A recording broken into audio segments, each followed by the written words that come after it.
Recorded Books presents an unabridged recording of The Weight of Silence by Heather Gudenkauf, narrated by actors from the Recorded Books Repertory Company and directed by Abigail McHugh. Prologue. Antonia. Lewis and I see you nearly at the same time.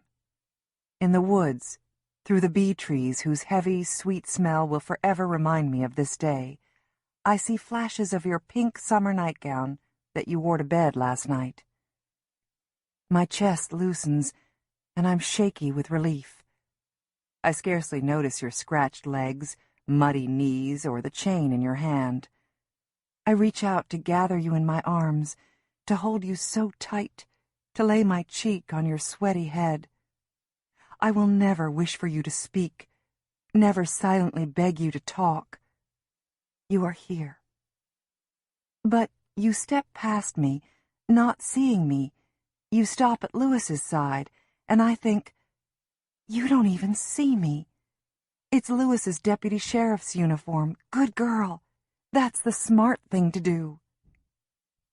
Lewis lowers himself toward you, and I'm fastened to the look on your face. I see your lips begin to arrange themselves, and I know.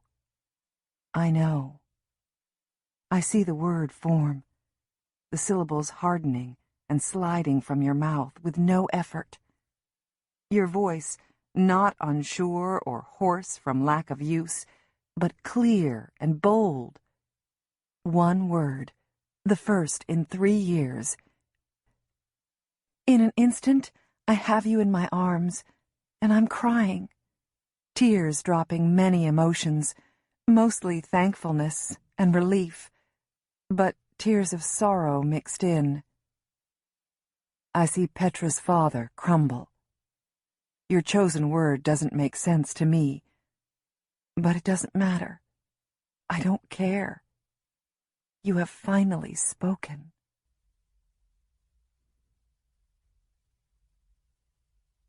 Calli. Calli stirred in her bed. The heat of a steamy Iowa August morning lay thick in her room, hanging sodden and heavy about her.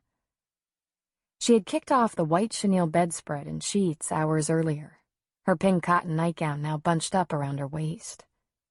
No breeze was blowing through her open-screened window. The moon hung low, and its milky light lay supine on her floor, a dim, inadequate lantern. She awoke, vaguely aware of movement downstairs below her. Her father preparing to go fishing. Calli heard his solid, certain steps, so different from her mother's quick, light tread, and Ben's hesitant stride. She sat up among the puddle of bedclothes and stuffed animals, her bladder uncomfortably full, and squeezed her legs together, trying to will the urge to use the bathroom to retreat. Her home had only one bathroom, a pink-tiled room nearly half filled with the scratched-up white clawfoot bathtub. Calli didn't want to creep down the creaky steps, past the kitchen where her father was sure to be drinking his bitter-smelling coffee and putting his tackle box in order. The pressure on her bladder increased, and Calli shifted her weight, trying to think of other things. She spotted her stack of supplies for the coming second-grade school year. Brightly colored pencils, still long and flat-tipped, slim, crisp-edged folders, smooth, rubber-scented pink erasers, a 64-count box of crayons. The supply list called for a 24-count box, but Mom knew that this just would not do. And 4 spiral-bound notebooks, each a different color. School had always been a mixture of pleasure and pain for Calli. She loved the smell of school, the dusty smell of old books and chalk. She loved the crunch of fall leaves beneath her new shoes as she walked to the bus stop. And she loved her teachers, every single one. But Calli knew that adults would gather in school conference rooms to discuss her. Principal, psychologists, speech and language clinicians, special education and regular education teachers, behavior disorder teachers, school counselors, social workers. Why won't Calli speak? Calli knew there were many phrases used to try to describe her. Mentally challenged, autistic, on the spectrum, oppositional defiant, a selective mute. She was, in fact, quite bright. She could read and understand books several grade levels above her own. In kindergarten, Miss Monroe, her energetic first-year teacher, whose straight brown hair and booming bass voice belied her pretty sorority girl looks, thought that Calli was just shy. Calli's name didn't come up to the Solution Focus Education team until December of Calli's kindergarten year. And that didn't occur until the school nurse, Mrs. White, after handing Calli a clean pair of socks, underwear, and sweatpants for the second time in 1 week, discovered an unsettling pattern in Calli's visits to the health office. "Didn't you tell anyone you needed to use the restroom, Calli?" Mrs. White asked in her low, kind voice. No response. Just Calli's usual wide-eyed, flat expression gazing back at her. "Go on into the restroom and change your clothes, Calli," the nurse instructed. "Make sure to wash yourself the best that you can." Flipping through her meticulous log documenting the date and time of each child's visit to the health office, the ailment noted in her small, tight script: sore throats, belly aches, scratches, bee stings. Calli's name was notated 9 times since August 29, the first day of school. Next to each entry, the initials UA for urinary accident. Mrs. White turned to Miss Monroe, who escorted Calli to the office. "Michelle, this is Calli's 9th bathroom accident this school year." Mrs. White paused, allowing Miss Monroe to respond. Silence. "Does she go when the other kids do?" "I don't know," Miss Monroe replied, her voice tumbling under the bathroom door to where Calli was stepping out of her soiled clothing. "I'm not sure. She gets plenty of chances to go, and she can always ask." "Well, I'm going to call her mom and recommend that she take Calli to the doctor. See if all this isn't just a bladder infection or something else." Mrs. White responded in her cool, efficient manner that few questioned. "Meanwhile, let her use the restroom whenever she wants. Send her in anyway, even if she doesn't need to." "Okay, but she can always ask." Miss Monroe turned and retreated. Calli silently stepped from the office restroom garbed in a dry pair of pink sweatpants that pooled around her feet and sagged at her rear.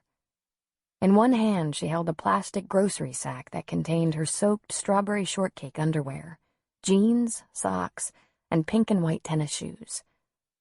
The index finger of her other hand absently twirled her chestnut-colored hair. Mrs. White bent down to Calli's eye level. "Do you have gym shoes to put on, Calli?" Calli looked down at her toes, now clad in dingy office-issued athletic socks, so worn she could see the peachy flesh of her big toe and the vamp-red nail polish her mother had dabbed on each pearly toenail the night before. "Calli," Mrs. White repeated, "do you have gym shoes to put on?" Calli regarded Mrs. White, pursed her thin lips together, and nodded her head. "Okay, Calli." Mrs. White's voice took on a tender tone. "Go put on your shoes and put the bag in your book bag. I'm going to call your mother. Now you're not in trouble. I see you've had several accidents this year. I just want your mom to be aware, okay?" Mrs. White carefully searched Calli's winter-kissed face. Calli's attention was then drawn to the vision eye chart and its ever-shrinking letters on the wall of the institutional White Health Office. After the solution-focused team of educators met and tested Calli and reviewed the data, there appeared to be nothing physically wrong with her. Options were discussed and debated, and after several weeks it was decided to teach her the American Sign Language sign for bathroom and other key words. Have her meet weekly with the school counselor, and patiently wait for Calli to speak. They continued to wait. Calli climbed out of bed, carefully picked up each of her new school supplies, and laid out the items on her small pine desk as she planned to in her new desk in her classroom on the first day of 2nd grade. Big things on the bottom, small things on top. Pencils and pens stowed neatly away in her new green pencil case. The need to urinate became an ache, and she considered relieving herself in her white plastic trash can beside her desk, but knew she would not be able to clean it without her mother or Ben noticing. If her mother found a pool of pee in her wastebasket, Calli knew she would fret endlessly as to what was going on inside her head. Never-ending, yes-no questions would follow. Was someone in the bathroom and you couldn't wait? Were you playing a game with Petra? Are you mad at me, Calli? She also considered climbing out her 2nd-story window, down the trellis, now tangled with white moonflowers as big as her hand. She discounted this idea as well. She wasn't sure how to remove the screen, and if her mother caught her mid-climb, she would be of a mind to nail Calli's window shut. And Calli loved having her window open at night.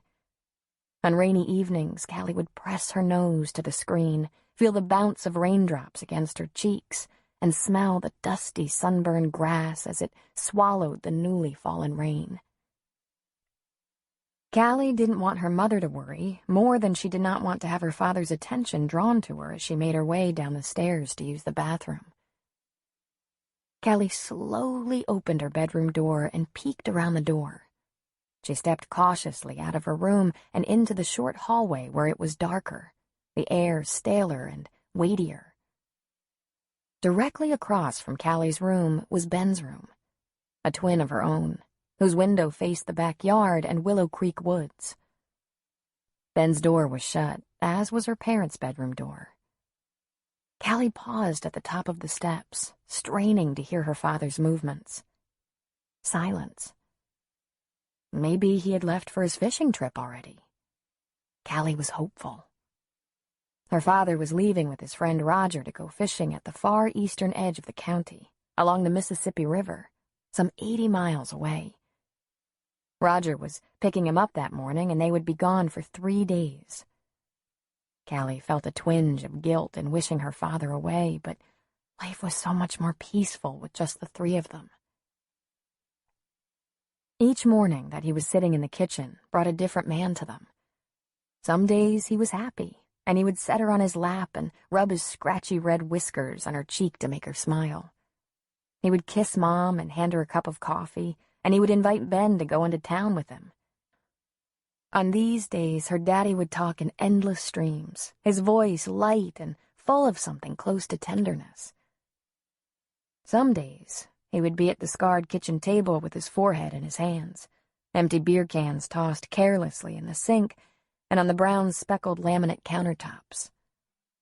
On these days, Calli would tiptoe through the kitchen and quietly close the screen door behind her, and then dash into the Willow Creek woods to play along the creek bed or on the limbs of fallen trees. Periodically, Calli would return to the edge of their meadow to see if her father's truck had gone. If it was missing, Calli would return home where the beer cans had been removed and the yeasty, sweaty smell of her father's binge had been scrubbed away. If the truck remained, Calli would retreat to the woods until hunger or the day's heat forced her home. More silence. Encouraged that he was gone, Calli descended the stairs, carefully stepping over the 4th step that creaked. The bulb from above the kitchen stove cast a ghostly light that spilled onto the bottom of the stairs. She just needed to take 2 large steps past the kitchen entry, and she would be at the bathroom. Calli, at the bottom step, her toes curled over the edge, squeezed the hardwood tightly, pulled her nightgown to above her knees to make possible a bigger step. 1 step, a furtive glance into the kitchen. No one there. Another step, past the kitchen, her hand on the cool metal doorknob of the bathroom, twisting. "Calli!" A gruff whisper called out. Calli stilled. "Calli! Come out here!" Calli's hand dropped from the doorknob, and she turned to follow the low sound of her father's voice. The kitchen was empty, but the screen door was open, and she saw the outline of his wide shoulders in the dim early morning. He was sitting on the low concrete step outside, a fog of cigarette smoke and hot coffee intermingling and rising above his head. "Come out here, Calli girl. What you doing up so early?" he asked, not unkindly. Calli pushed open the screen door, careful not to run the door into his back. She squeezed through the opening and stood next to her father. "Why up, Calli? Bad dream?" Griff looked up at her from where he was sitting, a look of genuine concern on his face. She shook her head no and made the sign for bathroom, the need for which had momentarily fled. "What's that? Can't hear ya," he laughed. "Speak a little louder." "Oh, yeah, you don't talk." And at that moment, his face shifted into a sneer. "You gotta use the sign language." He abruptly stood and twisted his hands and arms in a grotesque mockery of Calli. "Can't talk like a normal kid. Gotta be all dumb like some kind of retard." Griff's voice was rising. Calli's eyes slid to the ground where a dozen or so crushed beer cans littered the ground, and the need to pee returned full force. She glanced up to her mother's bedroom window, the curtains still. No comforting face looked down on her. "Can't talk, huh? Bullshit. You talked before. You used to say, 'Daddy, Daddy,' especially when you wanted something. Now I got a stupid retard for a daughter. Probably you're not even mine. You got that deputy sheriff's eyes." He bent down. His gray-green eyes peered into hers, and she squeezed them tightly shut. In the distance, she heard tires on gravel, the sharp crunch and pop of someone approaching. Roger. Calli opened her eyes as Roger's four-wheel-drive truck came down the lane and pulled up next to him. "Hey there! Morning, you two! How you doing, Miss Calli?" Roger tipped his chin to Calli, not really looking at her, not expecting a response. "Ready to go fishing, Griff?" Roger Hogan was Griff's best friend from high school. He was short and wide, his great stomach spilling over his pants.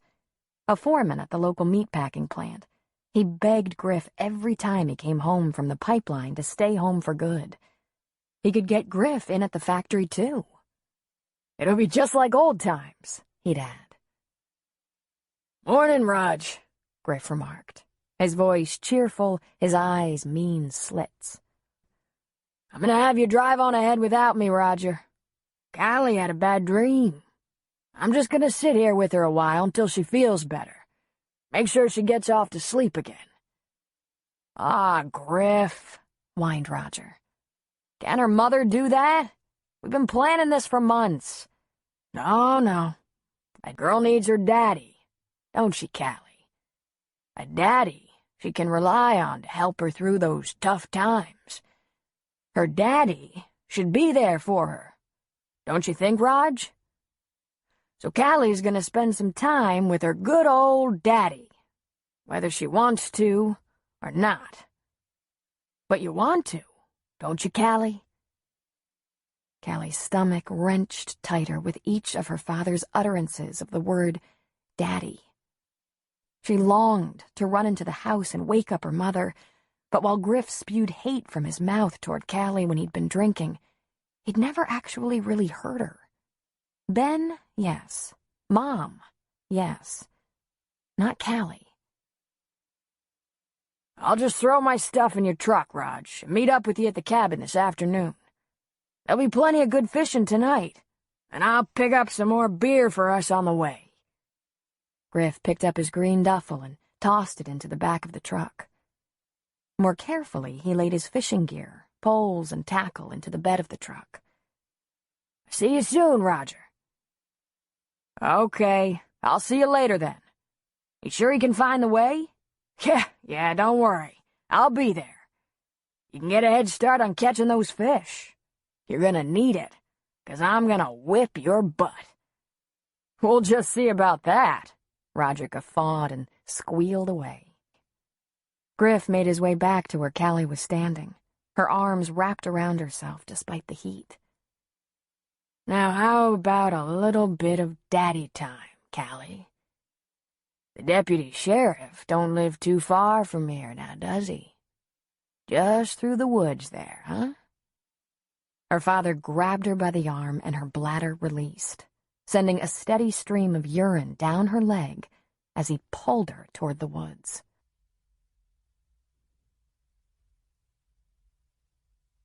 Petra. I can't sleep again. It's too hot.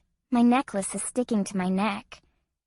I'm sitting on the floor in front of the electric fan, and the cool air feels good against my face. Very quiet, I am talking into the fan so I can hear the buzzy, low voice it blows back at me. "I am Petra, princess of the world," I say. I hear something outside my window, and for a minute I'm scared and want to go wake up Mom and Dad. I crawl across my carpet on my hands, the rug rubbing against my knees all rough. I peek out the window, and in the dark I think I see someone looking up at me, big and scary. Then I see something smaller at his side. Oh, I'm not scared anymore. I know them. I think, wait, I'm coming too. For a second I think I shouldn't go, but there is a grown-up out there too. Mom and Dad can't get mad at me if there's a grown-up. I pull on my tennis shoes and sneak out of my room. I'll just go say hi and come right back in.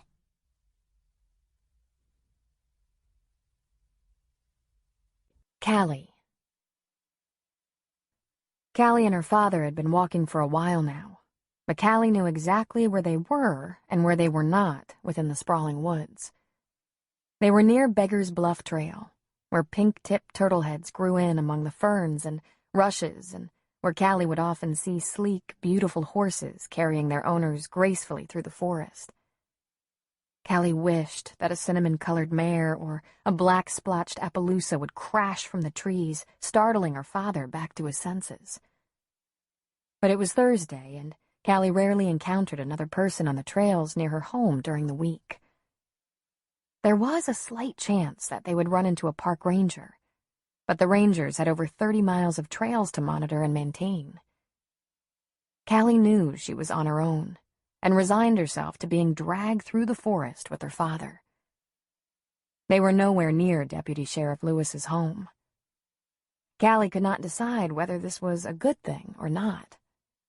Bad, because her father showed no indication of giving up his search, and Calli's bare feet were scratched from being pulled across rocky, uneven paths. Good, because if they ever did get to Deputy Lewis's home, her father would say unforgivable things, and then Lewis would, in his calm, low voice, try to quiet him, and then call Calli's mother. His wife would be standing in the doorway behind him, her arms crossed, eyes darting furtively around to see who was watching the spectacle. Her father did not look well. His face was white, the color of bloodroot, the delicate early spring flower that her mother showed to her on their walks in the woods. His coppery hair the color of the red sap from its broken roots. Periodically stumbling over an exposed root, he continued to clutch Calli's arm, all the time muttering under his breath. Calli was biding her time, waiting for the perfect moment to bolt, to run back home to her mother. They were approaching a clearing named Willow Wallow. Arranged in a perfect half-moon adjacent to the creek was an arc of 7 weeping willows. It was said that the 7 willows were brought to the area by a French settler, a friend of Napoleon Bonaparte. The willows, a gift from the great general, the wispy trees being his favorite. Calli's mother was the kind of mother who would climb trees with her children and sit among the branches, telling them stories about her great-great-grandparents who immigrated to the United States from Czechoslovakia in the 1800s. She would pack the 3 of them a lunch of peanut butter fluff sandwiches and apples, and they would walk down to Willow Creek. They would hop across the slick, moss-covered rocks that dotted the width of the creek. Antonia would lay an old blanket under the long, lacy branches of a willow tree, and they would crawl into its shade, ropey tendrils surrounding them like a cloak. There the willows would become huts on a deserted island. Ben, back when he had time for them, was the brave soldier. Calli, his dependable first mate. Antonia, the pirate chasing them, calling out with a bad Cockney accent, "Ya land lubbers! Surrender and ya won't have to walk the plank." "Never!" Ben yelled back. "You'll have to feed us to the sharks before we surrender to the likes of you, Barnacle Bart." "So be it! Prepare to swim with the fishes!" Antonia bellowed, flourishing a stick. "Run, Calli!" Ben screeched, and Calli would, her long, pale legs shadowed with bruises from climbing trees and skirting fences. Calli would run until Antonia would double over, hands on her knees. "Truce! Truce!" Antonia would beg. The 3 of them would retreat to their willow hut and rest, sipping soda as the sweat cooled on their necks. Antonia's laugh bubbled up from low in her chest, unfettered and joyous. She would toss her head back and close her eyes that were just beginning to show the creases of age and disappointment. When Antonia laughed, those around her did too, except for Calli. Calli hadn't laughed for a long time. She smiled her sweet, close-lipped grin, but an actual giggle, which once was emitted freely and sounded of chimes, never came, though she knew her mother waited expectantly. Antonia was the kind of mother who let you eat sugar cereal for Sunday supper and pizza for breakfast. She was the kind of mom who, on rainy nights, would declare it spa night, and in a French accent welcome you to Tony's House of Beauty. She would fill the old clawfoot bathtub full of warm, lilac-scented bubbles, and then, after rubbing you dry with an oversized white towel, would paint your toenails wicked red, or mousse and gel your hair until it stood at attention in 3-inch spikes. Griff, on the other hand, was the kind of father who drank Bud Light for breakfast and dragged his 7-year-old daughter through the forest in a drunken search for his version of the truth. The sun beginning to rise, Griff sat the 2 of them down beneath one of the willow trees to rest.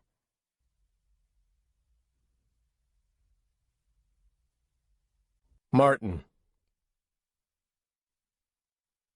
I can feel Fielda's face against my back, her arm wrapped around my ever-growing middle.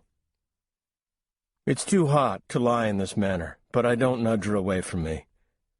Even if I was in Dante's Inferno, I couldn't push Fielda away from me. We've only been apart 2 instances since our marriage 14 years ago, and both times seemed too much for me to bear. The second time that Fielda and I were apart I don't speak about. The first separation was 9 months after our wedding, and I went to a conference on economics at the University of Chicago. I remember lying in the hotel on my lumpy bed with its stiff, scratchy comforter, wishing for Fielda. I felt weightless without her there, that without her arm thrown carelessly over me in sleep, I could just float away like milkweed on a random wind. After that lonely night, I forewent the rest of my seminars and came home.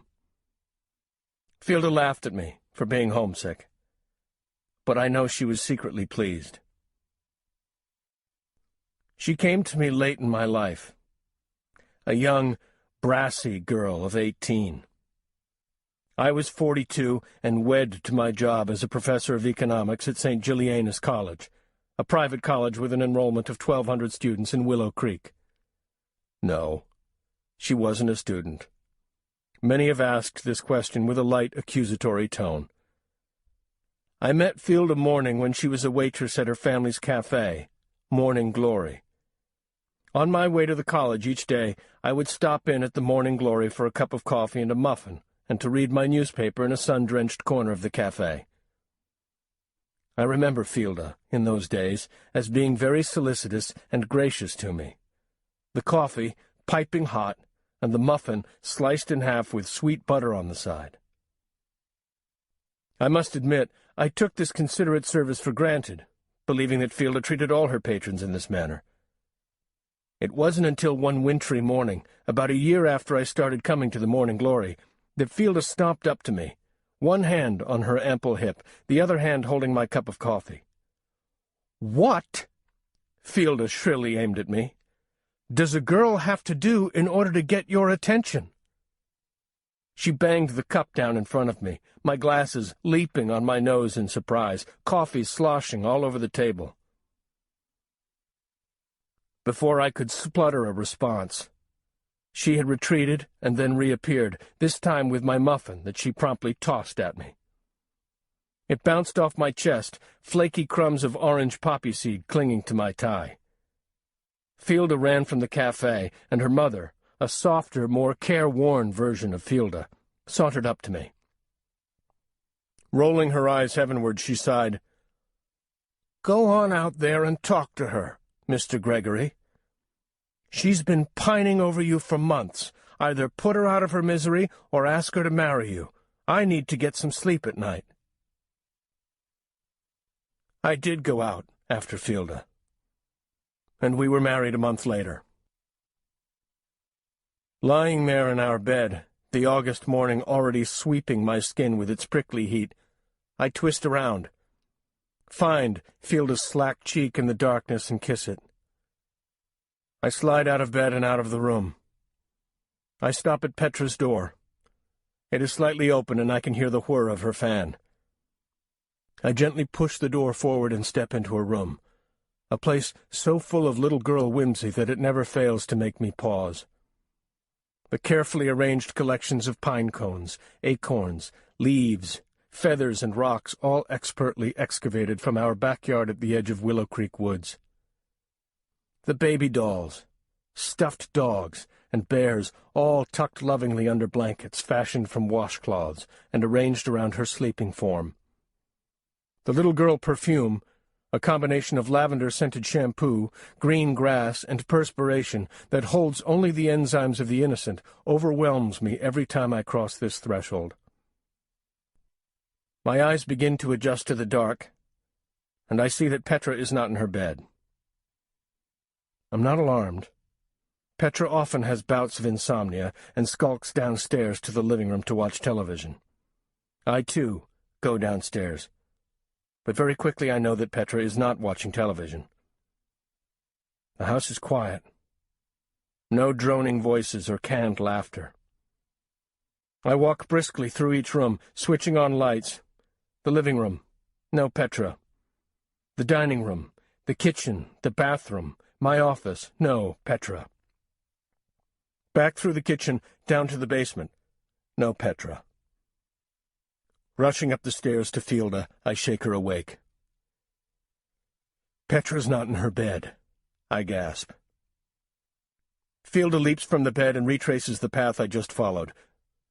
No Petra. I hurry out the back door and circle the house once, twice, 3 times. No Petra. Fielda and I meet back in the kitchen, and we look at one another helplessly. Fielda stifles a moan and dials the police. We quickly pulled on clothes in order to make ourselves presentable to receive Deputy Sheriff Lewis. Fielda continues to wander through each of the rooms, checking for Petra, looking through closets and under the stairs. "Maybe she went over to Calli's house," she says. "At this time of the morning?" I ask. "What would possess her to do that?" "Maybe she was too hot and went outside to cool off, and she lost track of time," I add. Sit down. You're making me nervous. She is not in this house, I say, louder than I should have. Fielda's face crumples, and I go to her. I'm sorry, I whisper, though her constant movement is making me nervous. We'll go make coffee for when he arrives. Coffee? Coffee? Fielda's voice is shrill, and she's looking at me incredulously. Let's just brew up some coffee so we can sit down and discuss how our daughter has disappeared. Disappeared, right from her bedroom in the middle of the night. Would you like me to make him breakfast, too? Eggs over easy, or maybe waffles? Martin, our child is missing. Missing! Her tirade ends in whimpers, and I pat her on the back. I am no consolation to her, I know. There's a rap at the front door, and we both look to see Deputy Sheriff Lewis, tall and rangy, his blond hair falling into his serious blue eyes. We invite him into our home, this man, almost half my age, closer to Fielda's own, and sit him on our sofa. "When did you see Petra last?" he asks us. I reach for Fielda's hand and tell him all that we know.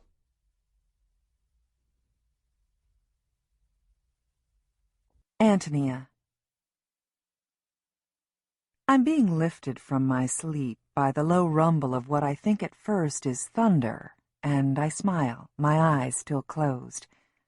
A rainstorm, cool, plump drops. I think that maybe I should wake Calli and Ben. They both would love to go stomp around in the rain, to rinse away this dry, hot summer, if just for a few moments. I reach my hand over to Griff's side of the bed, empty and cooler than mine. It's Thursday, the fishing trip. Griff went fishing with Roger. No thunder. A truck? I roll over to Griff's side, absorb the brief coolness of the sheets, and try to sleep. But continuous pounding, a solid banging on the front door, is sending vibrations through the floorboards. I swing my legs out of bed, irritated. It's only 6 o'clock, for Christ's sake. I pull on the shorts that I dropped on the floor the night before and run my fingers through my bed-mussed hair. As I make my way through the hallway, I see that Ben's door is tightly shut, as it normally is. Ben's room is his private fortress. I don't even try to go in there anymore. The only people he invites in are his school friends and his sister, Calli. This is surprising to me. I grew up in a family of 4 brothers, and they let me enter their domain only when I forced my way in. My whole life has been circled by males. My brothers, my father, Lewis, and of course Griff. Most of my friends in school were boys. My mother died when I was 17, and even before that she hovered on the edge of our ring. I wish I'd paid more attention to the way she did things. I have misty-edged memories of the way she sat, always in skirts, one leg crossed over the other, her brown hair pulled back in an elegant chignon. My mother couldn't get me into a dress, interested in makeup or sitting like a lady, but she insisted that I keep my hair long. I rebelled by putting my hair back in a ponytail and cramming a baseball hat on top of my head. I wish I'd watched closely to the way she would carefully paint lipstick on her lips and spray just the right amount of perfume on her wrists. I remember her leaning in close to my father and whispering in his ear, making him smile, the way she could calm him with just a manicured hand on his arm. My own silent little girl is even more of a mystery to me. The way she likes her hair combed smooth after a bath, the joy she has in inspecting her nails after I've inexpertly painted them. Having a little girl has been like following an old treasure map with the important paths torn away. These days, I sit and watch her carefully, studying her each movement and gesture. At least when she was speaking, she could tell me what she wanted or needed. Now I guess and falter and hope for the best. I go on as if there's nothing wrong with my Calli, as if she's a typical 7-year-old, that strangers don't discuss her in school offices, that neighbors don't whisper behind their hands about the odd Clark girl. The door to Calli's room is open slightly, but the banging on the door is more insistent, so I hurry down the steps, the warped wood creaking under my bare feet.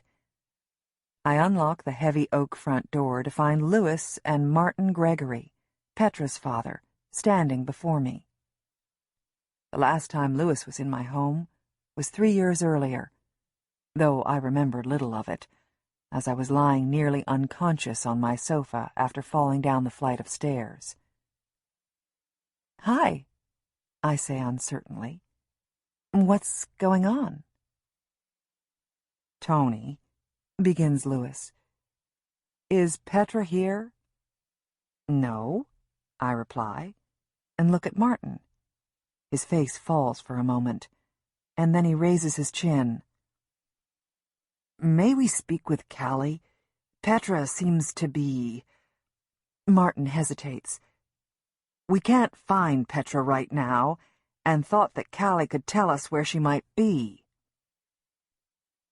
"Oh, my goodness. Of course. Please come in." I show them into our living room, now conscious of the scattering of beer cans on the coffee table. I quickly gather them and scurry to the kitchen to throw them away. "I'll just go and wake Calli up." I take the stairs 2 at a time, my stomach sick for Martin and Fielda. I'm calling, "Calli! Calli, get up, honey! I need to talk to you." When I reach the hall, Ben opens the door. He's shirtless, and I notice that his red hair needs trimming. "Morning, Benny. They can't find Petra." I continue past him to Calli's door, and I push it open. Her bed is rumpled, and her sock monkey lies on the floor, its smiling face turned toward me. I stop, puzzled, and then turn. "Ben? Where's Calli?" He shrugs and retreats to his room. I quickly check the guest room, my bedroom, Ben's room. I rush down the stairs. She's gone too. I run past Louis and Martin, down our rickety basement steps, flipping on the light as I scurry downward, the cool dampness of our concrete basement sweeping over me. Only cobwebs and boxes. Our old empty deep freeze. My heart skips a beat. You hear about this. Children playing hide-and-seek in old refrigerators and freezers, not being able to get out once they're in. I told Griff time and again to get rid of the old thing, but he never did. I never did. Quickly I run over to the freezer and fling open the lid, and a stale smell hits me. It's empty. I try to regulate my breathing, and I turn back to the steps. I see Martin and Louis waiting for me at the top. I sprint up the steps, past them and out the back door. I scan our wide backyard and run to the edge of the woods, peering into the shadowy trees. Winded, I make my way back to my home. Louis and Martin are waiting for me behind the screen door. "She's not here." Louis's face is stony, but Martin's falls in disappointment. "Well, they're most likely together and went off playing somewhere. Can you think of where they may have gone?" Louis inquires. "The park? The school, maybe? But this early? What is it, 6 o'clock?" I ask. "Petra's been gone since at least 4:30, Martin says, matter-of-factly. Where would they go at such an early hour?" "I don't know. It doesn't make sense," I say. Louis asks me if he can have a look around, and I watch, following at his heels as he walks purposefully around my home, peeking in closets and under beds. She's not here. "I've called in the information about Petra to all the officers.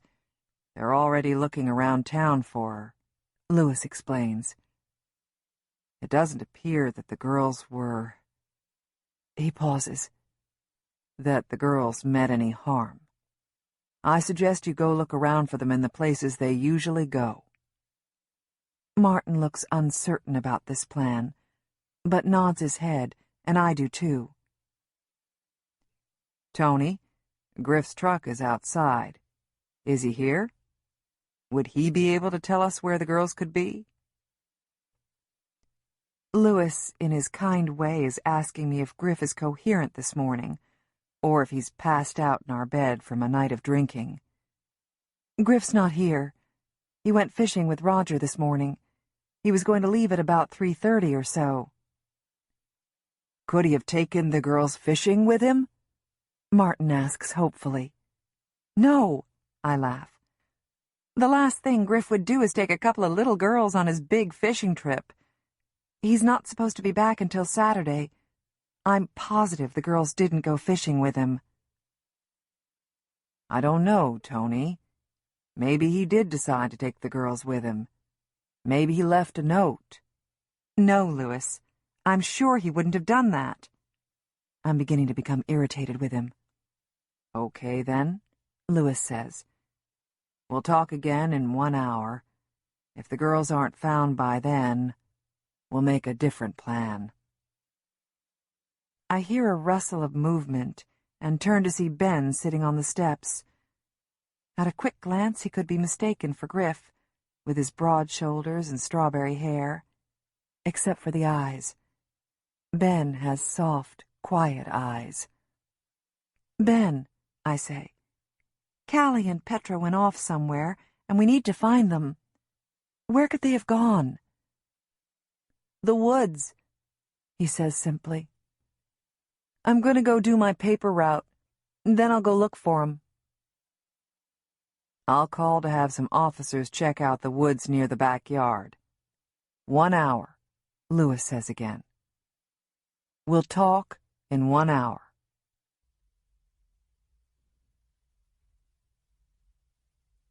Ben.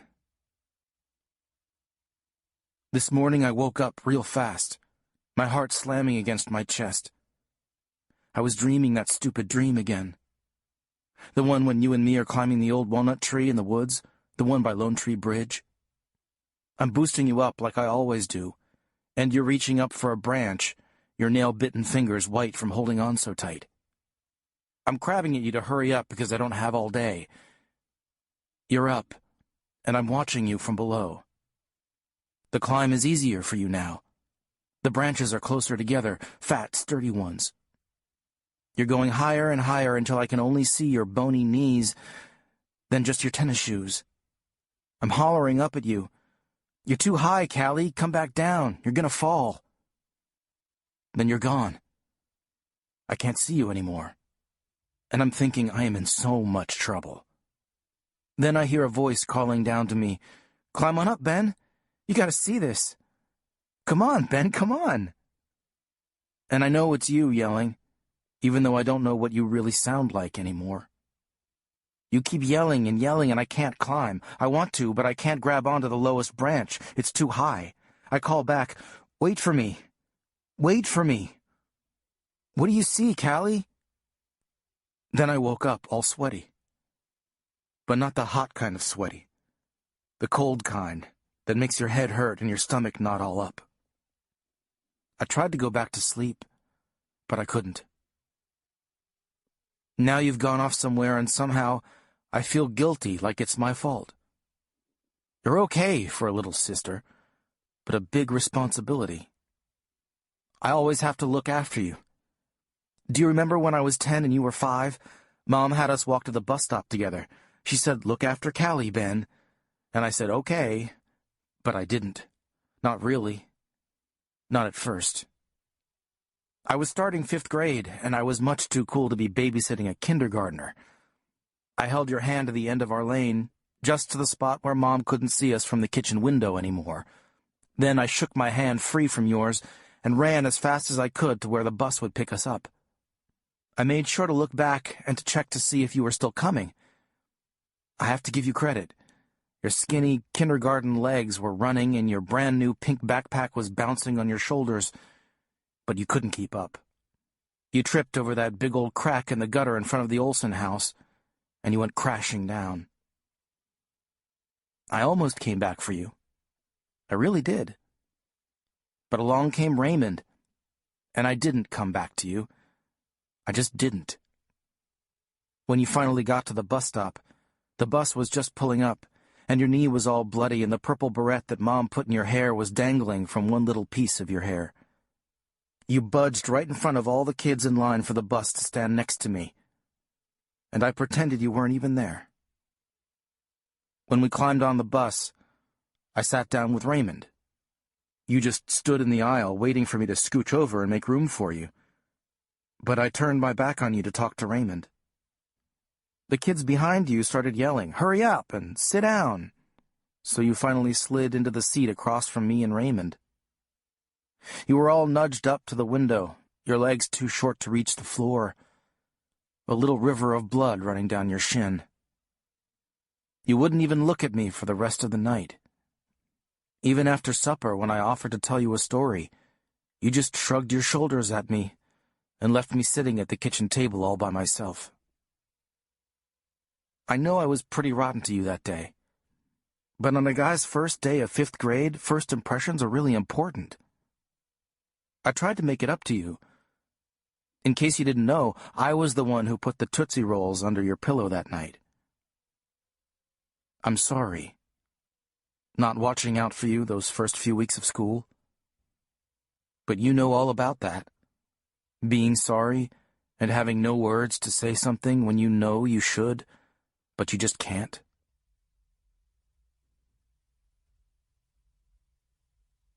Calli. Griff sat with his back propped up against one of the aged willows, his head lolled forward, eyes closed, his powerful fingers still wrapped around Calli's wrist. Calli squirmed uncomfortably on the hard, uneven ground beneath the willow. The stench of urine pricked at her nose, and a wave of shame washed over her. She should run now, she thought. She was fast and knew every twist and turn of the woods. She could easily lose her father. She slowly tried to pull her arm from his claw-like clasp, but in his light sleep, he grasped even tighter. Calli's shoulders slumped, and she settled back against her side of the tree. She liked to imagine what it would be like to stay out in the woods with no supplies, what her brother called roughing it. Ben knew everything about the Willow Creek woods. He knew that the woods were over 14,000 acres big and extended into 2 counties. He told her that the forest was made up mostly of limestone and sandstone and was a part of the Paleozoic Plateau, which meant that glaciers had never moved through their part of Iowa. He also showed her where to find the red-shouldered hawk, an endangered bird that not even Ranger Phelps had seen before. She had only been out here a few hours, and it was enough for her. Normally, the woods were her favorite place to go, a quiet spot where she could think, wander, and explore. She and Ben often pretended to set up camp here in Willow Wallow.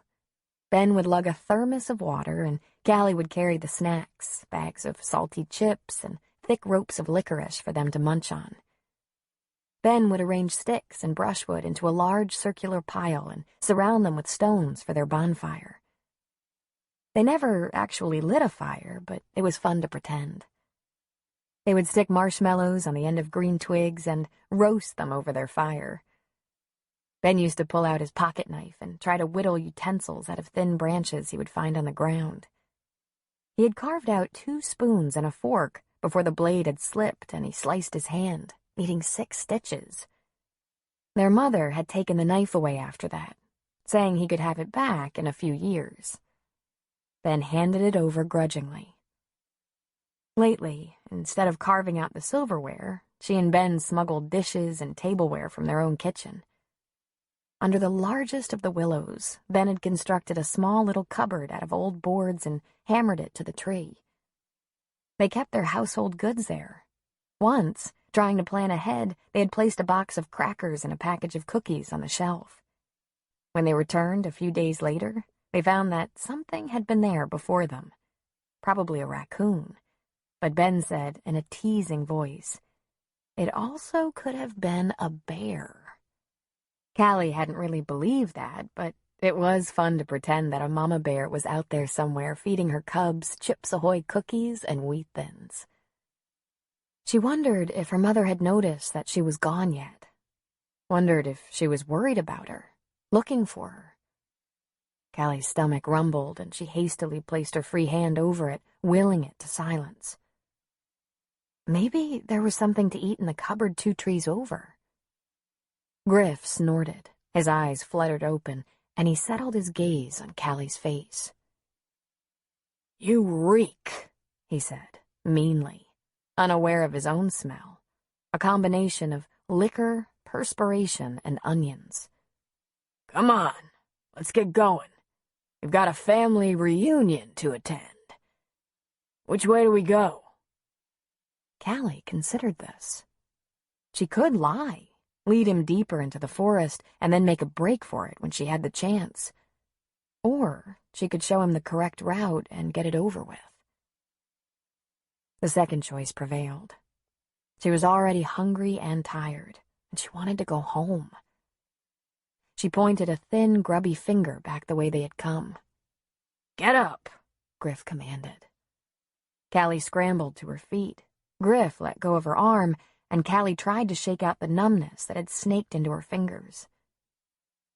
They walked in a strange sort of tandem, Griff directly behind her, his hand on her shoulder. Calli slumped slightly under the weight of his meaty hand. Calli led the 2 of them out of Willow Wallow about 100 yards to the beginning of a narrow, winding trail called Broadleaf. Calli always knew if someone or something had been walking the trails before her. During the night, spiders would knit their webs across the trails from limb to limb. When the morning sun was just right, Calli could see the delicate threads, a minute, fragile barrier to the inner workings of the forest. "Keep out," it whispered. She would always skirt the woven curtain, trying not to disturb the netting. If the web dangled in wispy threads, Calli knew that something had been there before her. And if closer inspection revealed the footprints of a human, she would retreat and wind her way back to another trail. Calli liked the idea that she could be the only person around for miles. That the white speckled ground squirrel that sat on an old rotted tree branch, wringing his paws, would be seeing a human for the first time. That this sad-eyed creature before it didn't quite belong, but didn't disturb its world either. Today she carefully stepped around a red maple, the breeze of her movements causing the web to sway precariously for a moment, and then settle. A flash of movement to the right surprised them both. A large dog with golden red fur sniffed its way past them, snuffling at their feet. Calli reached out to stroke its back, but it swiftly moved onward, a long red leash dragging behind it. "Jesus!" Griff exclaimed, clutching his chest. "About scared me to death. Let's go." Only one animal had ever frightened Calli in her past explorations of the woods. The soot-colored crow with its slick, oily feathers, perched in crooked maples, its harassed caw overriding the hushed murmurs of the forest. Calli imagined a coven of crows peering down at her from leafy hiding spots with eyes as bright and cold as ball bearings, watching, considering. The birds would seem to follow her from a distance in noisy, low swoops. Calli looked above her. No crows, but she did spy a lone gray-feathered nuthatch walking down the trunk of a tree in search of insects. "You sure we're going the right way?" Griff stopped, inspecting his surroundings carefully. His words sounded clearer, less slurred. Calli nodded. They walked for about 10 more minutes, and then Calli led him off Broadleaf Trail, where brambles and sticky walnut husks were thick. Calli examined the ground in front of her for poison ivy, found none, and continued forward and upward, wincing with each step. Suddenly, the thicket of trees ended, and they were on the outskirts of Lewis's backyard. The grass was wet with dew and overgrown. A littering of baseball bats, gloves, and other toys surrounded a small swing set. A green van sat in the driveway next to the brown-sided ranch-style home. All was still except for the honeybees buzzing around a wilted cluster of Shasta daisies. The home seemed to be slumbering. Griff looked uncertain as to what to do next. His hands shook slightly on Calli's shoulder.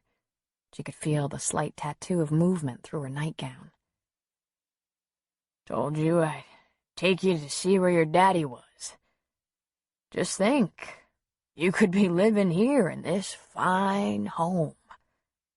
Griff guffawed and rubbed his hand over his bloodshot eyes. Do you think we should stop in and say good morning? Much of his earlier bluster was fading away. Calli shook her head miserably. Let's go now. I got a headache. He roughly yanked at Calli's arm when the slam of a screen door stopped him. A woman, barefoot, wearing shorts and a t-shirt, stepped out of the house with a cordless phone pressed against her ear. Her voice was high and shrill. Sure, you go running out when she needs you, when her precious little girl goes missing. Griff went still. Calli stepped forward to hear more clearly, and Griff pulled her back. Calli recognized the woman as Lewis's wife, Christine. I don't care that there are 2 girls missing. It's her daughter that's missing, and that's all that matters to you. Christine bitterly spat. When Antonia calls, you go running, and you know it. Again, the woman fell silent, listening to the voice on the other end of the phone. Whatever, Lewis. Do what you have to do, but don't expect me to be happy about it. The woman jerked the phone from her ear and violently pushed a button, ending the call. She cocked her arm as if to throw the phone into the bushes, but paused for a moment. Damn it! She snapped, then lowered her arm and brought the phone back down to her side. Damn it! She repeated before opening the screen door and entering her home again, letting the door bang behind her. Huh.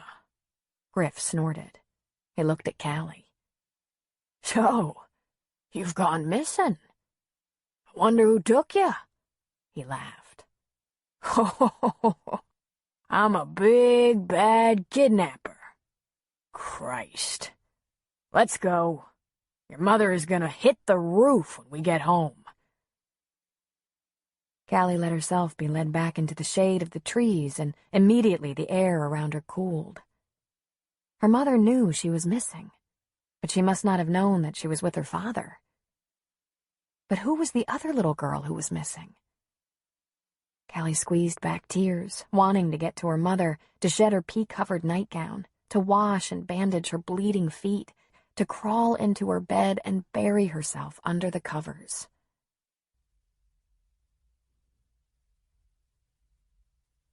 Martin. I have visited all the places that Petra loves. The library, the school, the bakery. Kirsten's house, Ryan's house, Wycliffe Pool, and here, East Park. Now I walk among the swings, teeter-totter, jungle gym, slides, and the monkey bars, deserted due to the early hour. I even climb up the black train engine that the railroad donated to the city as a piece of play equipment. It amazes me that anyone with any sort of authority could believe such a machine could be considered a safe place for children to play. It was once a working engine, but of course all the dangerous pieces had been removed, the glass replaced with plastic, sharp corners softened. But still, it's huge, imposing. Just the thing to offer up to small children who have no fear and who feel that they could fly if given the opportunity.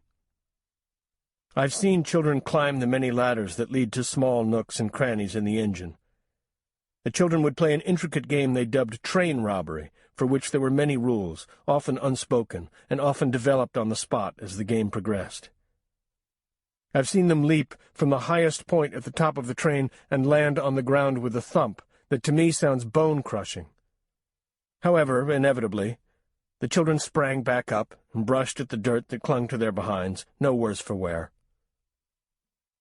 I, too, climbed to the highest point at the top of the black engine and scanned the park for any sign of Petra and Calli. For once, I feel the exhilaration that the children must feel. The feeling of being at a pinnacle, where the only place to go now is down. It's a breathtaking sensation, and I feel my legs wobble with uncertainty as I look around me. They're nowhere to be seen. I lower myself to a sitting position, my legs straddling the great engine. I look at my hands, dusty with the soot that is so ingrained on the train that it will never be completely washed away, and think of Petra. The night that Petra was born, I stayed in the hospital with Fielda. I didn't leave her side. I settled myself in a comfortable chair next to her hospital bed. I was surprised at the luxuriousness of the birthing suite. The muted wallpaper, the lights that dimmed with the twist of a switch, the bathroom with a whirlpool bathtub. I was pleased that Fielda would give birth in such a nice place, tended to by a soothing nurse who would place a capable hand on Fielda's sweating forehead and whisper encouragement to her. I was born in Missouri, in my home on a hog farm, as were my 7 younger brothers and sisters. I was well accustomed to the sounds of a woman giving birth, and when Fielda began emitting the same powerful, frightening sounds, I became lightheaded and had to step out of the hospital room for a moment. When I was young, I would watch my pregnant mother perform her regular household duties with the same diligence to which I was accustomed. However, I remember seeing her grasp the kitchen counter as a contraction overtook her. When her proud, stern face began to crumple in pain, I became even more watchful. Eventually, she would send me over to my aunt's house to retrieve her sister and mother to help her with the birth. I would run the half-mile swiftly, grateful for the reprieve from the anxious atmosphere that had invaded our well-ordered home. In the summers I would go barefoot, the soles of my feet becoming hard and calloused. Impervious to the clumps of dirt and rocks, I could barely feel the ground beneath me. I preferred to wear shoes, but my mother only allowed me to wear them on Sundays and to school. I hated that people could see my exposed feet, the dirt that wedged itself under my toenails. I had the habit of standing on one leg with the other resting on top of it, my toes curled so that only the top of one dirty foot was visible. My grandmother would laugh at me and call me Stork. My aunt thought this was quite amusing, especially when I came to get them to help my mother deliver her baby. She would discharge a big, bellowing laugh that was delightful to the ears, so much so that even I couldn't help but smile, even though the laugh was at my expense. We would climb into my grandmother's rusty Ford and drive back to our farm. We would pass by the hog house, and my father would wave at us and smile hugely. This was his signal that a new son or daughter would be born soon. In name, I was a farm boy, but I couldn't be bothered by the minutiae of the farm. My interest was in books and in numbers. My father, a kind, simple man, would shake his head when I would show no interest in farrowing sows. But still, I had my chores to do around the farm. Mucking out the pens and feeding buckets of slop to the hogs were a few of my duties. However, I refused to have any part of butcher time. The thought of killing any living creature made me ill, though I had no qualms about eating pork. On butcher day, I would conveniently disappear. I would retrieve my shoes from the back of my closet and tie them tightly, brushing away any scuffs, and I would walk into town, 3 miles away. When I reached the outskirts, I would spit onto my fingers and bend down to wipe away the dust and grime from my shoes. I would double-check to make sure my library card, wrinkled and limp from frequent use, was still there as I stepped into the library. There I would spend hours reading books on coin collecting and history. The librarian knew me by name and would often set aside books she knew I would enjoy. "Don't worry about bringing these back in 2 weeks," she'd say conspiratorially, handing me the books tucked carefully into the canvas bag I'd brought with me. She knew it could be difficult for me to make the trip into town every few weeks, but more often than not I would find a way. I would slink back to the farm, the butchering done for the day. My father would be waiting on the front porch, rolling his cigarette between his fingers, drinking some iced tea that my mother had brewed. I would marvel at his size as I slowly approached my home, knowing that disappointment was awaiting me. My father was an enormous man, in height and girth, the buttons of his work shirts straining against the curve of his belly. People who didn't know my father would shrink away from his vastness, but were quickly drawn into his gentle manner as they got to know him. I can't recall a time when my father raised his voice to my mother or my brothers and sisters. One terrible day, when I was 12, I returned from the library after shirking my farm responsibilities, and my father was leaning against the wooden fence at the edge of the hog house, awaiting my return. His normally placid face was set in anger, and his arms were crossed across his wide chest.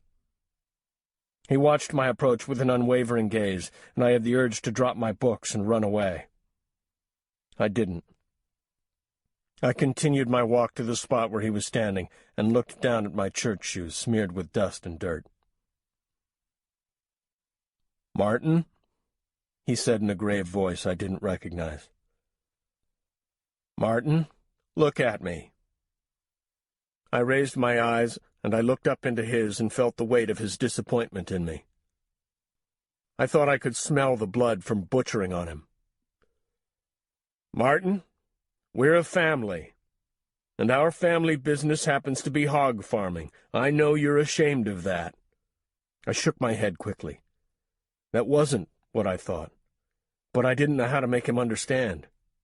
He continued, "I know that the filth of what I do shames you, and that I don't have your same schooling shames you too. But this is who I am, a hog farmer, and it's who you are too, at least for now. I can't read your big fancy books and understand some of those big words you use, but what I do puts food on our table and those shoes on your feet.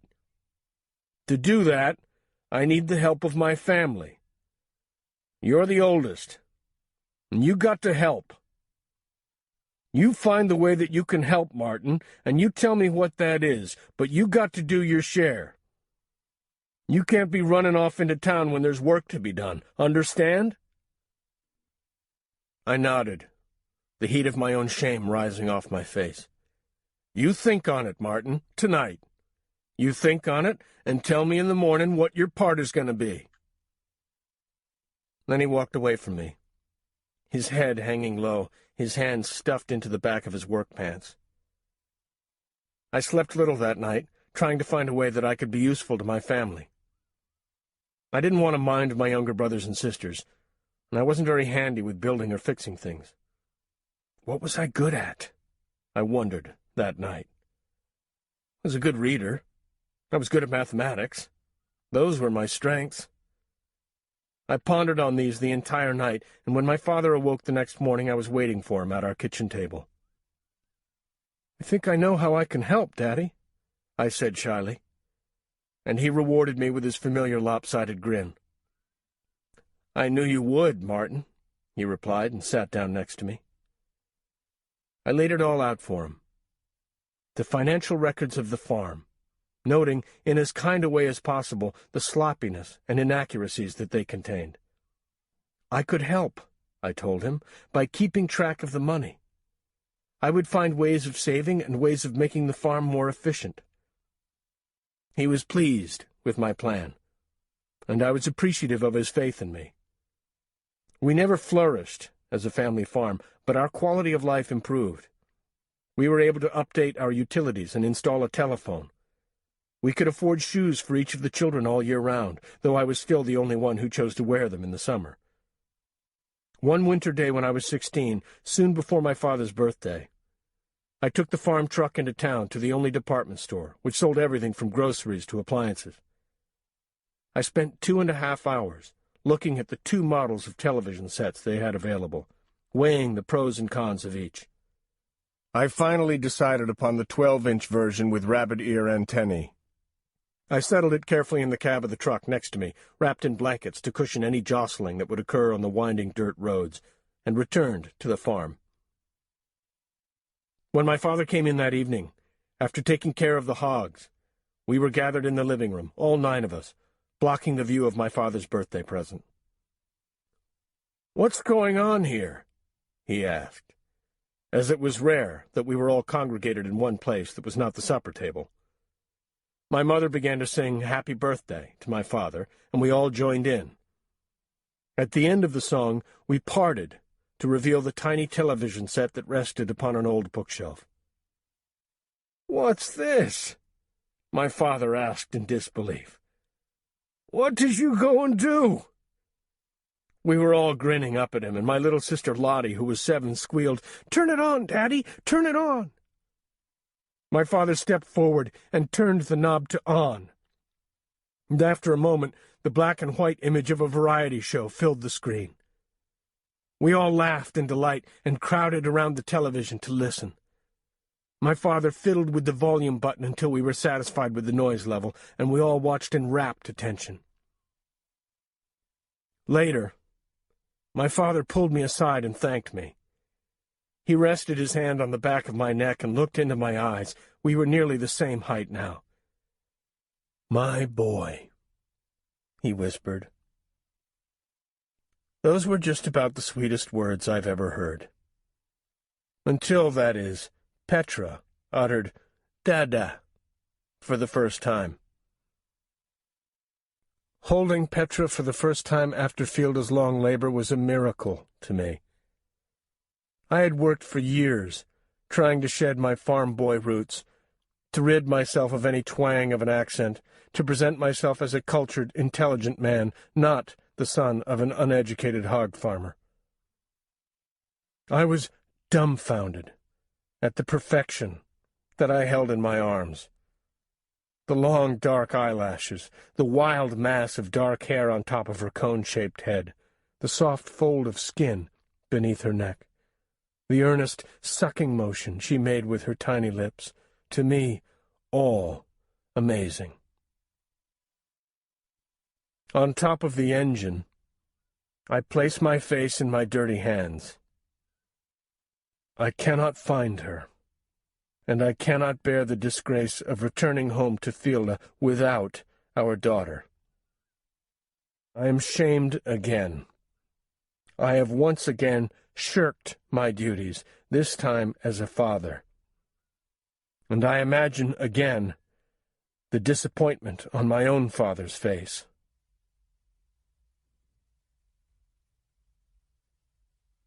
Deputy Sheriff Lewis. On my way over to the Gregory house, I contact our sheriff, Harold Motts.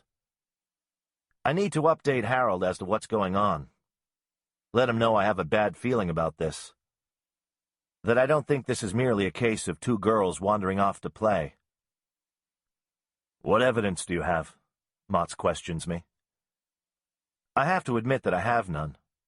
Nothing physical, anyway. There are no signs of a break-in.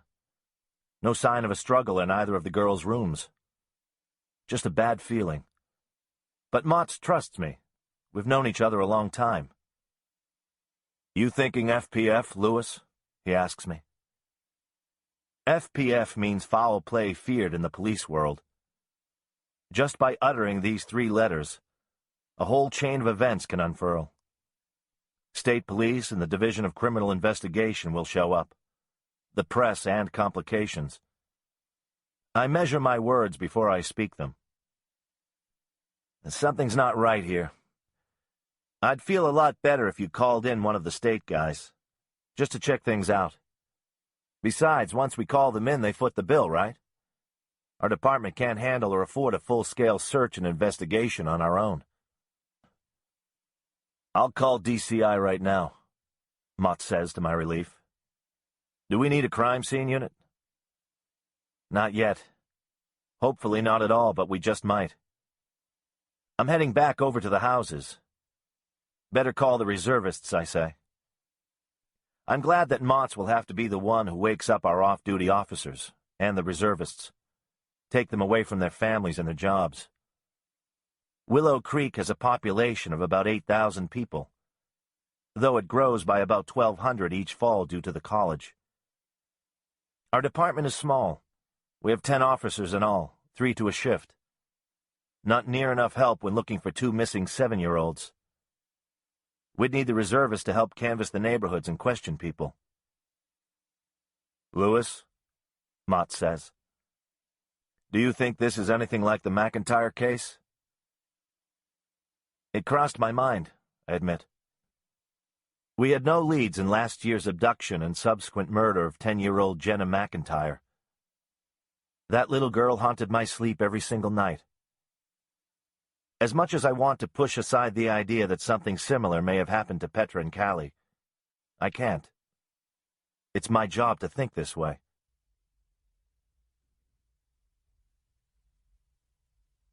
Petra. I can't keep up with them. They're too fast. I know he has seen me, because he turned his head toward me and smiled.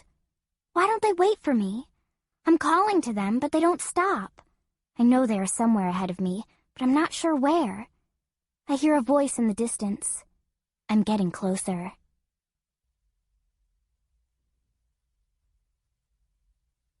Calli. The temperature of the day was steadily rising, and the low vibration of cicadas filled their ears. Griff had become uncharacteristically hushed, and Calli knew that he was thinking hard about something. Anxiety rose in Calli's chest, and she tried to push it down. She focused her attention on trying to locate all the cicada casings she could find. The brittle shells clung to tree trunks and from limbs, and she had counted 12 already. Ben used to collect the shells in an old jewelry box that once belonged to their grandmother. He would spend hours scanning the gray, hairy bark of shagbark hickory trees for the hollow skins, pluck them carefully from the wood, and drop them into the red velvet-lined box. He would call out to Calli to come watch as a fierce-looking, demon-eyed cicada began its escape from its skin. They would intently watch the slow journey, the gradual cracking of casing, the wet-winged emerging of the white insect, its patient wait for the hardening of its new exoskeleton. Ben would place its discarded shell on her outstretched palm, and the tiny legs, pinpricks of its former life, would tickle her hand. Even his wife knows something is going on, Griff muttered. Calli's heart fluttered. 13, 14, she counted. Even his wife knows he's too interested in her. Tony runs to him when she's in trouble. Griff's voice shook. Does she come to me? Off she runs to Lewis. And me, playing daddy to you all these years. Griff's fingers were now digging into her shoulder, his face purple with heat and dripping sweat. Minuscule gnats were orbiting his head. Several stuck to his slick face like bits of dust. You know how it makes me look that everyone knows about your mother? He unexpectedly pushed Calli roughly to the ground, and a loud whoosh of air escaped her as her breath was slammed from her. So, that gets a little noise out of you. Is that what it takes to get you talking? Calli scrambled backward, crab-like, as Griff loomed over her. Her head reeled, silent tears streaked down her face. He was her daddy. She had his small ears, the same sprinkle of freckles across her nose. At Christmas, they would pull out the large green leather picture album that chronicled Calli's and Ben's milestones. The photo of Calli at 6 months, sitting on her father's lap, was nearly identical to the photo of Griff sitting on his mother's lap years earlier. The same toothless smile, the same dimpled cheeks looking out at them from the pictures. Calli opened her mouth, willing the word to come forth. Daddy, she wanted to cry. She wanted to stand and go to him, throw her arms as far around him as they could reach, and lean against the soft cotton of his t-shirt. Of course he was her daddy. The way they both stood with their hands on their hips, and the way they both had to eat all their vegetables first, then the entire main dish, saving their milk for last. Her lips twisted to form the word again. Daddy, she wished with her entire being to say. But nothing. just a soft gush of air. Griff stepped closer to her, rage etched in his face. "You listen here. You may be living in my house, but I don't gotta like it." He kicked out at her, the toe of his shoe striking her in the shin. Calli rolled herself into a tight little ball like a woolly bear caterpillar, protecting her head. "When we get home, I'm gonna tell your mom that you went out to play and got lost, and I came out to find you. Understand?" He struck out at her again, but this time Calli rolled away before he connected. The force of the kick caused him to falter and trip off the trail and into a pile of broken, sharp-tipped branches. "Damn it!" he cursed, his hands scratched and bloodied. Calli was on her feet before Griff, her legs taut, ready for flight. He reached for her, and Calli turned on the ball of her foot, a clumsy pirouette. Griff's ruddy hand grabbed at her arm, briefly catching hold of the smooth, tender skin on the back of her arm. Then she pulled away and was gone.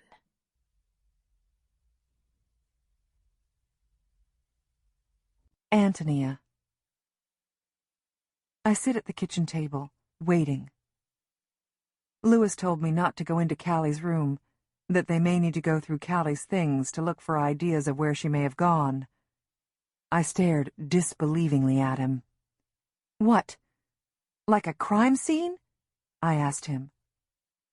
Lewis didn't look at me as he answered that it probably wouldn't come to that. "I'm not as worried about where she is as Martin is about Petra, and I wonder if I'm a horrible mother. Calli's always been a wanderer. At grocery stores, I'd turn my head for a moment to inspect the label on a jar of peanut butter, and she'd be gone. I'd dash through the aisles, searching. Calli would always be in the meat section, next to the lobster tank, one pudgy finger tapping the aquarium glass. She would turn to look at me, my shoulders limp with relief, a forlorn look on her face, and ask, "Mom, does it hurt the crabs to have their hands tied like that?" I'd rumple her soft, flyaway brown hair and tell her, "No, it doesn't hurt them." "Don't they miss the ocean?" she'd persist. "We should buy them all and let them go into the river." "I think they'd die without ocean water," I'd explain. Then she'd gently tap the glass again and let me lead her away. Of course, this was before, when I didn't have to wonder if the next word would ever come. Before I woke up from dreams where Calli was speaking to me, and I'd be grasping at the sound of her voice, trying to remember its pitch, its cadence. I've tried Griff's cell phone dozens of times. Nothing. I consider calling Griff's parents, who live downtown, but decide against it. Griff has never gotten along with his mom and dad. They drink more than he does, and Griff hasn't been in the same room with his father for over 8 years. I think this is one of the things that drew me to Griff in the beginning. The fact that we were both very much alone. My mother had died, my father far away in his own grief from her death. And Lewis, well, that had ended. Not with great production, but softly, sadly. Griff had only his critical, indifferent parents. His only sister had moved far away, trying to remove herself from the stress and drama of living with 2 alcoholic parents. When Griff and I found each other, it was such a relief. We could breathe easily, at least for a while. Then things changed, like they always do. Like now, when once again I can't find him when I need him. I nervously fold and refold the dish towels from the kitchen drawer, and I think I should give my brothers a call, tell them what's happening. But the thought of putting the fact that Calli is lost, or worse, into words, is too frightening. I look out the kitchen window and see Martin and Lewis step out of Lewis's car. Martin's shirt already soaked with the day's heat. The girls aren't with them. Ben will find them. They're of one mind, and he will find them.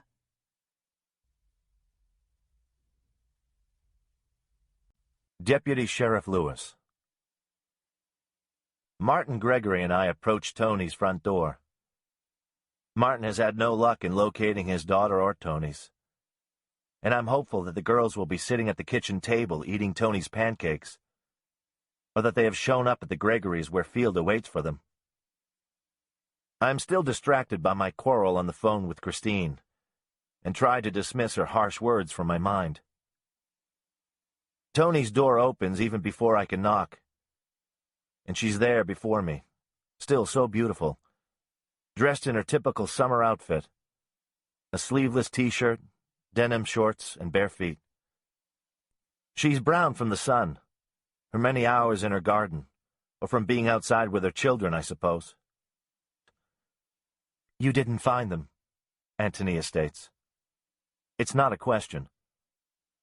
"No," I say, shaking my head, and we both step over the threshold into her home. She leads us inside, not to the living room as before, but to the kitchen, where a pitcher of iced tea sits on the counter, along with 3 ice-filled glasses. "It's too hot for coffee," she explains, and begins to pour the tea. "Please sit," she invites, and we do. "Have you any idea where else they could be?" Martin asks pleadingly. "Ben's still out looking in the woods. He knows where Calli would go," Tony says. There is a curious lack of concern in her tone. Incredibly, she doesn't appear to think anything is actually amiss. "Does Calli explore the woods often, Tony?" I ask her, carefully choosing my words. "It's like a second home to her. Just like it was for us, Lou," she says, our eyes locking and a lifetime of memories pass between us. "She never goes far and she always comes back safe and sound," she adds, I think for Martin's benefit. "We don't allow Petra in the woods without an adult. It's too dangerous. She would know her way around," Martin says, not quite accusing. I'm still thinking of the way Tony has called me Lou, something she hasn't done for years. She resumed calling me Lewis the day she became engaged to Griff. It was as if the more formal use of my name acted like a buffer, as if I hadn't already known the most intimate parts of her. "Ben will be here soon, Martin," Antonia says soothingly. "If the girls are out there," she indicates the forest with her thin, strong arms, "Ben will bring them home. I can't imagine where else they may have gone." "Maybe we should go out and look there too," suggests Martin. "A search party, I mean. How far could 2 little girls have gone? We could get a group together. We could cover more ground. If more people were looking, we would have a better chance of finding them." "Martin," I say, "we have no evidence that that is where the girls went. I would hate to focus all of our resources in one area and possibly miss another avenue to investigate. The woods cover over 14,000 acres, and most of it isn't maintained. Hopefully, if they're out there, they have stayed on the trails. We've got a deputy out there now."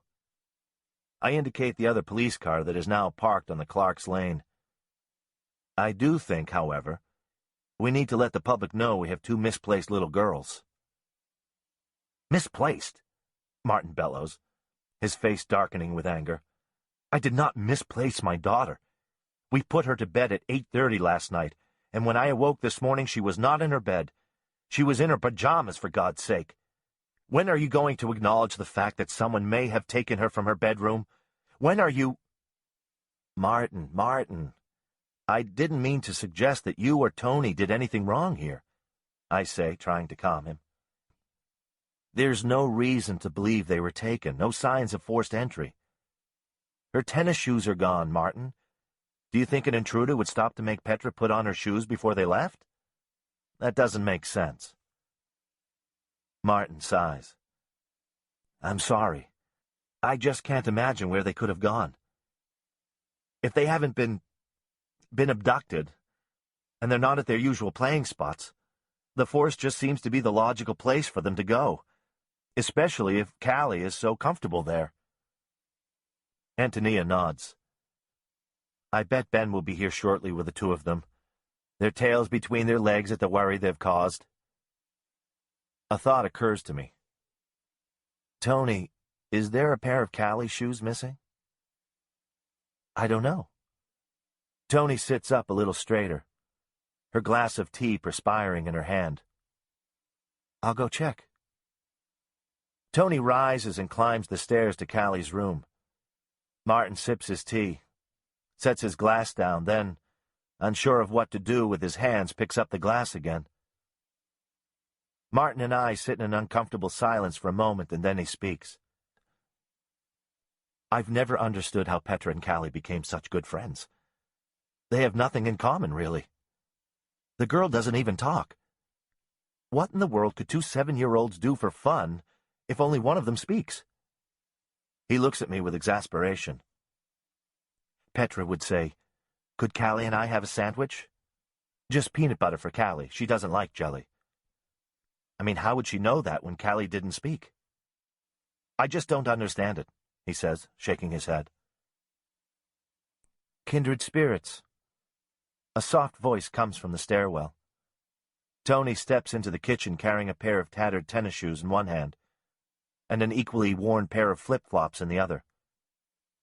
They're kindred spirits, she repeats to our questioning looks. They know what the other needs. Petra can read Calli like a book. What game she wants to play, if her feelings are hurt, anything. And Calli is the same. She knows that Petra is afraid of thunderstorms. It will take her to her bedroom and play the music so loud that it covers the sound of the thunder. Or if Petra is feeling blue, Calli can get her giggling. Calli makes the best faces. She can get all of us laughing. They're best friends. I don't know how to explain how it works, but it does for them, and I'm glad of it. Petra doesn't care that Calli can't talk. And Calli doesn't care that Petra is afraid of thunder, and still sucks her thumb sometimes. Tony pauses and holds up the shoes.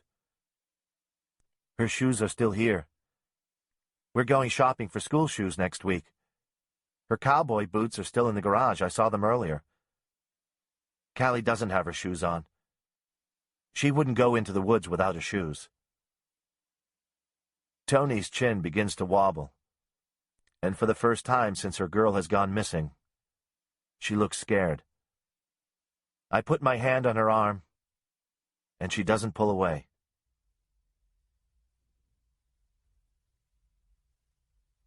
Ben. I've been to all the places where we play. First Willow Wallow, where we would swing from the branches of the weeping willows, pretending to be monkeys. I looked underneath each of the 7 willows, thinking that I would find you and Petra there hiding. I went down to Lone Tree Bridge, one skinny fallen tree over Willow Creek. We would take turns walking across to see who could cross the quickest. I always won. You weren't there either. I walked up and down Spring Peeper Pond Trail, sure that I'd find you two looking for tree frogs. But I was wrong on that count, too. I don't want to come home without you. I begin to think that maybe Dad did take you with him fishing. That would be just like him, to all of a sudden want to do the dad thing and spend time with you. He could ignore us for weeks, then look at us all interested like, and take us to do something real fun. One time he decided to take me fishing down at the creek. We went in the evening, just him and me. We didn't have any night crawlers, so we swiped some Velveeta cheese from the fridge and used that. We sat for hours on the shore, just where the creek is widest.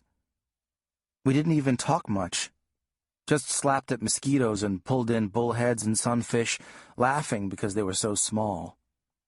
We had a bet on who could catch the smallest fish, $5, and I won. I caught a sunfish the size of a guppy. We ate peanuts, threw the shells into the water, and drank soda. When the sun started to go down, we could hear the crickets chirping, and Dad said that we could figure out just how warm it was out by the number of chirps that a cricket made. I said, "No way." And he said, "Yes way." And he told me how. That was the best day. So I'm thinking he thought you and him should do some bonding and took you fishing with Roger, but didn't think to tell anyone. But then again, I don't think he would take two little girls fishing with him. Who knows? He's tough to figure out sometimes. You've always been a good sport, Calli, I'll give you that. You're no girly girl. I remember the time when you were 1, and just starting to walk, all wobbly and unsure. I was 6, and Mom told us to go outside and play. You followed me around, trying to do everything I did. I picked up the bruised apples from the ground under our apple tree, and threw them at the side of the garage, and you'd do the same. I didn't much like having a baby following me, but I loved how you'd say, "Ben, Ben," for Ben. Whenever you'd see me, it was like you were all surprised that I was there, like you were all lucky because I stepped in the room. Even if you'd seen me like 10 minutes earlier. Mom would laugh and say, "See, Ben, Calli loves her big brother, don't you, Calli?" And you would stamp your fat little feet and squeal, "Brother, brother." Then you'd come over and grab my leg and squeeze. Later that same year, when I turned 7, I got the coolest pair of cowboy boots for my birthday. They were black and had red stitching. I wore those things everywhere, all the time. And if a baby could be jealous of boots, you sure were. You'd catch me wearing my boots and admiring myself in the mirror, and you'd just go right after those boots and try to pull them off my feet. It was actually kind of funny. Mom would sit on the bedroom floor and laugh her head off. I don't know if you thought I loved those cowboy boots more than you, or if you just enjoyed seeing me all riled up, but that got to be your favorite pastime for a while. You always ended up getting at least one boot off me, because you were so much littler than me and I couldn't just kick you away from me. I'd get in a ton of trouble if I did that. Lots of times you'd just sneak up on me while I was watching TV, and you'd latch on until that boot just slid right off my foot, then you'd run. Most of the time you'd just throw the boot down the steps or out in the yard. But one time, you threw it in the toilet. Man, was I mad. I refused to wear them after that. Mom washed it out and set it out in the sun to dry, but I still wouldn't wear those boots. But you sure did. They were yours after that, even though they were way too big for you. You'd wear them with every outfit you had, shorts, dresses, even your pajamas. More than once, Mom had to pull them off your feet after you fell asleep in bed. You still wear them once in a while. In fact, I wouldn't be surprised if you weren't out in the woods in them right now, stomping around. When you stopped talking isn't real clear to me. But I know you were 4 and I was 9. One day you're wearing my boots, telling me the dumbest knock-knock jokes and giggling like mad, and I'd roll my eyes. Then one day, nothing. No words. It just got so quiet around here. Like when you step outside after the first real big snowstorm of the year, and everything's all smothered in white, and no one has shoveled yet, and no cars are on the road. Everything is still. And it's nice. For a while. Then it gets kind of creepy. A quiet so big you yell just to hear your own voice. And the buried outdoors gives nothing back.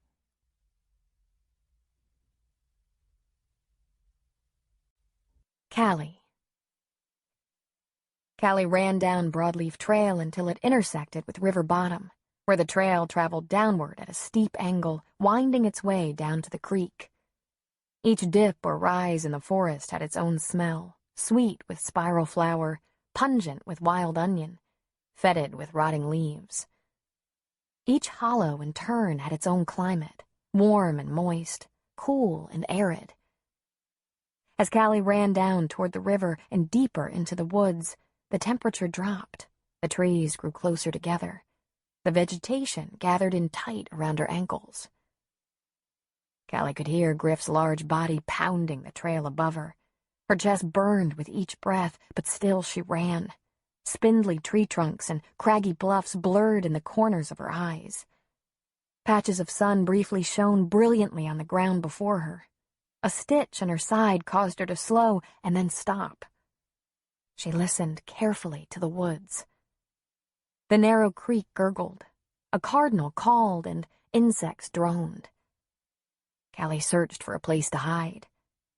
Off the trail, she spotted the remains of several fallen trees arranged in a crisscross pattern, behind which she could rest for perhaps a few moments, unseen. She climbed over the gnarled pile and dropped carefully to the side away from the trail.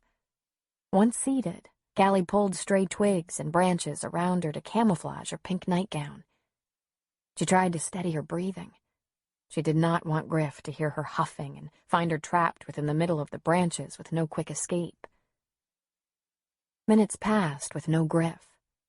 Only the comforting knock of a woodpecker somewhere above that rang out over the usual forest sounds.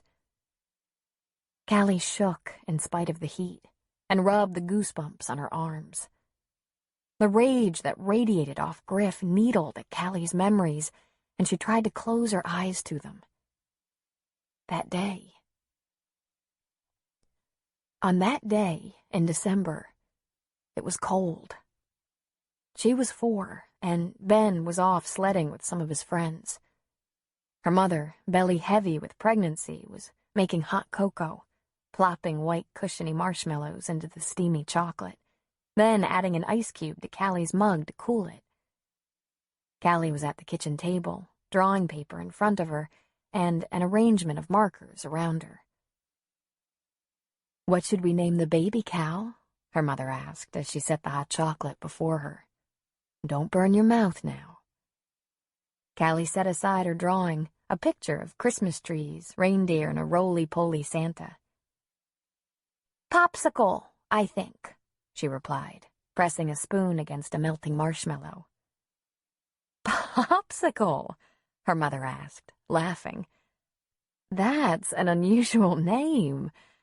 What else?" "Cupcake," Calli giggled.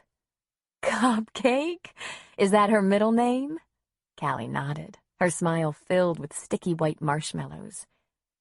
"Birthday cake," she added. "Popsicle, cupcake, birthday cake, that's her name." "I like it," her mother said, grinning. "But every time I say her name, I think I'll get hungry.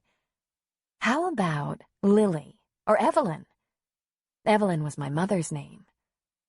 Calli made a face and tentatively took a sip of her cocoa. She felt the burn of the liquid traveling down her throat, and she waved a hand in front of her mouth as if to fan away the warmth. The back door opened, bringing with it a swirl of frozen air that made Calli squeal. "Daddy!" she cried out. "Daddy's home!" She stood on her chair and reached her arms out, snagging onto his neck as he passed by her. The cold that hung on his parka seeped through her sweatshirt, and he tried to set Calli down. "Not now, Calli. I need to talk to your mom." Calli did not release his neck as he clumsily approached her mother, and he shifted her so that she rested on his hip. The smell of beer bit at her nose. "Stinky," she grimaced. "I thought you were getting here hours ago," Antonia said in a measured tone. "Did you just roll into town?" "I've been gone 3 weeks. What are a few hours more?" Griff's words were innocent, but had a bite to them. "I stopped at O'Leary's for a drink with Roger." Antonia scanned him up and down.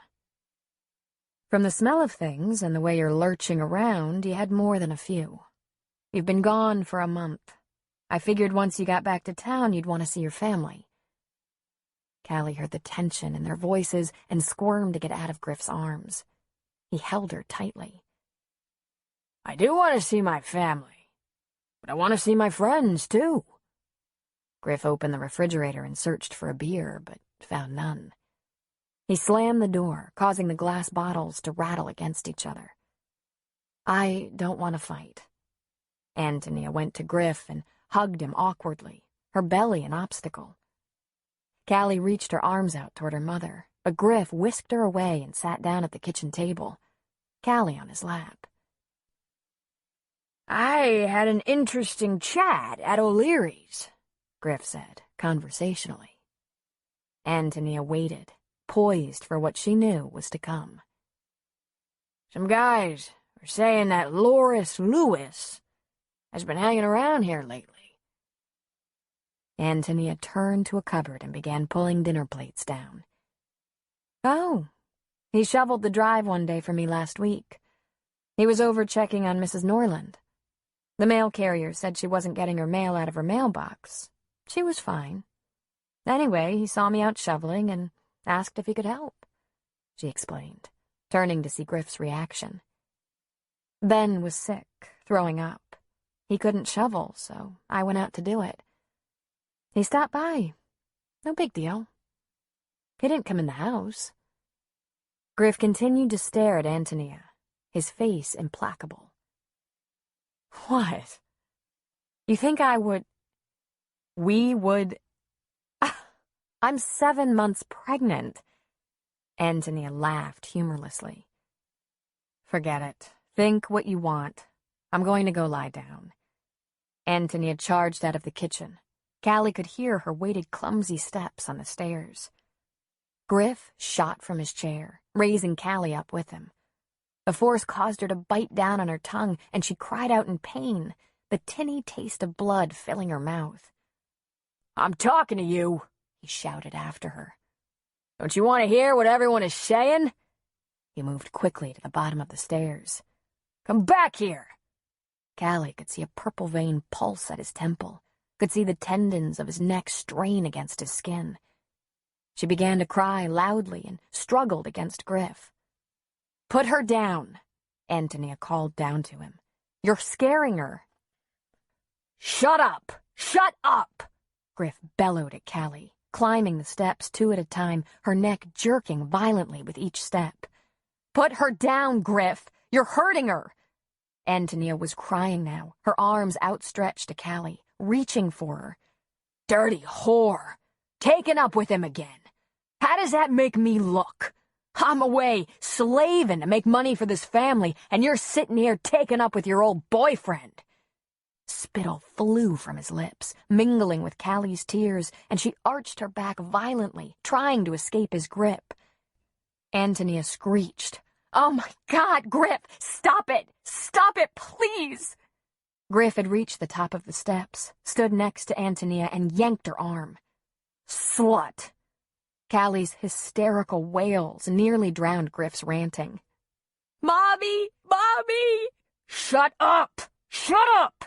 Griff tossed Calli to the floor at the top of the stairs. Her head bounced sickeningly off the hardwood floor, and she was silent for a moment, her desperate eyes on her mother, who was shoving Griff away from her to get to Calli. Griff held tightly to her mother's arm, and she snapped back like a rubber band. For an instant, before Tony tumbled backward down the steps, Griff nearly steadied her. Calli and Griff both watched in horror as Antonia's back slammed into the steps and she fell to the ground below. "Mommy!" Calli yelped as Griff skidded down the steps to Antonia. He knelt before her where she was crumpled. She was conscious, her face twisted in pain, her arms cradled around her belly, moaning silently. "Can you sit up? Shut up, Calli!" he barked. Calli continued to sob as Griff settled Antonia into a sitting position. "The baby! The baby!" she cried. "It'll be all right. It'll be all right," Griff said, pleadingly. "I'm sorry. I'm sorry. Calli, shut the hell up! Can you walk? Here, let's get you to the couch." Griff gently raised Antonia to her feet and led her to the sofa, where he laid her down and placed an Afghan over her. "Just rest. Just rest. It'll be okay." Calli continued to scream in the background, her weeping getting closer as she made her way down the stairs and moved to her mother's side. Antonia, eyes half closed, put one arm toward Calli. "Get away!" Griff hollered. "Jesus! Stay out of the way and shut up!" Griff's hands were shaking as he snatched Calli up and took her into the kitchen. Sit here and shut up! Griff paced around the kitchen, pulled at his hair, and wiped his mouth with one trembling hand.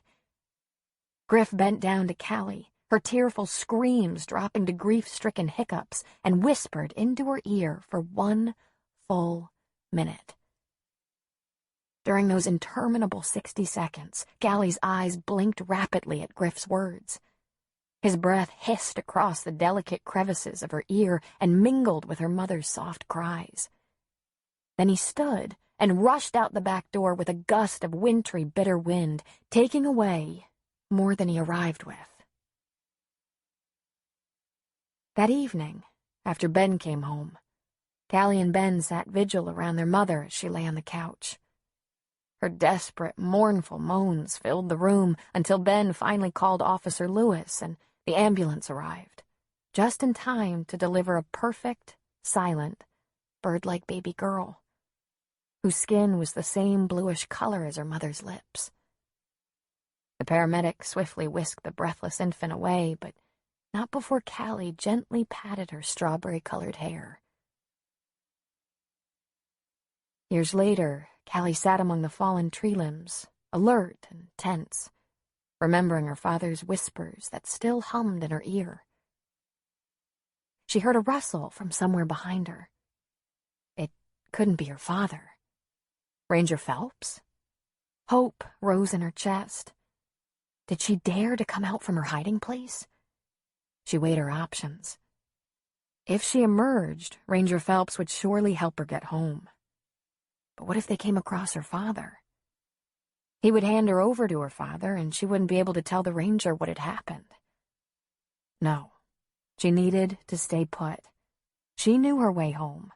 She just needed to be patient and wait Griff out. He would give up soon. He'd want to get to fishing with Roger. He'd want a drink. The olive-green pants of Ranger Phelps' uniform flashed past her, and Calli resisted the urge to leap from the twiggy den she had created and grab hold of the man. Just as quickly as he'd appeared, he was gone, fading into the lacy ferns, his footfalls silent upon the spongy earth. Calli sat back, tucked her knees beneath her chin, and covered her head with her arms. If Calli couldn't see her father, she figured, he certainly wouldn't be able to see her.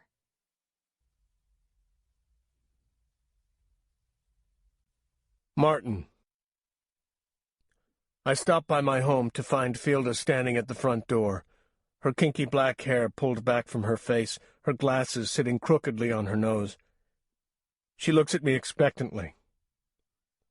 I shake my head no, and her face falls. "What do we do?" she asks, pitifully. "The deputy sheriff says to call anyone we can think of to keep an eye out for them. He says to find a picture of her to put on flyers. I'm going to take the photos of the girls to the police station. They're going to make the flyers for us, and then I'm going to find some people to help me pass them out." Fielda reaches for me and circles her arms around me. "What are we going to do?"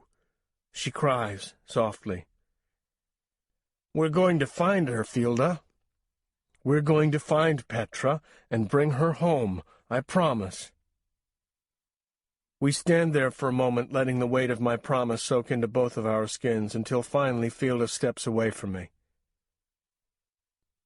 "You go get those flyers," she tells me firmly. "I'm going to call people. I'll start with the A's and work my way through the alphabet."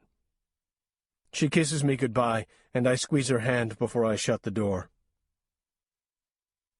As I drive down the streets of my town, my eyes scan every inch of sidewalk, searching for Petra. I try to see in windows and crane my neck to look into backyards, and several times I nearly veer off the road.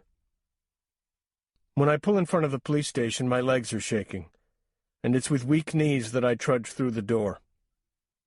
I introduce myself to a man at a desk.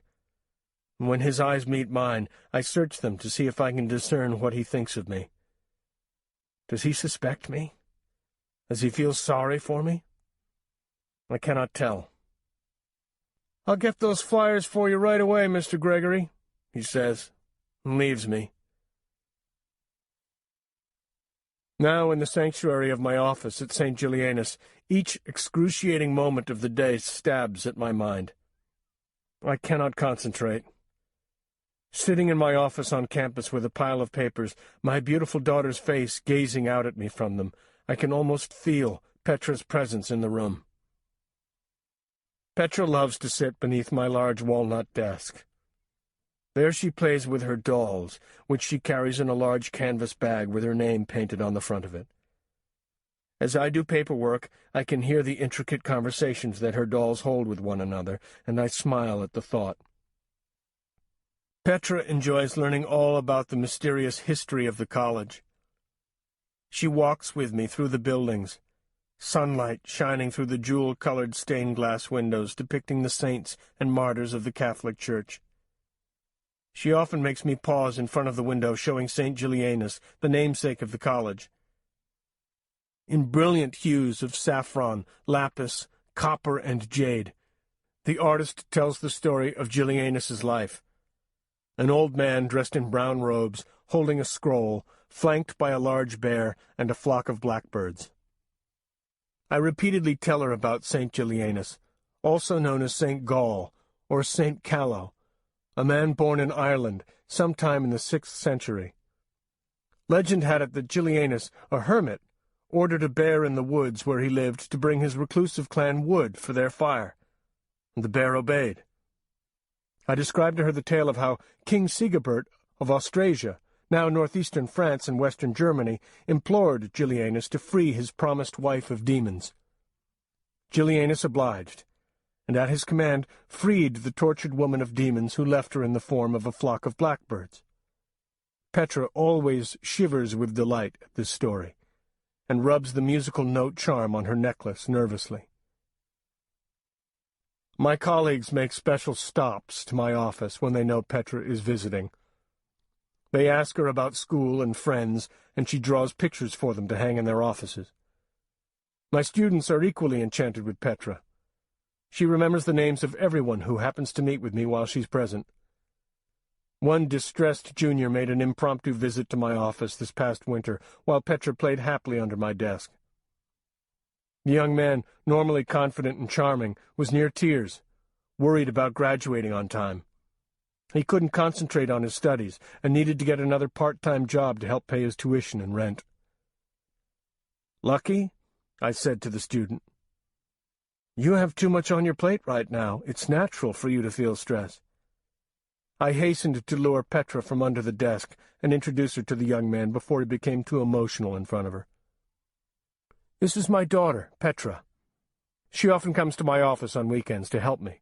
Petra, this is Lucky Thompson, one of my students." Petra looked critically at Lucky, taking in his shaggy hair, baggy jeans, and sweatshirt. "Is Lucky your real name?" she asked, boldly. "No, my real name's Linton, but everyone just calls me Lucky," he explained. "Good move," Petra said, nodding her head. "So are you Lucky?" "Most of the time, I guess." "Do you have a pet?" she quizzed him. "I do. A dog," he responded, amused. "Because, they say that having a pet helps relieve stress. What's your dog's name?" "Sergeant. He's a golden retriever." "Cool. Dad, doesn't Grandma need help at the cafe? Maybe Lucky could work there," Petra suggested. With a phone call to my mother-in-law, I confirmed that this was true, and arranged for her to meet with Lucky. "You're a cool kid, Petra," Lucky said, smiling, chucking her under the chin and rubbing the top of her head. So in her effortless, magical way, Petra once again made everything all better, and the young man left with his spirits buoyed and a lead on a part-time job at Morning Glory. I stand now, my joints creaking with the effort. I'm very much feeling my age today. I pick up the stack of flyers and a roll of Scotch tape, lock the door to my office, and begin the unfathomable task of tacking my child's face to windows and telephone poles around town.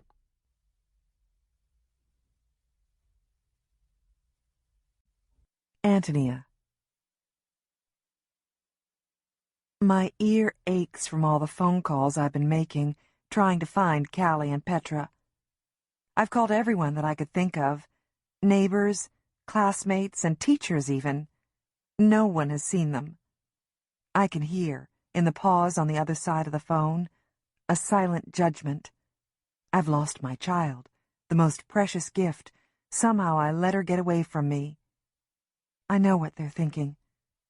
That first I let my daughter's voice be snatched away. Now her whole being is gone. What kind of a mother is she, is what they're not saying. Instead, they wish me luck and prayers, and say that they'll go out looking and tell everyone they know to look out for the girls also. They're very kind. I'm thinking that I should have put up posters the day Calli lost her voice. Missing, they would say. Calli Clark's beautiful voice. 4 years old, but sounds much older. Has a very advanced vocabulary. Last heard on December 19th, right after her mother fell down the stairs. Please call with any information regarding its whereabouts. Reward. Silly, I know, especially when I've done so little to try and actually help Calli find her voice again. Oh, I've done the basics. Took her to a doctor, to a family counselor even. But nothing has changed. Not one word has been spoken. I've worked so hard trying to forget the day I lost the baby, but little snippets come to me at the oddest times. I could be weeding in my garden and would remember how I named her Poppy. I couldn't actually name her Popsicle Cupcake Birthday Cake, but Poppy seemed appropriate. She had the prettiest red hair. She looked like a little, wilted, red-petaled flower when they brought her to me to say goodbye. They'd tried so hard to save her, they said. But she never even took one breath in this world. I could be standing at the kitchen sink washing out a pan when I'd recall that day after Griff helped me to the couch, seeing him guide Calli to the kitchen and whispering something to her. I remember thinking, oh, he's trying to reassure her, to calm her with comforting words.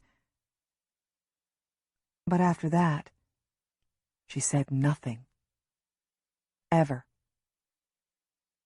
I never asked Griff what he'd said to Calli. And even worse, I never asked Calli. I step outside, and the high temperature instantly assaults me. I see the heat rising from the road, making the air wavery and thick-looking, and the saw of the cicadas is nearly deafening. Ben is walking slowly out of the forest. His shoulders are hunched, and his hands are stuffed in his front pockets. He's slick with sweat. To me, he looks like a little boy again, always so sweet and unsure, wanting to be one of the guys, but not certain of just how to do that. He's always been large for his age. His classmates look up at him, impressed with his bulk, but are always a little puzzled at his gentleness. Sorry, he'd always say if he knocked down an opponent during a basketball game, and he'd stop in his play to make sure he got up okay. Sorry, Mom, Ben whispers as he brushes past me into the house. I follow him in and find him leaning against the kitchen counter. I reach up into a cupboard and pull down a glass, fill it with ice and lemonade, and hand it to him. Thank you for trying, Ben. I know you did your best.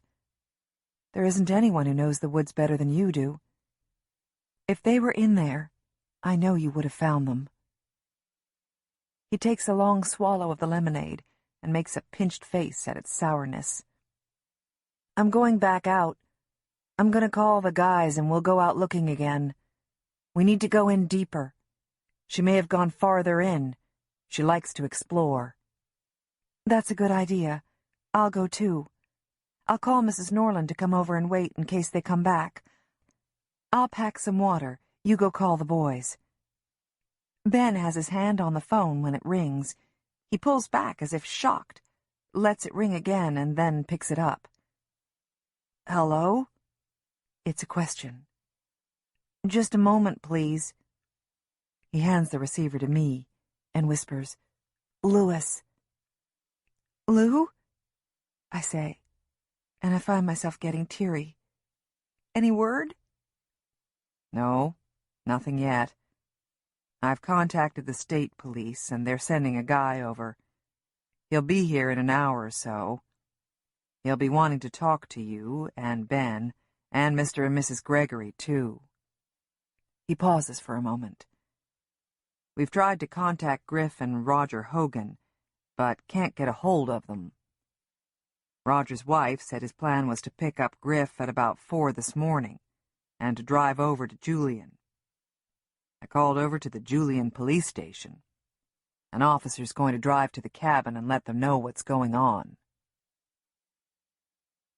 I try to imagine Griff's reaction to finding out that the girls are gone. Would he be worried? Would he come back right away? Or stay there and let me deal with this whole ordeal? How I had loved Griff. And still do, I guess, in my way. He was exciting, and at one time, before the alcohol overtook my place in Griff's heart, he needed me. Should Ben and I come into the station? I ask, returning my attention to the man I'd grown up with, the man I should have married. But if I'd done that, there would be no Ben, no Calli. How about I call you and we'll drive on over to you? That way, if Calli comes home, you'll be there. Tony, I need to tell you, this guy from the state, he does this sort of thing for a living, looking into missing kids. He's seen everything, and he doesn't know you. He'll ask some questions you won't like. What do you mean? I ask. And instantly realization dawns on me. You mean that he might think that we may have had something to do with this? Oh my God! All of a sudden, I feel dirty and guilty. I'll be there with you, Tony. These big shots tend to take over, but he's good. He'll help us find Calli and Petra. All right, Lou. We'll be here, I say faintly.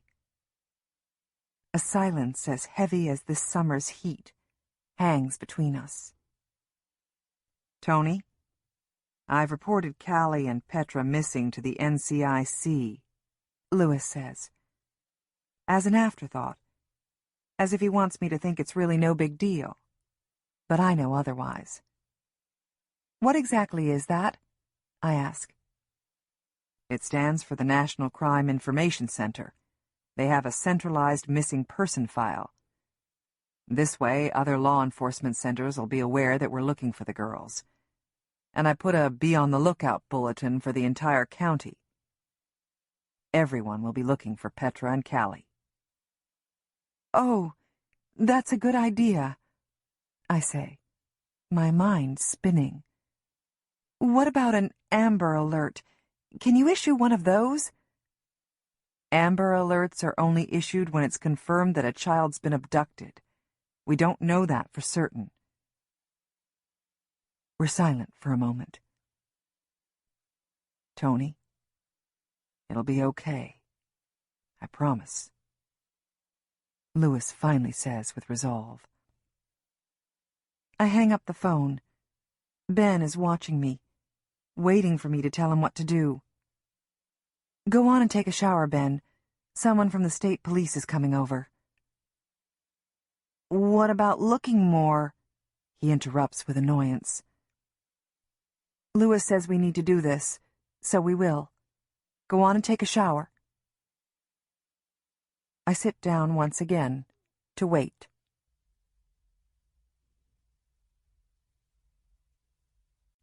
Calli. Calli's muscles went rigid at hearing a rustling in the brush, then a loud pop of a branch breaking. She was instantly watchful, her heart pounding a dull thud that she could feel in her temple. She sat frozen, waiting for the next sound, half expecting Griff to peek over the mound of tree limbs. A faint crunch of sticks, too light-footed to be Griff, and a white-tailed deer stepped into her line of vision, the reddish-brown coat lightly speckled with the white spots of a fawn. It stood still as it sensed Calli's presence. The deer's ears were long and slender, reminding Calli of a jackrabbit, its eyes black and gleaming, the color of the mica minerals Ben kept on his dresser at home. The two regarded one another for a while, and then the curious fawn stepped closer to Calli, so near that if Calli dared, she would be able to stroke its polished black nose. Holding her breath, Calli shifted her weight so that she was on her knees. The deer startled and took several steps backward and then stopped.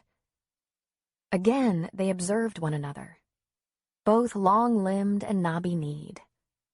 Alone.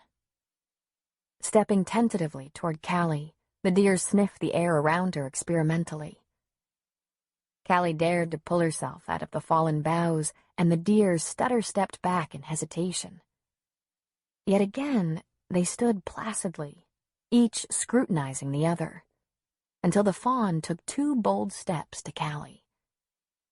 Surprised, Calli stepped backward, bumping into a birch tree, its white paper-like bark peeling in her hands as she tried to steady herself. Once recovered, Calli moved toward the deer, one grubby hand outstretched. And on it went. A soundless, tender waltz, under a dome of shimmering shades of green, a carpet of soil under them. Lost for a moment. Together. Each in their own quiet room. Saying nothing, but whispering to each other in their odd little dance.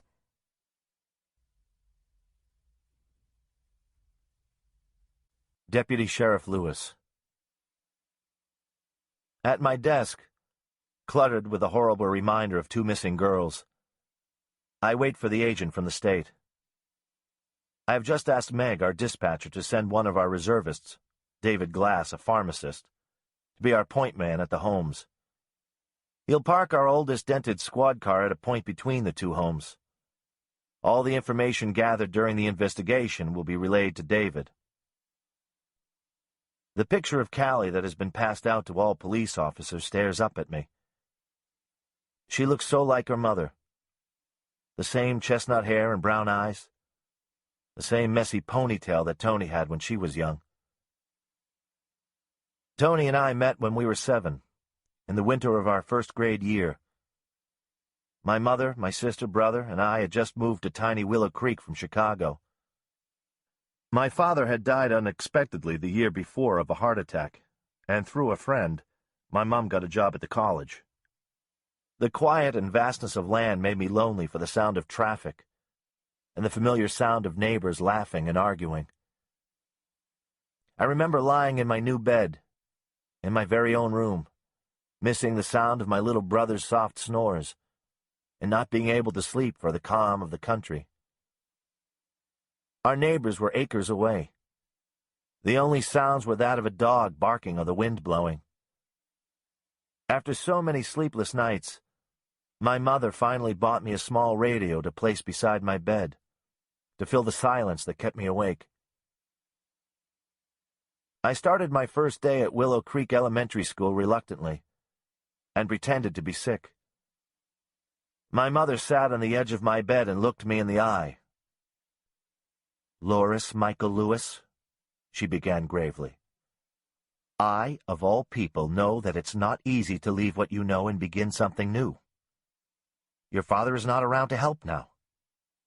You are the oldest, and everyone is looking to see what you do. If you lie in bed moping, so will they. If you get up cheerful and ready to tackle the world, so will they." "Mom, Katie is 3 months old. She ain't tackling anybody," I sassed.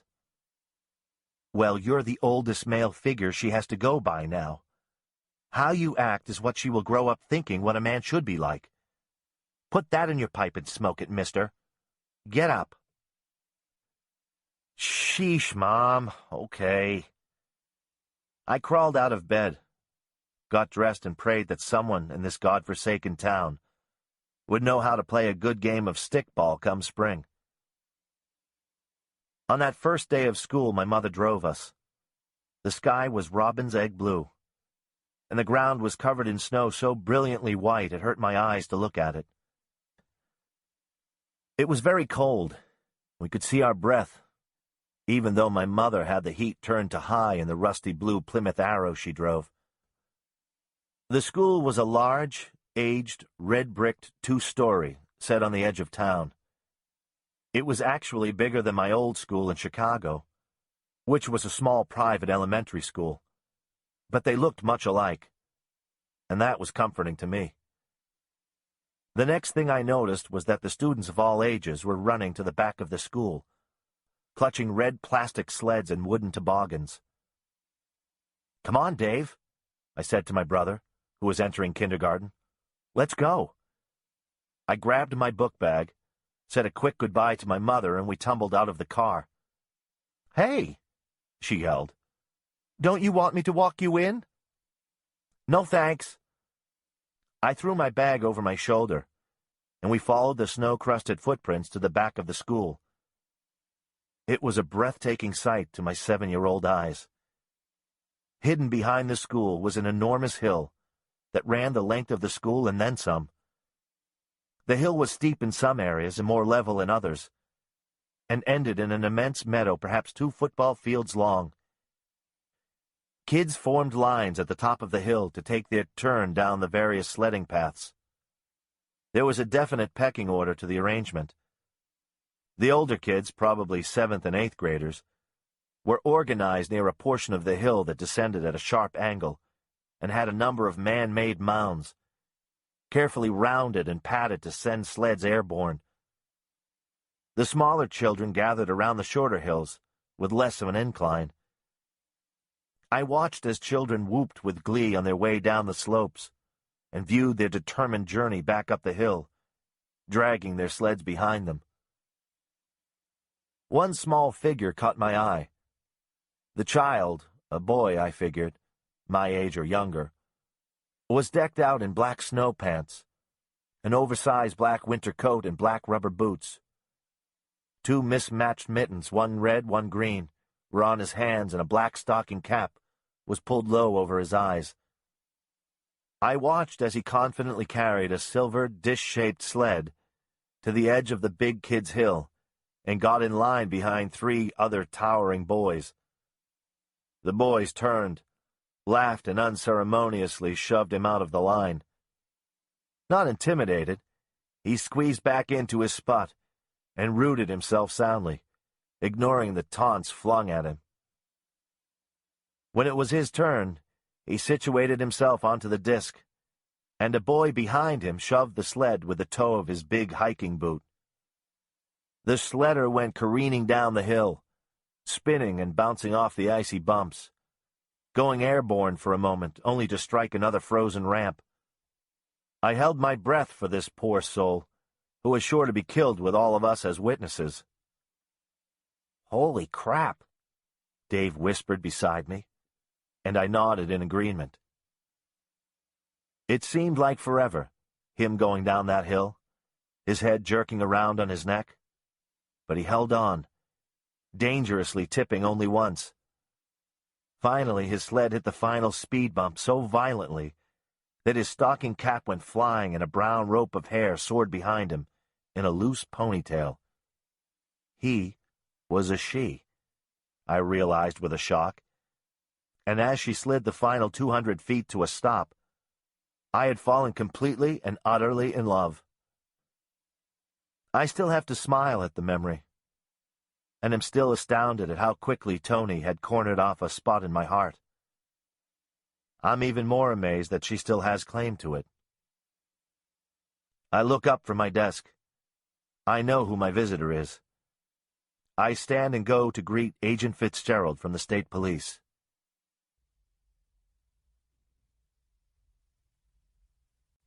Ben.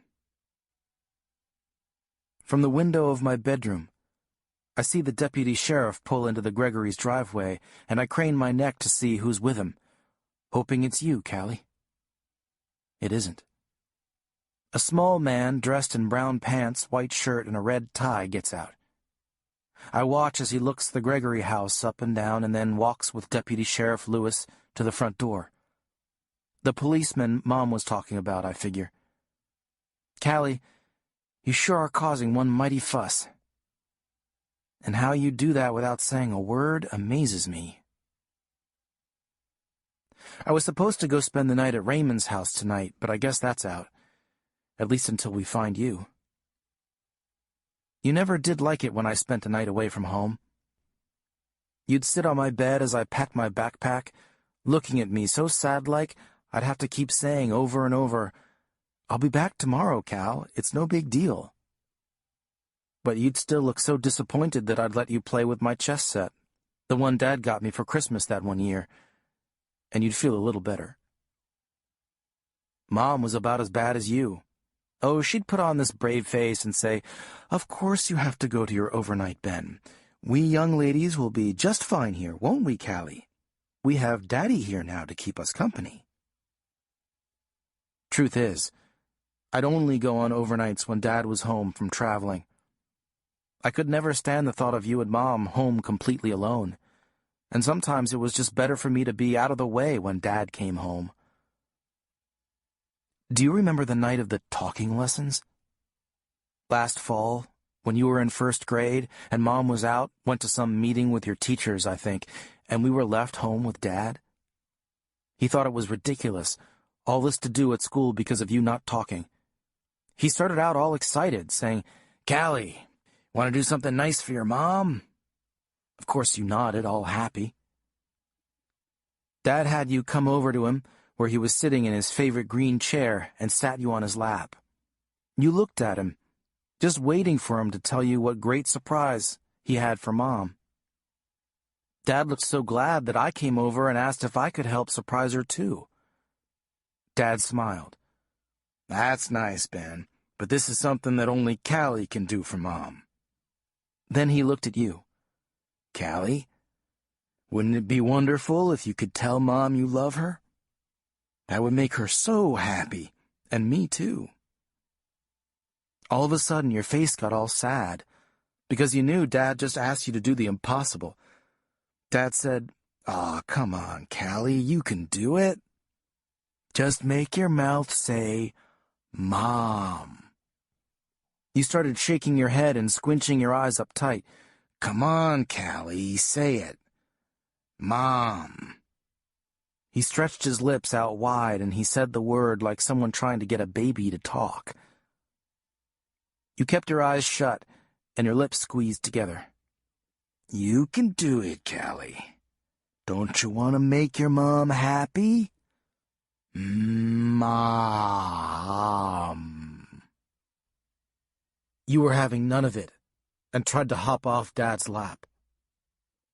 "Oh, no you don't. Come on, Calli, say it. Say it," he shouted. He held you on him with one arm and grabbed your face with the other, trying to force your mouth into a shape to say the word. "Stop it," I said real soft, but he kept right on going, even though you were crying, but not making a noise. "Stop it," I said louder, and this got Dad's attention. "Go on out of here, Ben. Me and Calli are just having a talking lesson. Go on now," he said. "Stop it," I yelled. "Leave her alone. She can't say it. She can't do it. If she could, she would have already. Leave her alone." I know. I couldn't believe it myself. You stopped crying, and both you and Dad looked at me like Martians had landed or something. "Stay out of it, Ben. Go on to your room," he said in a quiet voice, but I knew he meant business. "No, leave her alone. She can't do it." Dad stood up real quick and dumped you on your butt to the floor, and I yelled, "Run, Calli!" But you didn't. You just sat there on the floor and looked up at us. "Fabulous," Dad said, all huffy. "I got a retarded mute for a little girl and a smart-ass know-it-all boy. Fabulous. Maybe there's another way to get her to talk. Stand up, Calli. You did, quick. Ben here thinks he has all the answers. Thinks that you can't talk. Well, I know different, because I remember when you could talk. You yapped just fine. Maybe you just need a little incentive to get that mouth of yours going. Then Dad swung out at me and hit me in the back of my head. About knocked my block off. You covered up your eyes again, but Dad pried your fingers down to make you watch. Then he belted me a few more times, in the stomach, on my back. He kept looking at you, shouting, "If you talk, Calli, I'll stop." Then he'd punch me again, tell me to stop, and I will. Come on, Calli. Won't you even say something to help your big brother out? I knew you felt so terrible. Between the smacks I could see you trying to say the words, but you just couldn't. I knew you would have if you could. Finally, Dad got tired, and he said, "Hell, you both are hopeless." Then he sat back down in his green chair and watched TV until Mom got home. I never did tell her what happened, and I wore long sleeves for the next month. I figured Dad was only home for a few more days, and then he was going back to the pipeline again. You ran upstairs to your room and wouldn't even look at me for the next 10 days. But I knew you were sorry. I kept finding Tootsie Rolls under my pillow every day for the next 2 weeks.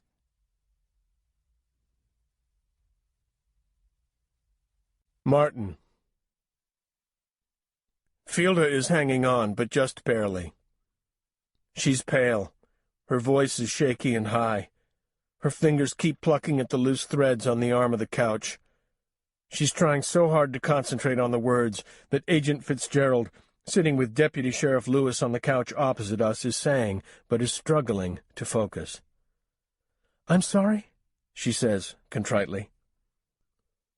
"What time did you see Petra last?" he repeats.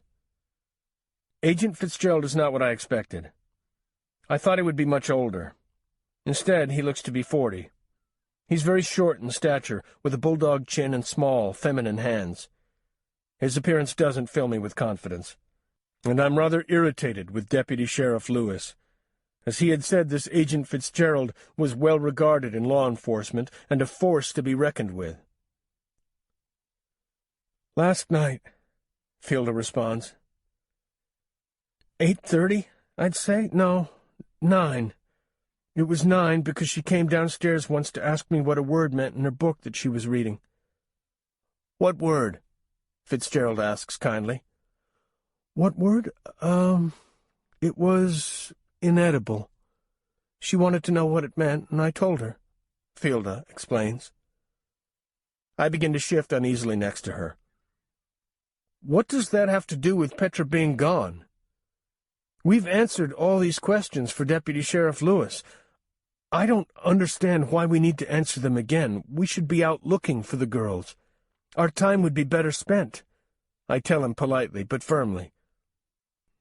"Mr. Gregory, I understand your concern," Fitzgerald says.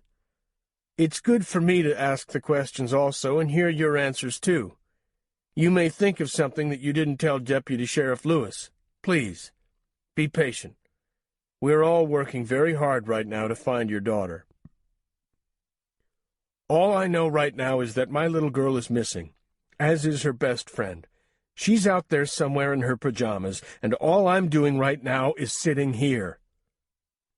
My voice is getting dangerously loud. "Why aren't we out there finding her?" Fielda grabs my arm and begins to cry, rocking back and forth. "Shh, shh, Fielda," I soothe her. "I'm sorry," I whisper to her. Fitzgerald leans forward. "If we focus on all the facts that we have, if we look at each little piece, no matter how inconsequential, then we're more likely to find out where Petra and Calli are. So, I do understand how repetitive this is for you, but it's very important." I nod. "I apologize. Please continue." "Can you give me a list of people who have visited your home in the last month or so?" he asks. Fielda sniffs and wipes her eyes with the heel of her hand. Calli, of course, was over. Calli's brother Ben, he delivers the paper. My friend Martha. Last names also, please, Fitzgerald instructs. Martha Franklin. The two men from the furniture store? Bandleworths. I don't know their names, though. They delivered the bookshelf.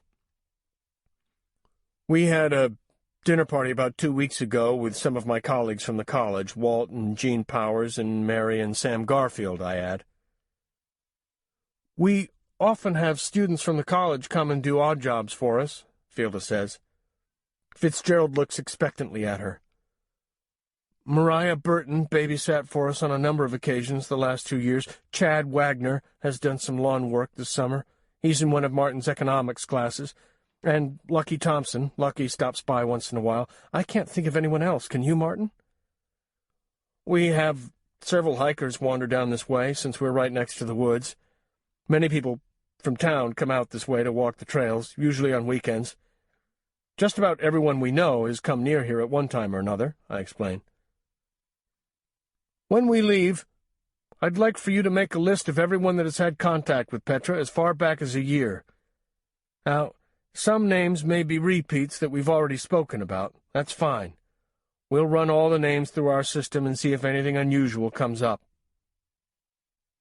Has anyone paid any extra attention to Petra while they were here? Talked to her or looked at her in a way that made you uncomfortable? Fitzgerald asks, his blue eyes staring unnervingly at us. Everyone loves Petra, Fielda answers. She just lights up a room.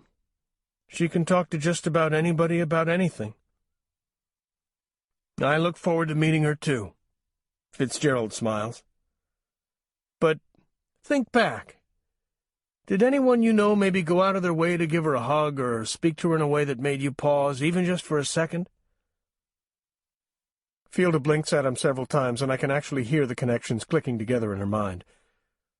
But she remains silent. I know these are uncomfortable questions for you, Mr. and Mrs. Gregory, but the sooner we look at all the possible scenarios, the sooner we get the girls home. We're sending officers door to door and checking on any known sex offenders in the area. You don't think Petra and Calli went off on their own, do you? You think someone took them?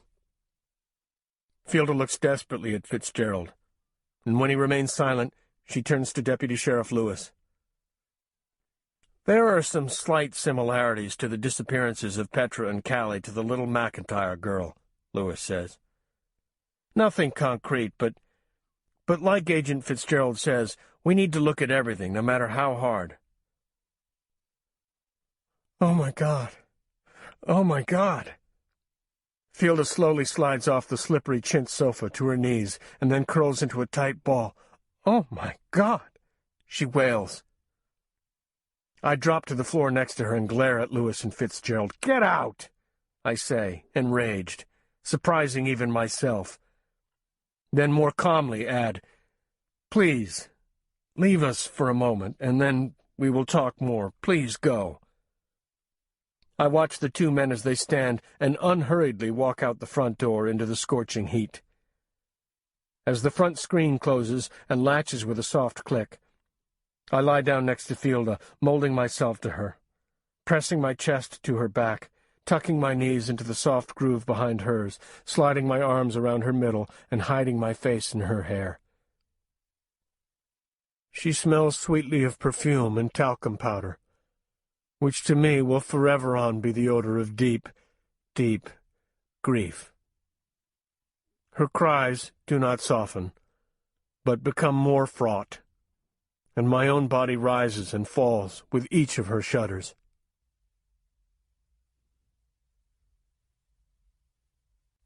Deputy Sheriff Lewis. Fitzgerald and I step out into the Gregory's front yard. The sun nearly directly above us, hidden slightly behind an enormous maple tree. A perfect climbing tree, Tony would say. Jesus, Fitzgerald says in an exasperated voice, and I steel myself for criticism of the way I just handled the last 3 minutes in the Gregory home. How can you stand this sound? Fitzgerald says disgustedly. What sound? Those bugs. Sounds like millions of insects chewing on something. Makes my skin crawl. Fitzgerald pulls out a pack of cigarettes and taps one out, holding it between his slender fingers. They're cicadas, I explain. It's vibrations. The noise they make. It's their skin pulled tight over their bodies. It's annoying. How can you stand it? I suppose the same way that you get used to the noises in a big city. It's just there. You don't really notice it after a while. Fitzgerald nods and lights his cigarette. Do you mind? He asks after the fact. No, go ahead, I reply. We both stand there listening to the cicada's anxious song. You feel bad, Fitzgerald observes. Yeah, I do. I respond blandly. It needed to be said. The thing about the McIntyre girl. They need to know it's a possibility. Give them a few minutes to let it settle in their minds and they'll be ready to go forward.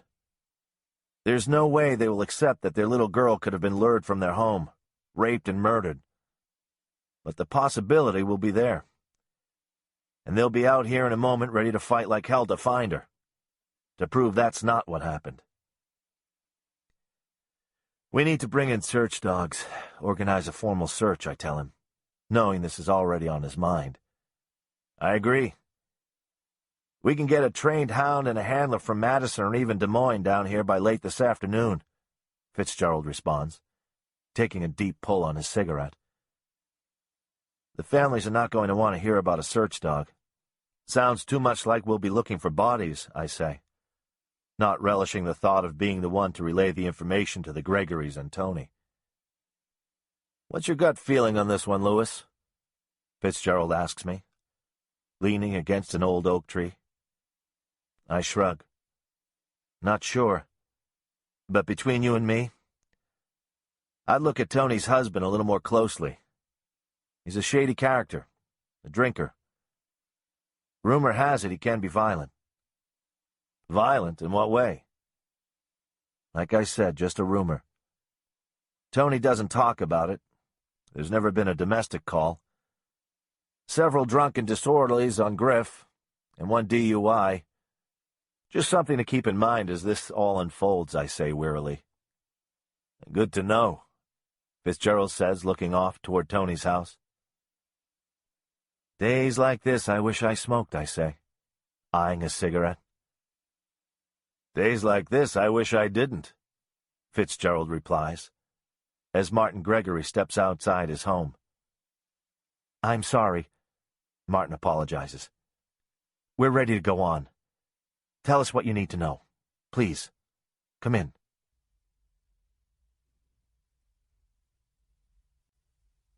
Calli.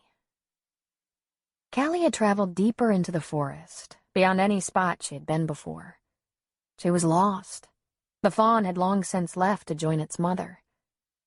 Calli wandered around, trying to get her bearings. The trees here were thick and shielded the sun's rays from her, though the air around remained steamy, heavy with moisture. The trail in front of her led upward, a winding rocky path that disappeared into a stand of hemlocks. Another trail led downward. She thought to the creek. Her tongue felt oversized and dry. She was so thirsty. She considered going back the way she had come, but dismissed the idea, knowing that Griff was still there somewhere. The muscles in her legs were shaky and tired from running, and a dull hunger had settled in her stomach. Calli scanned the forest around her. She saw the plump red and yellow berries that the cardinals flocked around, but knew she shouldn't eat them. She tried to remember what her mother and Ben had told her about the berries of the forest, what she could eat and what was poisonous. She knew about mulberries, the fat purplish-red berries filled with sweet juice that hung heavily on branches. She could eat those, but she knew not to eat the reddish-brown berries of the toothache tree, because they would cause your mouth to go numb. She trudged upward, eyes inspecting every bush and vine. Her eyes settled upon a thorny, tangled thicket holding blackish berries hanging from a white stem. Black raspberries. Calli hungrily plucked them from the twig, their juice bursting out of their skin with her touch, staining her fingers. The sweetness filled her mouth, and she continued picking, fanning mosquitoes away from her find.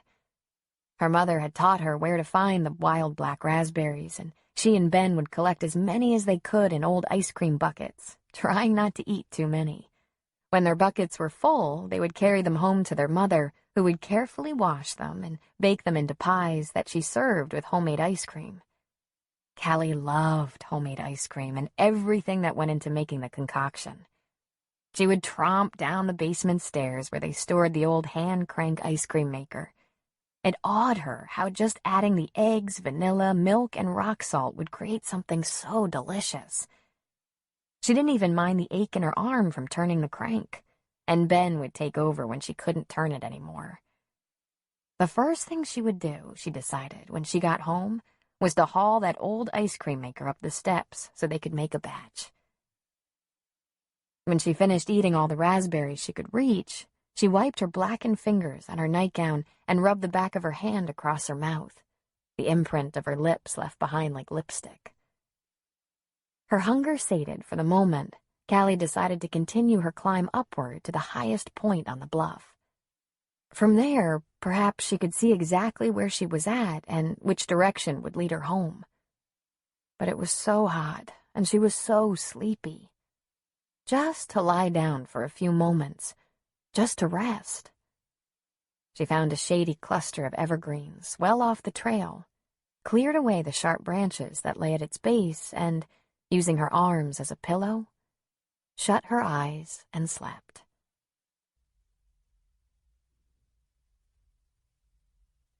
Ben. We've been waiting for eons for Deputy Sheriff Lewis and the other guy to get here. Mom made me put on a nice pair of shorts and a shirt with a collar for when they come over to talk to us. I'm starving, but feel weird making a sandwich or something when you're out all by yourself with maybe nothing to eat. I grab a box of crackers and take them upstairs to eat in my room. When I walk by the door to your room, there's this little stretch of crime scene tape stretched across the door frame.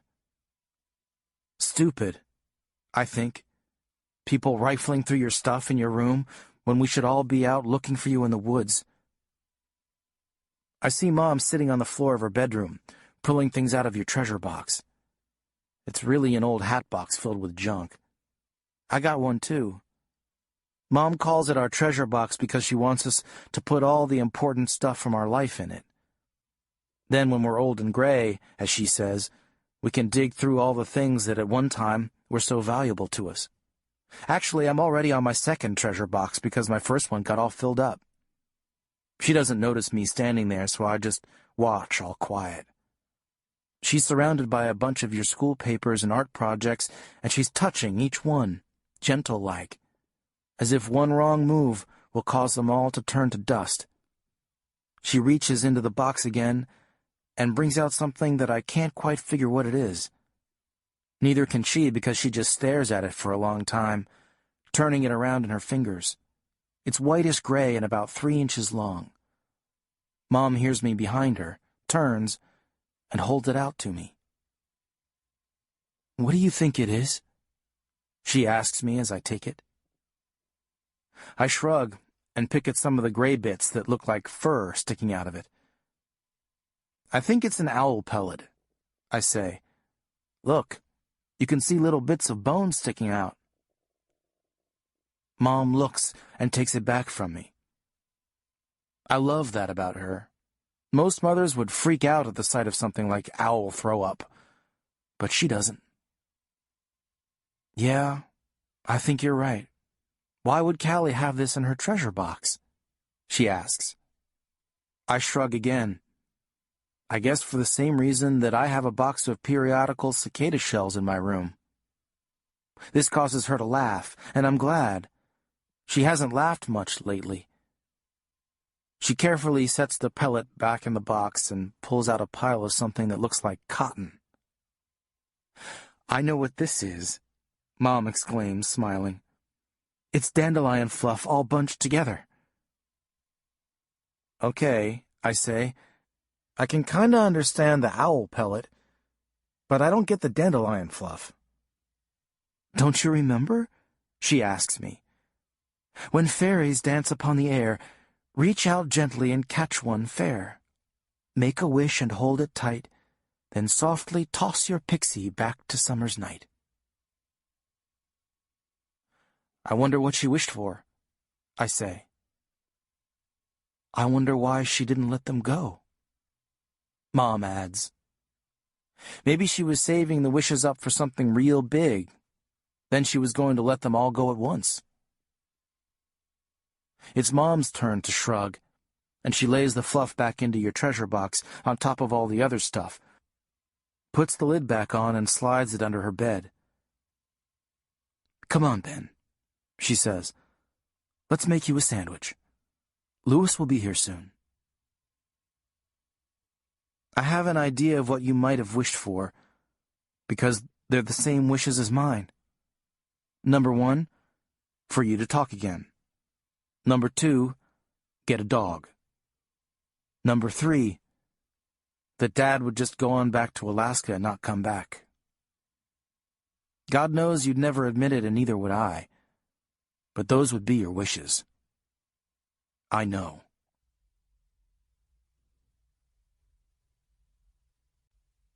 Antonia. As I make Ben and me a ham sandwich and slice an apple in half, I think of Calli's treasure box. The dandelion fluff reminds me of Louis, of when we were kids. The summer after Louis moved here, we'd go out to the meadow behind my house, the very house I live in now. Our field would be filled with happy yellow dandelions, and my mom would pay us a penny a weed to dig them out by the roots. No easy feat. We'd get old spoons to dig down as deep as we could, under the roots, and then toss them into an old plastic bucket. We could wrench out about 100 in a day. My mother would give us $1, 1 shiny quarter for each of our grimy hands, and we'd hop on our bikes, ride downtown to the Morning Glory Cafe, and pool our earnings. I'd buy us a cherry Coke, not the kind that comes in a can, like today, but the kind straight out of a soda fountain, with the cherry juice squirted in. Mrs. Morning would always put in 2 straws and 2 cherries, 1 for Louis and 1 for me. Louis would buy us a basket of French fries, piping hot and salty. He'd write my name out on top of the fries in ketchup from the squirt bottle, and then script his own directly below it. The fries with my name on them were mine, the fries with his name, his to eat. Some days we'd each buy a candy bar. I always picked marathon bars, and he'd choose a Baby Ruth. Petra's mother, Fielda, was often at the cafe helping her mother. Friendly and sweet, Fielda would stand behind the counter watching us carefully, refilling our sodas. Looking back, I can see that Fielda wanted to be my friend. But I had Louis, and, well, he was all I needed, all I wanted. Years later, when we became neighbors and were eventually pregnant with our girls at the same time, Fielda tried again, invited me over for coffee, for walks. But once again, I was aloof, this time for completely different reasons. I was afraid she'd get an inkling of my sad marriage, catch my husband and me in a bad moment, see the bruises. Eventually she gave up and left me alone, just as she had eventually done when we were young.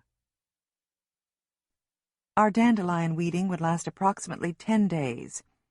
By then, we were bored with the job and had our fill of cherry Cokes and fries. We hadn't even made a dent in removing all the dandelions. They were beginning to seed, and white puffs were whirling in the air above us, undoing all that we'd accomplished. You know, Louis told me, these really are fairies. Yeah, right, I said, unconvinced. They are. My dad told me. He said that dandelion fluffs are magical fairies.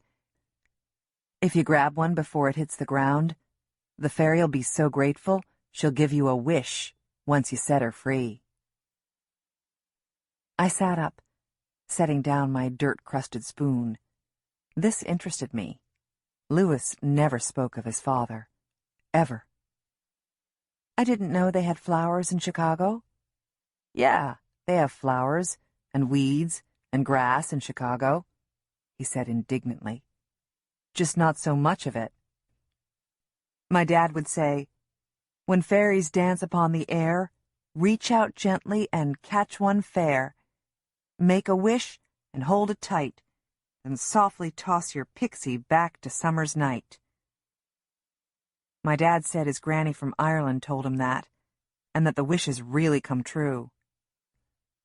Every summer when we'd see dandelion fluff, we tried to catch one, make a wish, and then blow it back into the air. What'd you wish for?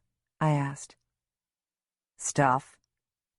Louis, all of a sudden bashful, dropped his spoon and ran towards the woods, grasping at fluff as he went. What kind of stuff? I called as I chased him. For the Cubs to win the pennant? Things like that? He wasn't looking at me. What about your dad? Do you ever wish for your dad? I asked softly.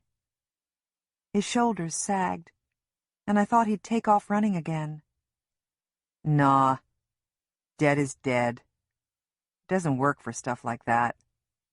You gotta wish for money, or to be a movie star or something.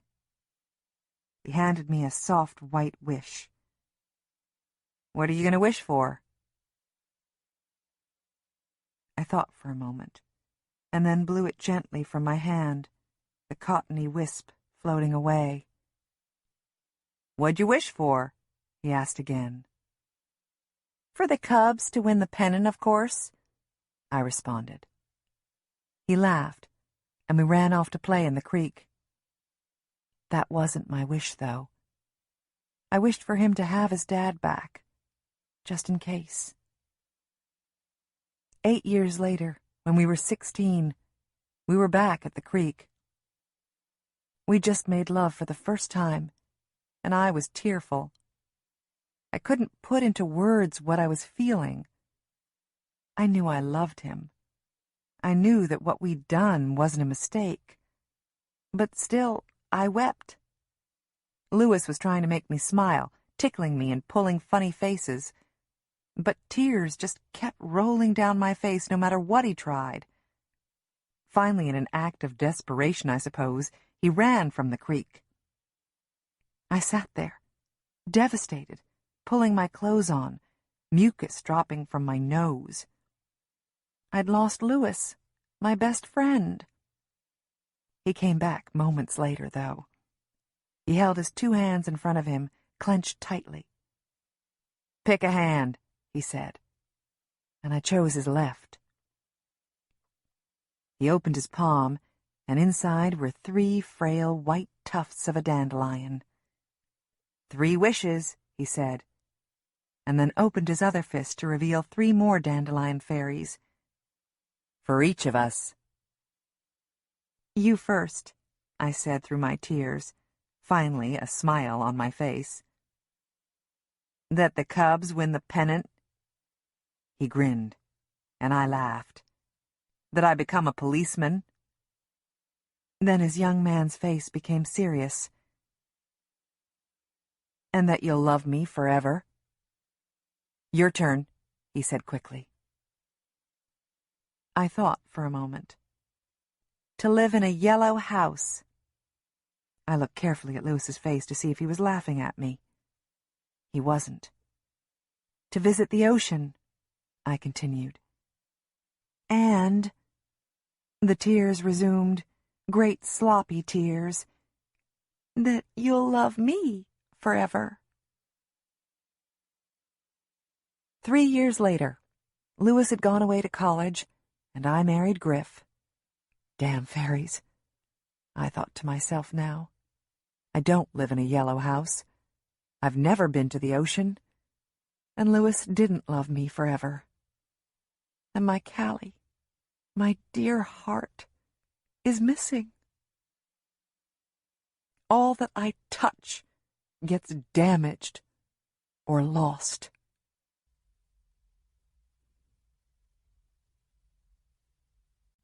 Deputy Sheriff Lewis.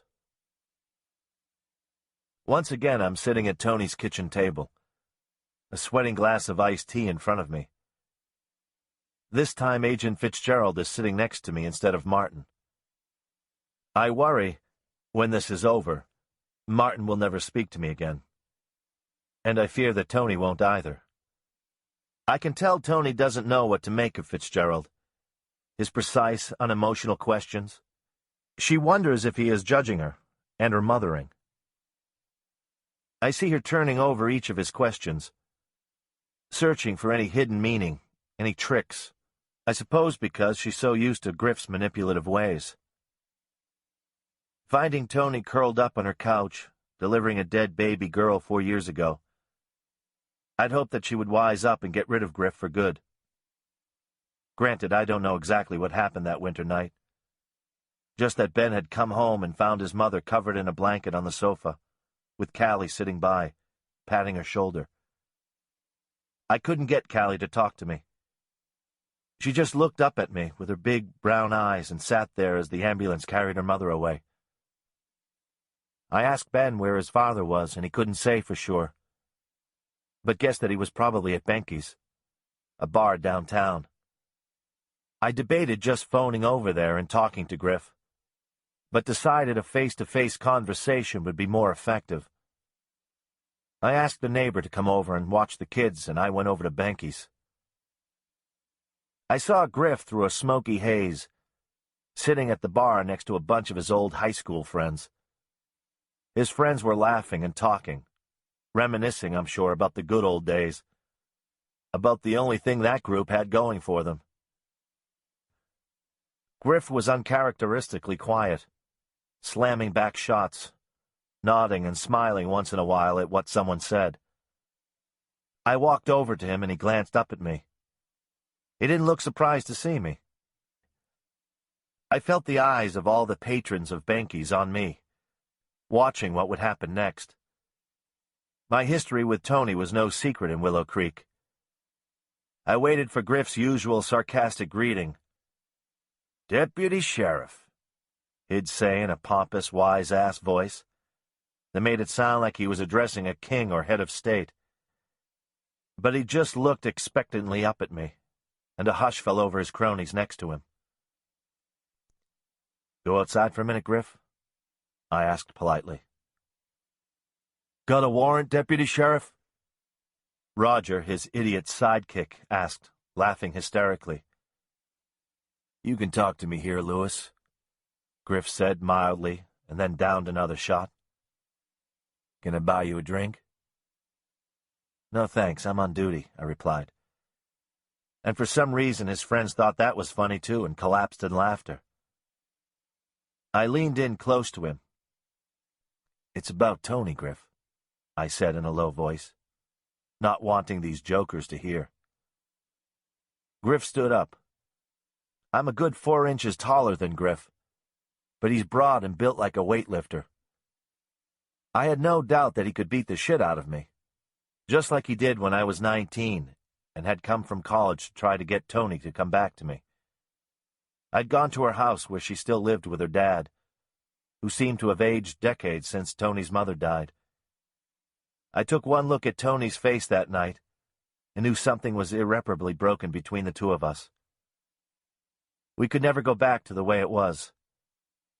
At the time, I didn't want to stay in Willow Creek, and Tony didn't want to leave. My mom had remarried earlier that year and moved back to Chicago with my brother and sister. I loved college, loved Iowa City, and wanted Tony to come back with me. There wasn't really anything left for her in Willow Creek, I thought.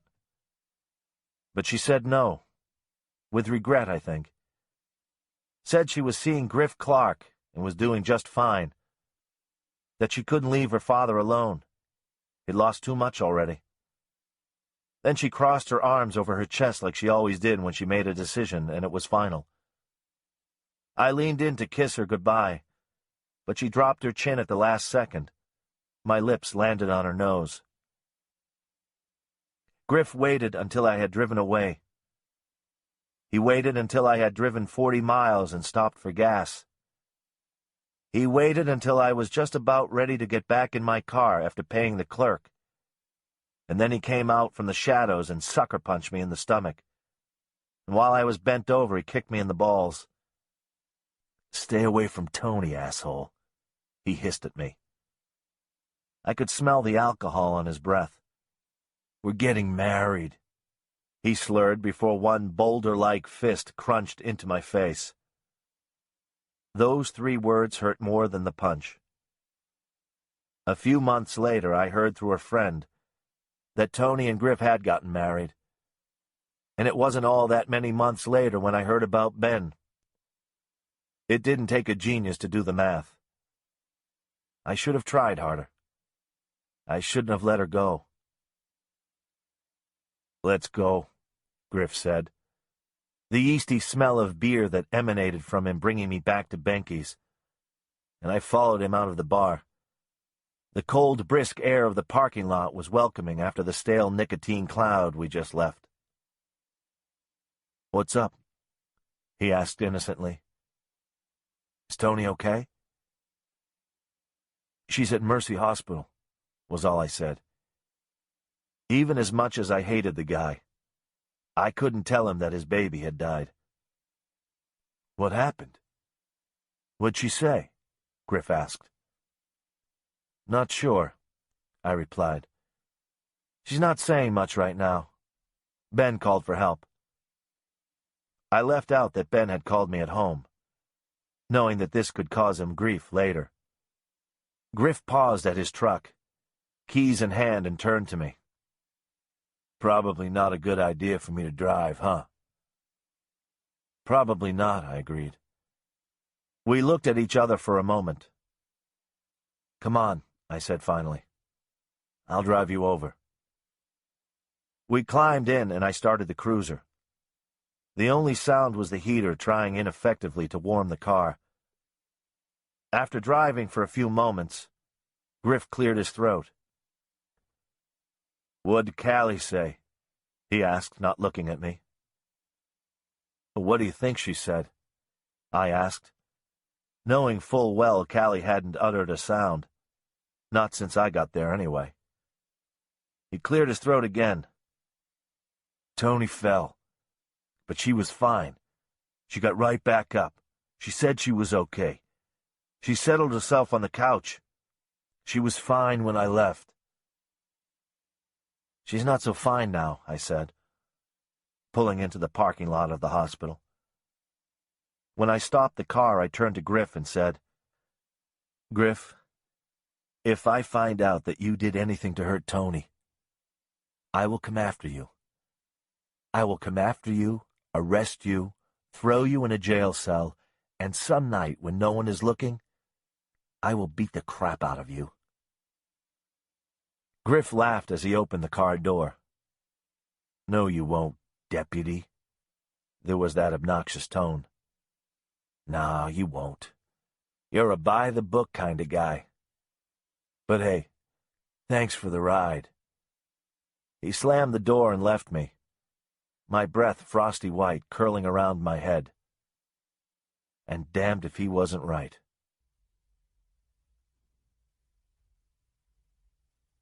Ben. When I was 7, I started playing in a summer soccer league. Mom thought it would be good for me to get out and get some exercise, make some new friends. I was big, but not exactly the athletic type. My feet always seemed too large, and I'd end up tripping over them and making a fool of myself. After squashing about 3 of the kids on the other team, plus one of my own teammates, the coach put me in as goalie. That I could do.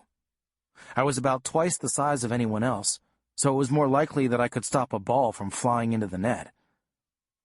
I would snatch balls out of the air as they came whizzing toward me, blocking the soccer ball with my body. No one scored on me in 4 matches, I could see you and Mom hollering on the sidelines, cheering me on. You were too, I guess. Sometimes you'd try to run out onto the field to come and see me, and then the referee would have to stop the game and Mom would come over and scoop you up, saying, "Sorry, sorry," to everyone. One time Dad was in town, and he came to one of my games. It had rained earlier, and the grass was all slippery.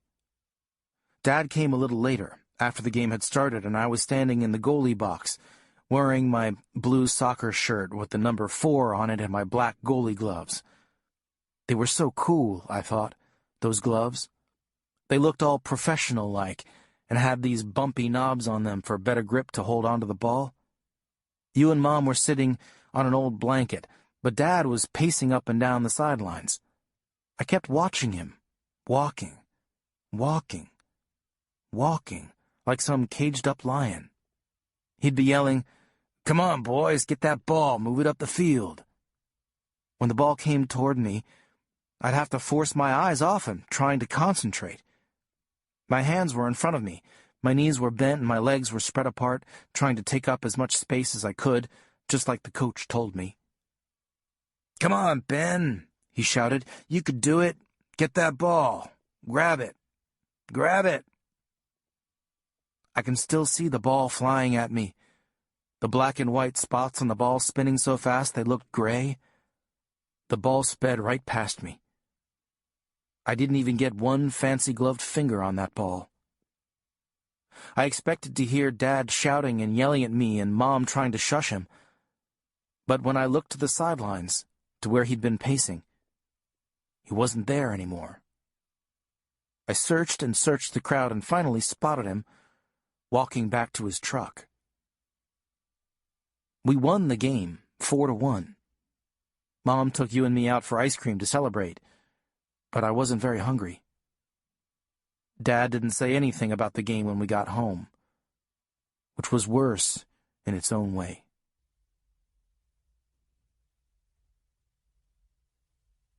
Antonia.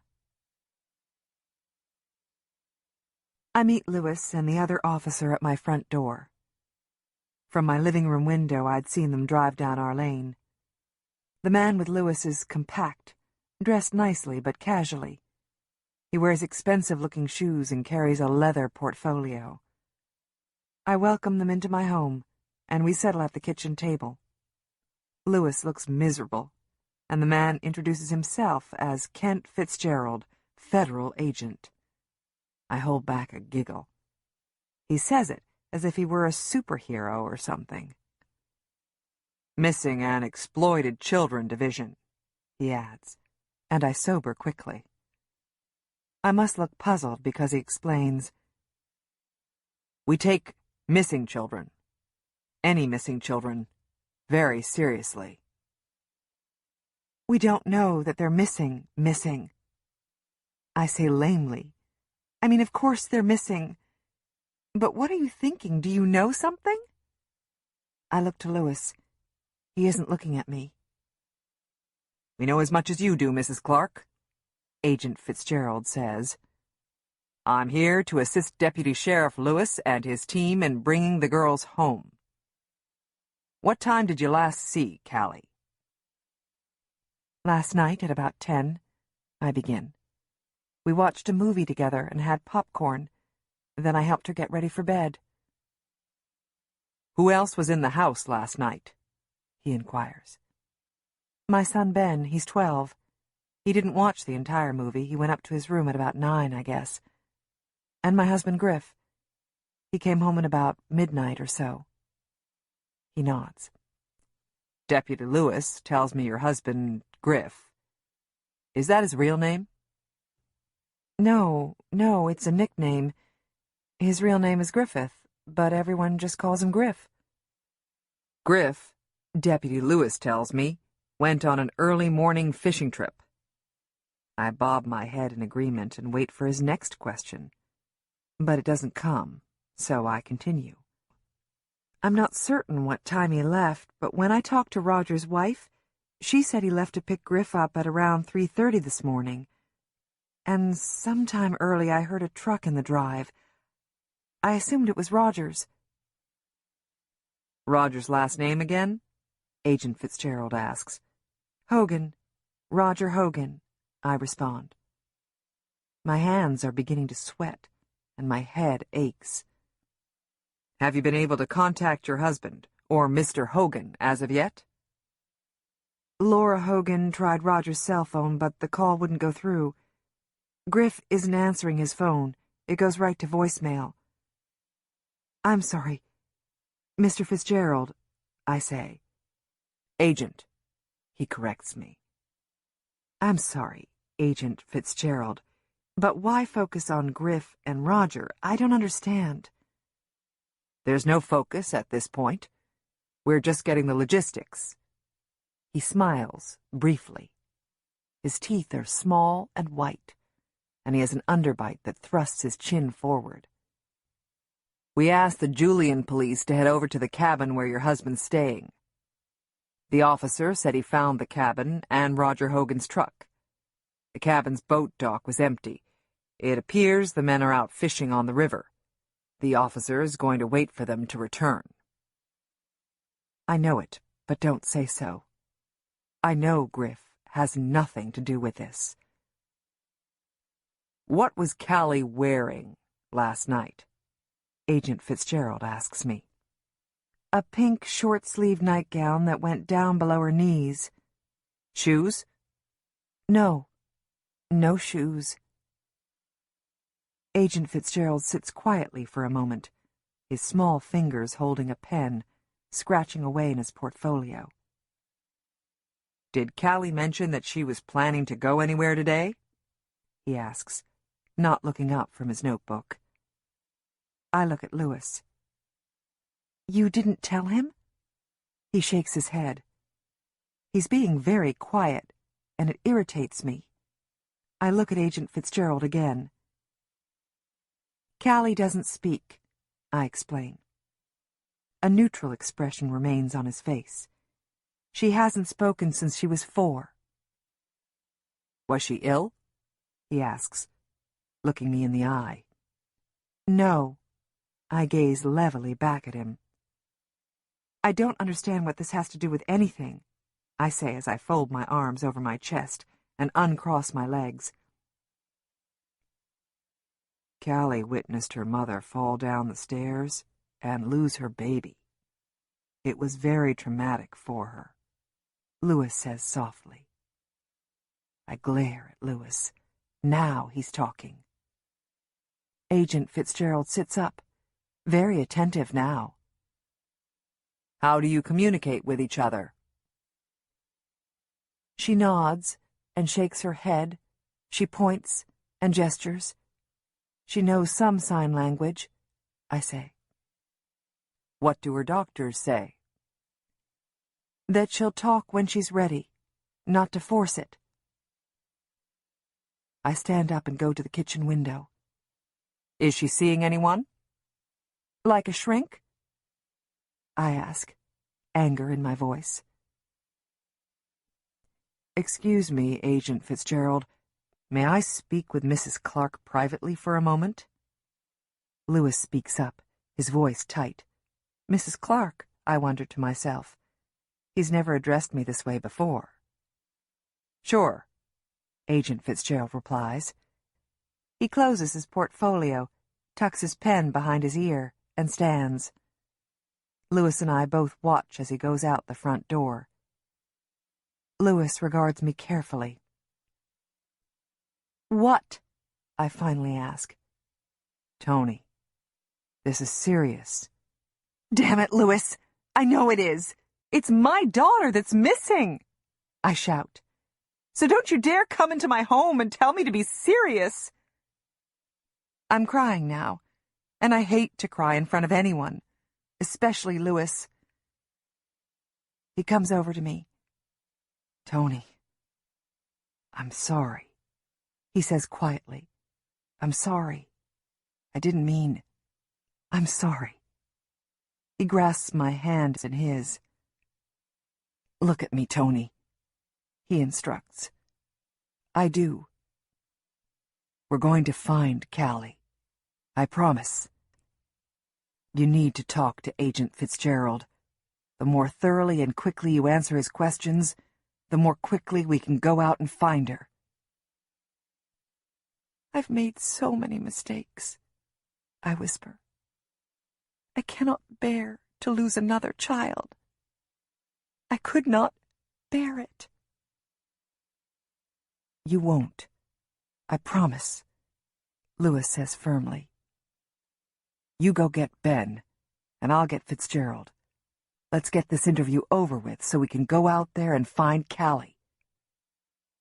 He squeezes my hands one more time before dropping them, and I climb the stairs to find Ben.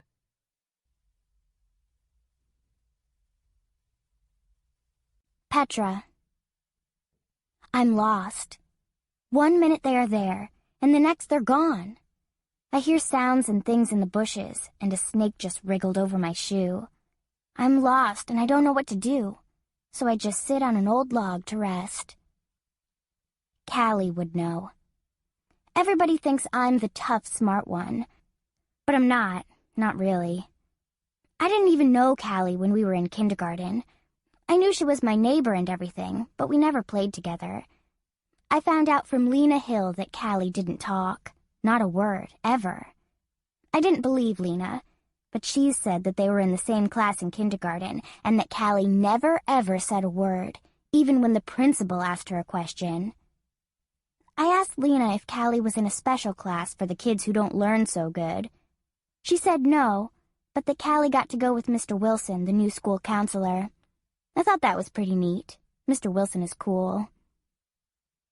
At lunch the second week of first grade, I budged Jake Moon so I could sit next to Calli. He didn't mind so much. I wanted to see if she really didn't talk. Lots of kids didn't say much when we were in the classroom, but everyone talked during lunch. But she didn't. She just sat there, eating her sandwich. "What kind of sandwich do you got?" I asked. She didn't say anything, but peeled back the top layer of bread on her sandwich to show me that she had peanut butter and something white and creamy. "I sure hope that's not mayonnaise. Gross," I said. Calli wrinkled her nose and stuck out her tongue to tell me she thought that was gross too. She handed me half of her sandwich, and I took a bite. "Peanut butter fluff," I said. "Lucky. I never get good sandwiches like that. My mom puts everything on wheat bread." Calli shook her head like she understood. We walked out to recess together. I saw my group of friends that I always played with. I said, "Come on," to her, and she followed me to where the kids were jumping rope. We got in line. "I like ice cream. I like tea. I want Petra to jump with me," Bree called. And I stood just outside the middle of the turning jump rope. I had to plan my jump in just right. Then I jumped, and Bree and I were hopping, until she jumped out, and it was just me jumping. "I like popcorn. I like the sea. I want Calli to jump with me." And Calli hopped right in with me.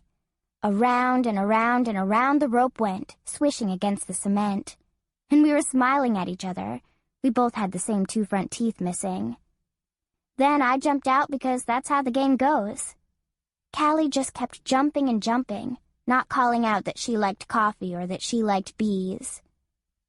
Everyone started getting all mad and yelling at her. "Come on, Calli, call someone." And, "Stop hogging the jump rope." Then the rope turners just stopped, and the rope fell in a heap on the ground. The recess bell rang, and then everyone ran to line up. In line, Nathan stood behind me and started saying, "I don't want to stand next to bushy hair. Someone trade places with me. Someone trade me places." And no one would. Even Lena and Kelly, who are my friends, wouldn't stand next to me. My heart felt all pinched right then. And then, out of the blue, Calli came up and budged right in front of Nathan and next to me. Best of all, she stared him down. She looked him right in the eyes until he said, "Good. You 2 weirdos can stand next to each other." The next day, I sat next to Calli at lunch again. She had bologna and peanut butter that day. "I'll have to pass, thank you," I said when she held out half to me. When we went out to recess, I grabbed her hand and pulled her into line for jumping rope again. She didn't look too happy about it, and the other kids didn't either. When it was my turn, I called out, "I like watermelon. I like to climb a tree. I like Calli to jump with me." And we jumped and jumped until I hopped out. Then it was just Calli again, and before anyone could get all nervous and mad at her, I yelled, "Calli likes bologna. Calli likes me. Calli wants to jump with Lena." I know it didn't exactly rhyme, but it worked. Lena jumped in with Calli. They jumped a while, and then Calli jumped out. I wish Calli were here. She'd help me find the way, or at least we could be lost together. I'm so thirsty.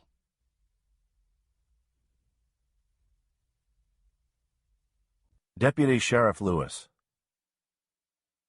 Ben comes slowly down the steps. I'm struck at how much he looks like his father, and I'm jealous. My boy, Tanner, looks just like his mother's side of the family, dark and small with gray-blue eyes. Ben looks nervous, but then he always seems jittery to me.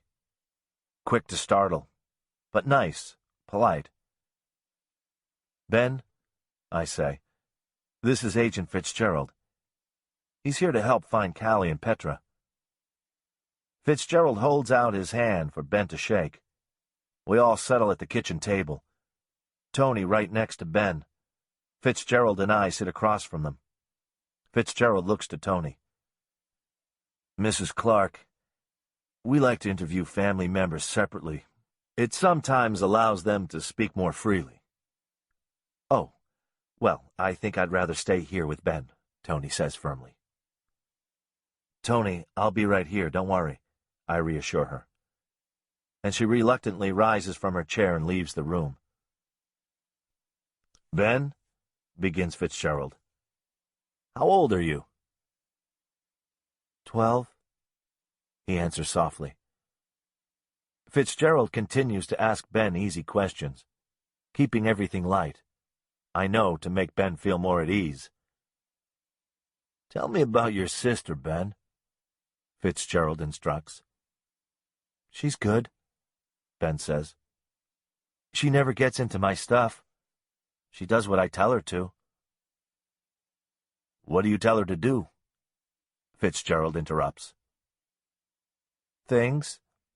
Help take out the garbage, help put away the dishes, stuff like that," Ben answers, shrugging his shoulders.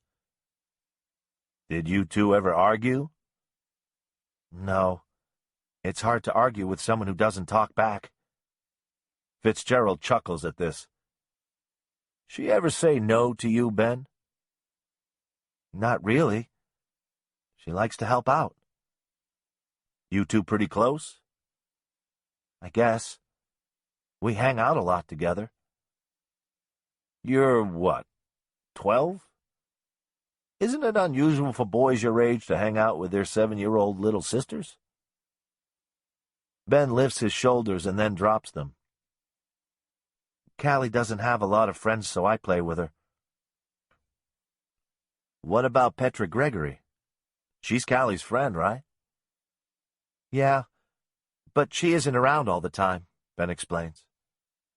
Fitzgerald seems satisfied with his answers.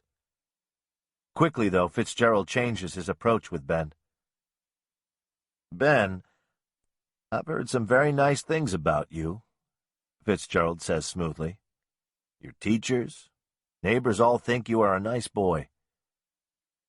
I think I know where this is going. Fitzgerald had asked me about it earlier, when looking through files. I told him it had nothing to do with this and to leave it alone. "But," Fitzgerald continues, "the parents of Jason Meacham have had some concerns about you, Ben, and their son. Can you tell me about that?" "Jason Meacham is a jerk and a liar," Ben says stiffly. "Tell me about it, Ben." "I don't have to tell you anything," Ben says petulantly. "No, you don't," Fitzgerald says mildly. "But you should. You want to help Calli, don't you?" Yeah? But sitting around here answering these stupid questions isn't going to help her. Ben is standing now, shouting. The only way we're going to find her is if we go looking for her. She's somewhere in the woods. How do you know that, Ben? Fitzgerald questioned softly. Because that's where she goes. When she wants to get away or be alone, that's where she chooses to go, Ben shouts. Fitzgerald says, his voice just a low whisper. What if she didn't have a choice? And Ben runs.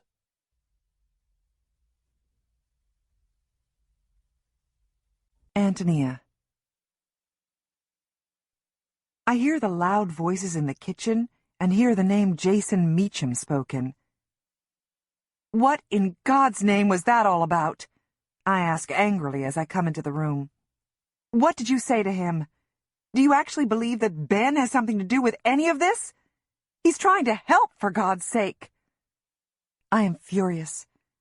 This stranger ran my son out of his own home, and Lewis just sat by and watched. He's looking down at his fingers now, something he's done since he was 7 and knew he was in trouble. Agent Fitzgerald doesn't look upset in the least. But of course, he wouldn't. He just swoops into a place, creates havoc, and then picks up and leaves. I tell him so. I'll go after him, Lewis offers, but I shake my head. He'll be fine. I know exactly where he's going. I'll go after him, and I'll go look for Calli while I'm at it. Nobody else appears to be doing anything but insulting the family who's missing somebody, I mutter. That's not a good idea, Mrs. Clark, Agent Fitzgerald informs me. It's not in the best interest of the investigation. What about Ben? I ask. Who's serving his best interest? What's all this nonsense about Jason Meacham? This has nothing to do with Calli, and I don't understand why you're bringing it up. My voice is shrill, and I hate the fact that I was losing control of it. More softly, I continue. Deputy Sheriff, I am surprised that you found it necessary to share that information with Agent Fitzgerald. To Fitzgerald, I say curtly, folding my arms in front of me. Tell me now what it is that you think I should be doing. Then you tell me what it is you are going to do in order to find my daughter.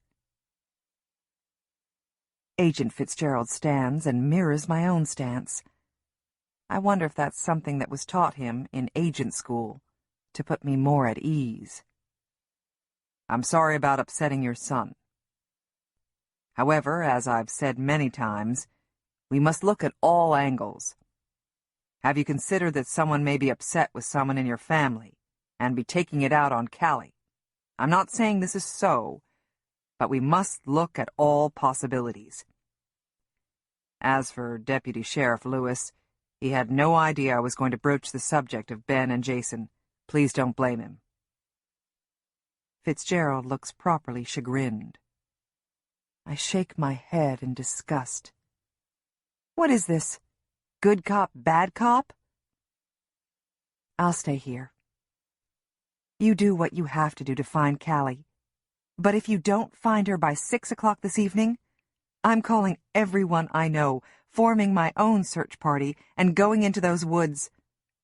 I know she's in there, and I'm going in after her. I will not support a search after dark, he replies, but I understand your need to participate in searching for her. We are at this moment organizing a search. The key word is organizing. We don't just want anybody out there stomping through the woods looking for the girls. We may bring in dogs to aid in the search, and don't want the area to be compromised more than is needed. We have officers out looking now. If we need more, we'll get the manpower. Everyone is doing all that they possibly can to find your daughter, Mrs. Clark. I'll also need to speak with your son again. Getting upset and running away will not help Calli. Ben would do anything for Calli. I say through clenched teeth. I believe that's true, Mrs. Clark. We'll speak soon. Fitzgerald turns to leave. Wait, I call after him. What are you going to do now? We're going to follow up some leads, interview neighbors and other individuals, and we're going to search for Calli and Petra. What leads? What individuals? Do you know something? I ask desperately. Nothing concrete that I can share with you at this time, Mrs. Clark. Oh, and please be aware that the media will most likely be contacting you shortly. This can be a very good thing. I suggest that you say no more than that your daughter is missing. Get the girls' pictures out there. The more people who see their faces, the more likely that they'll be spotted. A crime lab team will also be here shortly to gather evidence from the home. Please, stay out of Calli's bedroom. We want to have as much evidence intact as possible. I suggest that you stay at a family or friend's home for the duration of this. Please let the officer know where you'll be staying. We'll talk soon, Mrs. Clark. Goodbye. They're gone before I can argue about not wanting to leave my house. Ben's gone. Calli's gone. And I'm in my home all alone, except for the police officer. And I hate that feeling. I walk outside, trying to decide on whom I can impose by showing up on their doorstep. Who wants to be dragged into the middle of this mess? Maybe Mrs. Norland, our elderly neighbor. She's as close to a friend that I have anymore, even though most of our interactions are simple waves from across our yards. My eyes take in my garden, which needs weeding, and I decide to wait a bit for any news before calling Mrs. Norland. I'm not going to let a stranger run me out of my own home. I go to the shed to gather up my gardening gloves, trowel, and bucket. I haven't watered in days, but know not to do so now. The blazing sun would evaporate the droplets immediately, and the plants wouldn't be able to drink. In the darkened shed, a knotty peeling structure that's beginning to lean, I grab my gardening tools and notice among the cobwebs 4 old gallons of paint, a soft, creamy yellow. Years ago, my brothers had moved away, and my father joined them soon after. The house was too lonely, he said, without my mother. After Griff and I were married, he handed me the keys to the white, peeling 2-story and wished us much happiness there. I was 18. I still had wanted to live in a yellow house. I had spent hours in the hardware store, staring at paint chips, trying to decide on the perfect shade for our home. I lugged the gallons of paint home the week after the wedding. Griff smiled and said he'd get right on it. He never did. I was 18 then. Now I'm 31, and still no yellow house. I stepped back out into the blinding sun and scrutinized my flower beds. Where to start? They're all neglected. It's been too hot to venture out into the heat these past weeks. My vegetable garden is brimming over with overripe tomatoes and zucchini. My flower beds are filled with creeping Charlie, deer-bitten blossoms, and wilted stems. My eye settles on a patch of dirt just beyond my vegetable garden. I'd sowed it with grass seed earlier in the summer, but it didn't take. Instead, it appears that the plot has expanded to a stretch of soil about 5 feet long and 3 feet wide. I step over an overgrown stalk of rhubarb and examine the patch. 2 perfectly shaped child's footprints are imprinted in the dust. The toes are entirely defined. Larger prints of a man's boots are facing the smaller marks, almost toe-to-toe. Then, a few steps farther, just the boot prints, somewhat swept over by drag marks. My stomach fills with dread. The footprints could be old, I reason, but I know better. I bend down, lightly touch the dust, and rub it between my fingers. I stand quickly and run back to the house to tell an officer and to call Lewis.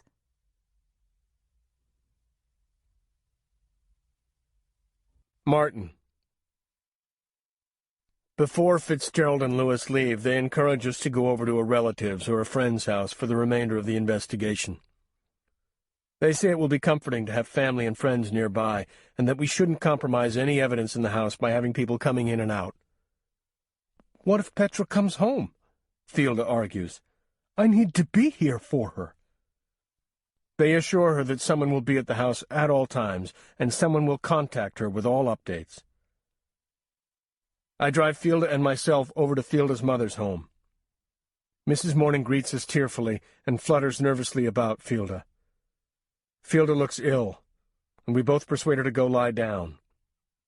Her head is aching, and I search through the bathroom medicine cabinet for some Tylenol PMs to help her rest. I suspect she needs something more, but I would never give her something stronger. I bring the tablets and a glass of ice water to the bedroom where Fielda is curled up under the quilt her grandmother had made. She looks so frail there, and old. This surprises me. Fielda, when in motion, is solid and vibrant, a force of nature, young. I'm not used to this, taking care of her. She always has looked after me. Odd, I know, because being a bachelor until I was 42 ensured that I took care of myself quite efficiently until I met Fielda. I enter the bedroom and close the door behind me. The room is hushed and cool.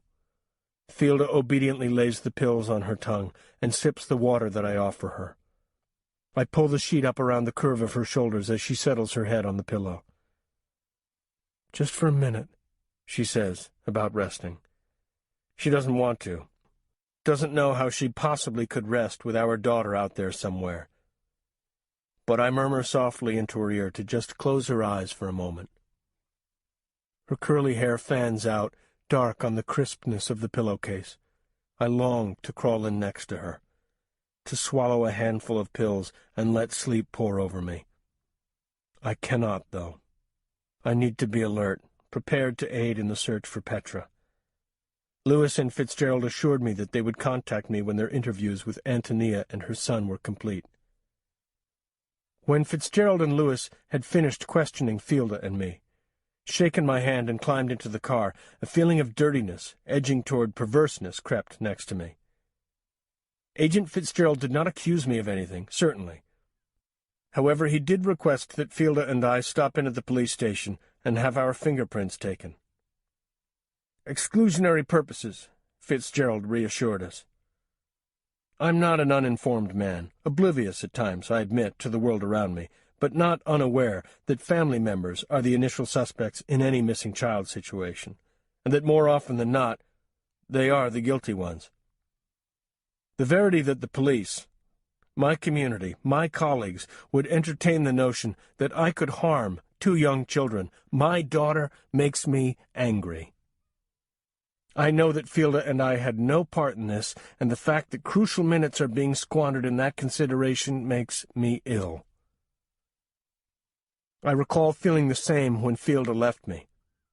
The second of two instances when we've been apart.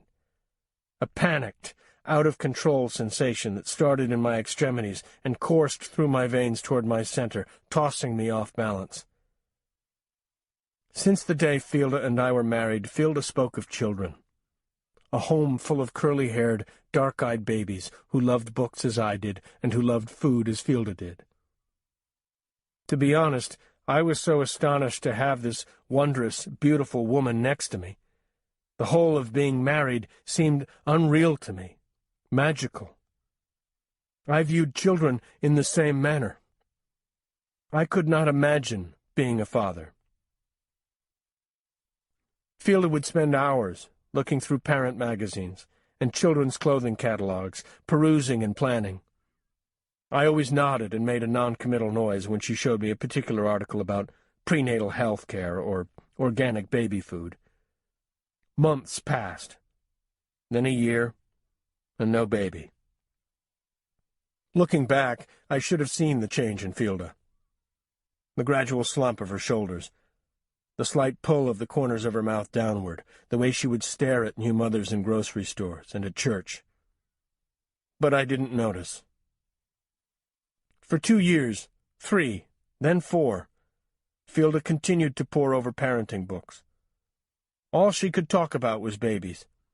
How to become pregnant with one, having one, raising one. I'm ashamed to say that I lost patience with her.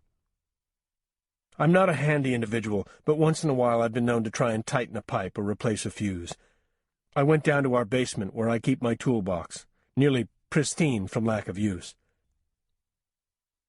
I was going to attempt to change the shower head in our bathroom. I don't know why the box caught my eye, but it did. It was a large, plain, clear plastic container with a blue lid, and it appeared to be filled with clothing. Maybe it was the bright pink fabrics that were such a contrast to the gray, dark basement that made me take notice. I don't know. But I pulled the box down from the shelf and opened it, almost fearfully, as if I was doing something wrong. Inside were dozens of tiny baby outfits, in pinks and blues and yellows, with the price tags still hanging from them. There were dresses for a girl and overalls for a boy. There were socks that would barely cover my thumb. There were bibs in bright colors that said, "Daddy's little girl," or "Got milk?" It wasn't the money, though the amount of clothing in that box must have cost a small fortune, that bothered me. It seemed to me so sad in some way. Pathetic, really. Looking back, I can see that it was simply hope. That for Fielda, purchasing the clothing meant that she was going to conceive and have a child. She had to. She already had the outfits. I didn't look at it that way, though. I grabbed a fistful of the clothing, dropping impossibly small T-shirts and booties behind me as I stomped up the steps. "Fielda!" I bellowed, startling her so that she dropped the pot of spaghetti she was carrying to the sink to drain. She hopped back to avoid the scalding water, and limp strings of pasta slid across the floor. "Martin!" she snapped back impatiently. "What's the matter?" "This is the matter," I said, holding out the baby clothing. "Are you crazy?" I asked. Words I immediately regretted, because by the look on her face, I think she may have wondered the exact same thing of herself. Still I ranted on. "Fielda, there is no baby. There may never be a baby. Maybe it's time you faced it." "I'm going to have a baby, Martin," she told me, her voice low and dangerous. "I can't not have a baby. I've got to have a baby," she went on, and I saw a light go from her eyes. A sense of dread wheedled through me, but I pushed it away. "Oh, don't be so dramatic," I said cruelly. "I'm not going to sit by and watch you waste money on a baby that doesn't exist." I might as well have slapped her. The hurt on her face still takes my breath away, and the fact that I caused it to be there still makes my face burn with shame.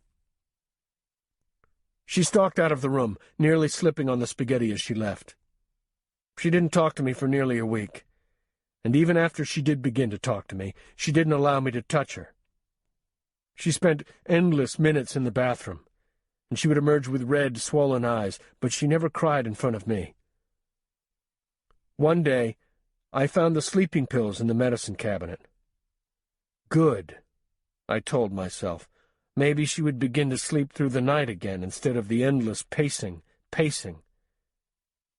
If I had thought about it, I would have known. I should have known. I should have thrown that bottle away the minute I saw it. And then, one day, it was as if nothing had ever happened, and she appeared to be the same old Fielda. I thought she had come to her senses, decided to let nature take its course. But I was wrong. Her mission to become a mother was as strong as ever, and I found out about the doctor's appointment when the receptionist from the office called to confirm the appointment. "We have the test results in," the receptionist explained. "He'd like for Fielder to come in to discuss them." I gave her the message, trying to conceal my wounded feelings at being left out of this part of Fielder's life. Though I must say I couldn't really blame her. I had told her to stop, which is something Fielder never did. Give up, I mean. She thanked me for the message, staring at me levelly, as if daring me to call her on it. I didn't. Instead, I canceled and rescheduled my classes that drizzly October afternoon to accompany her. In the office I tried to hold her hand, which she shook impatiently away. I tried reading aloud bits from outdated magazines, but she ignored me. Instead, she paced around the waiting room, looking at walls tacked with Polaroid snapshots of weary mothers holding tiny babies in their arms, sometimes a shell-shocked husband or boyfriend standing nearby. When the nurse called her name, Fielder marched back to the examining room without a backward glance toward me. Moments later, however, the nurse returned to the waiting area and called my name. "Mr. Gregory, would you please come on back? Dr. Berg would like for you to join us," she said, smiling. I followed her, heartened at her smile. Good news, I thought. Fielder will return to her former self. Her shoulders would straighten, and laughter would return to her eyes.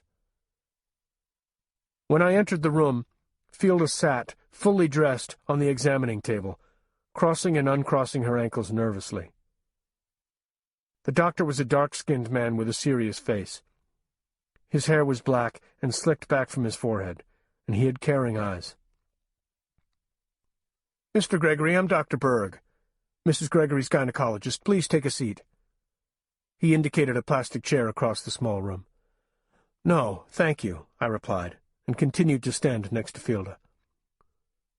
"We asked you both to come in today to share with you the results of some initial tests that we've done in order to find out why Mrs. Gregory has not conceived." I nodded and reached for Fielder's hand. This time she didn't pull away. "The good news is, we cannot find anything conclusively wrong that is preventing conception with Mrs. Gregory. There is, of course, further testing that we can do, but I would recommend that you try some other avenues." "For example," I began. "For example, I would suggest that you, Mr. Gregory, have a sperm sample taken. This could address any concerns with sperm viability." "Oh," I laughed uneasily. "I don't think that will be necessary. I believe that these things come in due time. Perhaps parenthood is not for us." I felt Fielder pull her hand from mine. It wasn't a violent pull, more like an easing away. It didn't alarm me. Fielder's next act, however, did. She slid off the examination table and breezed out of the room without a backward glance or an acknowledgment to the physician, which surprised me, as Fielder is normally unfailingly polite. I thanked the doctor for the both of us and quickly made my exit. When I stepped out into the wet parking lot, I could see Fielder speeding away in our car. I walked the nearly 2 miles home, ruining my dress shoes, the chill of autumn pouring into them as I sloshed through puddles. When I arrived at our house, Fielder was not at home. I decided to give her some time to think, to be on her own. But the minutes stretched into hours, and evening arrived. I finally called the Morning Glory and asked Mrs. Morning, albeit awkwardly, if she had seen Fielder. She hadn't. "Did you all have your first fight?" Mrs. Morning teased good-naturedly. "'Bout time. You've only been married 4 years." I laughed feebly and asked her to tell Fielder to call me if she happened to hear from her. It had stopped raining, but darkness was gathering, pressing in on the house so that I nearly choked on its emptiness. Finally, I abandoned the notion that Fielder needed some time to herself and climbed into our other car. The regular folk car, Mrs. Morning would say. A Chevette that was a shade of bronze that fortunately covered the rust stains eating away at its edges. I spent the next hour driving up and down side streets, looking for Fielda. I drove past the library, the fabric store, the candy shop, searching to no avail. I even paused briefly in front of the Morning Glory and glanced into its gleaming storefront, lit warmly, but didn't see Fielda or our Camry. I decided to drive into the Willow Creek camping grounds, a dismal, junky spot, I thought, to which people who had nothing better to do with their time would pull cumbersome campers in order to sit around a fire and drink beer all day and all night. I couldn't imagine that Fielda would be there, but I had run out of ideas. As I pulled into the paved entrance area lined with gigantic maples, their bright red plumage shadowed in the dusk, I saw the car almost immediately, and pressed my foot to the pedal, sending my car lurching forward. I pulled in next to Fielda, and could see at once that something wasn't right, that something very, very bad had happened here. Slowly, I do not know why, I did not rush. I opened my car door, stepped out, and firmly shut it again. I could hear my shoes slapping against the wet pavement as I approached the still car. No movement inside. I went first to the driver's side of the car and pressed my forehead against the glass, framing my face with my hands to get a better look. My Fielda was seated, if I can call it that, in the driver's seat, but sprawled in such a way that her head lay on the passenger's side, her arms tucked up around her face as if she was sleeping. But she wasn't. I attempted to open the car door, but Fielda had locked it. I fumbled for what seemed an eternity with my keychain, found the correct key, and tried to insert it into the lock. I had to stop myself to take a breath and steady my hands. Finally, I yanked the door open and pulled Fielda toward me. I could smell it first, the vomit, an acrid odor, and then I saw the mess on the car floor and car seat. Fielda had been lying in it. I don't know if I spoke, I don't recall that I did, but I remember thinking, "Please, don't take her away from me." I held her close to me, I know, rocking her back and forth for a moment, until I pulled myself together. I pushed her away as gently as possible, but knowing the urgency that was upon me, not as gently as I would have liked. I climbed into the Camry and, breaking every traffic law, drove to Mercy Hospital, where the hospital personnel took Fielda away from me. I wasn't allowed to see her. They pumped her stomach. I handed the emergency room nurse the empty bottle of pills Fielda had ingested, and she informed me with a scathing look that it was a miracle that she had survived and would be recuperating on 4 West, a place described by my students as 4 West Nut Nest. I knew I deserved these looks. I knew I had failed my wife, and I was punished. She was taken from me. For 2 weeks, even when they allowed her to have visitors, she refused to see me. I didn't teach, and I didn't go to my office. I went to the hospital and sat in the waiting area, begging the nurses to let me see her for just one moment, no more. I sent flowers, candy, orange poppy seed muffins, but still she refused. At last, at the insistence of Mrs. Morning, I'm sure, Fielda sent for me. Alone, I entered her room.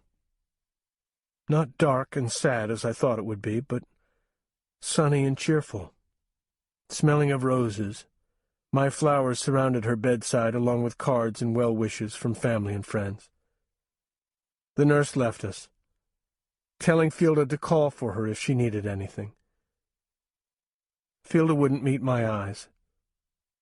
She looked thinner, smaller to me, and tired, very, very tired. But still I went to her. Still I removed my jacket and shoes, and still I crawled into her small hospital bed, molding myself to her. Together there we cried, the two of us, begging each other for forgiveness and quietly, tearfully, we both forgave and allowed ourselves to be forgiven. Now, 10 years later, in the swelter of summer, our daughter missing, Fielda has pulled the bed covers up around her head, and I can hear her breath in sleep, heavy and even. I touch Fielda's shoulder before treading softly from the room and closing the door behind me. I hesitate in the hallway. I don't quite know what to do with myself. I know I can't stay here, at my mother-in-law's home, too far away from what is going on. I need to be near the officers. I need to be there at a moment's notice. I had already let my daughter down once by letting her be taken from our home, hadn't I? I would know, would I not? Someone entering my home in the dead of night, slinking up the stairs past my bedroom, down the hallway to my daughter's door, standing on its threshold, listening to the whir of the box fan, watching the rise and fall of Petra's chest. Here is where I must stop. I cannot imagine what could have happened beyond this point. I would know, wouldn't I? Someone in my home, I would know.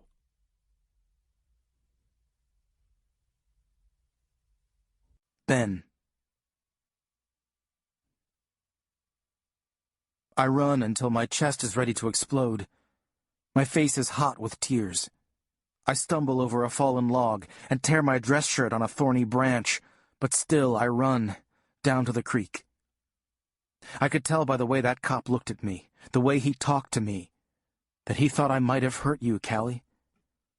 At least, he thought I knew who hurt you.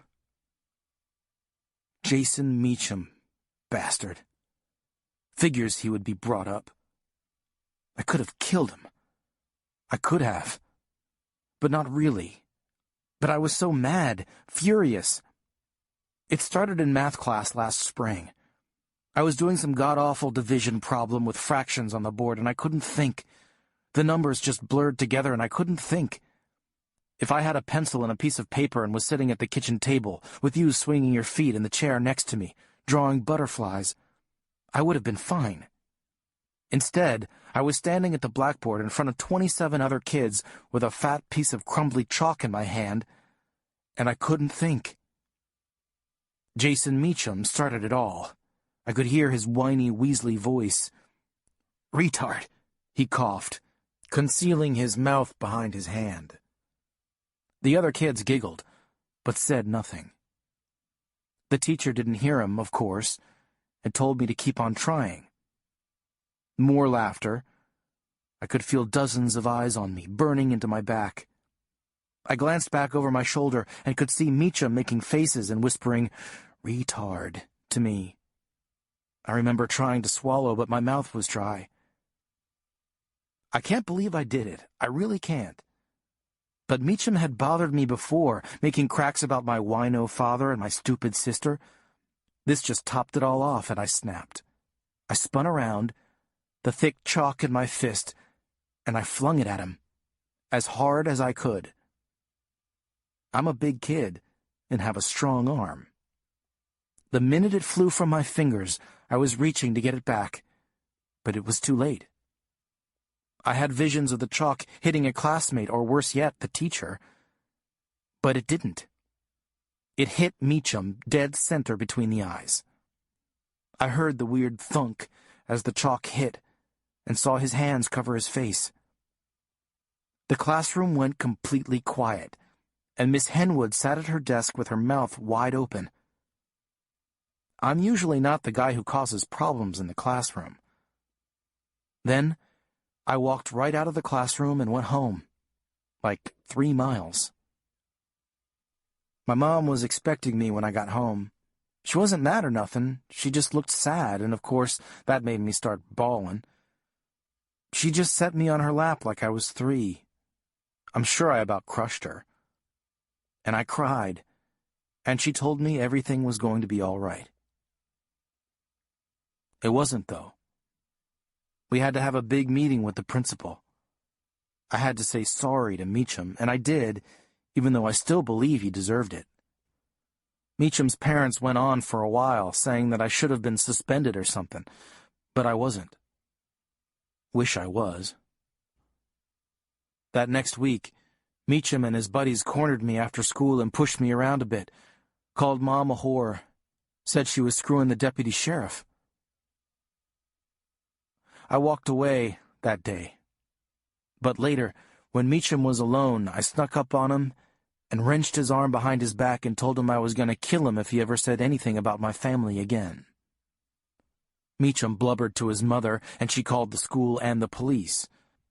Another meeting was called, but I denied everything, and he couldn't prove anything.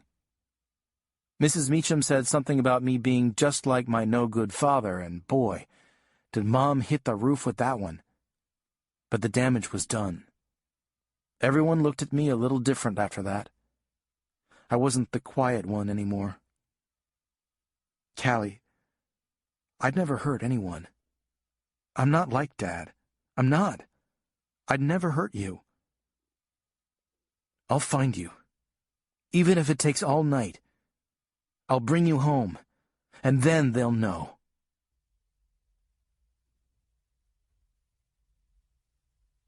Calli. Calli slept fitfully. The ground was hard and unforgiving. Mosquitoes hovered around her exposed parts, though she had tried to tuck her legs underneath her nightgown, and they bit at her ankles and forearms. She dreamed intermittently of flying among the branches of the trees. She felt cool air on her forehead and the pleasant swoop in her stomach that came with flight, like the tilt-a-whirl at the county fair.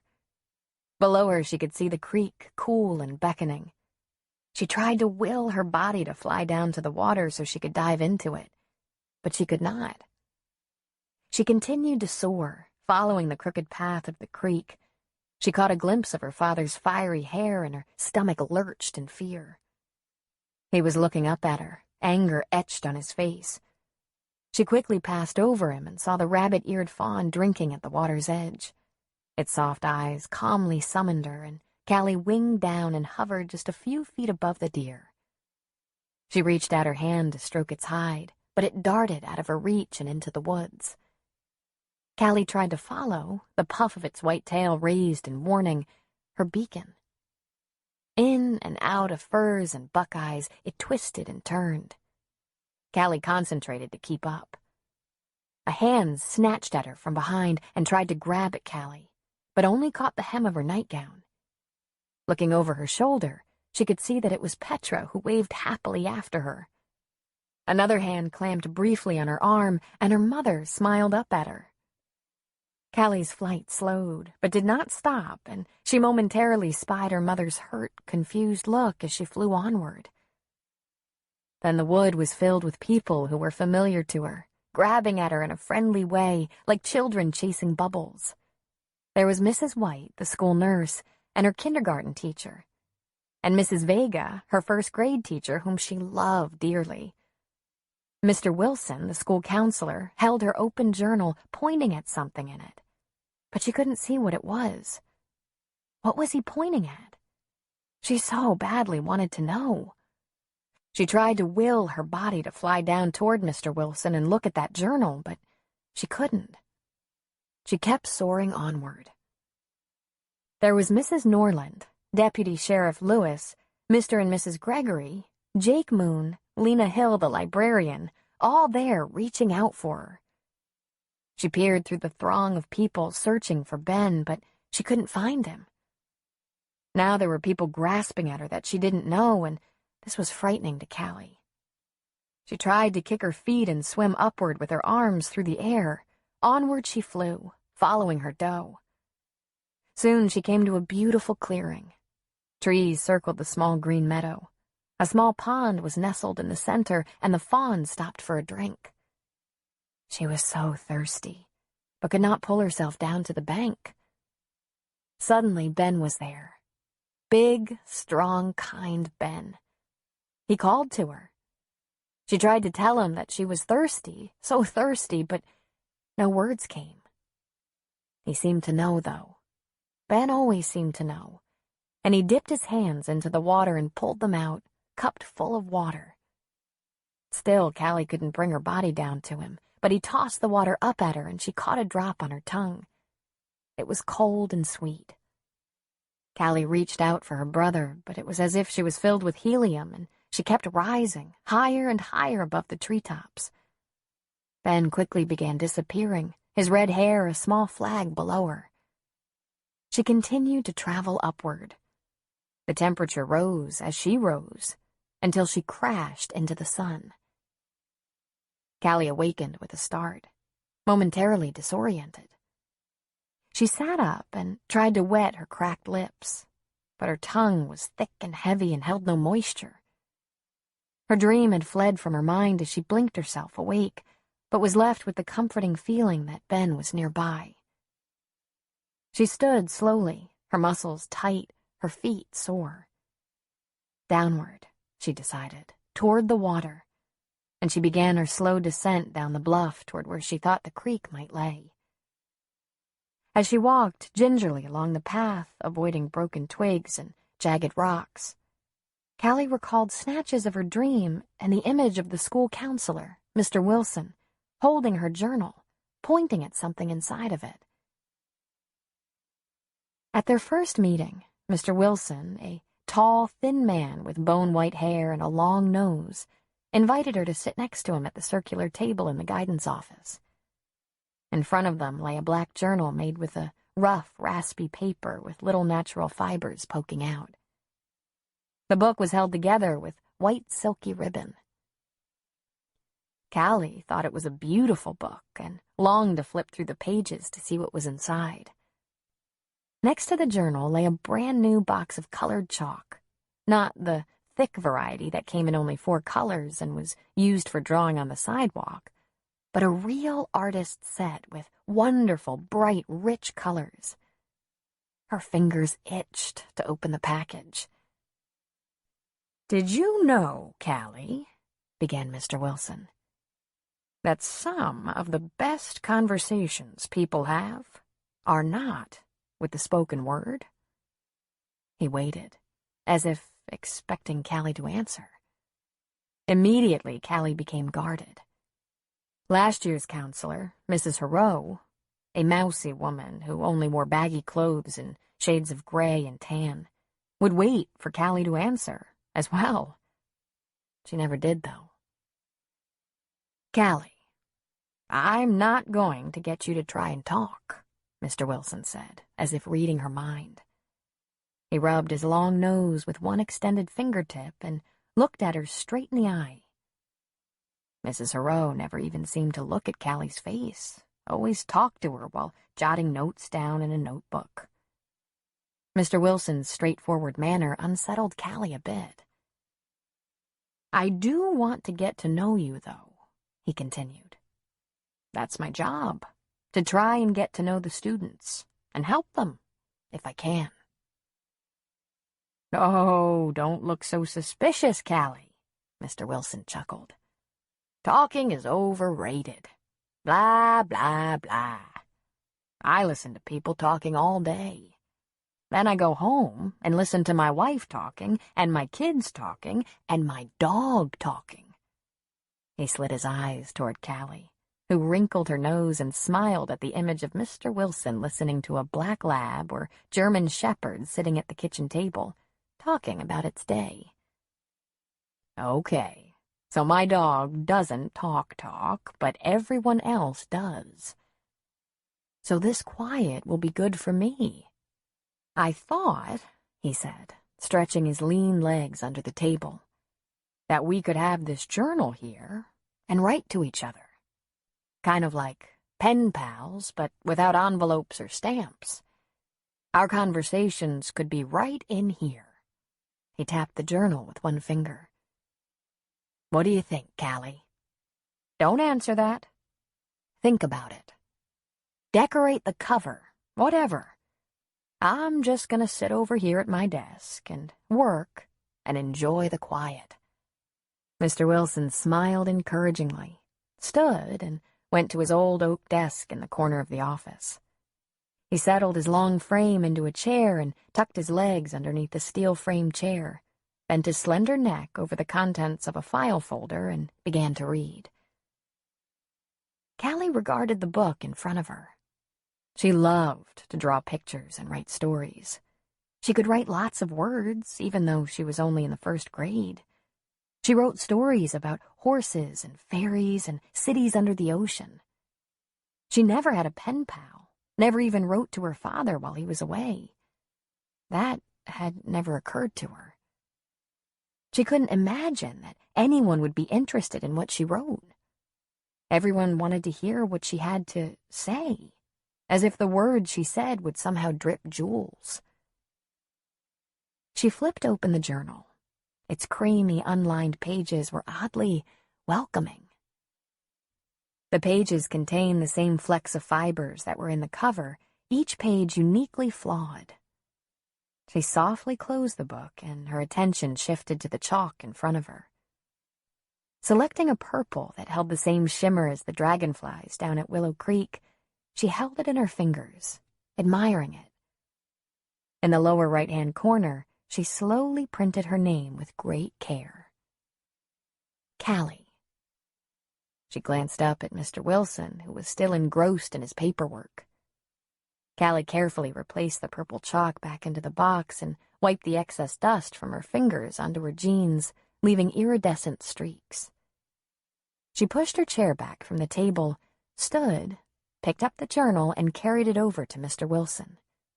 She held it out to him. "Just set it over there, Calli," he said, indicating the round table. "We'll meet again on Thursday. Have a good day." Calli paused. Was that all? "No, you need to speak now, Calli. You're worrying your mother needlessly. Stop this nonsense. There is nothing wrong with you.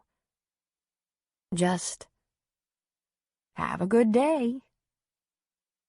Calli turned away from Mr. Wilson and gently laid the book on the table, gave a small breath of relief, and walked out the door. Calli spent 2 half-hour sessions a week with Mr. Wilson, writing and drawing pictures in her journal. Often he would draw a picture or write back to her, only if she asked him to in writing. Her favorite pictures and writings were about his dog, named Bart. He told tales of Bart being able to open doors with his paws, and the time when he was begging at the dining room table and actually said the word hamburger in his little dog voice. Sometimes Calli would have to point at a word for Mr. Wilson to read to her, but most often she could read what he wrote on her own. She looked forward to the beginning of 2nd grade and her meetings with Mr. Wilson. She felt safe in his quiet little room with her chalk, a sharpened pencil, and her journal. Mr. Wilson had said he would keep the journal over the summer and that it would be waiting for her when school began again. She had written to him during their second-to-last meeting of her 1st grade year, asking him what they were going to do when the journal was filled up. He'd replied, "Oh, get a new one, of course." She had smiled at that. Calli wondered what Mr. Wilson had been pointing at in her dream. Which page in the journal was he trying to show to her? She didn't know. They had written so much in it, none of it particularly important, not to an adult anyway, except Mr. Wilson had a way of making you feel as if everything you wrote and did was important. A ground squirrel skittered by and startled Calli. She listened for the gurgle of the creek, but heard nothing but the cicada's steady thrumming. Downward, she told herself. Downward is where the creek will be, with cold water and silver fish.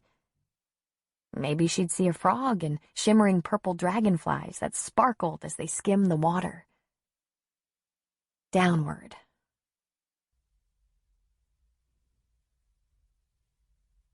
Deputy Sheriff Lewis. Fitzgerald and I have gone our separate ways for the moment. Fitzgerald is focusing on getting a search dog over here, and on trying to trace the whereabouts of Griff from the GPS in his cell phone. I'll be meeting with the other deputies to give and receive updates on our progress in finding Calli and Petra. Our sheriff, Harold Motts, is getting on in years, and has taken a mostly hands-off approach to his job in the past year. He's passed as many of his duties that he could over to me. There has even been talk that I should run for sheriff in the next election. Most of the staff have been accepting, though grudgingly, of my leadership role. But one. Deputy Logan Roper has tried to make my job as deputy sheriff hell. I figure it had to do more with Roper being a close pal of Griff Clark, more than any genuine dislike that he has for me. But who knows? We've come to a mutual understanding. We show professional respect toward one another, and communicate when we need to, but that's all. It's too bad, actually. But as long as our tension doesn't interfere with the job, I can live with it.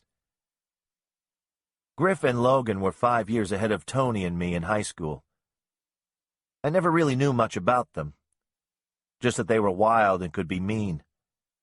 I'm not sure how Griff and Tony were first introduced, but I suspect it was through her job as a clerk at the Gas and Go, a convenience store on Highway 10. Tony worked there on weekends and after school.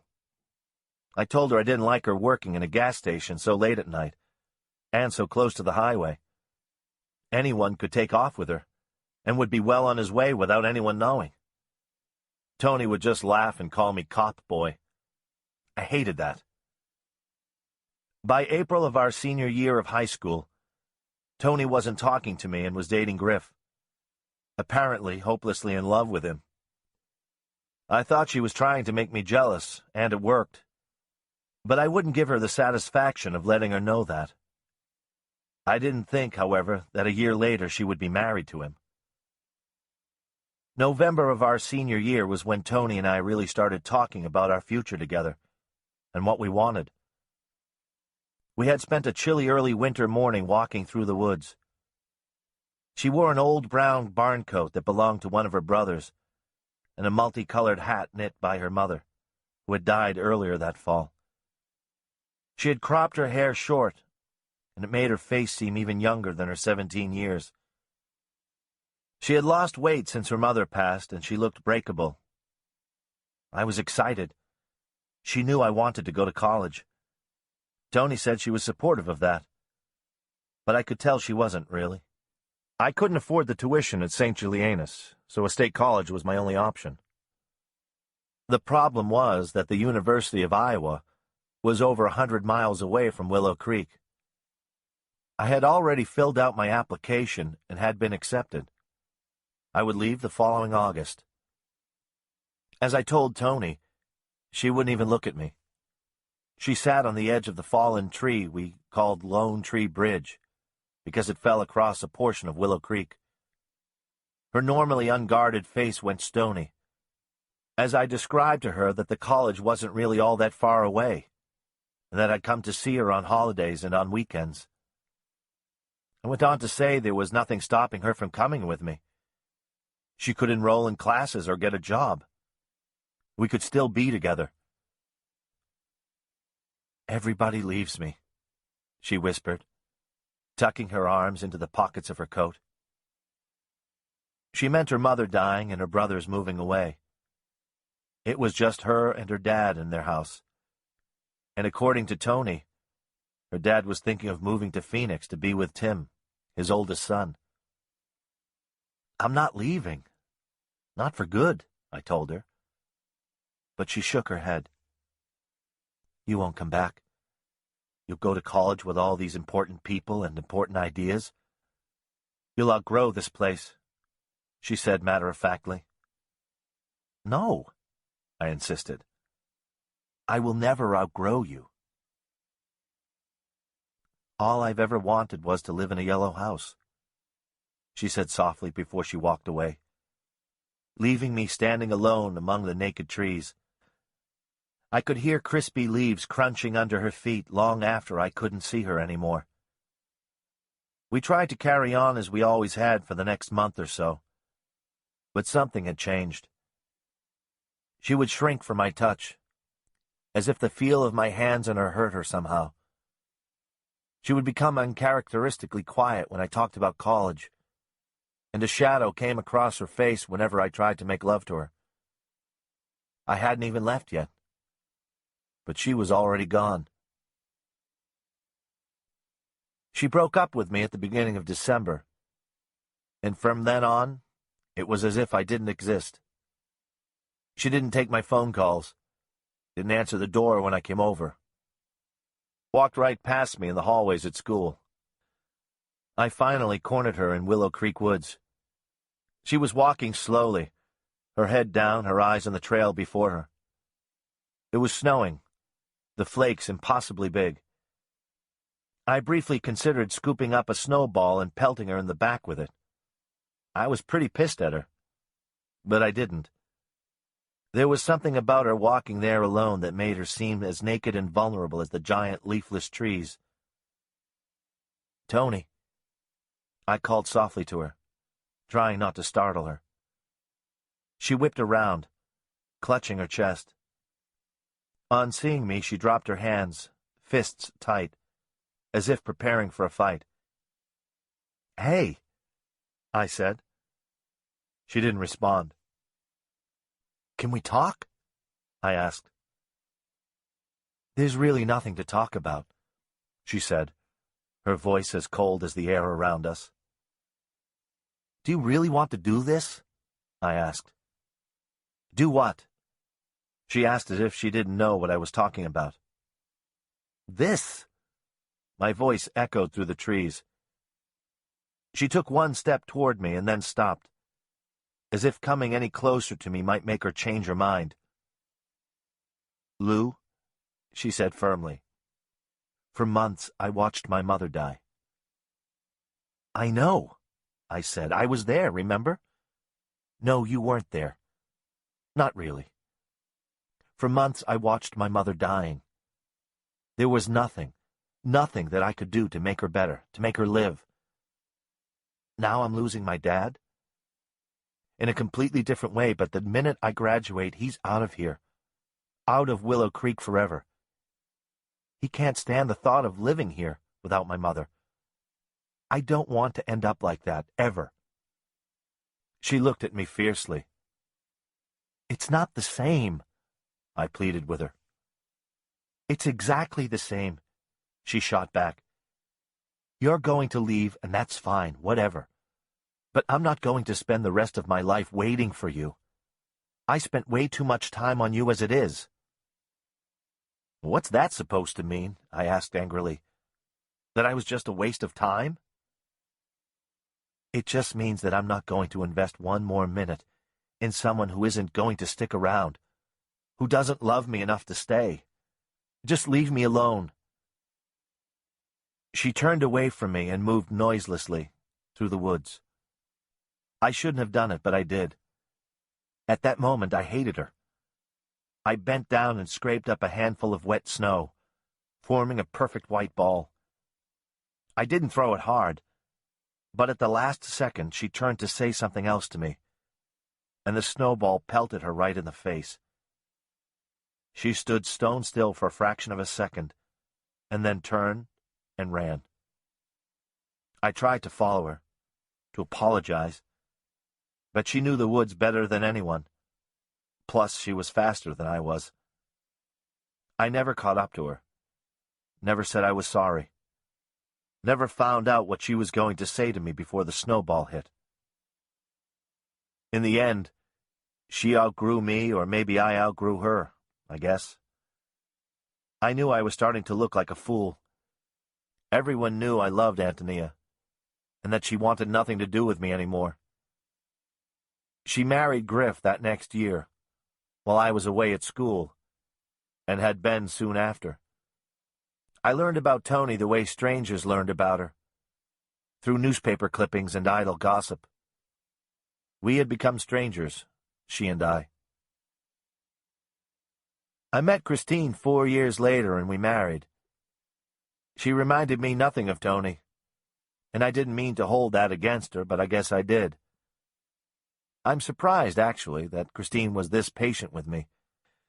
especially after I brought her here to Willow Creek to live and raise a family.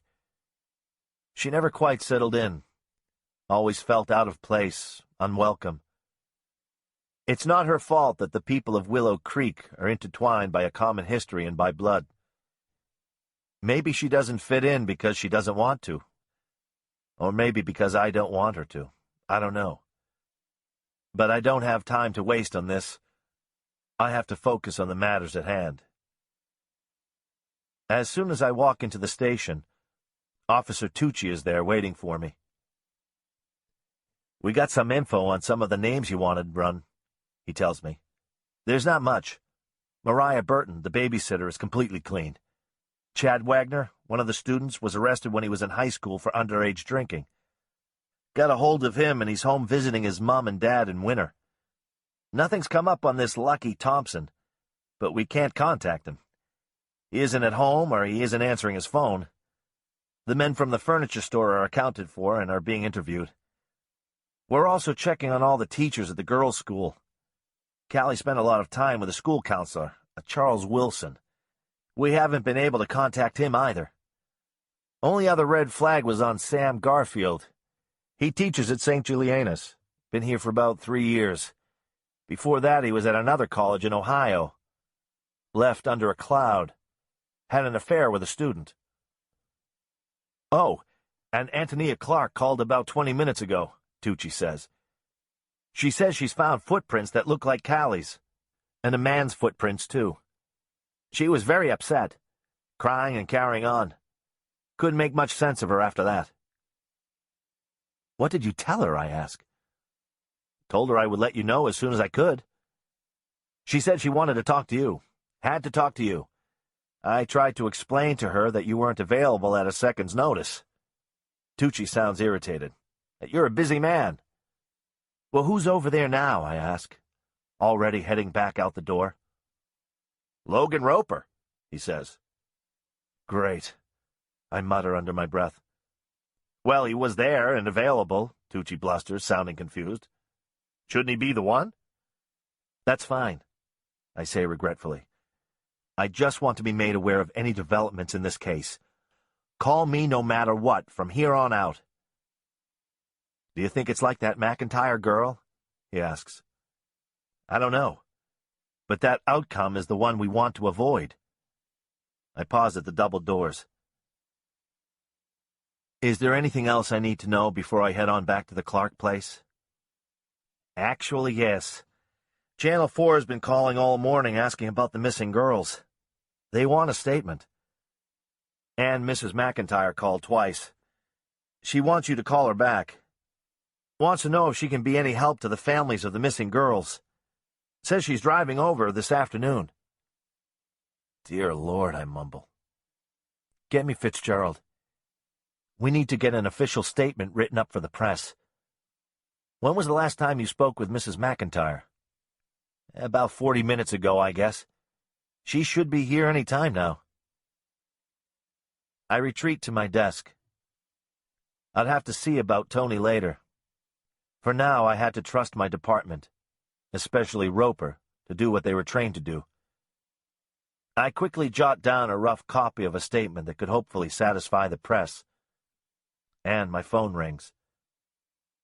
Deputy Sheriff Lewis speaking, I say. Yeah, Lewis, Fitzgerald begins.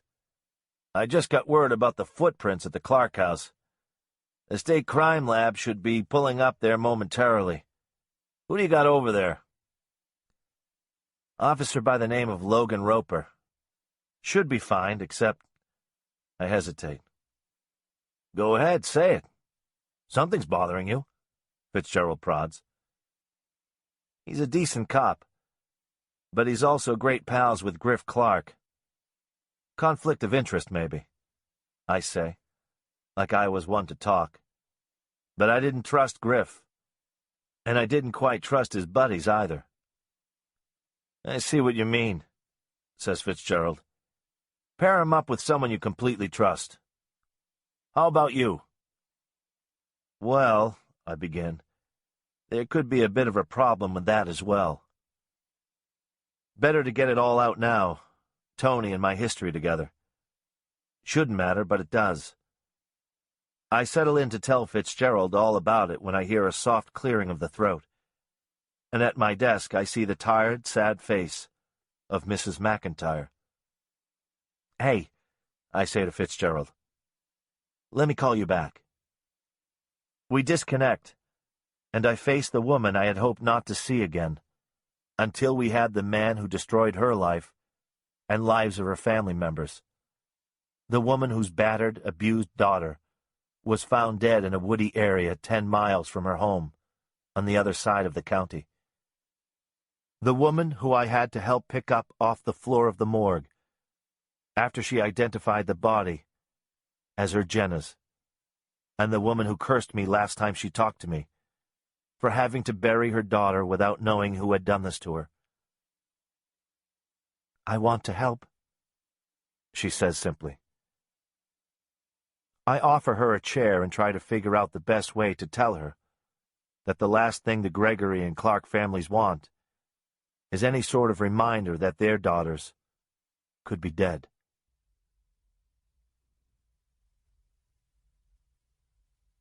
Martin. I can't sit around and wait.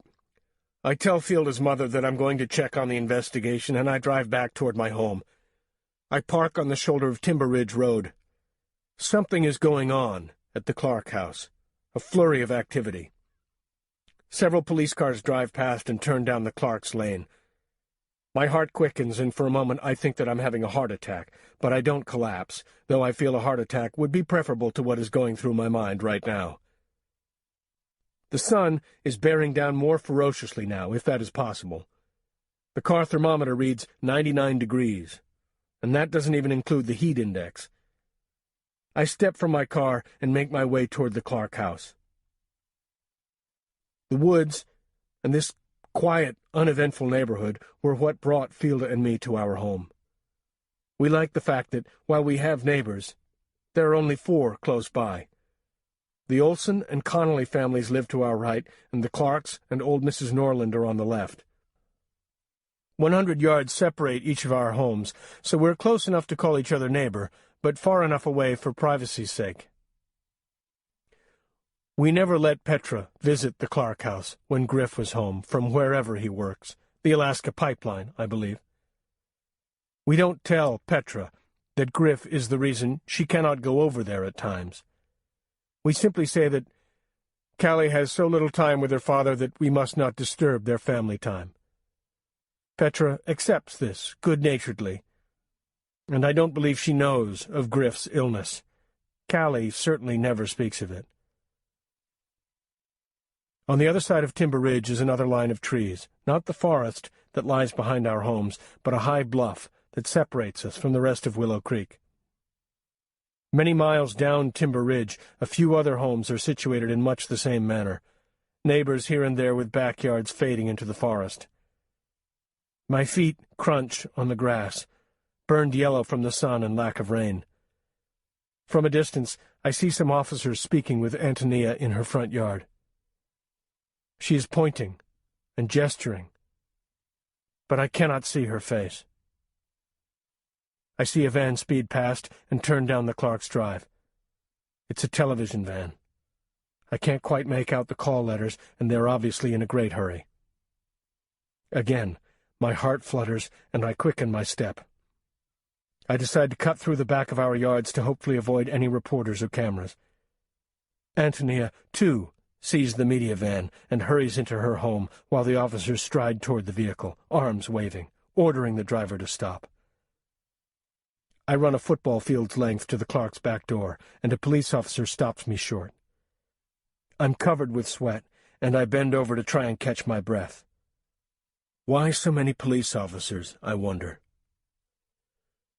"Sir," the officer addresses me, "you're not supposed to be here. This is a crime scene." "I'm Martin Gregory," I explain, as another police officer steps past me and begins unwinding yellow crime scene tape and attaching one end to a concrete bird bath settled among Antonia's garden. "What's going on?" I ask. "Martin Gregory?" the officer asks. Petra Gregory's father, I say, impatiently. Yes, sir, I'm sorry. Please step toward the front of the house. What's going on? I repeat. Did you find something? I think I should let Agent Fitzgerald speak with you, he says over his shoulder as he walks into the house. Please, stay here. I ignore his direction and follow him into the house.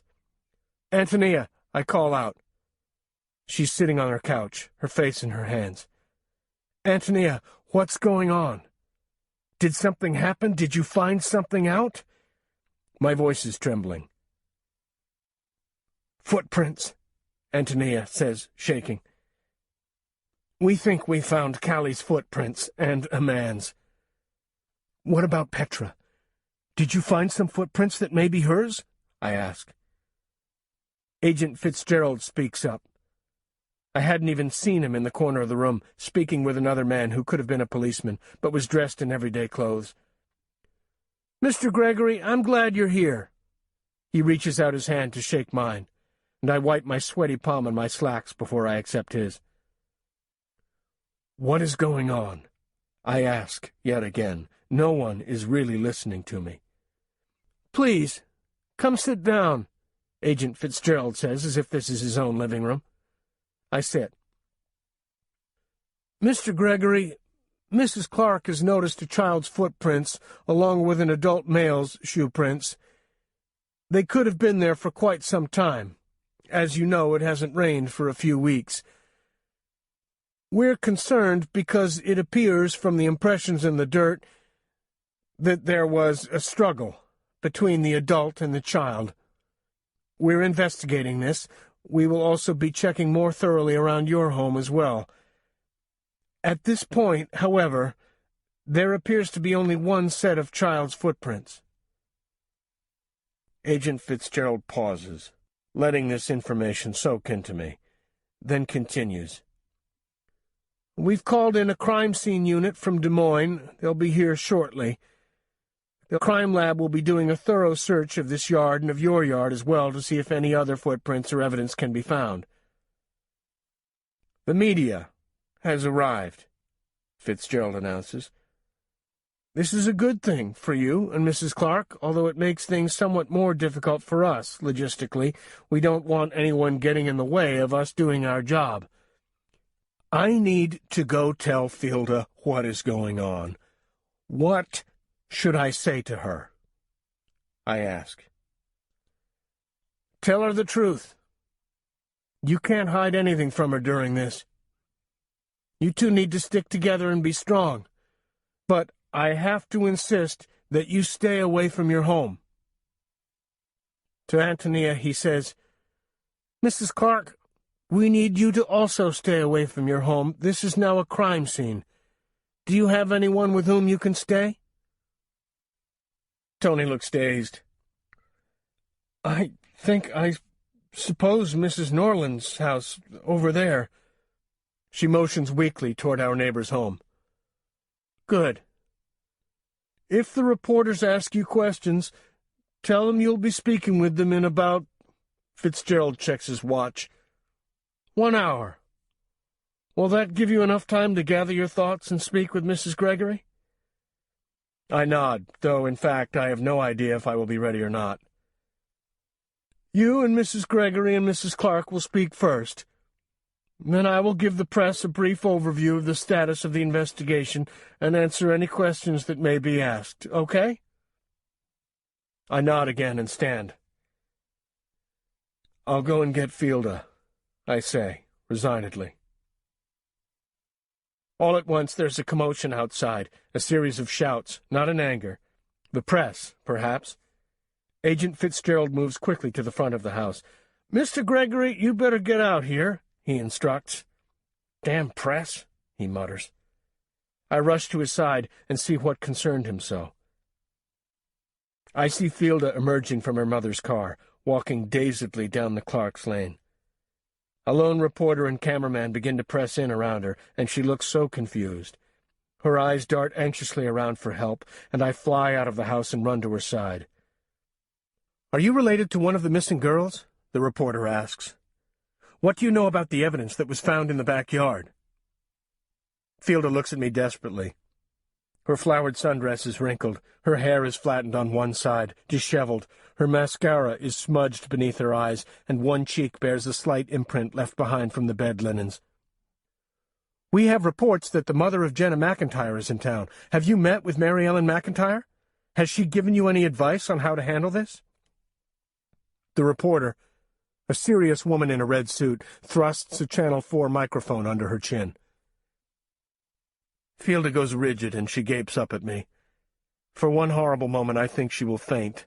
Her eyes briefly roll back in her head, but I wrap my arms firmly around her shoulders and hold her close to me. She steadies, and I lead her away from Antonia's house. Antonia follows close behind us.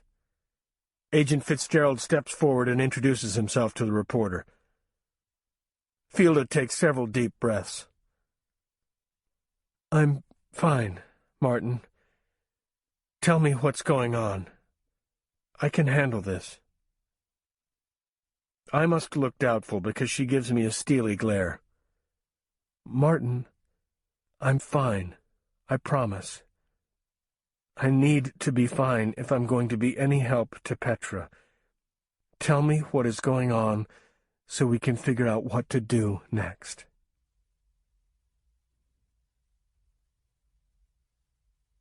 Ben.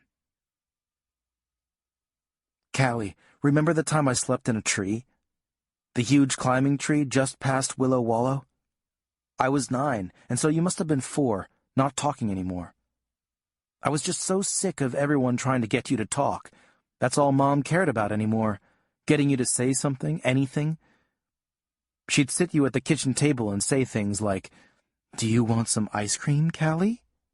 You'd nod your head. I mean, what kid wouldn't want ice cream at 9:30 on a Tuesday morning? "Say please, Calli," Mom would tell you, "and you can have some yummy ice cream." She'd talk in this high, annoying voice like she was talking to a baby, trying to feed it crappy mashed-up sweet potatoes or something. Of course, you never said anything back to her. But Mom would try forever. The ice cream would get all soupy and warm, and she'd still be sitting at the table trying to get you to eat it, when all you really wanted to do was go watch Sesame Street. In the end, you wouldn't say anything, and Mom would give you a fresh bowl of ice cream to eat in front of the TV anyway. So it wasn't much of an incentive, if you ask me. After 1 or 2 times of that, even a 4-year-old is smart enough to figure out that if you wait long enough, you'll get the ice cream. One day, I just had enough. I was sick of sitting there watching Mom trying to bribe you into talking, when even I knew it wasn't going to happen. Mom pulled the ice cream out of the fridge and reached up into a cupboard for the sugar cones. Ooh, I thought, she's pulling out the sugar cones, big-time bribes today. Mom started as she usually did. "Do you want some ice cream, Calli?" What do we have here? Tin Roof Sundae, your favorite, Calli." "How do you know?" I asked. I couldn't help it. "What?" Mom asked. She was digging into the ice cream container with the ice cream scoop. "How do you know her favorite is still Tin Roof Sundae?" I asked. And Mom looked at me kind of confused-like. "I just know," she answered. "Look, Calli, sugar cones." "She doesn't like the peanuts in it anymore. She always eats around them," I said. "Ben, go play," Mom said, kind of snotty-like, I thought. "No, this is stupid," I said loudly, surprising myself. "Ben, go play," Mom said again, like she meant business. "No, Calli can't talk. She can't do it. No matter how much ice cream you give her, or candy, or pop, she isn't going to say anything. She can't talk," I shouted. "You be quiet, Ben," Mom said real soft. "No," I said, looking her in the eye, just daring her to make me. "You want to know why she can't talk? I'd go talk to Dad." I remember looking around me to see if maybe he could hear, even though I knew he was traveling. "Ben, stop it," Mom shouted back, her chin trembling. "No!" I grabbed the ice cream scoop out of her hand and walked to the back door, opened it, and flung it out into the yard. I don't know why. It just seemed like the right thing to do at the time. The whole time, Calli, you just sat there, with your big eyes, all scared. Then, when the yelling started, you put your hands over your ears and closed your eyes. For a minute, I thought Mom was going to hit me. She had that same look in her eyes that Dad gets. I yelled, "Go ahead, hit me. You're turning into Dad anyway, a big bully trying to make people do what you want them to do no matter what." I ran and ran and ran. Kind of like what I did today. Not so brave, huh? I spent the night in that old tree down by Willow Wallow. You and Mom came looking for me, and I sat on my branch all quiet, looking down at you two, thinking that you didn't see me. But I caught you looking up at me. You gave me a little wave, and I waved back. Mom must have figured out where I was because later on, she came back with a paper sack full of sandwiches and some pop.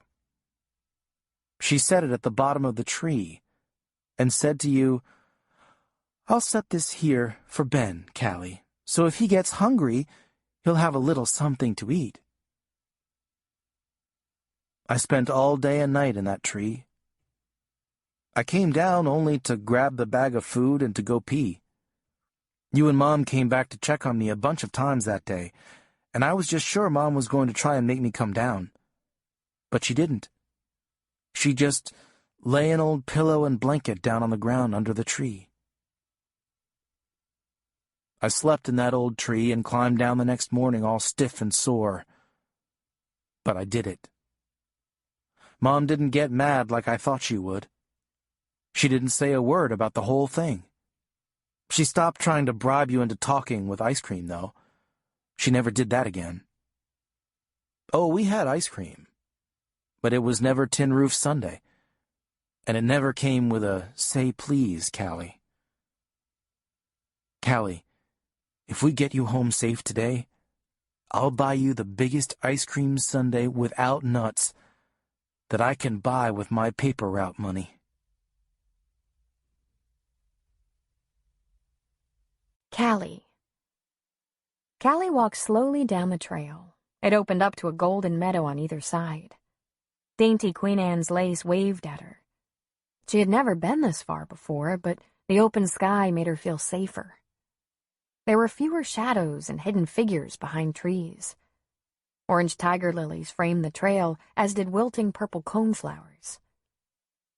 Petra always called them purple daisies and would pick one from a ditch in front of her home and tuck it behind her ear, and then gather armfuls of flowers. She'd plan intricate weddings with dolls and stuffed animals. Once, when one of her father's students, a man named Lucky, stopped by the house this summer with his dog Sergeant, Petra and Calli had hurriedly designed invitations for the wedding. "Please join us to celebrate wedded bliss between G. Willikers Gregory and Sergeant Thompson this afternoon in the backyard." G. Willikers was Calli's stuffed Yorkshire Terrier. Calli slipped Black-Eyed Susans into Sergeant's red collar and had woven crisp white daisies into chains for G. Willikers, Calli, and Petra to wear as crowns. Petra presided over the ceremony, and Calli was the flower girl. Lucky, Martin, Fielda, and Antonia were all guests and sat in lawn chairs in the backyard. Ben wanted nothing to do with all that business. Petra hummed the wedding march as Calli walked Sergeant and G. Willikers down the makeshift aisle, an old lace table runner. Lucky pretended to cry with happiness, wrapped his arm around Petra, drawing her close to him, declaring the wedding just beautiful. Antonia took pictures, and Petra's mother served lemon sherbet ice cream and Kool-Aid. She remembered playing tag with Lucky and Petra, remembered trying to climb the oak in Petra's backyard. Lucky boosting her up from below and then climbing up himself. They had tossed acorns down, watching Sergeant chase after them. With Lucky's arm steadying her, she felt no fear of falling. It was such a happy day. Calli remembered throwing her arms around Sergeant, his bushy reddish-brown fur heated by the sun. It came out in shaggy tufts and stuck to Calli's fingers and face, sticky with ice cream.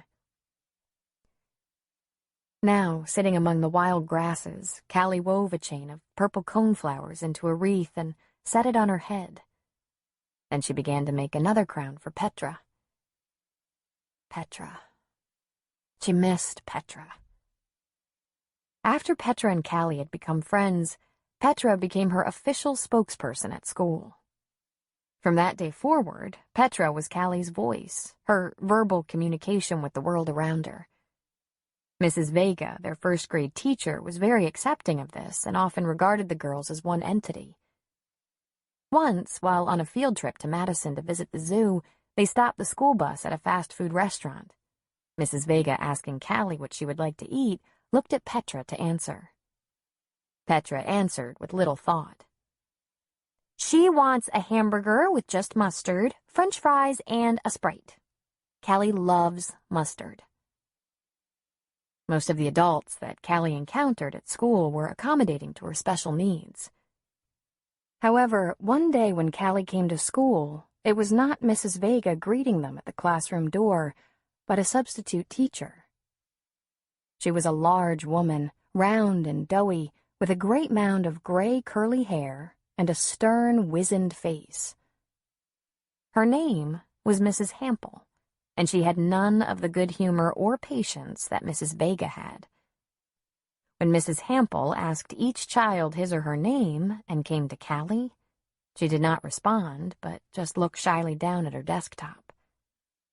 Her name is Calli, Petra piped up. Mrs. Hample looked sharply at Petra. The first hour of school passed uneventfully enough, but after the third time that Petra spoke for Calli, Mrs. Hample erupted. Petra, do not answer for Calli again. Do you understand? I did not call on you, she ordered in a firm voice. But Calli doesn't, Petra began. But Mrs. Hample interrupted her. You're not listening to me. Now do not speak for Calli again. If she has something that needs to be said, she can tell me herself. Just before recess, Calli timidly approached Mrs. Hample and made the sign for bathroom. Her thumb was pushed up between her first two fingers to form the letter T for toilet, and then she rotated her wrist side to side. What is that supposed to mean? Are you deaf? Calli shook her head no. My goodness, if you need to say something to me, say it, Calli, Mrs. Hample said, exasperatedly. She's shy. She doesn't talk. She has to go. Petra tried to explain, but Mrs. Hample held her hand up to stop her from speaking further. Petra, you may stand against the wall at recess time for not listening to me, she barked. And Calli, if you won't tell me what you need, then you can just sit at your desk until you decide to do so. The rest of you, let's line up to go out to recess. So, while Calli sat in her desk, squeezing her legs together, Petra stood last in line while the first graders filed one at a time out the door to recess. Instead of going outdoors with the others, however, Petra snuck up the steps and down the corridor to Mr. Wilson's office. The counselor was sitting at his desk, speaking on the phone, but when he saw the desperate look on Petra's face, he quickly hung up. Petra, good morning. What's the matter? He asked.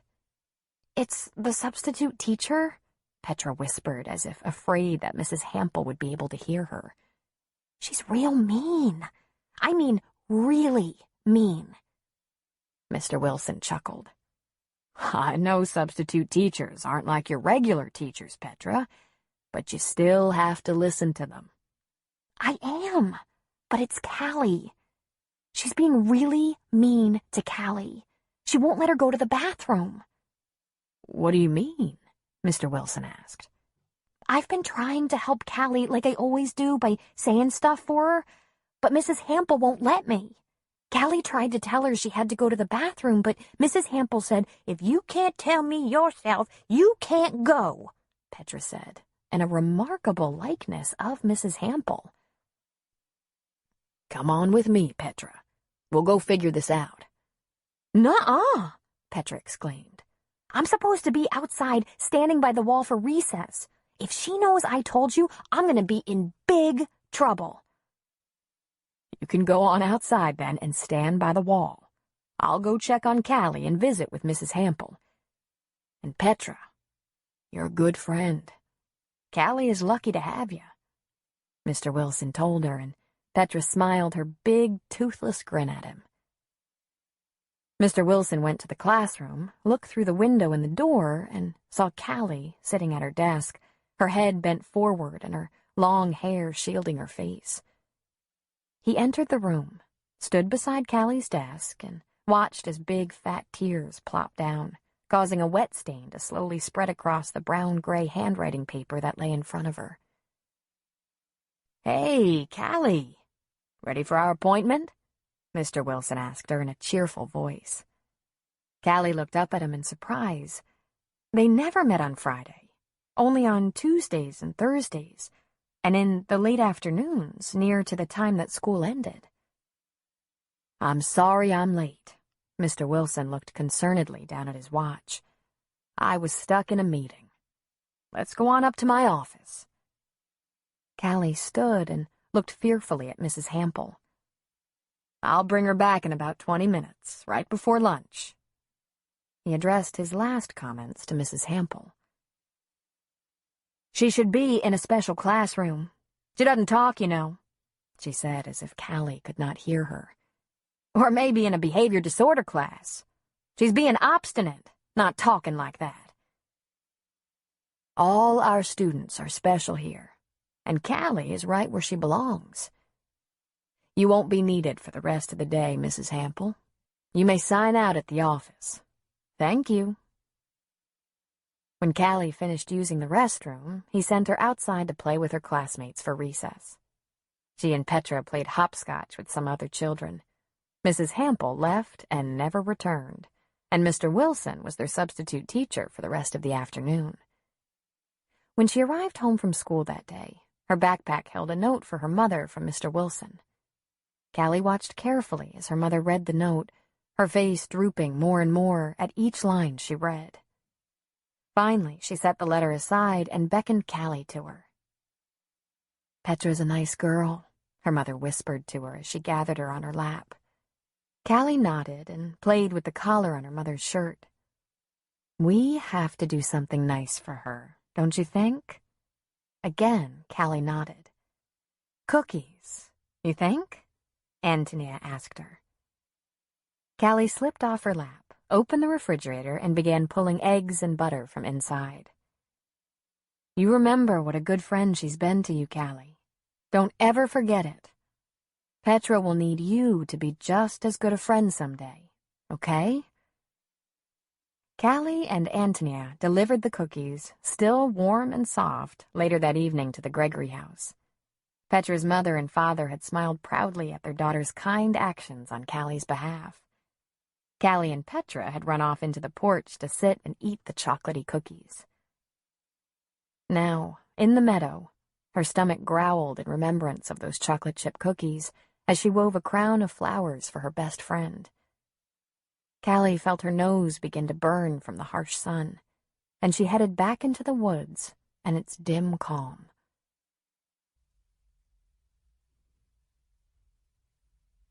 Antonia. Martin, Fielda, and I huddle together. We sit on Mrs. Norland's sofa trying to decide what to do next. We need to talk to the press, that much is certain. But don't know where to begin. Don't know quite what to say. I mean, how does a parent get up in front of a camera and say to the whole world, "I've lost my child, please help me get her back"? How does one do that? But it needs to be done. I hold in my hand a collection of pictures of Calli. Calli in her first grade picture, a hesitant smile on her face, her 2 front teeth missing, her hair brushed and curled, staring right into the camera. Calli wearing her yellow bathing suit earlier this summer, her skin slightly pink from the sun, her hair in pigtails. Calli and Petra, just last week, sitting at the kitchen table, arms thrown around each other, heads touching. "Let's go," I say, standing. Startled, Martin and Fielda look up at me. "We'll figure it out as we go," I assure them. "Come on." I hold on to Fielda's hand as we approach the front door, and she holds on to Martin's hand.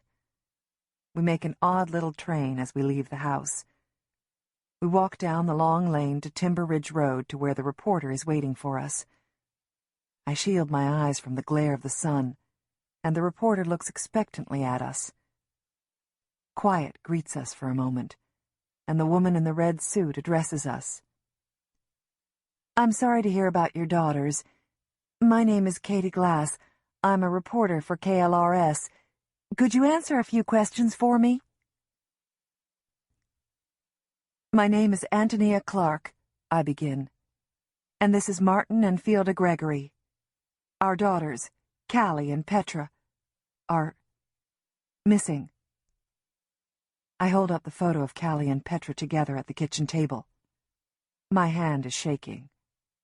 Fielda squeezes my hand and says in a quiet voice, "Please, help us find our girls.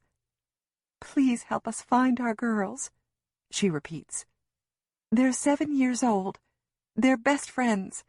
They're good girls. Please, if anyone knows where they are, please tell someone." I look over to Martin.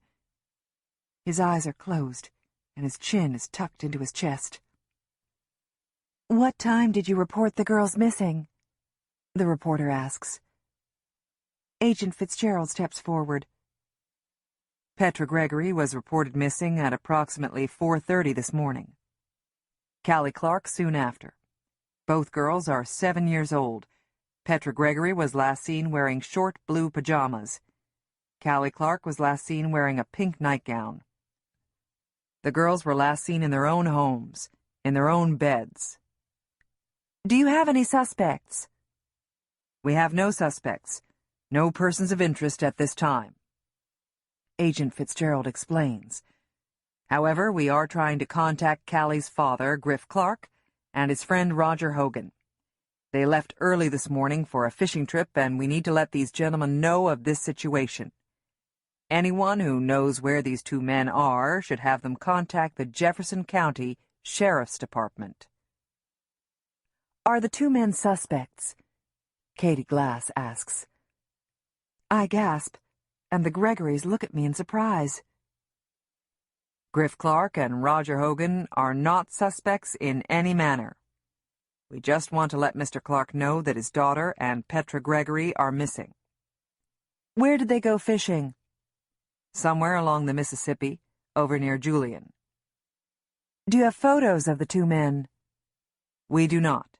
They are not suspects. I repeat, they are not suspects, but they need to return to Willow Creek." "Is there any relationship between the missing girls and the Jenna McIntyre case?" the reporter inquires.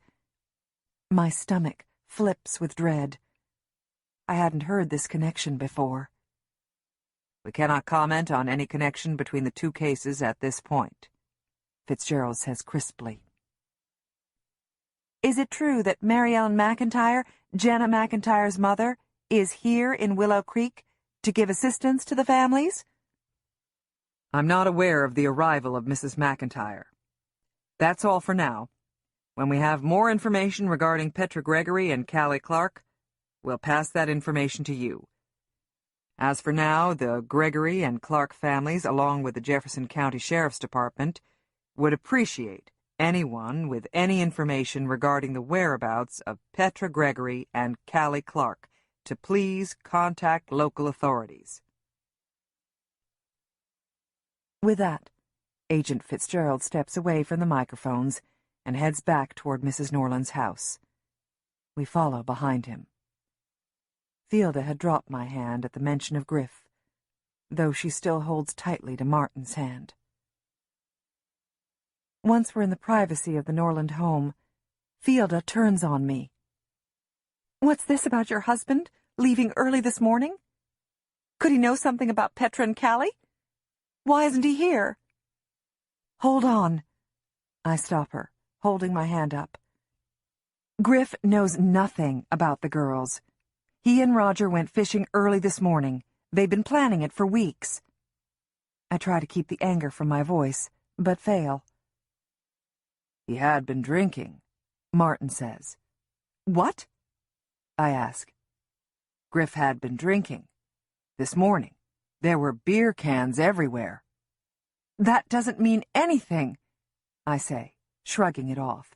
So he had a few beers. So what?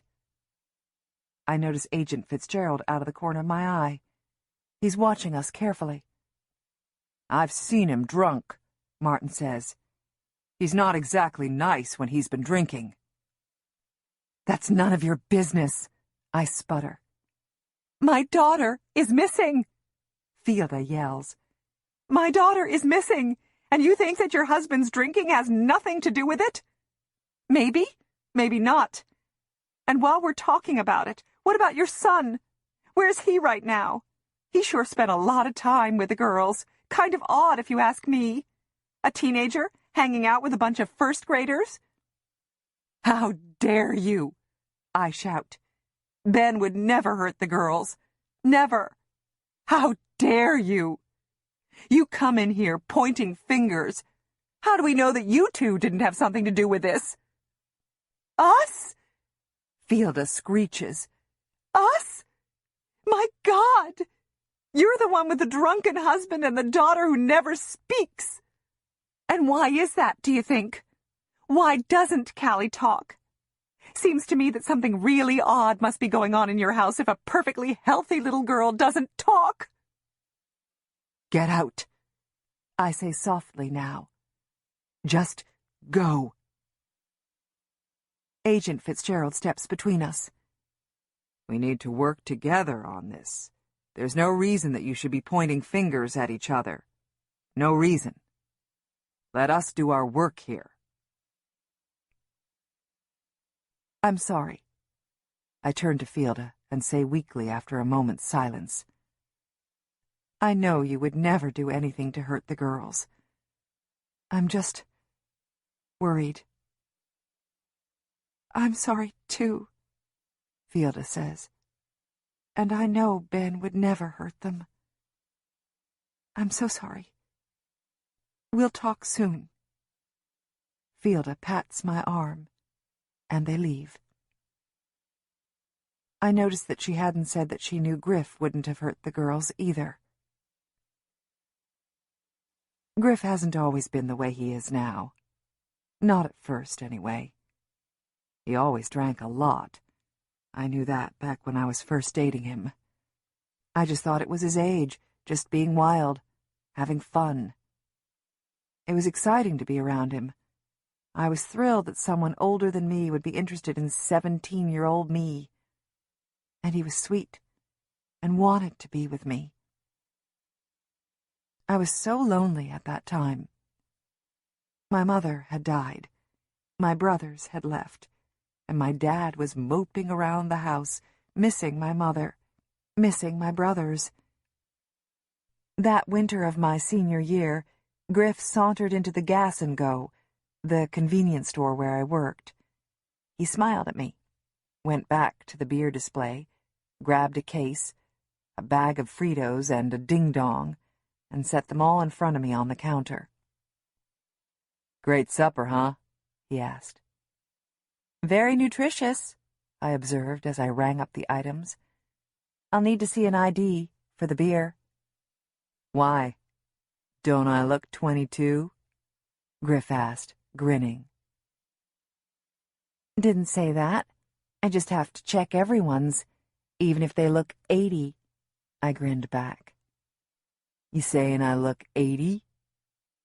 "That's what a diet of beer, Fritos, and ding-dongs will do to you," I replied, trying not to laugh. God, I was so dumb. "How old are you?" 12, Griff shot back. "Funny. No, I'm almost 18, I said, straightening my shoulders, trying to appear taller, Older. Huh. I would have thought maybe... He peered at me closely. 13. 14 maybe on a good day. Ha, ha, I deadpanned. I felt my face redden and hoped that I wasn't sweating too much. I'm Griff Clark, by the way, he said, as he pulled his driver's license from his wallet and laid it in front of me.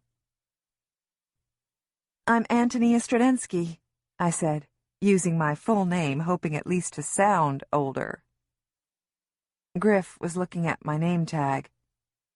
Then who the hell's Tony? He asked. Where'd you put her? I'm Tony, I said, flustered. I mean, you know that. Tony's short for Antonia. Mortified, I laid his change in his outstretched palm. See you later, Antonia.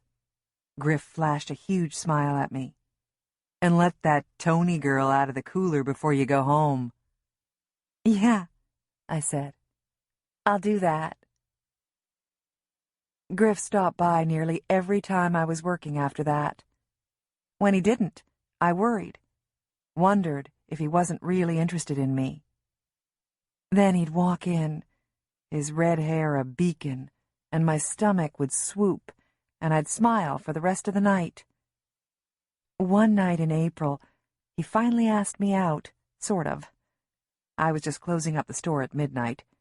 It was a beautiful early spring night, and Griff was waiting out in the small parking lot as I locked the doors. Young girl like you shouldn't be working out here all alone this late at night. It ain't safe. Well, good thing you're here then, I replied. Good thing. Hey, want to go for a drive? I hesitated. I better not. My dad will be waiting up for me. This was not true. I don't think my father had stayed up past 9 since my mother died. How about a short walk, then? We walked. It wasn't a short walk, though. We walked for 2 hours, winding ourselves around the streets of the town at least 3 times, and found ourselves up at St. Julianus College, among the old Gothic-looking buildings. What do you do? I asked. I do lots of things. Griff laughed. I eat. I sleep.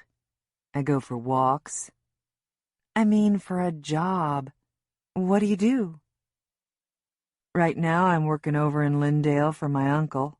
Farm stuff. But I'm working on getting a job, working for the pipeline over in Alaska.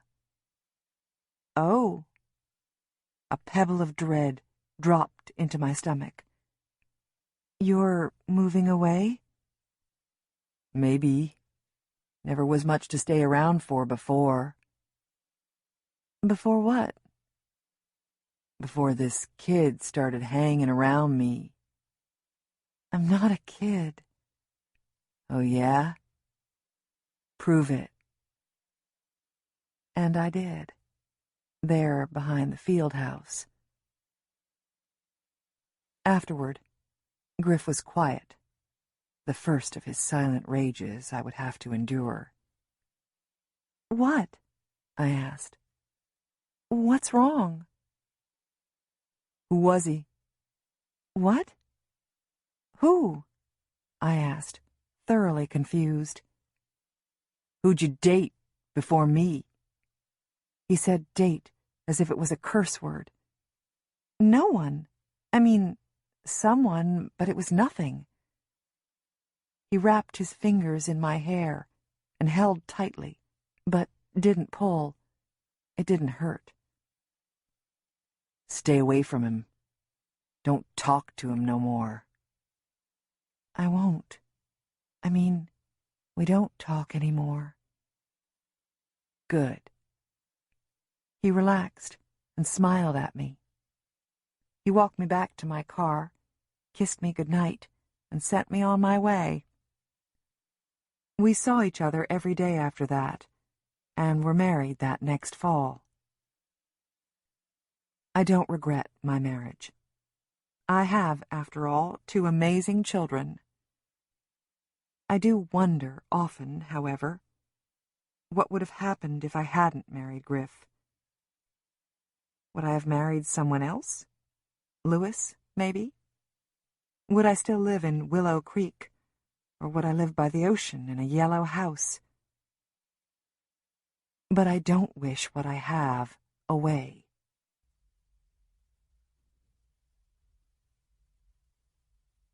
Deputy Sheriff Lewis. Mary Ellen McIntyre is about the saddest woman I've ever seen. Deep grooves are etched into her cheeks, and it's hard to meet her puffy, weary eyes. The hurt just bores into you. I welcome her into my little domain. I wish that Fitzgerald was here, but he's not. So I offer Mrs. McIntyre a seat. The whole Jenna McIntyre affair was a complete and total tragedy. All around, every which way. Beautiful 10-year-old girl goes missing from her house in the middle of the night. No one knows why. She'd never left before. Jenna loved to play with dolls. Had a whole collection of those American Girl dolls. I saw her room. Dolls everywhere, dressed in these little outfits. No sign of a break-in, no struggle. Just a little girl gone. The dad swore that he had locked the back door the night before, but it was found unlocked the next morning. Always, the parents are the first suspects, it seems. Even when every indication is that it's not so. Most missing child cases are perpetrated by a family member, or someone known to the child. The most humiliating thing is for parents to know they are persons of interest, when in fact they would die. They would open their wrists, bleed slowly and painfully, do anything to bring their child home safely. Jenna McIntyre was found 6 days later, in a wooded area 10 miles from her home. There was plenty of evidence collected. Each horrible, unspeakable act on Jenna was chronicled, but still no resolution. We don't know who did this. Why? Yeah, some sick son of a bitch. Not even sick. Evil is a better word. So now, sitting before me is Mary Ellen McIntyre, daughterless. If the gossip is accurate, she and her husband are separated. She has an older boy, 14, I think. I ask after him. Jacob is doing fine, I guess, she says. You know teenage boys, though. Always somewhere to be, something to do. I'll be happy when school starts, then at least I'll know where he's at. I hear voices and the shuffle of many feet near the front door, and I crane my neck to see what's going on. I see 2 reservists escorting a dazed, disheveled-looking man into the building. Excuse me, Mrs. McIntyre, I say, standing. The man being brought in is tall and thin. He towers over the other officers, but looks fragile, like a brittle stick. His hair is white, and he looks as if he might cry. Mary Ellen McIntyre is staring at me, a look of impatience spreading across her face. She is tired of being put off, tired of having to fight for her dead daughter. I pull my eyes away from the man, sit down, and return my attention to Mary Ellen. What brings you here to Willow Creek, Mrs. McIntyre? I heard, she begins. I heard about the missing girls, and I thought maybe I could, help.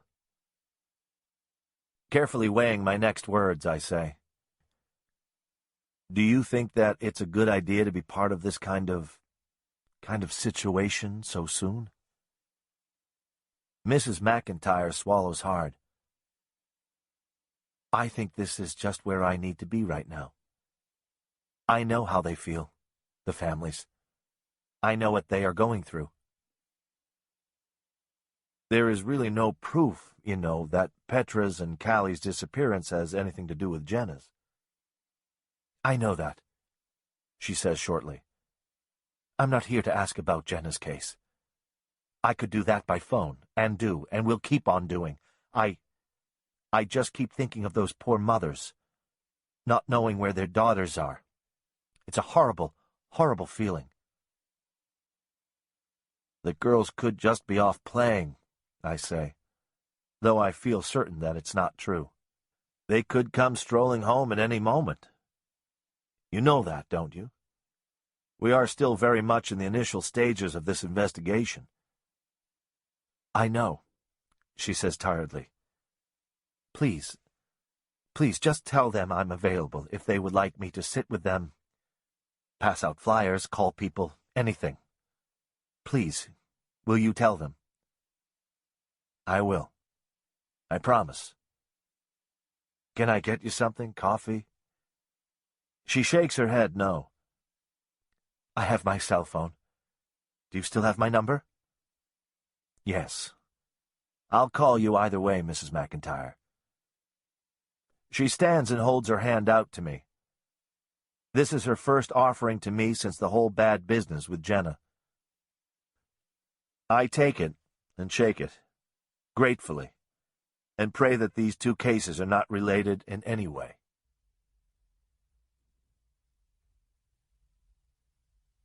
Calli. Calli pounded up the narrow, steep trail. The path was covered with jagged rocks like makeshift stairs, her damaged feet numb with pain. She wanted to go off the trail, but forced herself not to. It would be too easy to get hopelessly lost if she were to veer away. What had caused her to retreat upward again? She wasn't sure. She had been strolling, almost in a carefree manner, down the trail when she heard it. Just a rustle, really. Just a murmur of movement. But it caused her to pause. Below her, just off the path, she saw the silhouette, an indeterminate figure. Too tall for an animal, maybe too tall for a human. Or could it just be the lengthening of late-afternoon shadows? A spasm of fear thumped in her chest. She didn't wait to find out, but tore back the way she had come. Up, up. But instead of taking the trail that meandered off to the right, she chose the left, a scrubby, overgrown path. She didn't dare look over her shoulder, frightened of what she might see. She clambered upward, using her hands to pull her up the steep track, dirt and small bits of rock wedged under her ragged nails. She figured she was almost to the top of the bluff. She pushed away the low-hanging branches that whipped her face, leaving thin, raised welts. Dusk was nearing, and the terror of being in the forest at night kept her moving. She could only hear the sound of her breathing, harsh and gasping, and she prayed that he could not hear her as well. Her step slowed as the trail leveled out, and she doubled over, hands on her knees, trying to gulp in the cooled air, the heat of the day finally beginning to falter. Sweat dripped into her eyes, and she pulled her snarled hair from her face. As her breath steadied, the early evening sounds of the forest swirled about her head. The insects droning, birds calling to each other, the scampering and chock-chock of a chipmunk chattering. She stared in front of her and glimpsed a tiny glint of silver on the ground about 10 feet away. Its shiny luster looked out of place here, too garish, just a wink among the mottled brown leaves. Still hunched over, Calli hobbled over to the spot where the shining item lay nestled and inspected it. With her pointing finger, she poked at it, brushed aside the moldy-smelling leaves to reveal a delicate silver chain. She pinched the chain between 2 fingers and slowly began to lift it. When she had raised the length of the chain, a small charm slithered off the end and landed noiselessly among the leaves. Calli dug into the pile and retrieved the charm, a diminutive musical note. She blew away the speckles of dirt clinging to it and carefully threaded the charm back onto the broken chain. What she saw, what she heard, and what happened next caused Calli's chest to seize in fright. She scuttled backward into the brush and hid. Petra, Petra, Petra. she silently moaned as she closed her eyes and covered her ears and rocked back and forth on her haunches. She pictured the deer she had encountered earlier that day in what seemed ages ago. She focused on its bright eyes and velvety ears and rocked back and forth. She imagined their silent dance until once again she was back in her own quiet room, alone.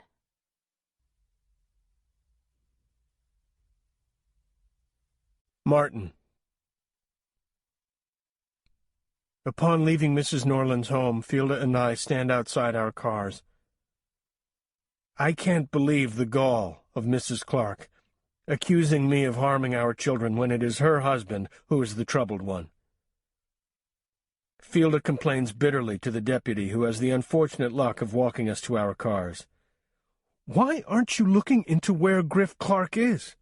she asks the young officer, who must have been in his early 20s.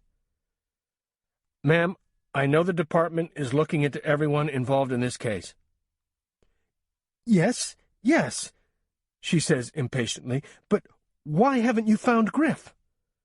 How hard can it be to find him if he really is fishing with this Roger person?" "I really am not able to discuss any details with you, ma'am. I'm sorry," he says uncomfortably. "You can't discuss the details with me? I'm her mother, for God's sake." I rest my hand on Fielda's shoulder. She brushes my hand away with irritation. "Where is Deputy Lewis?" she asks. I wonder the same thing. "He, at least, has tried to keep us informed of what has been going on." "I think he's meeting with someone at this time." The officer opens the car door for Fielda. Fielda turns to face me. "Who do you think Lewis is meeting with? Do you think maybe they found Griff?" "I'm not sure," I answer her. "Maybe he has a suspect. Maybe they found the girls. Do you think they found the girls?" Hope radiates on her face for a moment. "I think we would have heard the moment they found Petra and Calli. I think they would have called us." We both climb into our cars and drive back to my mother-in-law's house. She's standing on her front step and talking to a strange man. We park the cars and join Mrs. Morning and the stranger. "I was so worried about you," Mrs. Morning scolds. "Fielda, you should have told me you were leaving. This is Mr. Ellerbach. He's a reporter with Channel 12. "Good afternoon, Mrs. Gregory." The man offers her his hand. "Would you have a few moments to visit with me?" I see Fielda hesitate, and I step forward. "We're really not quite prepared to visit with you at this time, but we'll answer what we can." "Thank you. Have the police found your daughter yet?" "No, they have not," Fielda says. I'm more than a little surprised at the forcefulness of her voice. She sounds strong, capable, determined. "Are there any more developments in the case? Are there any suspects that you're aware of?" "Nobody has spoken to us about suspects," Fielda answers. "Have you or your husband been questioned in the disappearance?" "Of course we've been questioned. Petra's our daughter." "Please," I say impatiently, "no more questions. We need to focus on finding our daughter. Please go." The gray-haired reporter thanks us for our time and begins to leave. "Wait," Fielda calls after. "Wait. Please keep putting her picture on the TV. Please keep talking about her. I'll get more pictures for you," she pleads, and I see pity on the reporter's face. Lawrence Ellerbach quickly steps back toward us and presses something into Fielda's hand. "Please call us if you'd like to talk more. We'll keep the girls' pictures on the air." "What did he give you?" I ask curiously after he's left. Fielda hands me the business card. Printed in simple script was the name Lawrence Ellerbach, followed by an email address and telephone number. Centered at the bottom of the card was the Channel 12 logo. I look at it for a long moment before meeting Fielda's eyes. "What do you think?" she asks me, biting her lip. Maybe we need to talk to Lewis or Agent Fitzgerald before we agree to speak with Mr. Allerbach, I say. Maybe, she echoes me. But maybe we should just do it. I mean, Agent Fitzgerald said to use the media, that they could be helpful. We could get Petra's name out there. And Calli's name, too, I remind her. A shadow passes over Fielda's face. Of course, Calli, too.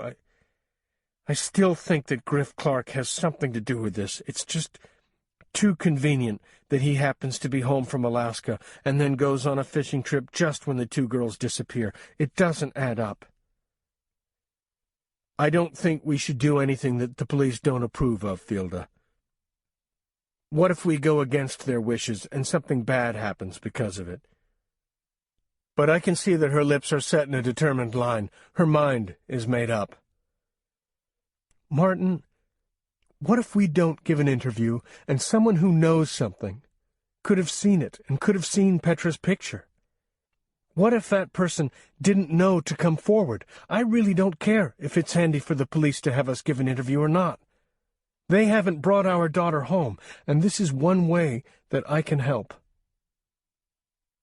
If you feel so strongly, I think that you should give an interview, I tell her as I drape my arm around her shoulder. My shirt is wet with sweat, but she doesn't step away. She comes closer to me and kisses my cheek. I do feel strongly about this, Martin. She pauses before continuing. You aren't going to do the interview, are you? I shake my head. I'm going to go look for Petra and Calli. This is taking too long. I'm going into the woods. I'll call Deputy Lewis and Antonia and invite them to search with me. I'm not the most intuitive of men, as I've clearly shown through my many years on this planet. However, I do know numbers. I do know that the probability that someone known to us has abducted Petra and Calli is much higher than the possibility that a stranger has done this. I also know that Griff Clark can be a scary man. I have seen Mr. Clark many times in passing, and he's always been pleasant and courteous. But I had a glimpse, albeit brief, of another side, a brilliantly poignant view of Mr. Clark one evening. It was parent-teacher conference night at the elementary school last March. The meetings were behind schedule, but I didn't mind. It gave me the opportunity to walk around the halls of the school, to look at the children's artwork taped to the walls, to view how other parents interacted with their children. It was a comforting scene to watch. I was not so unlike the other parents. Older, yes. I knew I looked more like Petra's grandfather than her father, but I could see many kinds of families in those hallways. Single mothers holding their children's hands as they received a grand tour around the building, and fathers being shepherded from classroom to classroom by beaming kindergartners. Petra was explaining to Fielda and me how their first-grade classroom conducted experiments on how far those little plastic sports cars, Hot Wheels I think they're called, could travel, when we came across the Clark family, huddled in a small, out-of-the-way corner of the school building. Griff Clark's face was purple with rage as he berated Calli and Antonia. Do you know how goddamn embarrassing it is for me to come to these things and hear how Calli don't talk yet? He hissed. Calli had her head down, staring at her feet, while Antonia was trying unsuccessfully to hush Griff. Don't shush me, Tony, he growled, his voice not raised above a gruff whisper, but menacing still the same. He grabbed Calli under the armpit. Look at me, Calli. Calli looked at her father. Are you retarded? You can talk, I know you can. You gotta stop this goddamn game and start talking. And you, he turned on Antonia, you let her get away with it. Pussyfooting around it. Oh, we can't push her. We can't force her to talk, he said in a mock falsetto voice. Bullshit. At that moment, Calli's eyes fell on Petra's, and I saw such a completely resigned, helpless look on Calli's face. No embarrassment, no anger, nothing but pure acceptance.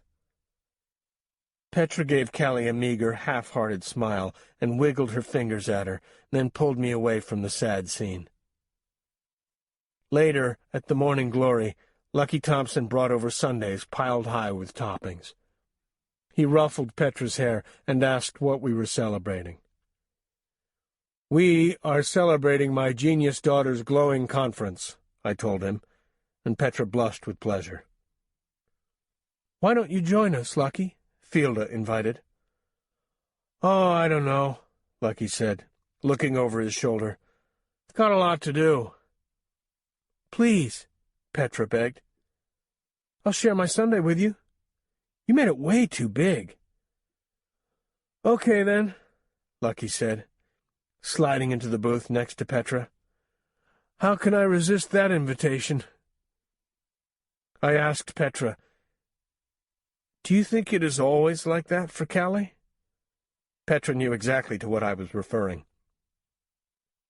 "When her dad is there, I think so.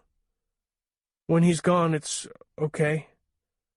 Her mom is real nice," Petra said around a spoonful of turtle sundae. "I don't want you going over to the Clark house when her father is there. Do you understand, Petra?" I said sternly. She nodded her head. "I know. But sometimes I feel like Calli needs me even more when her dad is home, you know? It seems too bad that I have to stay away from her then. That's when she's the saddest, when he's home." She shrugged her shoulders. "Are you talking about Griff Clark?" Lucky asked. Fielda nodded. "Do you know him?" "No, not really. I've just seen him around, you know, when I've gone out with the guys. He's a pretty rough character," Lucky said. "Do you think that her dad hurts her? You know, hits her when he gets mad?" Fielda asked with concern. I prayed that Petra would say no, that she didn't think that Griff hit Calli, and Ben, or Antonia for that matter. I had visions of having to call the Department of Human Services and inform them of abuse, not an enviable position to be in. She shrugged her shoulders again. "I don't know. She doesn't talk, you know. She just seems sadder when he's home." "Do you feel the same way about me?" I asked Petra. "Do you feel sad when I'm around?" I made a pouting face at Petra. "No, silly," she responded, shaking her head and grinning. "I'm happy when you're around." Lucky was looking wistfully at the three of us. I knew he hadn't had an easy life. He always sidestepped questions about his family. He had told me a number of times how much he would one day love to have a family like mine. I told him I almost never had it myself, that if Fielda hadn't thrown that muffin at me, I would most likely be a lonely old man. He laughed at that, but his smile didn't reach his eyes. "Can I have that?" Petra indicated the maraschino cherry that Lucky had pushed to the side of the sundae. "Of course," he answered. He scraped it up with his spoon and popped it into her open mouth. "Yeah," Lucky said, shaking his head as if remembering something. "I wouldn't let Petra anywhere near Griff Clark." I readily agreed. In that brief moment in the school corridor between Griff Clark and his family, I saw that 1% of meanness that people like him accidentally show to the world at large. It frightens me what he could be capable of, what he may have done to my daughter. I shiver, something I think is impossible in 90-degree weather. But then, of course, anything is possible now. I make my way back to Mrs. Norland's home, trying to compose the words I will need to say to Antonia and to Deputy Lewis in order to convince them to accompany me into the woods.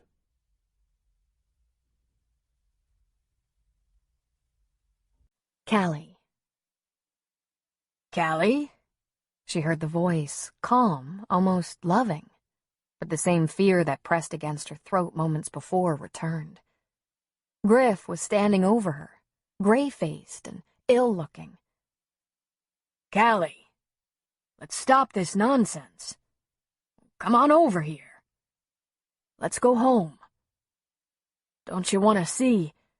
His voice trailed off as he stepped closer to Calli, and he ingested the scene in front of him. First, Petra's battered head, discolored face and neck. He looked again to Calli. Jesus. What happened? Jesus, Calli. What happened to her? Calli stood silently, weighing her options. Which way to go? The deep ravine behind her, Griff in front of her, barring her passageway. Calli, he barked sharply. What happened here? Tell me. He roughly grabbed her shoulder, but let go when he noticed something among the thistles. He bent down to retrieve it, held it in his fingers. A dirtied, ripped rag, white with dainty yellow flowers. Jesus, he said, looking to Petra again. His eyes traveled down her motionless form, the dirty blue pajama top, her naked, bruised legs, speckled with blood. Jesus, he repeated. Griff turned swiftly and retched, bitter yellow bile spewed from his throat. He breathed in deeply, but gagged again, loud, croaking, dry heaves followed, but nothing more came forth. Calli took this opportunity, with Griff hunched over, clutching at his cramping stomach, to slide down the bluff and steal past him, but not retreating into the forest. Calli, wheezed Griff. Calli, who did this? Do you know who did this? He absently wiped his hands with the sullied yellow-flowered rag. Realizing what he was holding, he flicked it to the ground as if it seared his hand. He stumbled over to Petra and placed a trembling hand at her wrist and then at her throat, pressing, feeling for her pulse. He shook his head. I can't tell. He fell to his knees, laid his ear to her chest, and then lightly held his fingers under her nose, searching for a warm current of breath. Calli! He looked toward her. Who did this to her? They both heard the rustling through the trees, heavy, lumbering stomps. Calli! Calli! Calli and Griff both recognized Ben's voice as he crashed through the brush and placed himself between Griff and Calli. Leave her alone! Get away! Ben, what are you doing here? Griff asked, genuinely surprised. Get away from her! Ben shouted again, searching around him for something to grab, a stick, a rock. Ben, shut up! Griff yelled as he stood. We need to get help up here. Ben's eyes flicked to Calli, then Petra, and back to Griff. Run, Calli, he whispered. That way. He indicated the trail from which he came. Go down, all the way down. It'll lead you to Bobcat Trail. Run, Calli, don't stop. Ben, shut up, Griff said. You don't know what happened here. We have to get out of here. Maybe we should carry her out, he said, looking down at Petra. But maybe we shouldn't move her. Griff bit his lip in indecision. We can't leave her here. He looked up at Ben again. You stay with her. Calli and I'll go down the trail and get help. No, Ben said. What'd you say? No, I'm not letting you go anywhere with Calli. Ben reached behind him for Calli, never taking his eyes off his father. He found Calli's hand and pulled gently toward him so that her cheek lay against his back. Ben, we don't got time for this. I think Petra's dying. You go then and get help. I'll stay with her. No, Calli will go, Ben said. We stay with Petra. Who made you boss? Griff scoffed. Who's she gonna tell? What'll she do, mime it? You stay, me and Calli'll go. Griff began to walk past Ben to take hold of Calli, but Ben stepped to the side, blocking his path. Ben, I will knock you silly if you don't get out of my way. This isn't a game. Griff made to move past Ben again, but Ben sidled in front of him. No, Calli's going down to get help. I'm not leaving you alone with Petra. Griff blinked. What? You think I had something to do with this? Ben said nothing. He stared warily at his father, his arms stretched out to the side, a wall between Griff and Calli. What? You really think I did this, Ben? I'm your dad. I know, Ben said, walking backward, trying to ease Calli toward the trail that would lead her downward. Why are they even up here? Ben asked, sweeping his arm to indicate Calli and Petra. Why are you even up here? You never go up here. Griff faltered, stammered, said nothing. You're here. They're here. Petra's hurt bad and Calli's a mess. What am I supposed to think? Don't think, Ben. You might hurt yourself. Now get the hell out of my way. Calli, let's go. Griff reached around Ben and snatched Calli's arm and began dragging her toward the trail. No! Ben exclaimed. Keep your hands off of her! Ben shoved at Griff, who stumbled backward, caught, surprised. Ben moved quickly and swung around to Calli. He grabbed her shoulders and lowered his nose to hers. Go, Calli. Get help. I'll take care of Petra. Run. You run as fast as you can, and you tell him. You tell him where we are. Calli hesitated, but Griff had recovered and was lunging back toward them. She turned and was gone.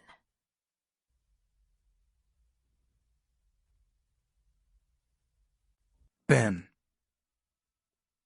Dad looks crazed as he gets back to his feet. What the hell have I done? Ben, you stupid son of a bitch. Why the hell did you do that? Now she's gone.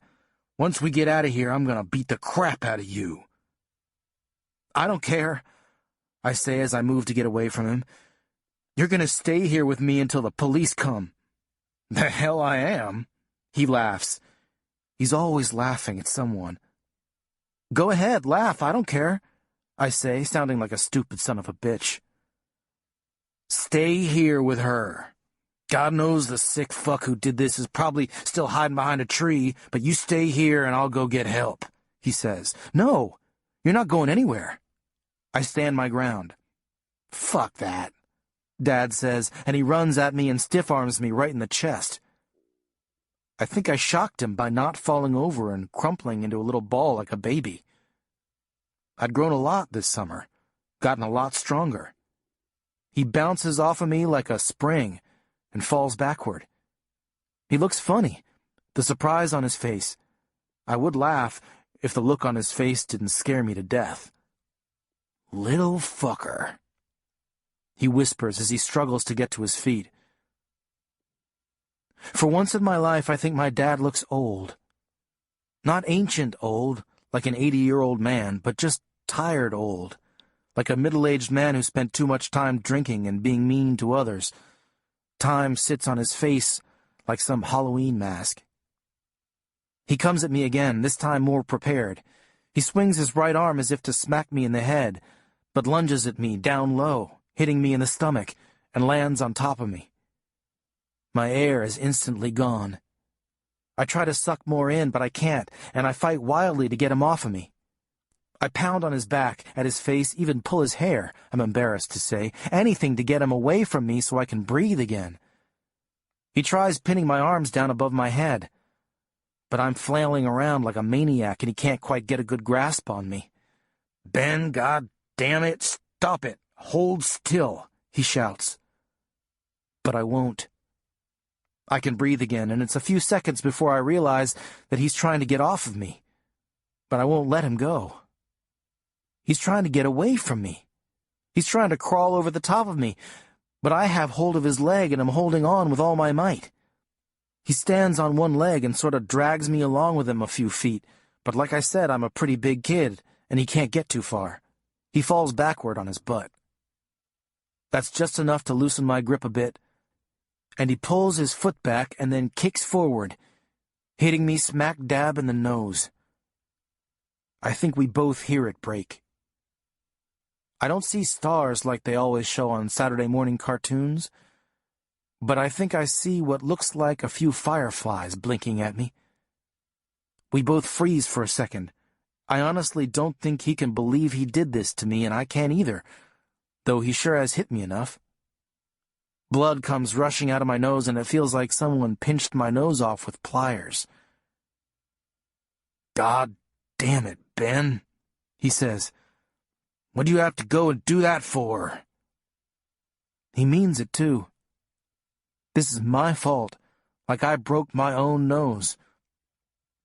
I've never felt like killing something before, not even Meacham, but I feel like killing my own dad right now in these woods.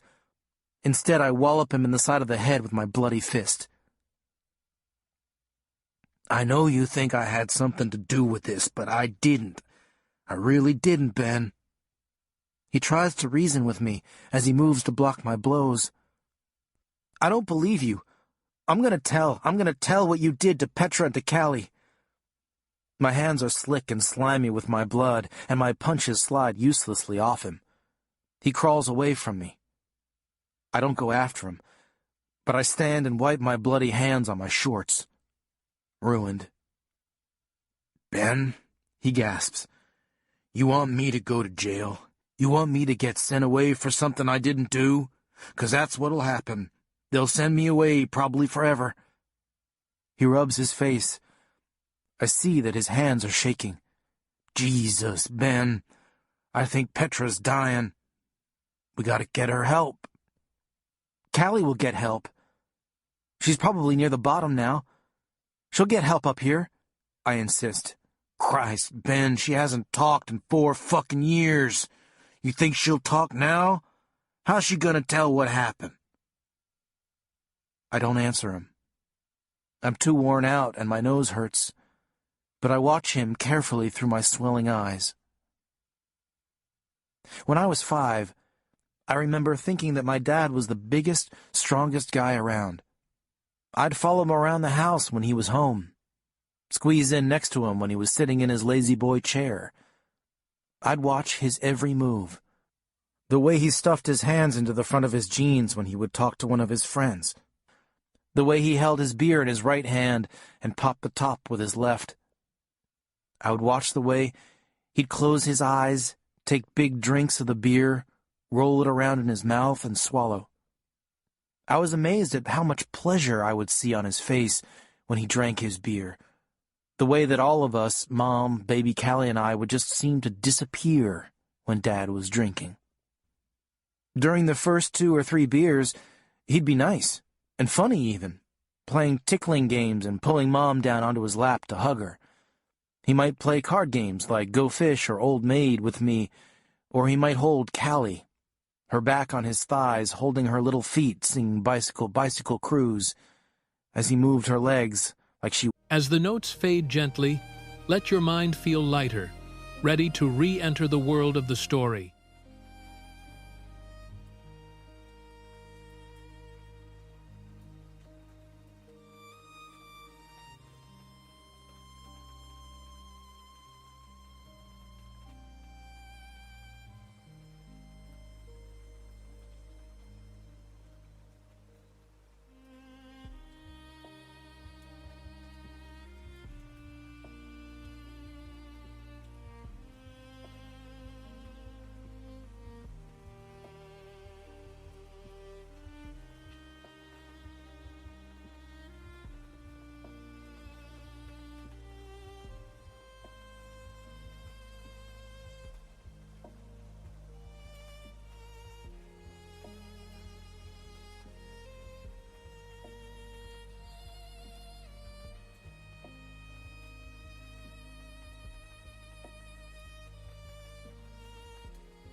was pedaling a bike. But after that 4th beer, it started to change. Dad would pick on Mom for stupid stuff, for not hanging up his shirts just right, or the kitchen floor wouldn't be swept good enough.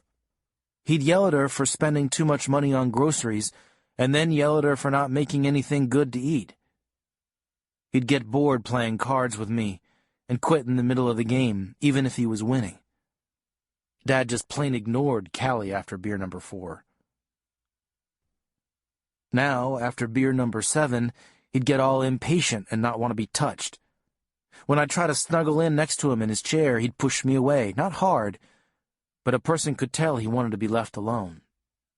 Mom would take Calli and me upstairs to read stories. I'd get in my pajamas. I remember they were white and had these grinning little clowns holding balloons all over them. I wouldn't tell any of my friends this, but I loved those pajamas. It was like sliding into something happy when I put those on after a bath. One time, though, after beer number 7, Dad said I looked like a goddamn sissy in those pajamas and that he should burn 'em. I didn't wear them after that.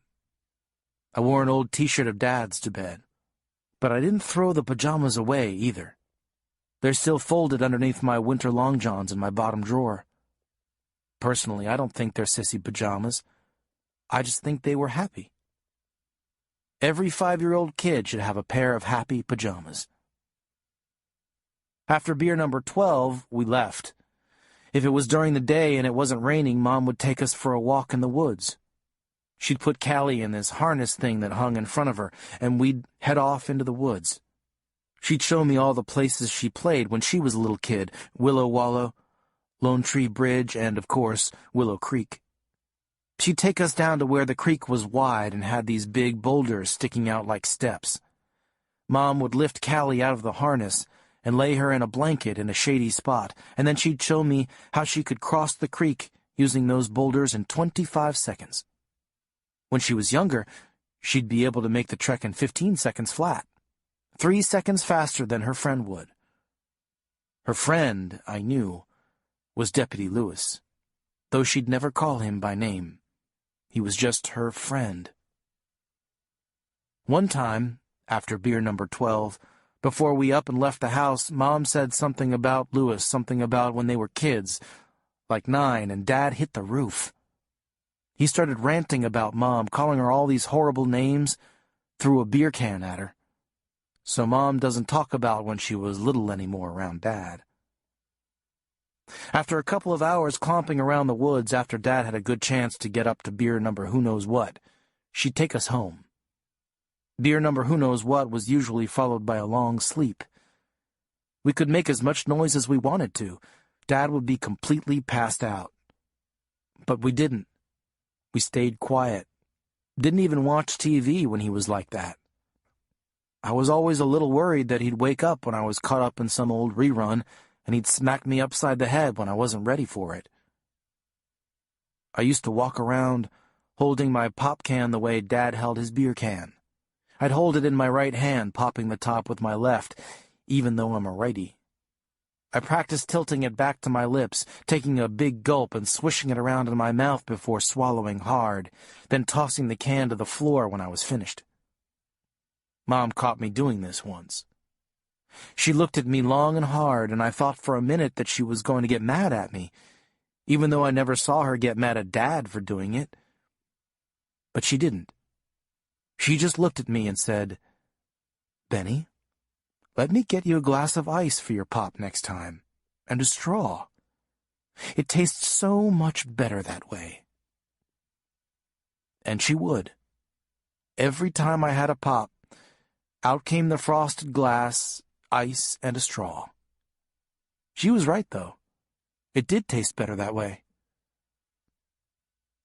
Sometimes after beer number who-knows-how-many and the long nap, Dad would wake up and still be real nervous-like. Then he'd go into his bedroom clothes closet, dig around in there for a while, and then pull out a dark bottle of something. The minute Mom saw him searching through his closet for that bottle, we were out of there. Mom would stick us in her car, and off we'd go. If it was evening time, she'd take us out to eat over in Winter, which was a bigger town and had a Culver's. We'd get hamburgers and French fries and share an order of onion rings. Calli'd sit in her high chair, and Mom would break off tiny pieces of her food and lay them on the tray in front of Calli. It was funny watching Calli try to pinch those tiny bits of food between her fingers. Sometimes she'd miss, but still stick her fingers in her mouth, hoping to get a taste of something. Afterward, before we'd leave, Mom would buy me a big, thick Oreo shake all my own. She'd buckle me into the back seat, and I'd settle for the long ride home, sucking on my shake. Winter wasn't all that far from Willow Creek, but Mom would take what she called the scenic route, and we'd drive and drive and drive. One night after driving and driving, I was jerked awake when our car bounced down the side of the road in and out of a ditch. Mom stopped the car on the edge of the road and turned back to Calli and me. "You okay?" she asked. I nodded yes, even though she couldn't have seen my face in the dark. "I spilled some of my shake, though," I told her. She handed me some napkins to wipe up my pants and then laid her head on the steering wheel. "I'm sorry," she said, but not really to me. "I'm sorry. I'm just so tired." Then she started the car up again and we went on home. Dad was sleeping in his chair, beer cans everywhere. I bet if I'd counted them, there would have been at least 21, plus the dark brown bottle sitting on the end table. Mom didn't bother picking up all those cans that night. She walked right on past them, saying something about how he can just pick up after himself from now on, and took Calli and me on up to bed. From then on, if Dad started digging around for his bottle from the closet, he could never find it. This made him furious, but after a while he'd just stagger around until he found another beer in the refrigerator, and then he'd settle back into his chair. Once in a while, when Dad started acting kind of scary, Mom would put us in the car and take us over to Winter. But we never drove around for as long as we did that one night when she went off the road. She'd pull into a park area, lock our doors, and close her eyes for a while. "Just resting," she'd tell us. On one really cold winter night, we got to stay at a motel in winter. It didn't have a pool or nothing, but it had cable, and Mom let me flip through all the channels as much as I wanted to. Mom just sat on the bed with me, holding Calli, trying not to cry. I hope I'm not doing the wrong thing. I hope that Petra doesn't die because of what I'm doing. I hope that she isn't already dead. Now, Dad and I are just sitting here, all bloody, looking at each other, waiting for the other one to make a move. But we don't. Not yet. Antonia. Ben hasn't returned yet, so on top of everything else, I need to worry about him as well. The comments from the Gregorys didn't help matters either. I know Ben. He wouldn't hurt the girls. And I know Griff. He just plain doesn't find kids interesting enough to spend very much time getting mad at them. Besides, the number of beer cans strewn around the house this morning was much less than normal, well short of his mean drinking. If he'd gotten to the mean drinking stage, I would have been much more concerned. Lewis hasn't returned my call. I know he's busy with other aspects of this case, as well as his other duties, but I'm surprised that he isn't here. Lewis has always been there for me, except when he left for college. Even I know that me asking him to stay was asking too much. Lewis was there when a fifth-grade bully was terrorizing me when we were 9. He was there when I had a panic attack about presenting a speech for my 10th-grade literature class. And he was there when my mother died. Even though my mother and I were so different, had so little in common, Lewis knew that the loss of her was the biggest thing that had ever happened to me.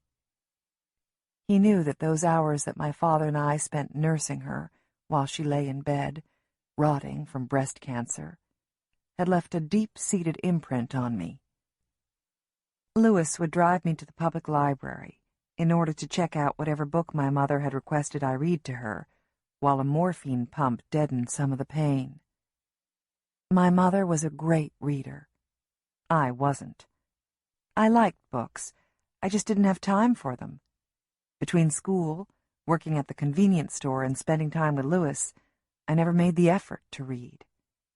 My mother was always placing books on my bedside table, hoping that I'd pick one up and have a wonderful discussion about it with her. I never did, not until she got sick. Then, out of guilt more than anything, I began to read to her. One day, near the end, my mother asked me to find her old copy of My Antonia by Willa Cather. I'd seen this book before. My mother had set it on my bedside table many times. I'd never taken the time to read it, even though my name was chosen because this was my mother's favorite book.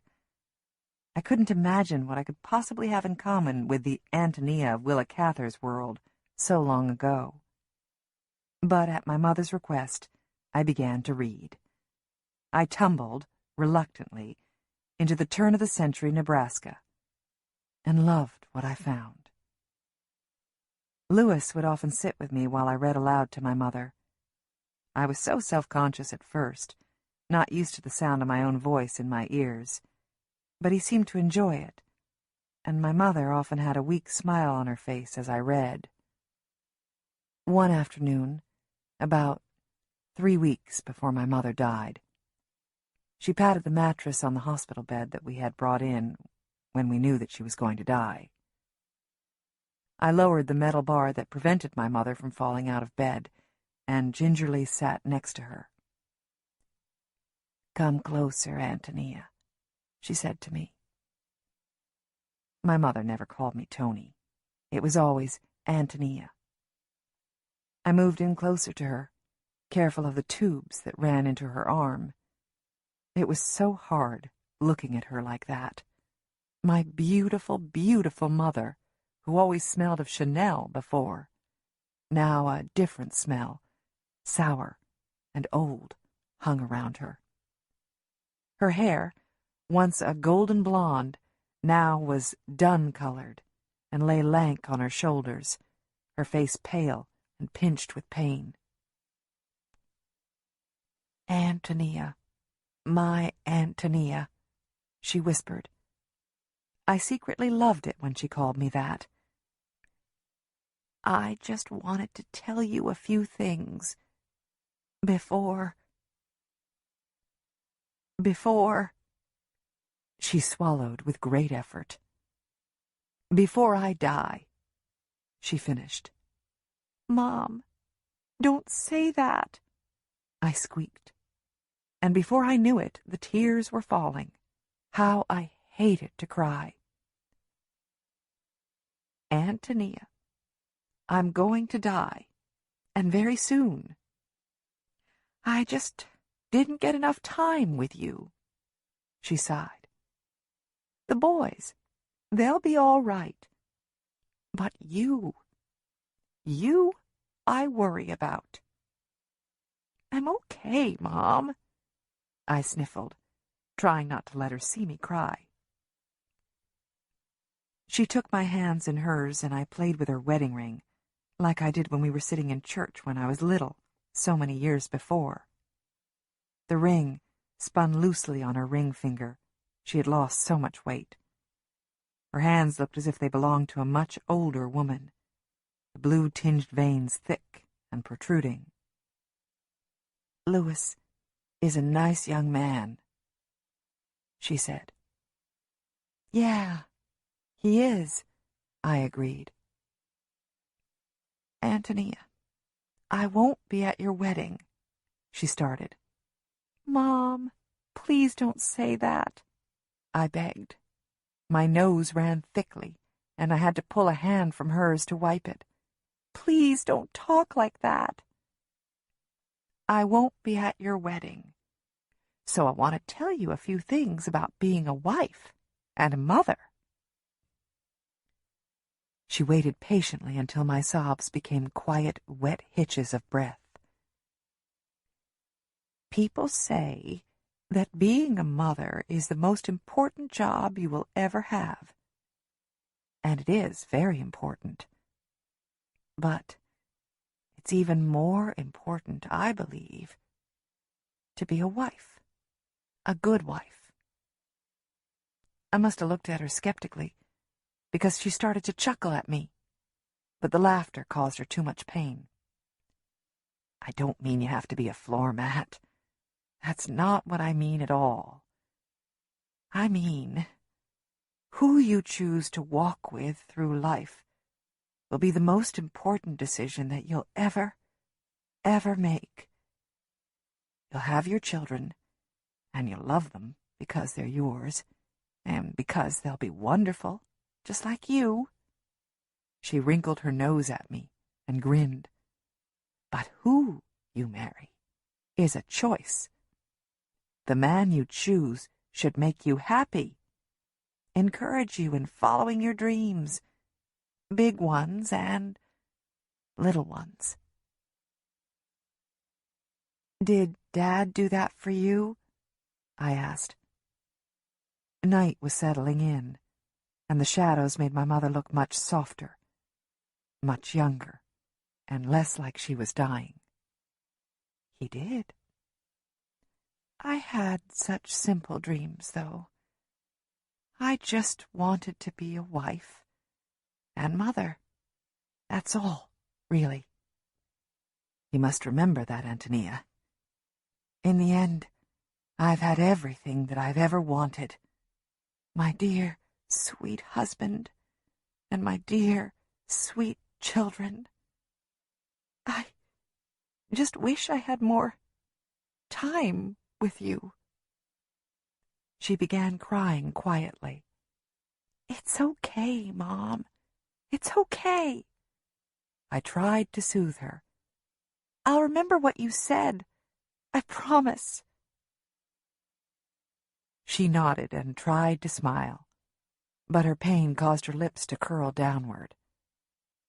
I picked up the book that lay next to her bed. "How about a little Carson McCullers?" I asked. "Yes, that would be just fine," she answered. I began reading, and my mother fell asleep within minutes. For the first time that I could remember, I bent down and kissed her while she slept. Her lips felt thin and papery, but warm. Underneath the odor of disease and the sheer exertion of trying to live, I caught her true scent, and I closed my eyes and willed myself to remember. But I went and forgot, didn't I? I forgot everything she'd told me. I was sitting in world history class one afternoon when the principal came to my classroom door. The teacher stopped writing on the chalkboard, and he went over to where the principal stood. They whispered with their heads close together for a moment, and then both looked in my direction. I remember my chest tightening in fear, and thinking to myself, "I haven't had enough time with you yet, Mom. I haven't had enough time with you either." I slowly rose from my chair, leaving my books and things behind. I remember Louis following along behind me, gripping my elbow, walking me to his car, and driving me home. He stayed with me long into that first terrible night without my mother. We didn't talk. We didn't have to. And now I think we had much the same friendship that Calli and Petra have. After my mother died, I continued to read. Before I went to bed each night, I'd read a few pages of a book aloud to myself. It took me forever to finish a novel, but it didn't seem right to me to read silently to myself anymore. Odd, I know. Griff made fun of me when I read children's books that I'd find at garage sales to Ben when he was in my womb. I learned not to do that when he was around. But I loved cradling my huge stomach with one arm while holding a book in the other, reading to my tiny fetus. I firmly believe Ben could hear me in there, rocking back and forth, maybe a tiny little thumb in his mouth. It was much more acceptable reading aloud like that after my children were born. Even now I read each night to Calli, and even Ben, once in a great while, will let me read part of the book he's reading. When Griff is out of town, I'll crawl into my bed and read myself a bedtime story until I fall asleep, book in hand. Louis asked me a few times, after my mother died, if I'd read to him, but I was too self-conscious and wouldn't. He gave up after I told him impatiently not to ask me again. Louis was always there for me, until, of course, I wouldn't let him be. Even when my father passed away, Griff and I had been married for 3 years, Louis sent me a sympathy card. I could tell it was from him without even looking at the return address. I'd memorized his small, neat printing back when we were in 1st grade. I never showed the card to Griff. Louis had signed the card, always Louis. And I didn't have the energy to try to explain that to Griff. Sometimes I dream of Louis, of he and I together as we once were when we were 16. In my dreams, we're always in Willow Creek woods, walking hand in hand. I can feel the texture of his palm against mine, the brush of his fingers. Even now, when I think back to these dreams, if I sit completely still, I can feel his touch. In my dreams, when Louis kisses me, the rush of air that we exchange into each other's mouth remains on my tongue hours after I've wakened. In the back of my mind, even as I'm dreaming, I'm saying to myself, "You're married, Antonia. What about your husband? What about Griff?" And in my dream, I'd force myself to pull away from Louis, to sweep away the feel of his touch. I'd awaken then, sometimes with Griff next to me, but more often than not, with Griff 1,000 miles away in Alaska. My skin hot and my brain addled. Still, I could go for days, even weeks, without thinking of Louis. But then I'd see his police car parked downtown, or I'd see his pretty wife in the grocery store with their little boy situated in the grocery cart, kicking his fat little legs, and I'd think, that could be me. That could be my life. Then I'd get disgusted with myself and shut down that corner of my mind for a while. Griff wasn't always so bad. He didn't start drinking really hardcore until after Ben was born. And he didn't hit me for the first time until Ben was 3. I don't even remember what it was that I'd done to make him so mad. But he hit me so hard that I didn't leave the house without sunglasses for a month. He didn't hit me again for at least a year, but he did get smarter about it. He never hit me in a place where someone would see the marks. But even so, he could be so wonderful, so funny and sweet. And the stories he'd tell about his adventures on the pipeline always made me laugh so hard. Even Lou could never make me laugh like that. If only he could stop drinking, things could be so different. No, I know Griff loves me, and he's my husband. He was my choice, just like they say, for better or worse. I need to go and look for Ben now, with or without Louis. I'm used to Griff not being around for me. That was one thing I could count on, Griff not being reliable. I decide I'm not coming out of the forest until I have Ben for sure. I'm not confident that Calli's in the woods, but it makes sense that she would be. I'll bring her home, too. Mrs. Norland tries to talk me out of leaving, but in the end places several bottles of water into my backpack and gives me a hug. As I loop the backpack through my arms and settle it onto my back, I see Martin Gregory trekking his way toward Mrs. Norland's house. Now what? I wonder. And I open the door to meet him halfway.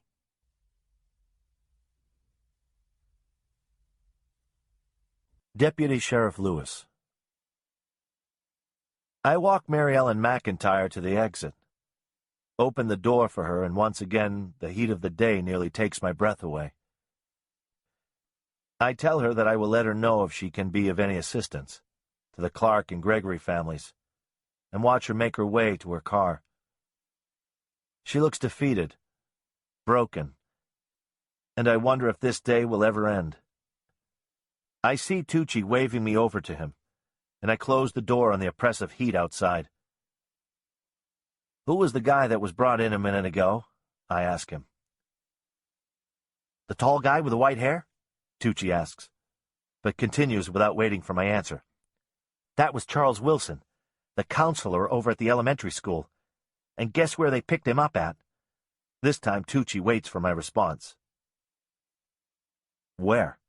I ask, but think I already know the answer, and I feel my stomach clench. "Willow Creek Woods," Tucci says, smacking his hand on his desk. "Says he was out walking his dog. But guess what? No dog. Park ranger noticed him roaming around Tanglefoot Trail and called us. Bender and Washburn went out and picked him up." "What's he saying?" I ask. "Nada. Nothing. He's lawyered up. The minute the little girls were mentioned, he clammed up," Tucci says triumphantly.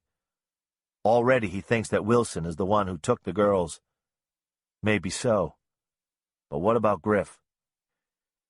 "Do you think he would talk to me?" I ask Tucci. "No way. He said he wanted his lawyer right away. He's sitting in the conference room waiting for her. We got nothing on him.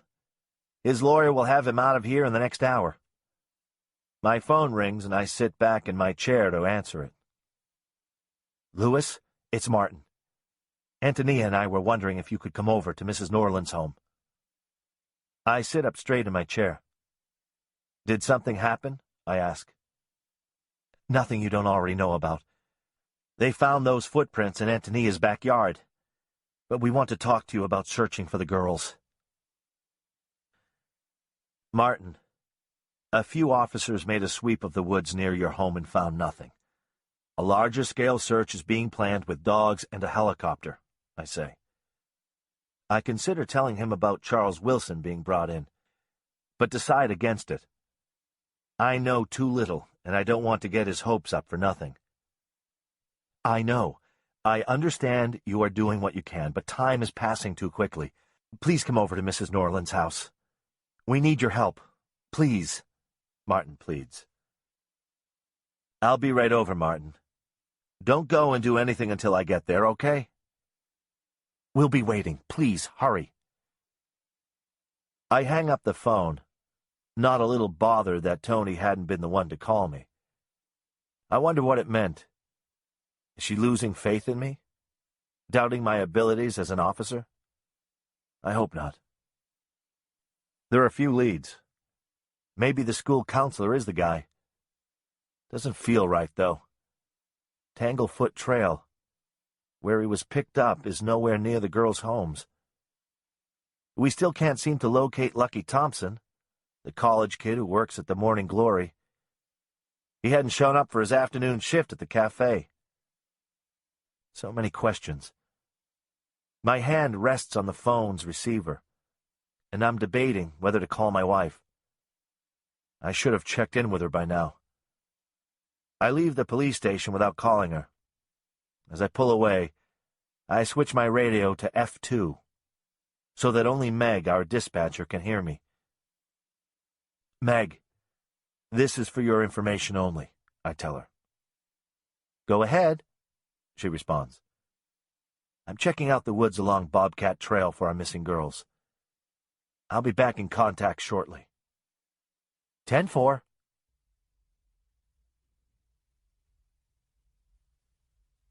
Antonia. Louis is on his way over. It seems so simple now for us just to go out into the woods to look for the girls. I don't plan to come home until I have Ben, Calli, and Petra back with us. How do you think we can get past the press or the other officers without them knowing where we're going? Martin asks. I don't know. That same question has been nagging me as well. While getting as many people as possible looking for the kids would be a good thing, the idea of a camera following us around didn't appeal to me. Besides, I wonder how Calli would react if there were a bunch of strangers in the woods looking for her. I think it would frighten her, that perhaps she would hide, making it much more difficult to find her. Earlier, I'd thought there was no way I'd survive this day. 100 emotions have traveled the course of my body, and I'm exhausted.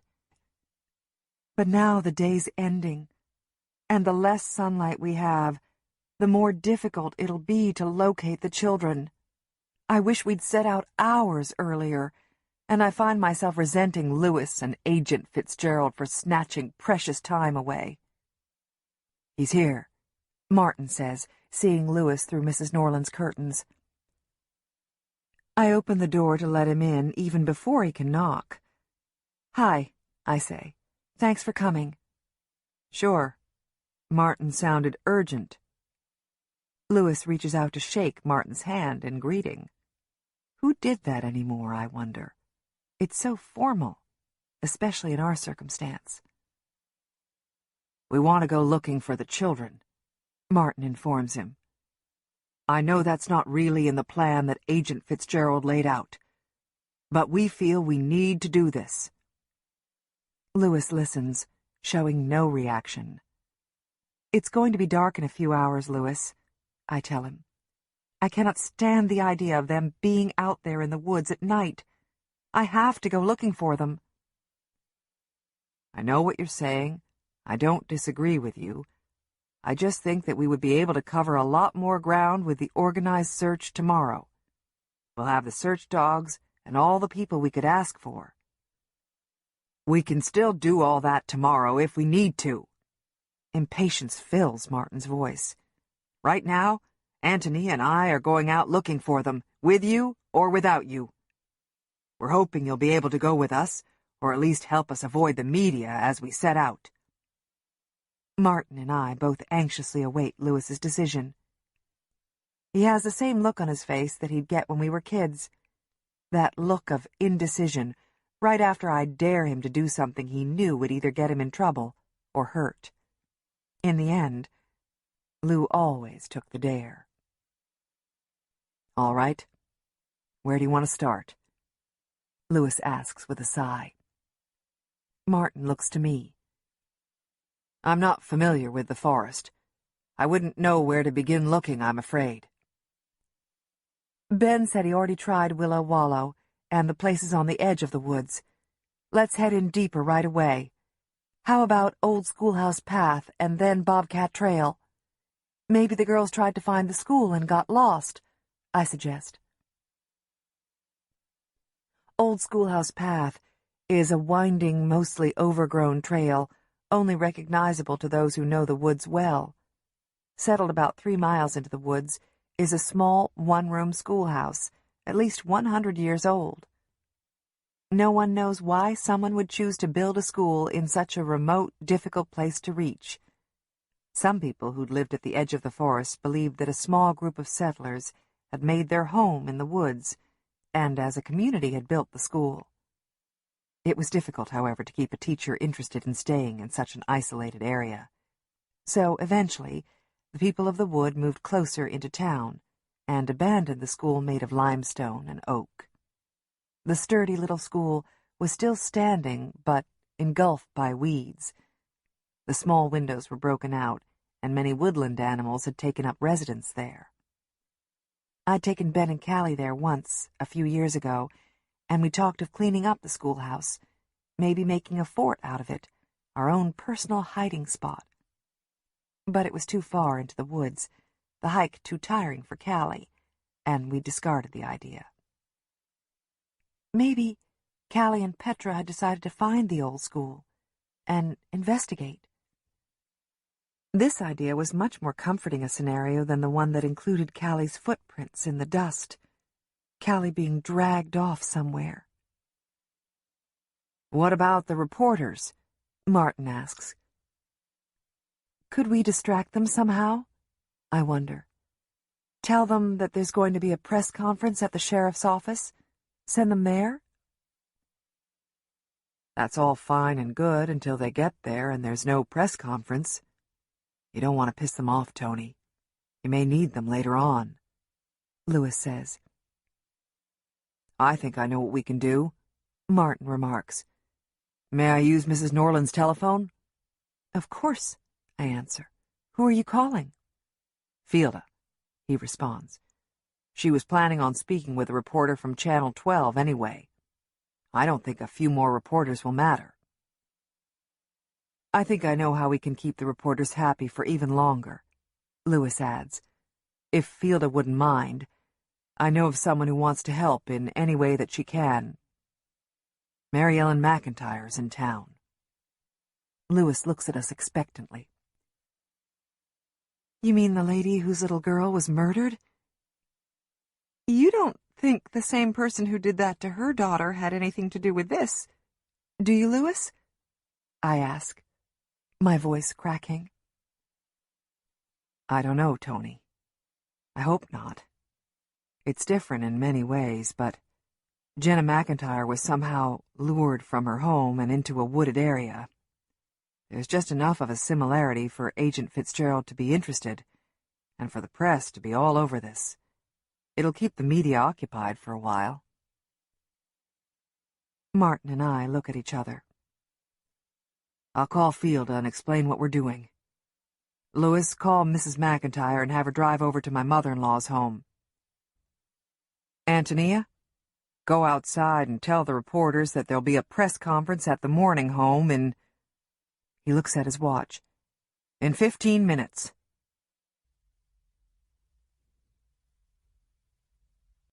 Ben. I'm so tired, and I keep nodding off. My eyes are nearly swollen shut and my head is throbbing. Dad looks like he's sleeping, so I relax a little bit. Through my slits for eyes, I see Petra move just a little bit. So she's not dead, thank God.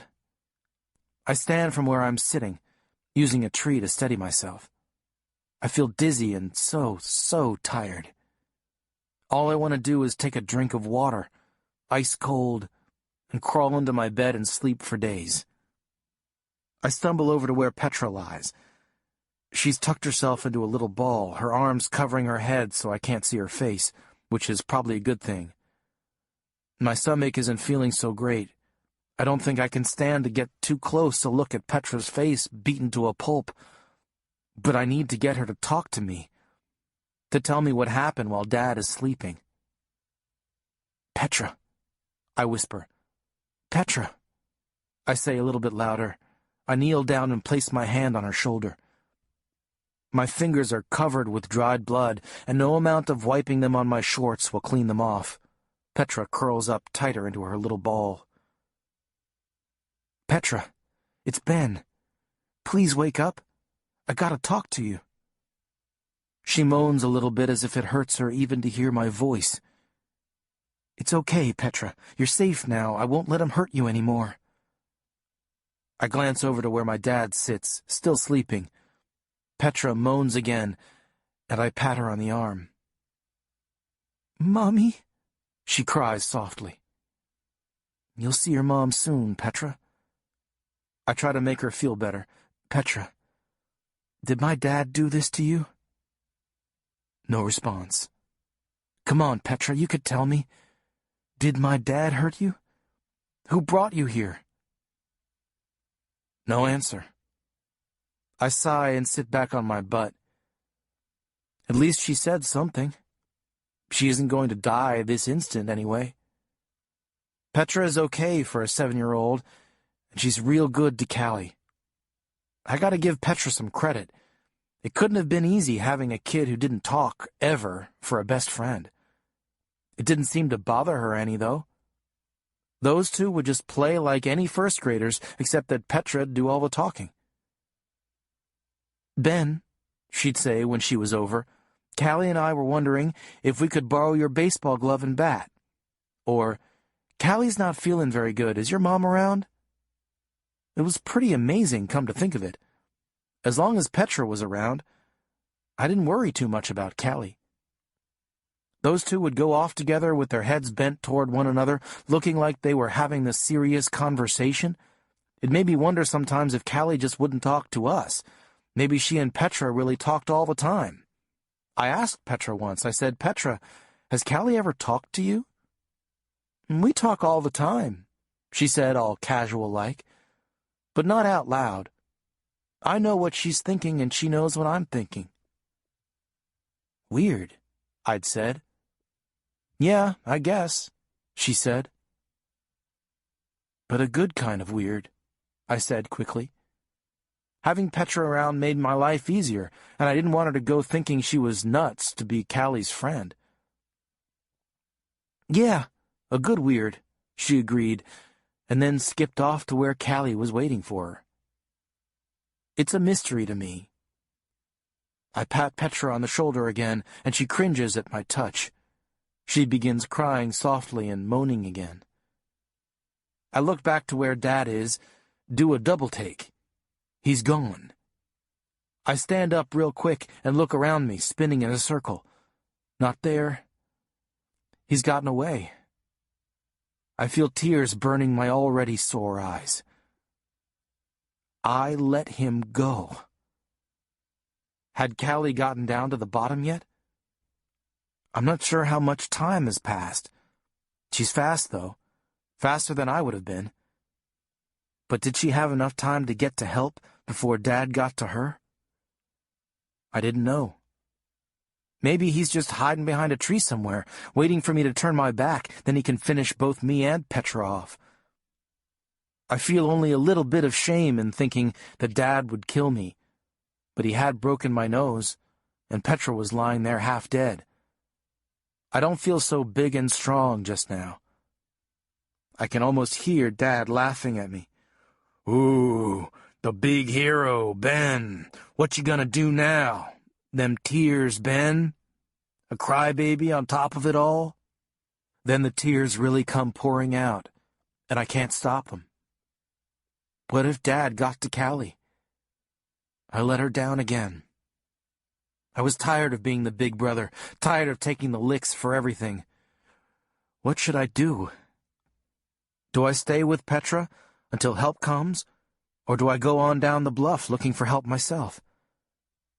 I don't know what to do. I'm 12 years old, and I shouldn't have to make these decisions. What would Mom do?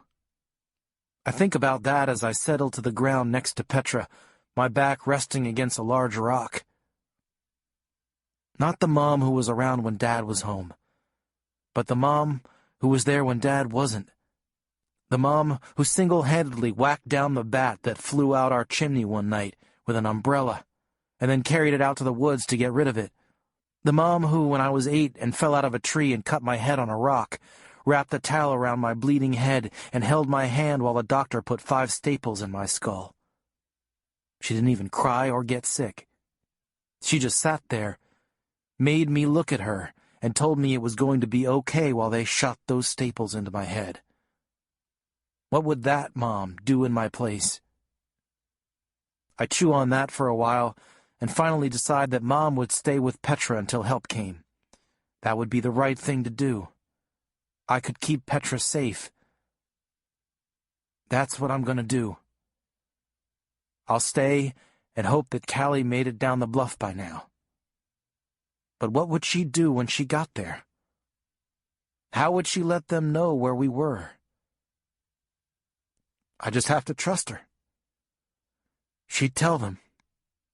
In her own way, she'd tell them.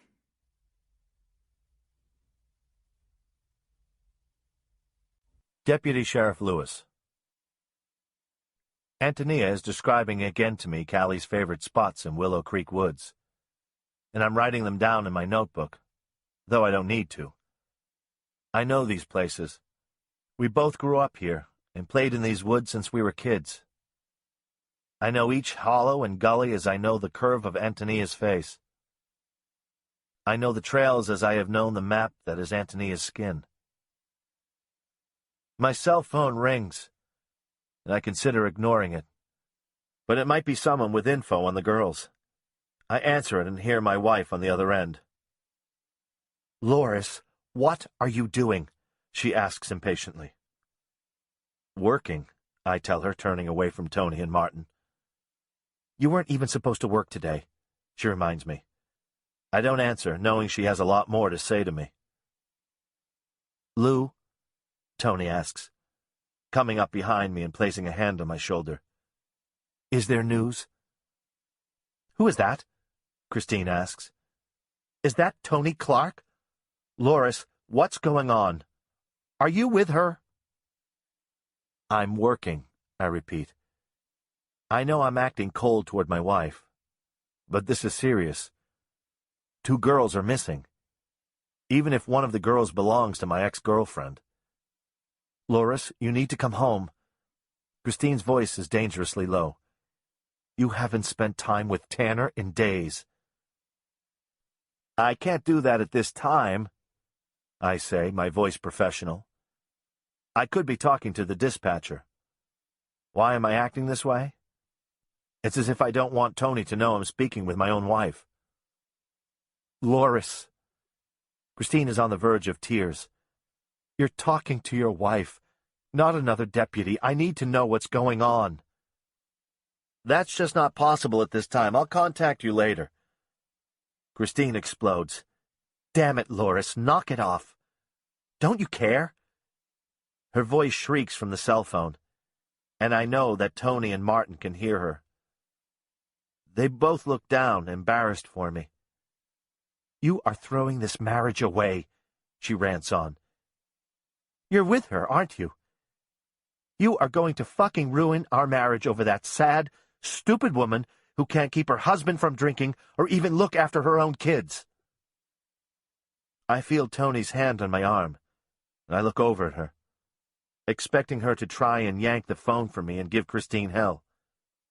But she doesn't. Instead, she points toward the trees. I follow her outstretched finger and hang up on Christine without even saying goodbye. Tearing out of the woods is Calli. Seeing the anguish fall from Antonia's face when she realizes her daughter is coming toward us sends a burst of relief through me. I can't stand to see Antonia in pain of any sort. She has carried around too much of her fair share anyway. Calli and Ben are Antonia's life. Even if her no-good husband doesn't have the same priorities, his being a bottle of beer and a place to flop. Calli is out of the woods, and I see Martin looking behind Calli hopefully, searching into the hawthorn trees that edge Bobcat Trail. No one is coming behind Calli. Not yet. As she stops beside me, Calli appears unharmed. She could be any 7-year-old playing a running game, but for 2 things. In her right hand she is holding a silver necklace, with a charm in the shape of a musical note. The necklace, I know, belongs to Petra, because her mother described it to me in perfect detail when she called me at 4:35 this morning to tell me that Petra was missing from her bedroom. As is procedure, I also got a photograph of the girl, and a full description of the clothing she was wearing when she was last seen. Short blue pajamas, white underwear with yellow flowers, and of course, the necklace. Petra's white tennis shoes were also reported missing. Martin has seen the necklace too, and briefly collapses. But he's up quickly. In long, purposeful strides, he approaches. I've seen this look before. A tortured, keening need to know, brushed raggedly on the face of a desperate parent, most recently on the parents of 10-year-old Jenna McIntyre. Calli clutches at my sleeve, and I stoop so as to be face to face with her. I expect no words. Calli hasn't spoken for years. Perhaps she'll point and lead us to Petra. Hopefully to a positive end. But she doesn't indicate with her finger or lead me by the hand to the woods. She speaks. One word. As Antonia steps closer, I see both confusion and relief. Martin is crying, great inconsolable sobs. and I see what they both do not. Bunched up in Calli's other hand is Petra's white underwear with yellow flowers.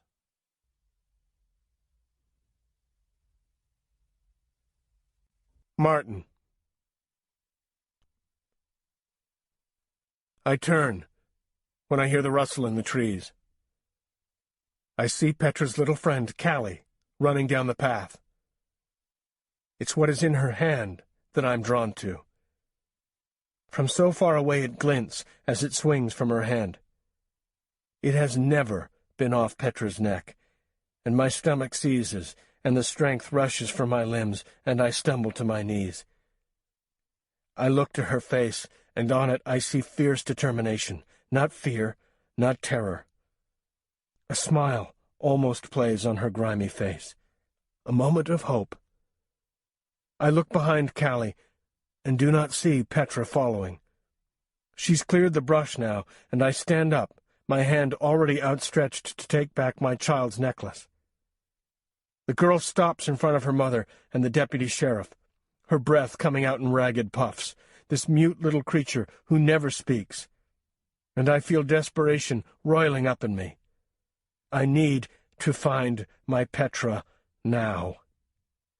I am running to where the girl stands, ready to shake her bony shoulders. Tell me! Tell me! I will scream, my nose touching hers. I stop a few steps from her. She's tugging on the sleeve of the deputy sheriff. He bends down, his ear level with her mouth. One word crashes into me, and I weep.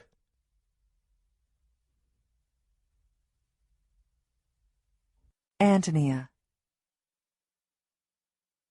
In the woods, through the bee trees, whose heavy, sweet smell will forever remind me of this day, I see flashes of your pink summer nightgown that you wore to bed last night. My chest loosens, and I'm shaky with relief. I scarcely notice your scratched legs, muddy knees, or the chain in your hand. I reach out to gather you in my arms, to hold you so tight, to lay my cheek on your sweaty head. I will never wish for you to speak, never silently beg you to talk. You are here. But you step past me, not seeing me. You stop at Lewis's side, and I think, you don't even see me. It's Lewis's deputy sheriff's uniform. Good girl. That's the smart thing to do. Lewis lowers himself toward you, and I am fastened to the look on your face. I see your lips begin to arrange themselves, and I know. I see the word form, the syllables hardening and sliding from your mouth with no effort. Your voice, not unsure or hoarse from lack of use, but clear and bold. One word, the first in over 3 years. In an instant I have you in my arms and I am crying, tears dropping many emotions, mostly thankfulness and relief, but tears of sorrow mixed in. I see Petra's father crumble. Your chosen word doesn't make sense to me. But it doesn't matter. I don't care. You have finally spoken.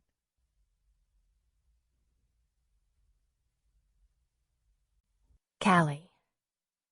Calli ran on legs that she could no longer feel, just a heaviness below her waist, but the need to move forward kept her going. For Ben. For Ben, who always came through for her, who took beatings and cruel words that in all rights belonged to her. Calli gripped more tightly to the items in her hands, Petra's necklace and her underwear. Why Petra wasn't wearing them, Calli didn't understand.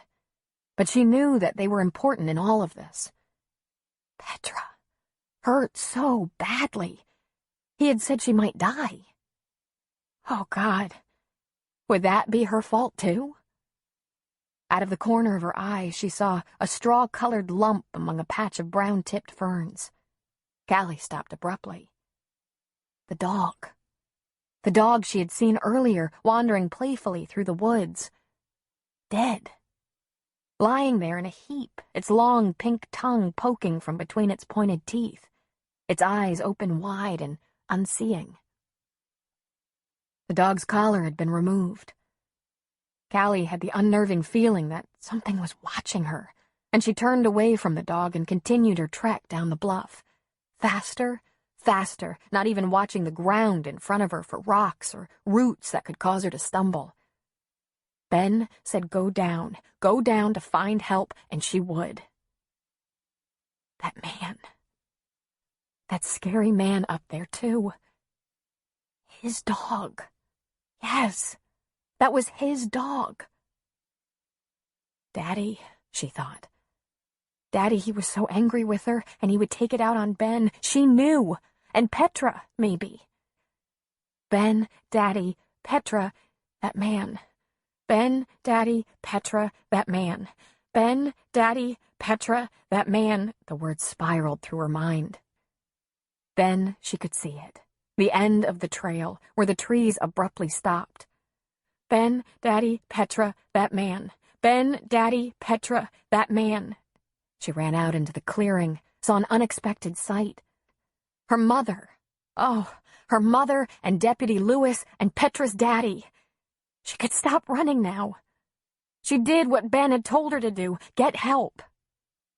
Ben, Daddy, Petra, that man. Ben, Daddy, Petra, that man. Ben, Daddy... Who to go to? Deputy Lewis, yes, he would get help right away. Get that man, get Daddy. She was at the deputy's side, her mother's arms stretched out toward her. Ben, Daddy, Petra, that man. Ben, Daddy, Petra, that man. Ben, Daddy, Petra, that man. Ben! The name erupted from her. It didn't feel like it came from her mouth exactly, but somewhere deeper, from just below her breastbone. She didn't recognize her own voice. It sounded so strong, so clear. And she wanted to say more. Ben, Daddy, Petra, that man. Ben, Daddy. But then her mother's arms were around her, rocking her. She was so tired, so thirsty. They were all moving now. And she went silent once again.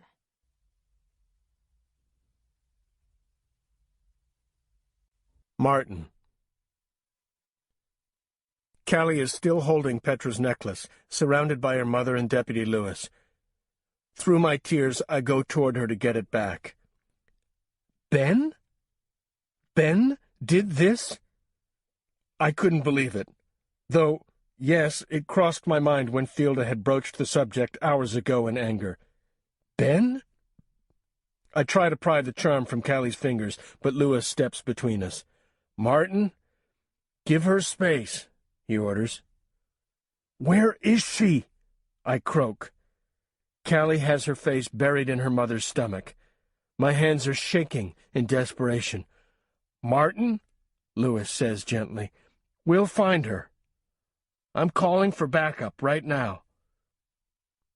I can see Lewis fumbling and retrieve something from Calli's hand, not the one holding the necklace. I crane to see what it is, but cannot. He crumples the item into his fist, so I cannot tell what he is holding, and then he lopes off to his car to call for help. Calli, tell me, is Petra all right? I ask, as soothingly as I can. Did you just come from her? Please, tell me. Is Ben up there with her? Did Ben hurt you? Antonia gives me a searing stare and shields Calli from me, as if I'm the dangerous one here. Listen, I don't know what you're thinking, but Ben had nothing to do with... Lewis hurries back to us, interrupting Antonia's angry reproach. I've called for more officers to help us go up after Petra and Ben. He pauses and looks Calli up and down. And for an ambulance. The medics will check Calli over and will be available if Petra and Ben need assistance, Lewis tells us. He bends down to face Calli. "Calli," he says soothingly, "is Petra okay?" He waits for a response from her. Slowly, she shakes her head no, and I moan and head toward the trail. "Martin, wait! We need more information before we go up there. There are 3 trails. We need to know which one to take." I stop and return to them, agitated. "Ask her, then. Ask her where they are." "She can talk," she said, "Ben. Ask her," I shout. Spittle flies from my lips, and both Calli and Antonia cringe at my outburst. "Martin, go stand by the road," Lewis orders. "Stand there and flag down the ambulance so it knows that we're here. I'll talk to Calli. She'll let us know exactly where to go." His voice softens as he adds, "It will save us time this way. I promise. Now go. Wait for the ambulance and the other officers." I do as he says, however petulantly, and he returns to where Calli and Antonia stand, holding on to each other. The injustice of it stings me. I should be hugging Petra, reassuring her, not still wondering where she is, alive or dead. I tromp over to the road, where gravel meets the pavement, and wait, scanning the distance, searching for the ambulance. Not yet. I lean against the police car, its metal still exuding the day's monstrous heat, and I leap away. Antonia calls back to me, hesitation in her voice. I must have frightened her. "Martin, can you grab a water bottle for Calli? They're in the back seat." I hear Lewis yell, "No, wait!" and he comes running toward me. I open the back door behind the passenger seat and pull out 3 water bottles, 2 for Calli and 1 that I will bring up with me when we go to find Petra. I frankly do not care about Ben at this point. Had he done this? As I began to pull myself out the car, I see them. Stained in dirt, but I recognize them. I had folded them myself just yesterday when I pulled them from the dryer. White, with little yellow flowers.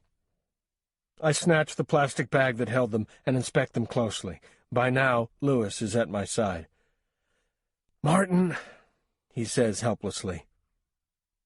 I shove the package into his chest, not able to look at it anymore. "I'm going after my daughter," I tell him simply, calmly, despite the terror clutching at my chest. And I run, all 50-some years of me, up that trail, with Deputy Lewis calling after me, "Martin, wait! Wait! We need to wait for backup!" I ignore his pleas and run.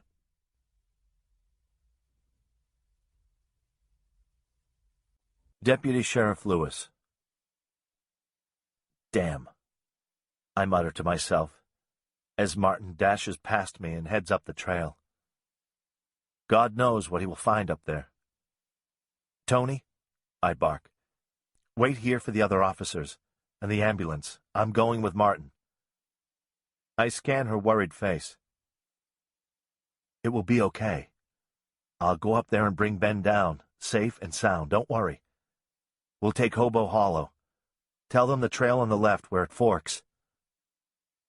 She nods and squeezes my hand. "Thank you, Lewis." Her voice trembles. I squeeze back and follow Martin into the woods. It doesn't take me long to catch up with him. He's stopped near the edge of a trail and is examining something lying off to the side. He's breathing heavily and doesn't turn as I step close to him at his elbow. "It's dead," he says matter-of-factly. I reach down to touch the dog's flank. "He's still warm," I observe. "He hasn't been here long." "What do you think happened to him?" Martin asks fearfully. "I don't know." I keep my voice level and calm. "Martin, you need to go back down now. You're going to get both of us in a lot of trouble if you go up there."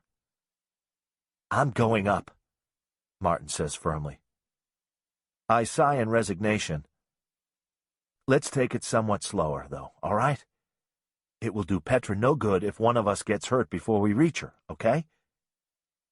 Yes, fine, he says, gazing down at the dead dog. We need to hurry, though, please.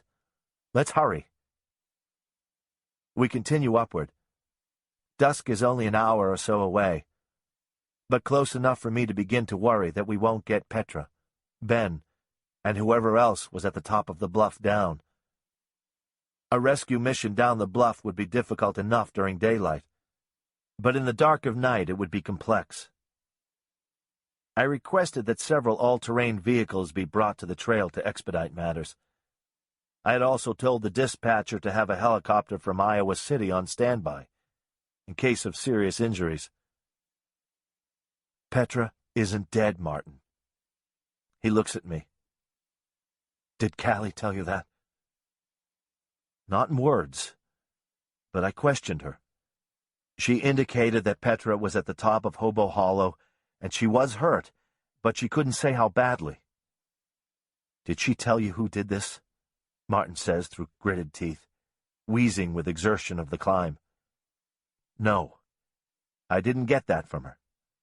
That was when you found... Do you need to sit and rest for a moment, Martin? No, I'm fine. We continue forward in silence. I could kill whoever did this, Lewis. I really and truly could. That wouldn't solve anything, Martin. It would make things worse, so much worse. You have a child, a son. It wasn't a question. Yes, his name is Tanner. He's 4. And you would do anything for him? Martin asks, concentrating on the ground in front of him.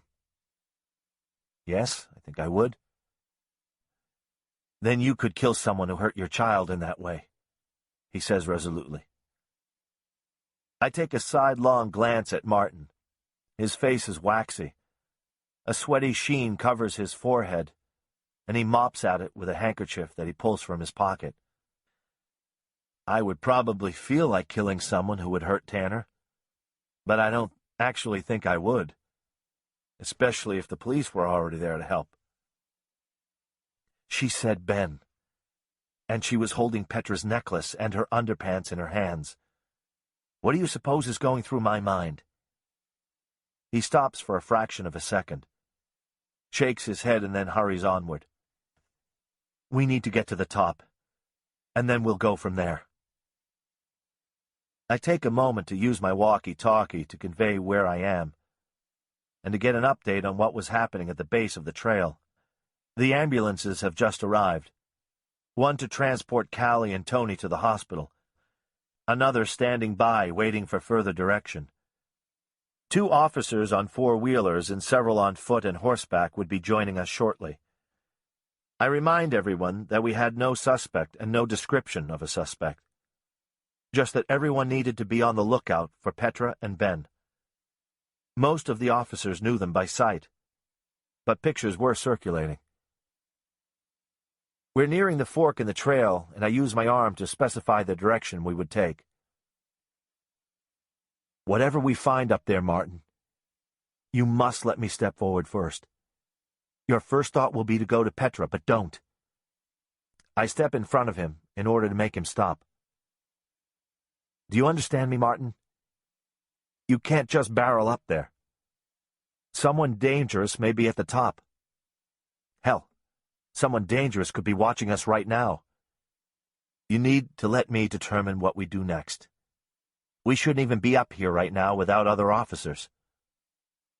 You couldn't have stopped me, Martin says. No, that's why I'm up here with you. I don't want you getting hurt, or you hurting someone else, for that matter. When we get up there, you wait. You wait until I tell you what to do next. You stay behind me at all times, got it? Martin purses his lips and looks prepared to argue, but he doesn't. I understand, he says, and keeps walking. I am surprised by his stamina.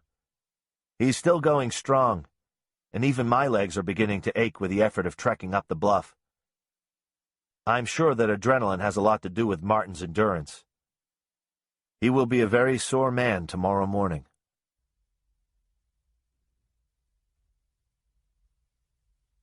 Calli. Her mother had taken one look at her torn and bleeding feet and picked her up, holding her as she would a toddler, chest to chest, Calli's chin resting on her shoulder. Petra's father had scared her. The look on his face, the terrible sound in his voice. Much different from her father's, but even more insistent. They had left so quickly, but that was good. They were going up to get Ben and Petra, get help, which was what Ben had told her to do. And she had done that. Gotten help. Everything would be okay now. She was so tired now, so sleepy. The water had tasted good. She drank and drank from the water bottle her mother pressed to her lips. But now she felt sick to her stomach. The water was gurgling around in her empty middle. She was vaguely aware that she had spoken. One word. Ben. She had said her brother's name, and she was so surprised that nothing bad had happened when she spoke the word. Her mother was still there, holding tightly to her. She hadn't been ripped from her. Nothing bad had happened. Calli thought that she might like to say more, but she was so very tired. The feeling had returned to her damaged feet, and they burned. All she really wanted to do was sleep. Sleep with her hands linked around her mother, her head tucked into the soft groove that was her mother's neck. In the distance, she could hear the wail of an ambulance coming closer. In a quiet half-sleep nook of her mind, the thought that she perhaps should have said more to Deputy Lewis flitted at her like a dragonfly. What had she said? Ben. But there was so much more she should have said. Ben, Daddy, Petra, that man. Ben, Daddy, Petra, that man. Ben, Daddy, Petra, that man. Petra's daddy had looked so frightened, but she had only said, Ben. That wasn't scary. Then Petra's daddy had run, and then Deputy Lewis ran after him. To help. Ben, Daddy, Petra, that man. Ben, Daddy, Petra, that man. Ben, Daddy, Petra, that man. Calli soundlessly mouthed the words. Ben, Daddy, Petra, that man. Ben, Daddy, Petra, that man. Ben, Daddy, Petra, that man. She was too weary, and her mouth stilled. The siren from the ambulance came to an abrupt stop, and Calli could feel her mother laying her down. She struggled to stay in her mother's arms, plucked at her shirt, trying to take hold, but her fingers felt weak and boneless, and she was only able to feel the fabric slide through her grasp like water. Her mother's face drifted above her, and she heard her say, "It's okay now, Calli. I'm staying with you. I won't leave. Sleep now. Just sleep." She felt her mother's own fingers rest lightly on the side of her cheek, and her mother kissed her, her lips warm and dry, like paper. And Calli drew in the scent that was her mother and let sleep take her.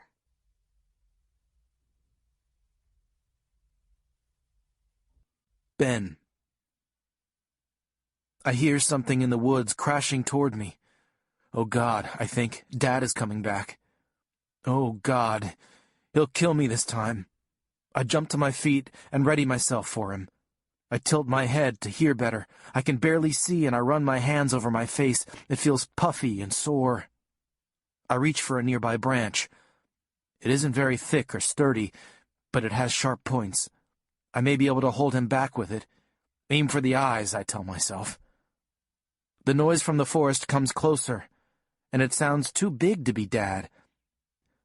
It sounds like it's running on more than 2 feet, and my next thought is coyote. And that freaks me out more than my father for some reason. Maybe because with Dad I know his ways, the way he moves, how he fights. A coyote would be a whole different story, and I look around for a bigger stick. Then the noise is here, right here, and my next thought is of Petra.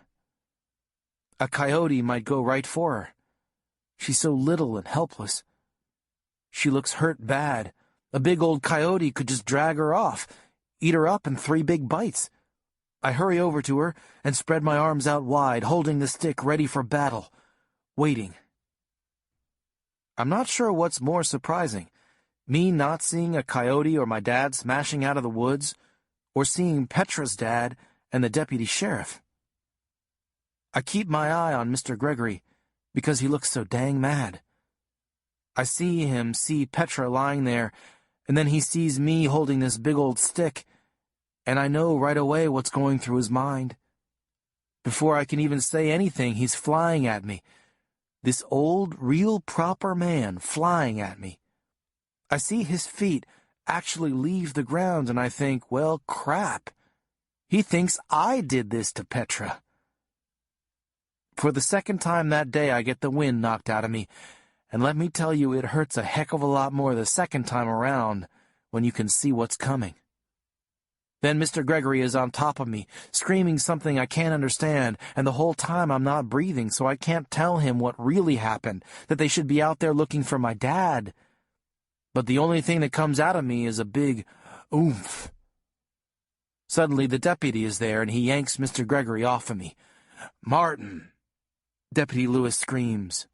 But Mr. Gregory is still trying to pound on me, saying something about pervert and how he's going to kill me. "Martin!" He screams again. "Martin, look at him!" And finally Mr. Gregory drops his fists and looks at me, really looks at me, and then at Petra. Mr. Gregory looks down to where Petra is lying, and he bends down. I can see him check to see if she's breathing. Mr. Gregory starts crying then. And I think I never saw a man cry before. Really cry. I stand up and try to see what he's seeing. And my second thought is, she's died. I let her die. I was supposed to take care of her until help came, and she died. So then I start crying. Thank God. Thank God. I think I hear Mr. Gregory whispering over and over, and I try to stop my blubbering to listen more closely to him. Thank you, God, Mr. Gregory says even louder. Is she okay?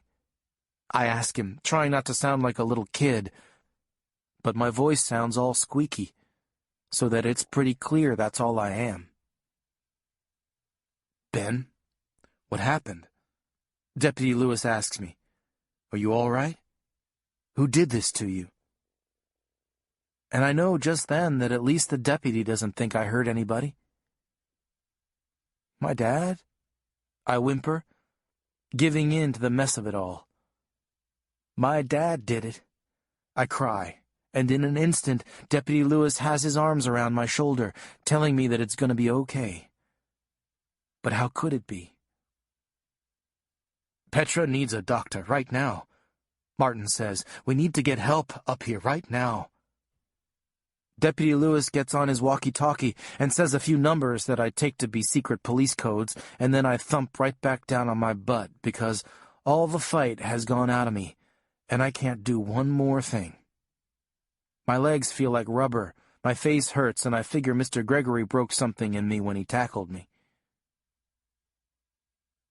A helicopter is coming in from Iowa City, but we need to get Petra to the nearest clearing, which is at the bottom where we came up from, Martin.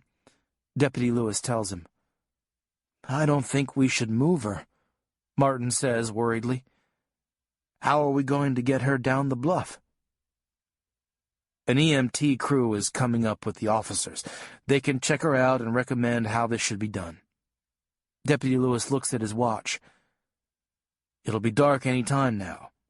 We need to move fast.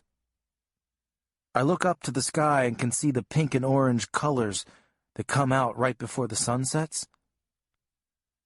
I think she needs medical care as quickly as possible. Please, Mr. Gregory implores. We need to get her help now. Mr. Gregory isn't looking at me. I'm not sure if he feels bad about knocking me down, or if he still isn't sure what part I had in all this. Now we can hear the low rumble of engines. The four-wheelers are almost to us. They come one by one to the top of the bluff. Two people, a man and a woman who I think must be the paramedics, hop off and rush over to Petra and immediately check her over. I scoot over to the far side of where the action is, trying to stay out of the way. Deputy Lewis is busy talking to a group of police officers and to Ranger Phelps, who has come up on horseback. I sit back and just watch for a while and try to keep my eyes open, but keep dozing off. I open my eyes and I can hear the chop-chop of a helicopter coming closer. It's night now. I can see stars, sharp little pinpricks of light above me, and I feel cold even though everyone else looks like they're sweating. Everyone is fussing around Petra, and everyone seems to have forgotten about me. I'm not the one hurt real bad, but I feel lonely sitting in my own little corner of the woods, with everyone hustling to make sure Petra is okay. I wonder about Calli. She must have got down the bluff and got help. I wonder where she is now. And I look around for someone who doesn't look too busy for me to ask. But they're all running around, so I just wait and watch. Watching Petra being strapped to that stretcher and dangling from the helicopter down the bluff is just about the scariest sight ever. The helicopter looks like a big old bird, and Petra looks like something clutched in its talons. But I saw a lot of scary things today. I can't see Mr. Gregory, but I imagine it's all he can do to not jump up and try to drag that stretcher right on back to solid ground. We all watch as the helicopter takes her on down the bluff. She'll only be in the air for a minute. Then they'll put her in the helicopter and carry her off to Iowa City. I wonder how we'll get down the bluff.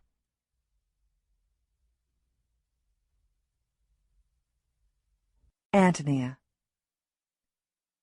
I insist that I go in the ambulance with Calli. I'm not going to let her out of my sight again.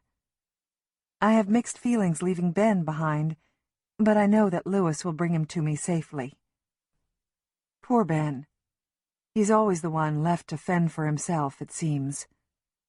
I feel a flash of anger at Griff for always leaving me in this position, the one to parent all on my own.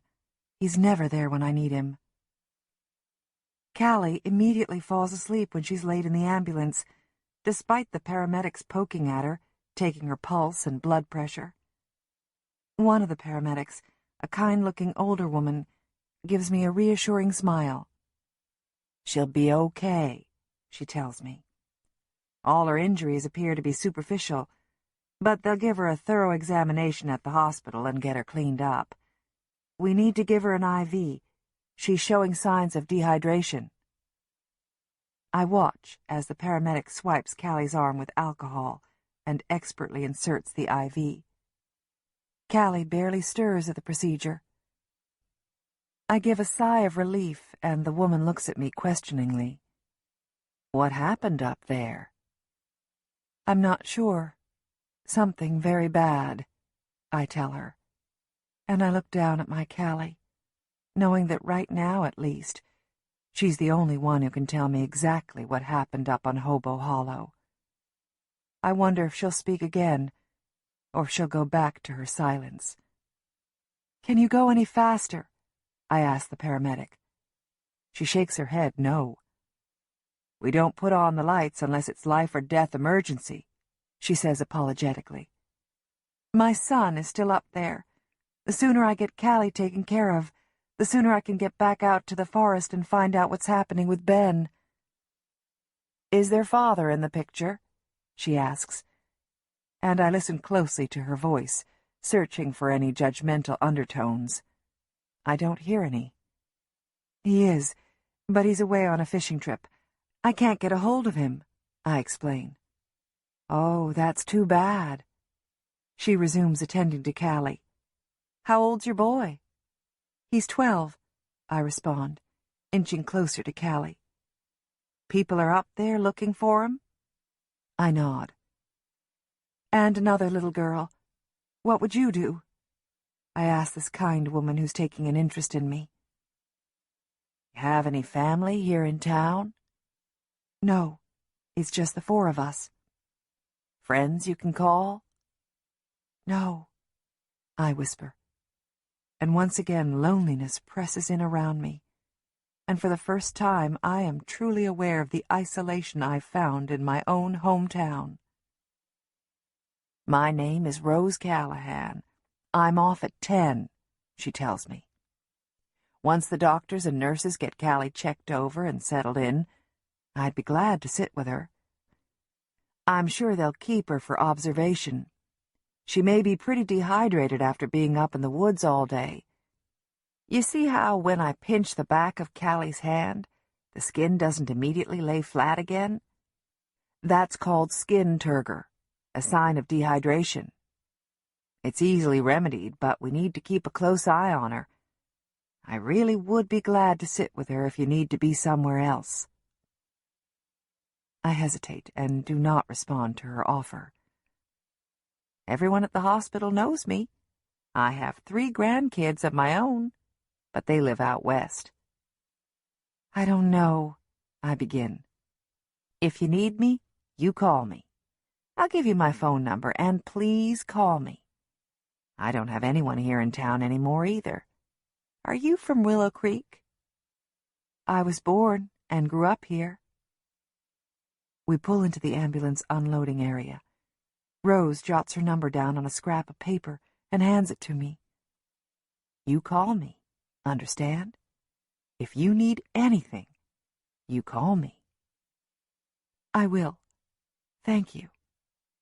I tell her as some attendants come, gently lift Calli from the ambulance and wheel her into the hospital emergency room, as Rose and her partner fill them in on Calli's situation.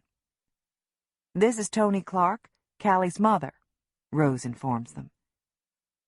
Please come with me, Ms. Clark, a male nurse instructs me, and I follow him into an examination room. I turn back to wave at Rose, but she's already gone. Tell me what happened here with Calli, he asks. I'm not really sure what happened. She wasn't in her bed this morning and we couldn't find her. Another little girl, Petra Gregory, is still on the bluff. The police have been looking for them all day. She came running down from the woods, like this, I say, indicating her scratched legs and bleeding feet, her dirty nightgown. Was she able to tell you what happened? No, I shake my head. But she said her brother's name, Ben. He's still up there. The nurse looks confused. Both your children were missing? No, just Calli and her friend, not Ben. He went looking for them. Calli came out. Ben didn't. Not yet. I'm so tired. The entire story makes little sense even to me. The police are up there looking for them. I'm sure a police officer will be here shortly, the nurse assures me. He or she will most likely question Calli about what she remembers about today. We'll get her checked out and cleaned up before that happens. All right. Thank you, I tell him. Dr. Higbee will be right in. The nurse leaves me in the brightly lit examination room, alone with Calli, and I try to brush her matted hair away from her forehead.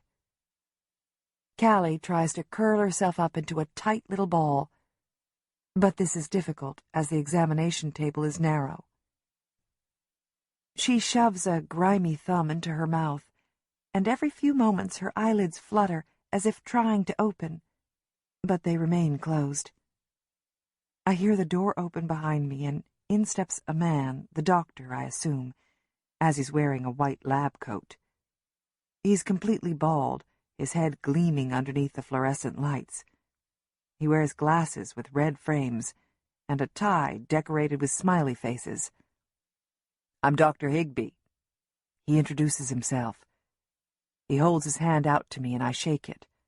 He has a powerful grip, and I'm struck by how much his hand looks like Griff's, strong and coarse from manual labor.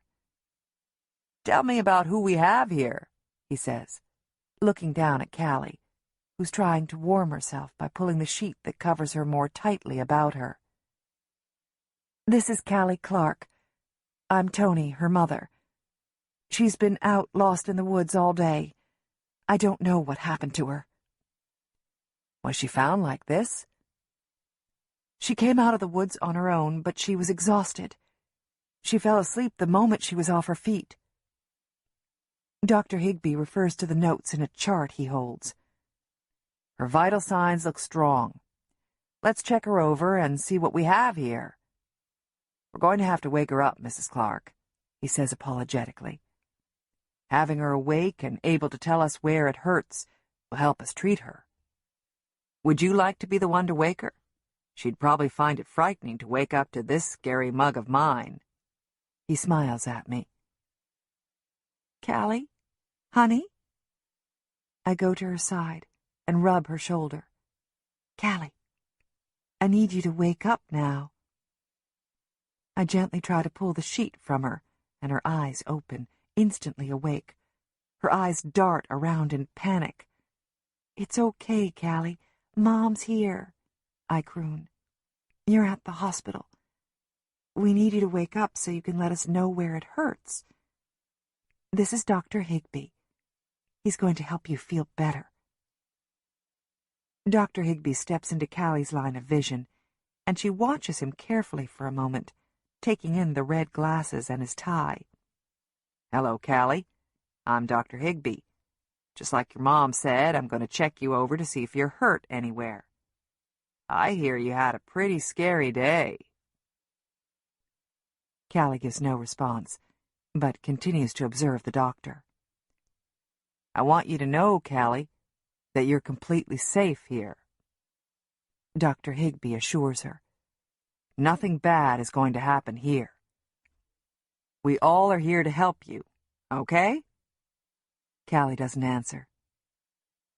"Dr. Higby, may I speak with you a moment?" "Calli, we'll be right out here. You okay?" She nods, and Dr. Higby follows me out into the hall. Calli doesn't talk. I mean, she spoke for the first time in 4 years today. She said her brother's name. It's all she said, but that's huge for us. I'm not sure what to expect now. If she'll talk all the time now, or what. "Calli's a selective mute?" he asks. "There's no physical reason for her not talking?" "That's what we've been told. I'd almost given up hope in her ever talking again. But she did today. She said her brother's name. I feel a renewed sense of excitement and hope in telling Dr. Higby this. It's very good news that Calli spoke. I have a very limited experience with selective mutism, Mrs. Clark, but we have a psychiatrist on staff who may be more informed on the subject. Would you like for me to call her and have her visit with you?" "Calli isn't crazy," I tell him, my initial liking of the man fading quickly. "No, of course not. I didn't mean to imply that. Dr. Kelsing's a medical doctor with a wide expertise. She could be very helpful." Dr. Higby waits patiently for me to mull this over. "You think she's good?" I ask.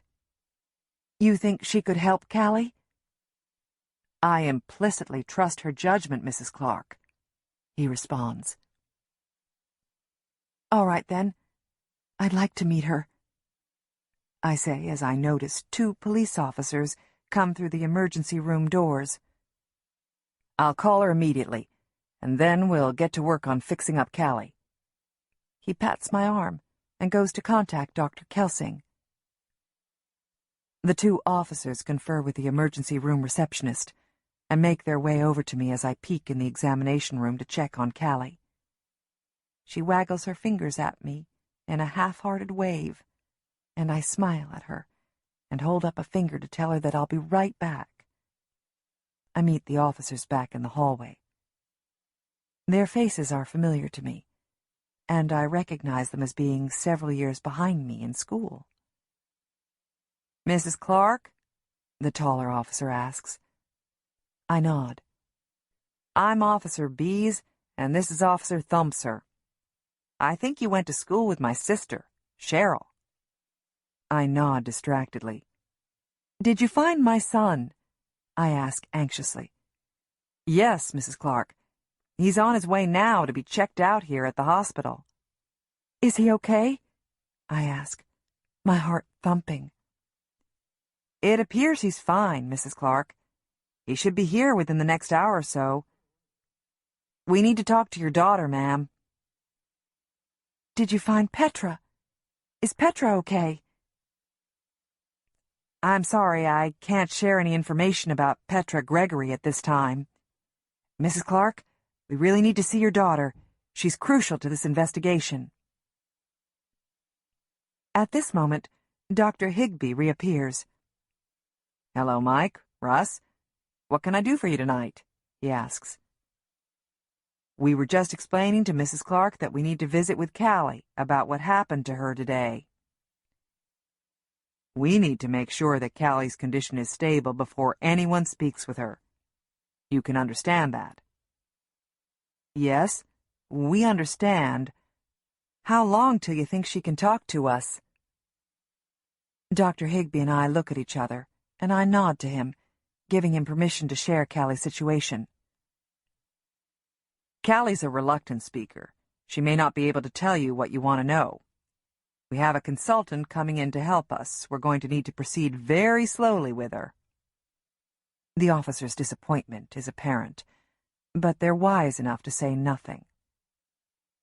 "Could you give us a call when you feel she's ready to see us? It really is important. And Mrs. Clark, we'll need to visit with your son after he gets checked out, and you as well." "Me?" I ask. "Why me?" "Just follow-up questions. We finally located Roger Hogan, your husband's fishing buddy. Mr. Hogan didn't offer much, but your husband wasn't with him." "Good luck, Mrs. Clark," the tall officer tells me. "I'm glad your little girl's back, safe and sound." I freeze for a moment, trying to process that news. Griff isn't with Roger? Where is he then? I don't allow myself to consider what it means. Dr. Higbee and I return to Calli's side. Calli's wide awake now, trembling from the cold of the room. "I know it's cold in here, Calli," Dr. Higbee says. "We'll get you all fixed up and nice and cozy soon. We'll tell you exactly what's going to happen before it happens, okay? That way, if you have any questions, you can ask." A young nurse enters the room.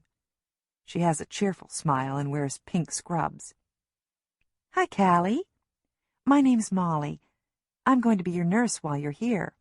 I'll be with you every step of the way." Calli looks quickly to me and snatches at my hand.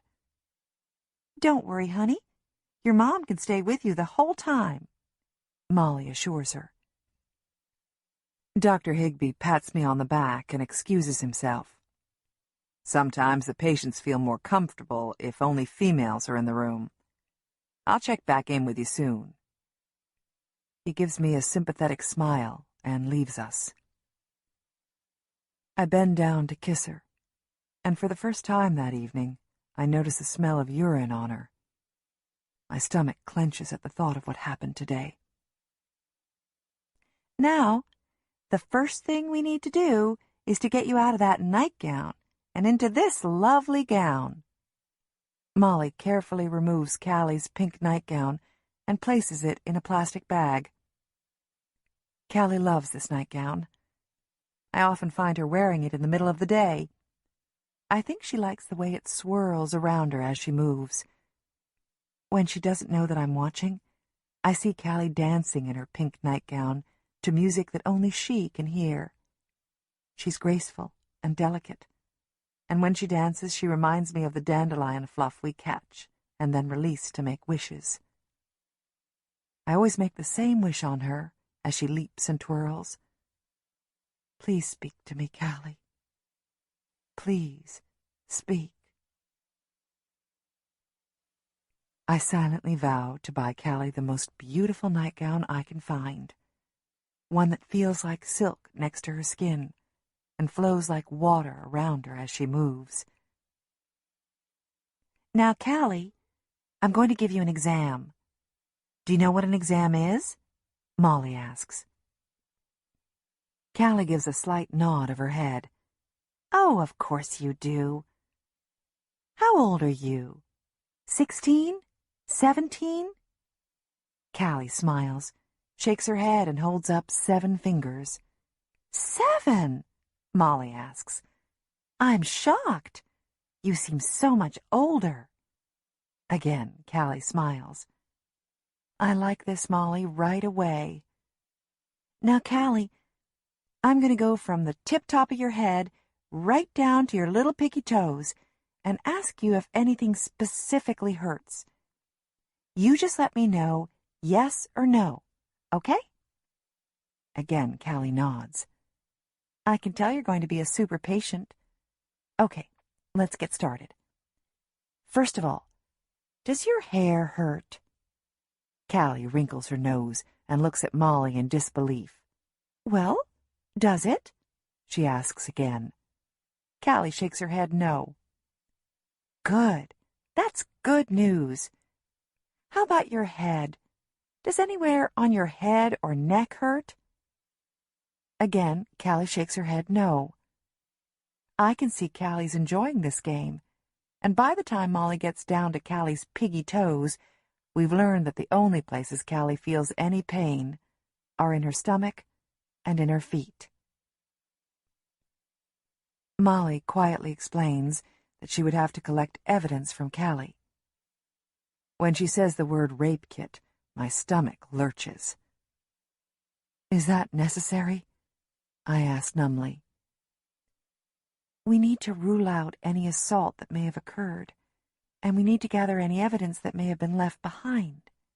I'll be very gentle, and you can stay here with her, Molly assures me as she pulls on a pair of latex gloves. Molly takes a long, oversized Q-tip and asks Calli to open her mouth. She swiftly swabs Calli's cheeks, and horrific thoughts charge through my mind. I try to push them away. Methodically, carefully, Molly moves down along my daughter's body, combing, scraping, and collecting the grime and dreadfulness of the day.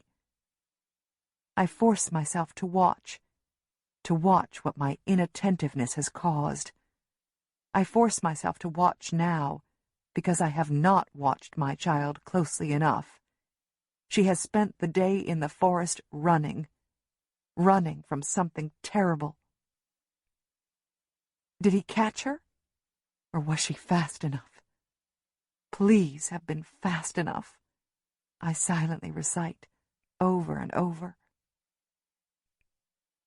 When the exam's finally complete, I've read every furrow in my daughter's face, the confusion and the unasked questions. I have no words for Calli. I cannot think of one useful, comforting word for my daughter during this intrusion, and we're both silent. I don't see any obvious indication of sexual assault, but we'll send the swabs to the lab. I close my eyes and take a deep breath. Maybe it'll be okay. Molly continues. They'll let us know for sure. Her feet are cut up pretty badly. After we take x-rays, we'll clean them and wrap them up tight, she explains to me.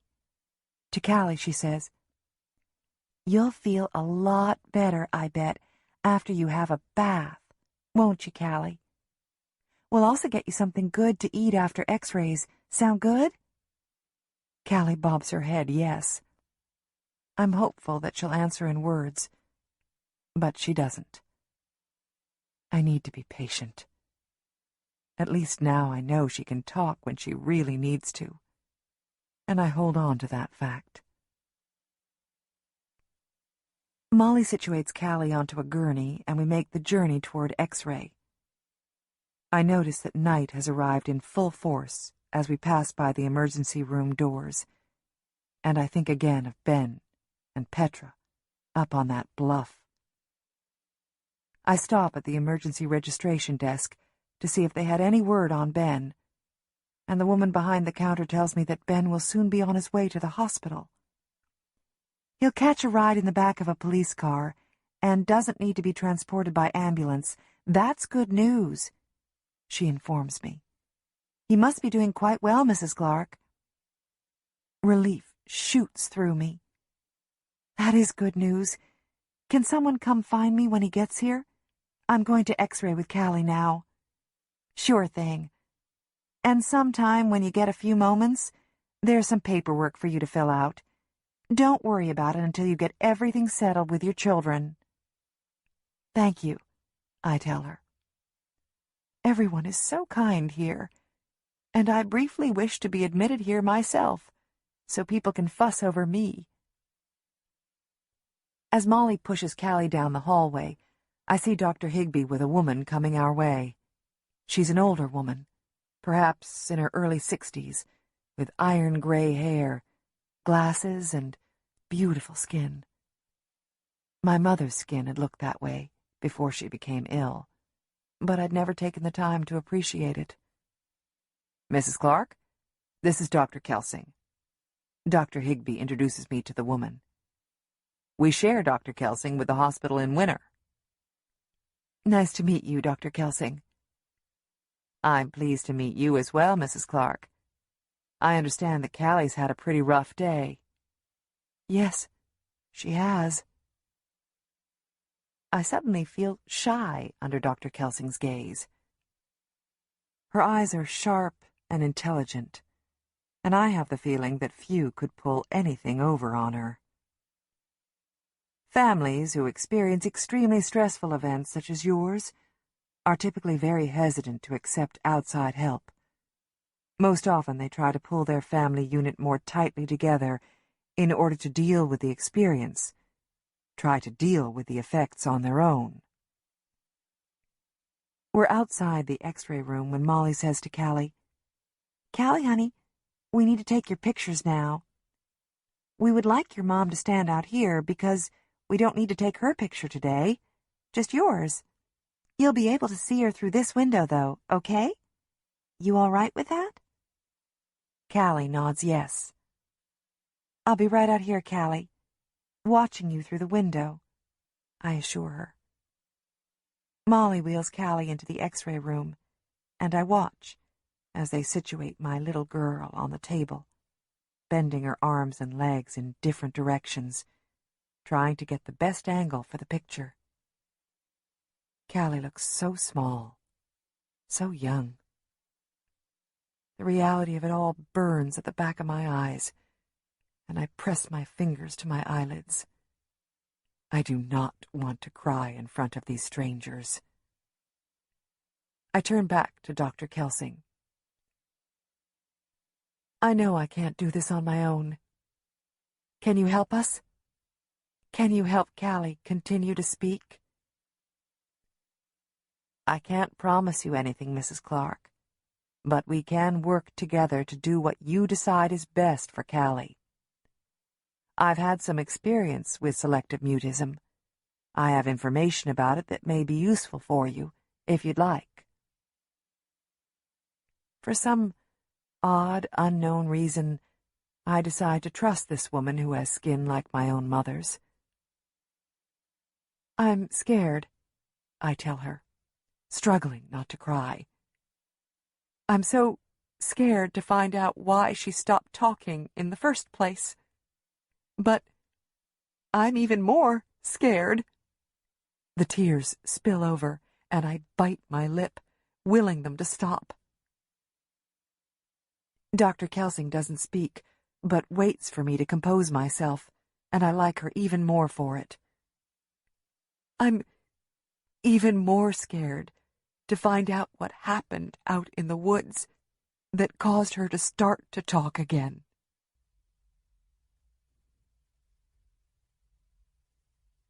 Deputy Sheriff Lewis. I watch as Martin struggles to keep it together as his daughter is lifted away by the helicopter. After she is out of sight, and we can only hear the hum of the helicopter blades, he turns to me and says, "I have to get off this bluff. I need to get to Fielda and tell her that Petra is going to be all right. We'll ride the four-wheelers down. It will be quicker. And then I'll drive you to Fielda first thing," I tell him. Awkwardly, Martin straddles the four-wheeler and clasps his arms around the officer, who will transport him down the bluff. The officer gives Martin directions over his shoulder to hold on tightly to him. Then the two are off into the thick of the forest. I hope that all will be well with Petra. She didn't look good to me, and I knew the stress of the transfer in the helicopter could be more than her little body could take. I walk over to where Ben is resting against the trunk of a tree. I can't tell if he is sleeping or not. So I squat down next to him and shine my flashlight near his face to check. He is awake. The beating he has taken hits me full force as I take in his discolored cheek and swollen nose and eyes. Splattered blood stains his torn shirt, and he's holding his side gingerly. "Ben, how are you doing? You ready to go down now? You think you can ride down on a four-wheeler?" I ask him. "I think so," he answers, and I help him to his feet. "Can I ride down with you?" he asks. I look at my fellow officers and they nod in assent. The two of them climb onto one four-wheeler while I assist Ben in getting on the other. "You hold on real tight, okay? Wrap your arms around me. If I go too fast, and you want me to slow down, just squeeze me tight. I know you're in a lot of pain, Ben, so let me know if you need to rest, all right?" "All right," he answers. "I just want to get home and see Mom and see if Calli's okay." "I'll get you down there as soon as I can. Ready? Hold on." I slowly ease my way into the forest. It's dark. Probably much too dark to be traveling by four-wheeler, but we have little choice. We need to get Martin to Fielda, and then to Petra, and we need to get Ben back to his mother. I have a feeling that Martin may have busted a few of Ben's ribs when he tackled him. I hope that Tony will be able to forgive Martin that. It was a horrific sight, seeing Ben standing in front of Petra, holding that stick. If I had known Ben, I think I would have jumped to the same conclusion that Martin had. The light from the four-wheeler does little to illuminate the trail, and I think that we might be better off ditching the quad and walking our way out. But we're making decent time. I know that the trail will become more even, less steep, the farther we go. I'm sure that Ben can feel the pounding of my heart as he leans against my back. I have no clear vision of what is ahead of us, and I can't hear any noise except that of the engine, and of sticks snapping as they crush beneath the wheels. I feel that I'm both blind and deaf, and I'm more frightened than I care to admit. If what Ben has told us is true, then Griff is somewhere in these woods hiding, perhaps waiting to pounce. In my mind, he's capable of most anything. I remove one hand from the handlebars and pat my revolver, double-checking that I have quick access to it. "What about my dad?" Ben says over the engine.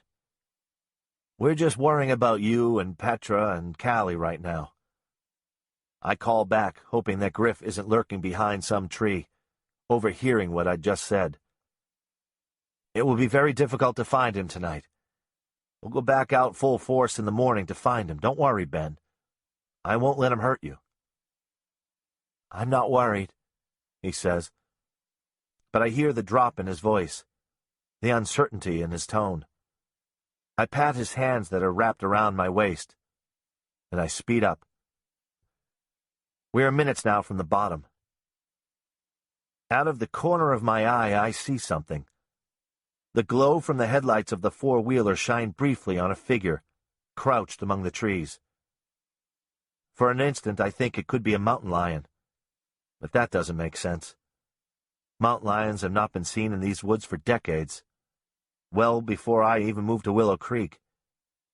The angles and posture of the form are too human, and I briefly consider stopping.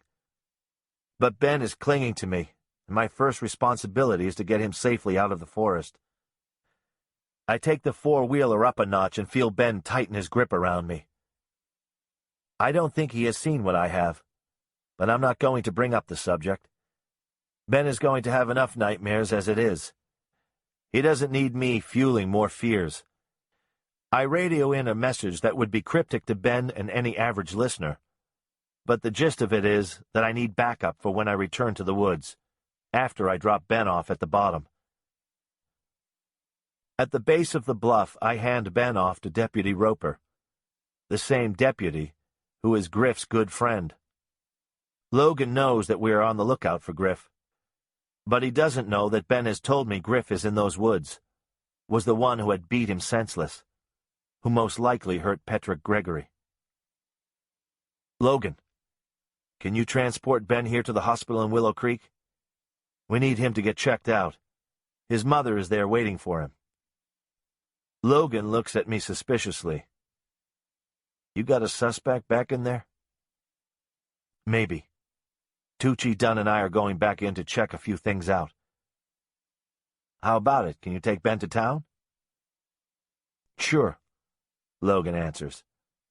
I can tell he doesn't want to, but he can hardly refuse to help the son of one of his good friends. Ben, boy, you really got messed up. Who did this to you? Logan asks. Ben knows enough not to tell Logan that Griff, in fact, had been the one to mess him up. He just shrugs his shoulders and then winces at the pain the movement causes. I see Ben settle into the back of the cruiser, and I poke my head into the open door. Your mom is waiting for you at the hospital. So is Calli. You don't worry about things out here. We'll take care of everything. You just look after your mom and sister. They're really going to need you now, Ben. Okay, Ben says softly, and I pat his shoulder before I close the car door. Poor kid, I think, then stop myself. I had hated it when people whispered that about me. It got to be so that I could tell when people were just thinking, poor kid. Could tell just by the sad look in their eyes after my dad had died. I opened the car door again and leaned forward. You're a strong kid, Ben, I tell him. I'm proud of you. Your mom and Calli are very lucky to have you. He doesn't respond, doesn't even look at me. But I see his shoulders straighten slightly. He'll be fine. Ready? I ask Tucci and Dunn, as Logan pulls away with Ben. They are, and we head back into the forest, this time on foot, and with flashlights in hand.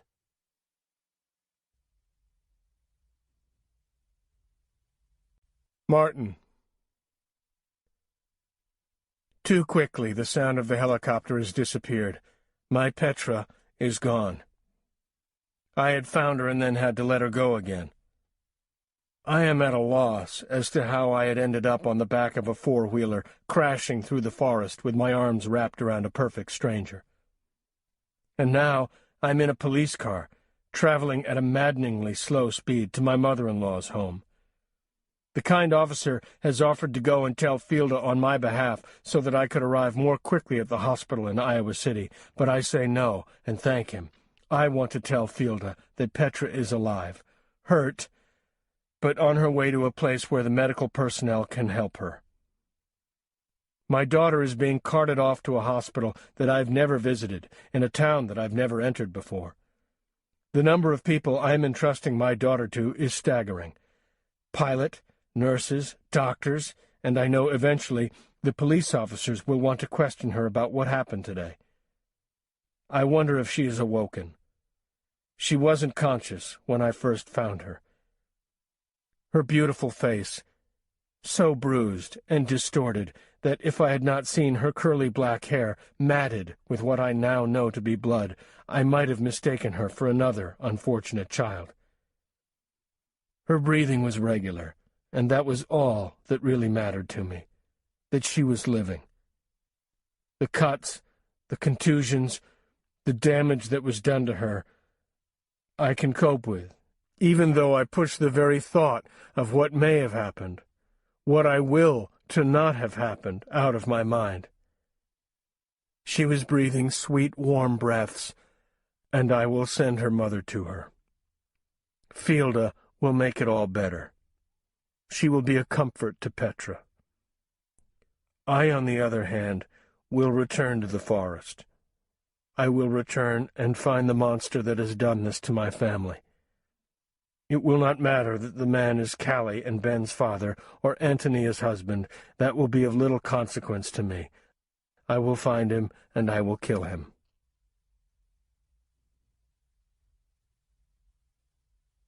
Antonia.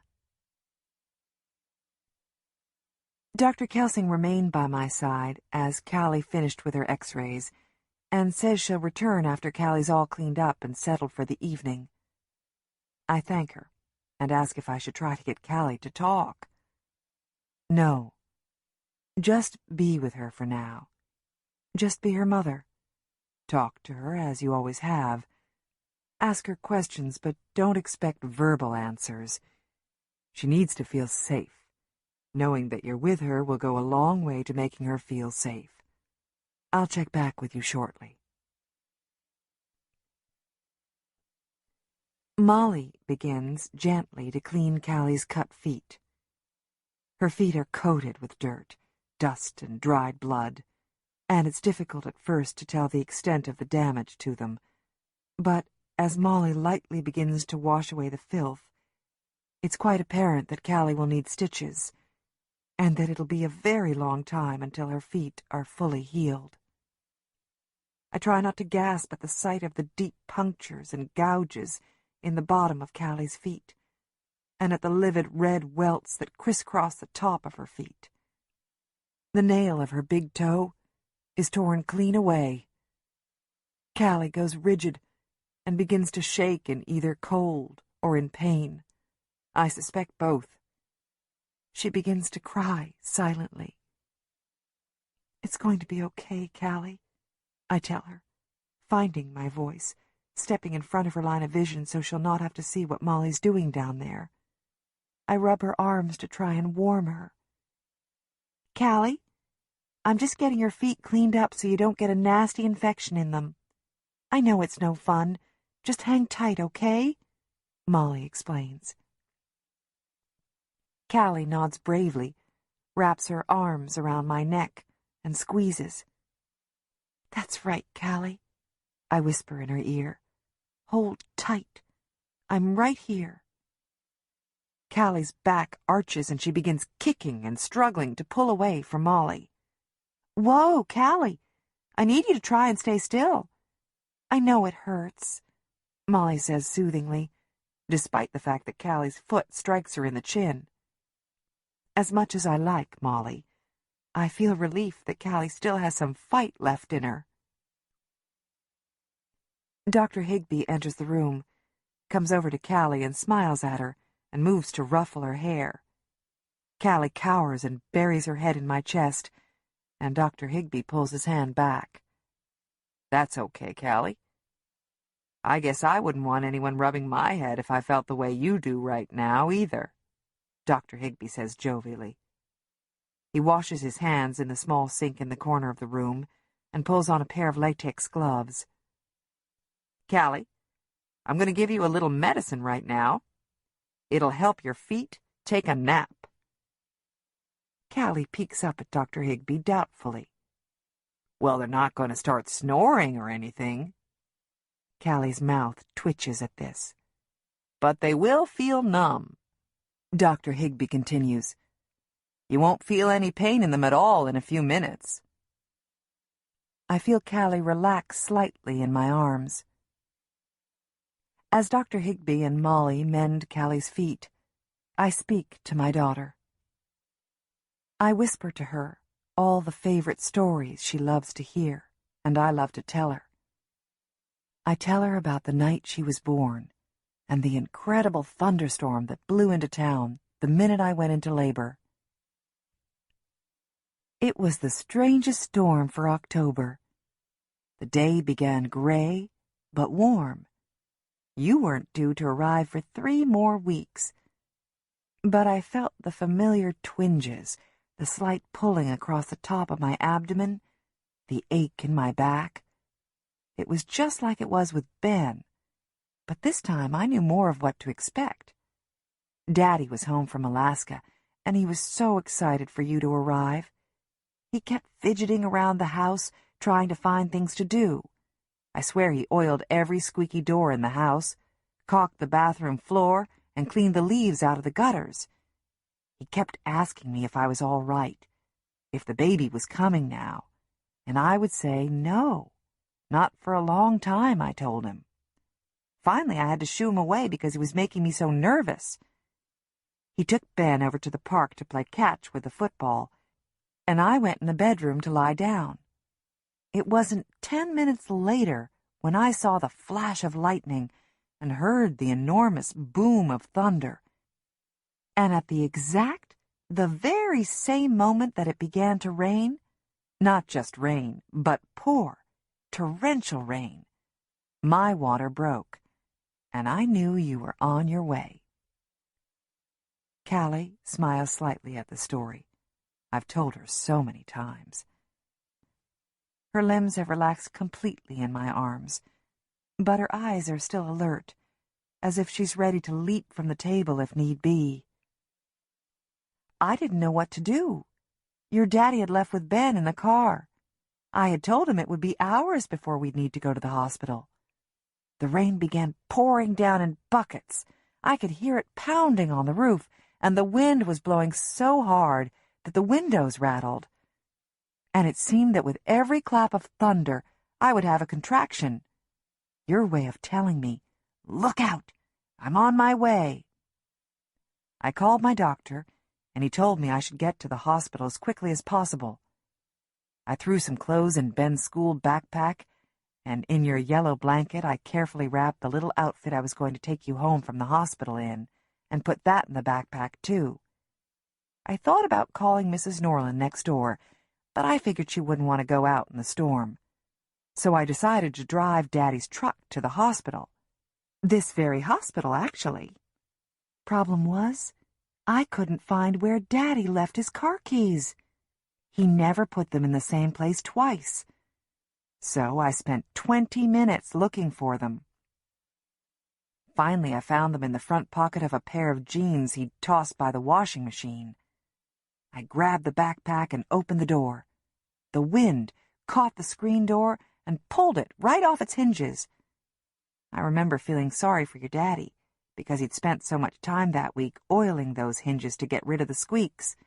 Now he wouldn't even be able to enjoy the silence of opening and closing it anymore. I hoped that Daddy and Ben were on their way back home, and just as I hoisted myself up into the truck, not any easy thing to do when you're pregnant, even tougher when you're in labor, I remembered I hadn't left Daddy and Ben a note. So I got back out of the truck, waddled in the house like a duck, and wrote a quick note. All it said was, "Baby," in big letters. Then I went back out into the storm and got into the truck. Now, I'd driven a stick shift only, 2 times, and both times Daddy was with me, helping me along. Somehow, I don't know how, I got that thing started and off onto the road. It was raining so hard that the windshield wipers couldn't keep up, and I had to drive slowly just to make sure I was staying on the road. I prayed that another car wouldn't suddenly come up behind and rear-end me, because I was moving like a snail. But thankfully I didn't see one other car until I got into town. Every few minutes or so, I'd have to pull over to the side of the road when a contraction overtook me, and I'd have to keep my feet pressed down on the clutch and the brake so I wouldn't stall the truck. I was determined to get to that hospital. I said right out loud, even though you were the only one who could have possibly heard me, "I am not going to have my baby in this rusted-out old truck." I just slowly kept on creeping forward until I finally made it to the hospital, and I left the truck parked right in front of the emergency room entrance. I didn't find out until later that I'd left the door open, the lights on, and the keys in the ignition. I wasn't thinking so much about those details at the time, though, was I? The nurse barely got me onto a bed, and the doctor just stepped into the room when you came. In 3 pushes, you were there, giving this mighty cry. And then suddenly, you were in my arms, this perfect, beautiful little baby girl with a head of dark hair. I apologized to you first thing. I said, "I usually don't look like a drowned rat. I hope I didn't frighten you too much." You just kept crying and crying. You sounded like a little lamb bleating. Calli smiles at this part of the story, just as she always has. When she was 3, before she stopped talking, she'd chime in with a high-pitched "bah!" and I'd laugh, because it was just what she sounded like. She makes no noise now, though. I was hoping that Calli would come in on her part. Molly and Dr. Higby are still working on Calli's poor feet. I hear words like antibiotics and tetanus, but I try to ignore them for now. The nurse took you from me for a few moments, and she weighed and measured you. 6 pounds, 2 ounces, and 19 inches long. You were perfect. When she handed you back to me, you were wiped clean and wrapped in a blanket. The nurse had pulled a little pink hat over your ears, and you were still crying. Oh, you had so much to say to me. I look at Calli carefully, worried that my last sentence may have bothered her, but she gives no indication that this is so. After a while, you sort of just cried yourself out and fell asleep. I just looked and looked at you. Your face was so peaceful. Then Daddy and Ben burst into the room. They were both completely soaked from the rain. Their hair was matted down, and water dripped off their noses. I could hear their feet squelching on the hospital floor. "Did I miss it?" Daddy asked. It was pretty funny, because there I was, holding what was clearly a newborn in my arms.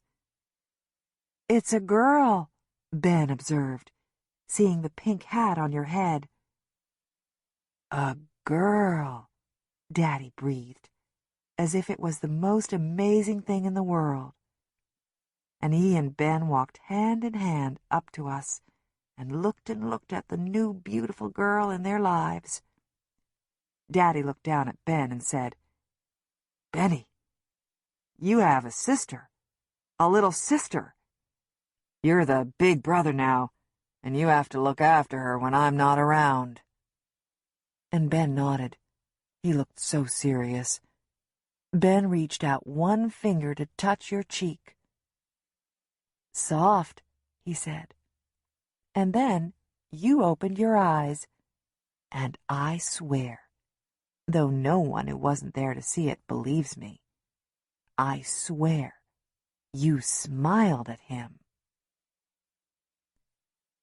Here, in the cold, white hospital examining room, Calli smiles a true smile. Later, when Daddy and Ben were all dried off, they took turns holding you. Daddy paced and paced the hospital room, saying, "My Calli girl." It was still thundering and lightning out, and the power went out, so the hospital had to use their backup generators. They let Ben and Daddy stay with us at the hospital room that night, though technically they weren't supposed to. It was a perfect night, Calli, the day that you were born. Calli closes her eyes, as if she's remembering. I wish she could remember that day. It was truly perfect. At least the way I told the story, it was perfect. I remember feeling so hopeful that the birth of Calli would be the catalyst to a new beginning for our little family. But of course it wasn't.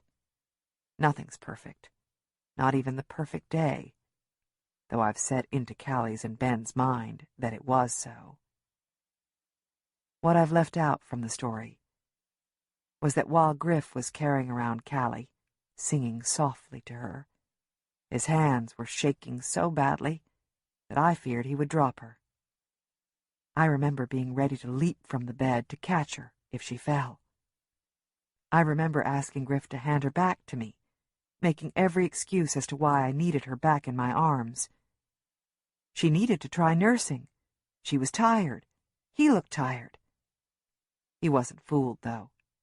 I could see it in his eyes, a flash of hurt in the fact I didn't quite trust him holding our baby. He hadn't taken one drink in the week that he'd been home before Calli was born. Before he'd left for Alaska the last time, it had been bad. So very bad. He'd crossed a line. One of many that I had drawn out for him through the years.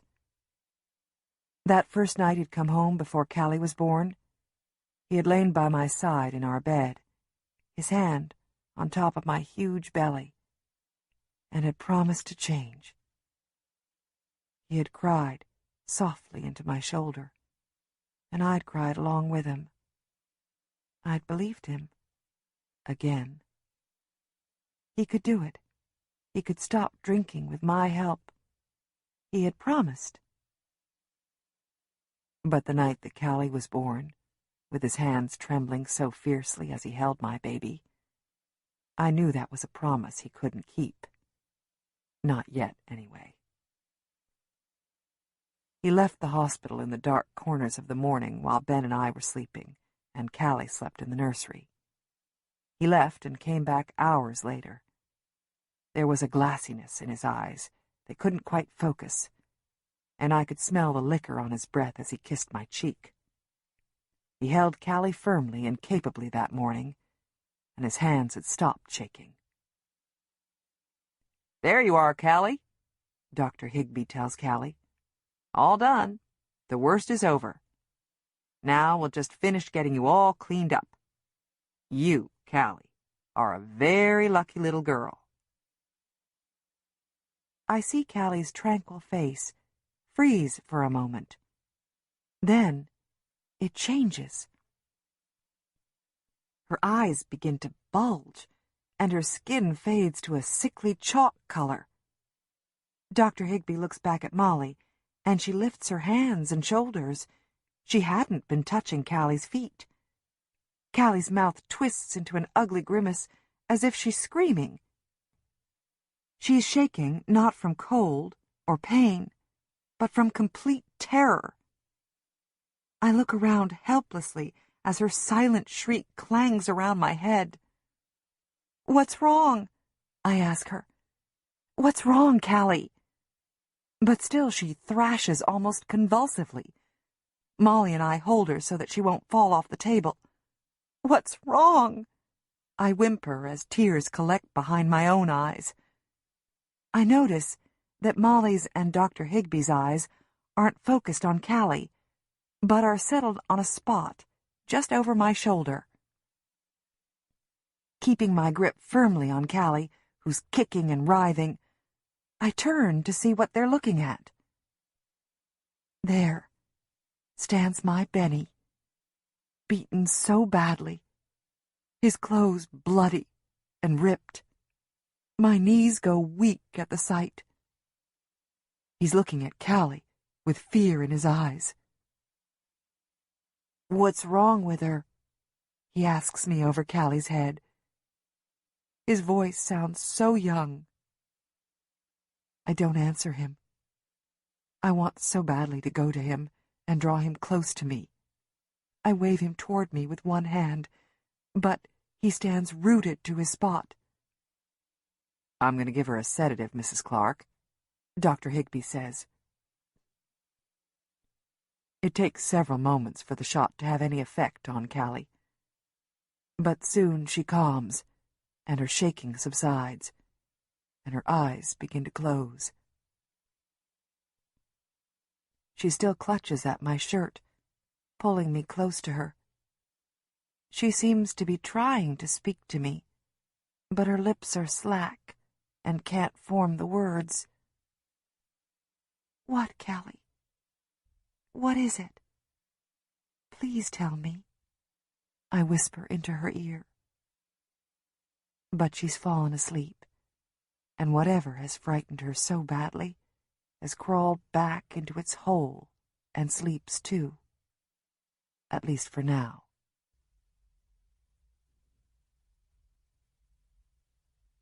Martin. When we pull up to the front of my mother-in-law's home, I see that the reporters have gone, but one strange car remains in the drive. I thank the officer, and he offers to stay until we're ready to travel to Iowa City. He will escort us, get us there quickly and safely. Again, I thank the officer and say no. We'll be fine. We'll get to Petra just fine. My legs feel heavy as I make my way to the front door. Already they ache from the day's exertion. My pants are dirty, and I have some of Ben's blood on my shirt collar. I try to tame my hair by pressing my fingers against its wiry texture, but no, it does little good.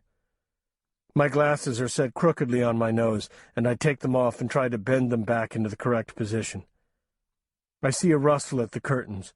Fielda must have heard the car pull up in front of the house.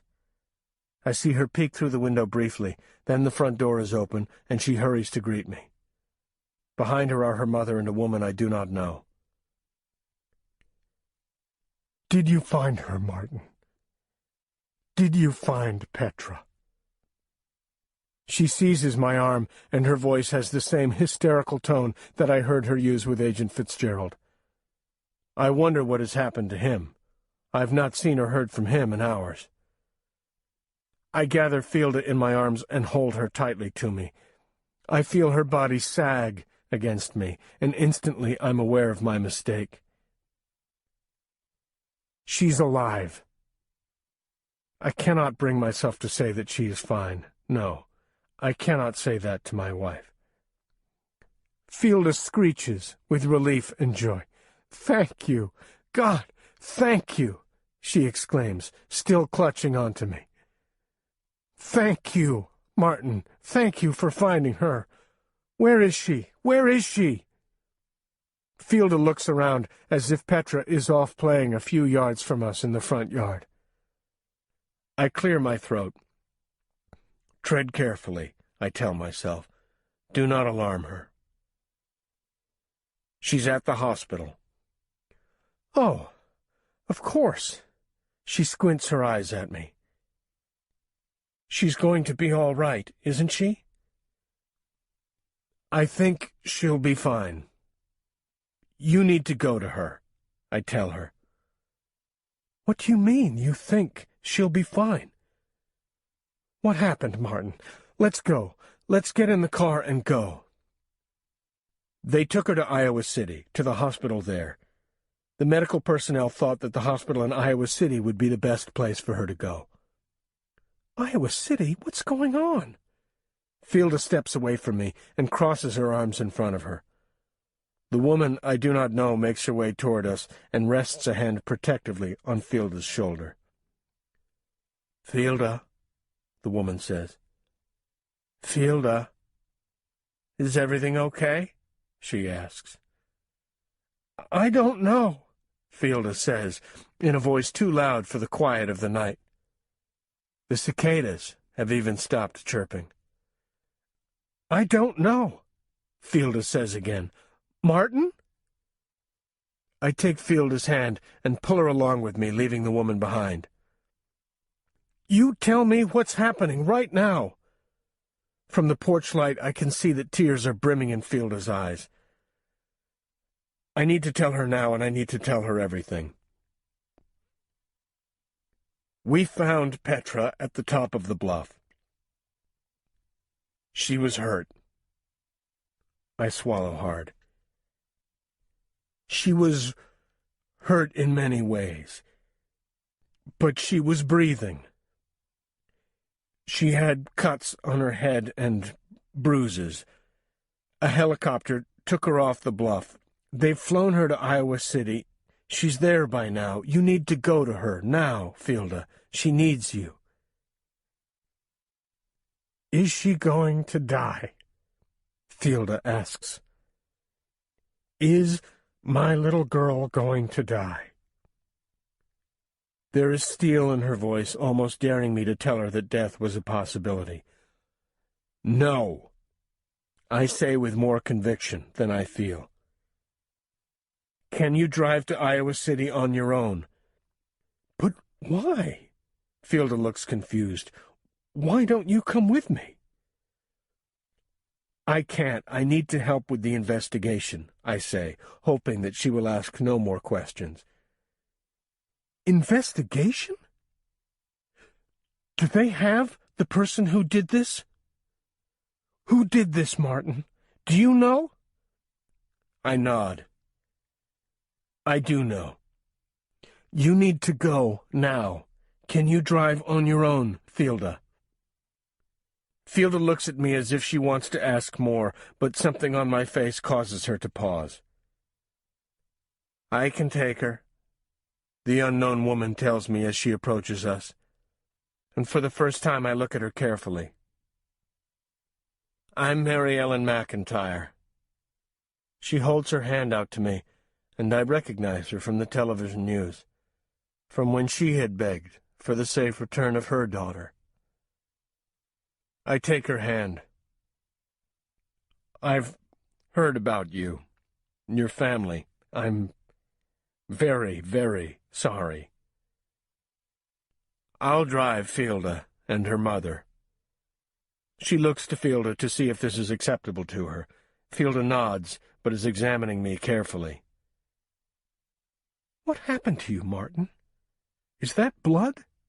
She points to my stained shirt. I'm fine. Now please, go. I'll join you as soon as I can. Tell Petra that I love her and I'll see her soon. I kiss Fielda on the forehead and turn to Mrs. McIntyre. Thank you for looking after my wife. I am grateful. I'm glad to help. Fielda and I have become fast friends. I'll go get my purse. Oh, and Snuffy, Fielda says, as she hurries into the house. Snuffy is Petra's stuffed anteater, which she sleeps with each night. Mary Ellen leans in close to me. You know who did this, don't you? I think I do, yes. I do not look her in the eye. He did terrible things to Petra, she states. I notice it is not a question. Yes, he did. You're going after him, aren't you? Yes, I am. I now look her straight in the eye, trying to determine if she will tell Fielda, who would rail against my foolishness. Mary Ellen McIntyre and I stand in the shadows of the porch. She briefly touches my arm, but says nothing. Fielda and her mother emerge from the house, purse and Snuffy in hand. She kisses my lips, tells me she loves me, then gets into Mrs. McIntyre's car and drives away. I stand for a long time, watching until the red glow from the car's taillights disappears. And then I trudge up the steps, into the house, and flick off the porch light. I sit in the dark at the kitchen table, trying to gather my thoughts. And then I stand, stiffly, my muscles protesting, and I go upstairs to my mother-in-law's extra bedroom. I open the closet door and reach high behind the photo albums and behind Mrs. Morning's wedding gown, the very same dress that Fielda wore for our wedding. The gown is wrapped in paper and sealed in a box, tied with a blue ribbon. I stand on the tips of my toes and fumble around for the wooden box.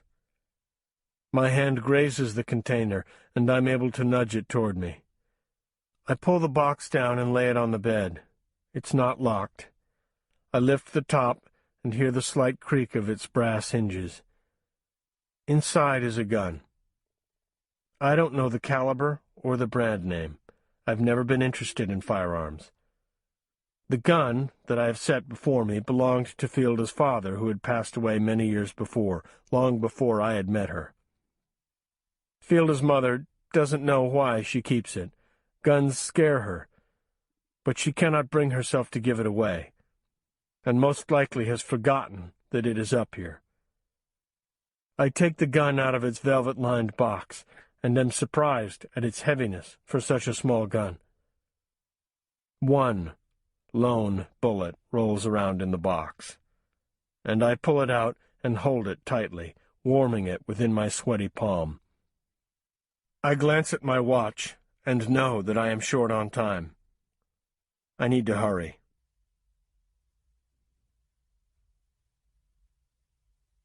Antonia. I look at Calli as she sleeps. Her dirty face isn't peaceful, unlined and untroubled as a 7-year-old little girl's face should be in sleep. Deep grooves have settled in the space just above the bridge of her nose, and her lips are pinched tightly. On another examining table next to Calli sits Ben.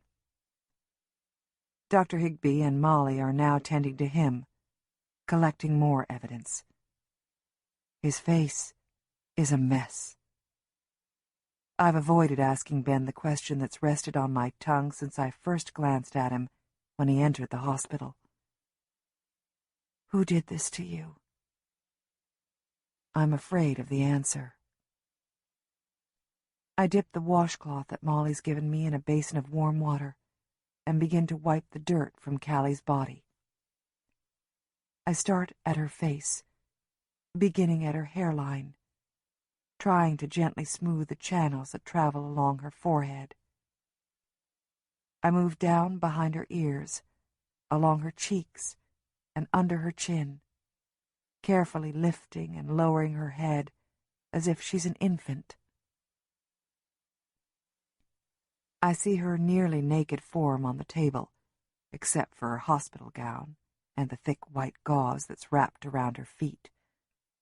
The number of bruises that dot her arms once again startles me, even though I'd watched Molly take pictures of them earlier. These are no childhood bruises caused by a careless tumble or by an accidental bump into a sharp corner. I gently fit my fingers around the even arrangement of the marks and shudder. I continue my washing of Calli, now focusing on her hands, trying to rinse away the dirt that's collected in the little wrinkles that form her knuckles and in the valleys that score the inside of her palms.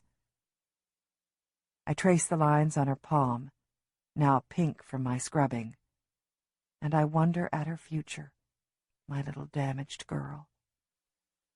And I wonder about Griff. Where is he? Well, says Dr. Higby, we've got one broken nose and what appear to be 3 broken ribs on Ben here. You'll live, Ben, but you won't be playing any contact sports for a while. Ben snorts a little at this and looks sadly at me. We're going to get Calli settled into her room for the night. You two are welcome to stay with Calli tonight, or you're free to go home, Dr. Higby tells us. Stay, Ben and I say at the same time, and we smile at each other. We both know we need to be with Calli. I'd like to run home and get a few things, some clean clothes, Calli's blanket, and stuffed monkey, I tell Dr. Higby. That's probably a good idea, Dr. Higby says. Calli's going to need all the comfort she can get in the next few days. And Ben, no offense, but you could use a shower and a clean shirt. Ben laughs, and I'm glad. Whatever happened up there wasn't enough to take Ben's laugh away.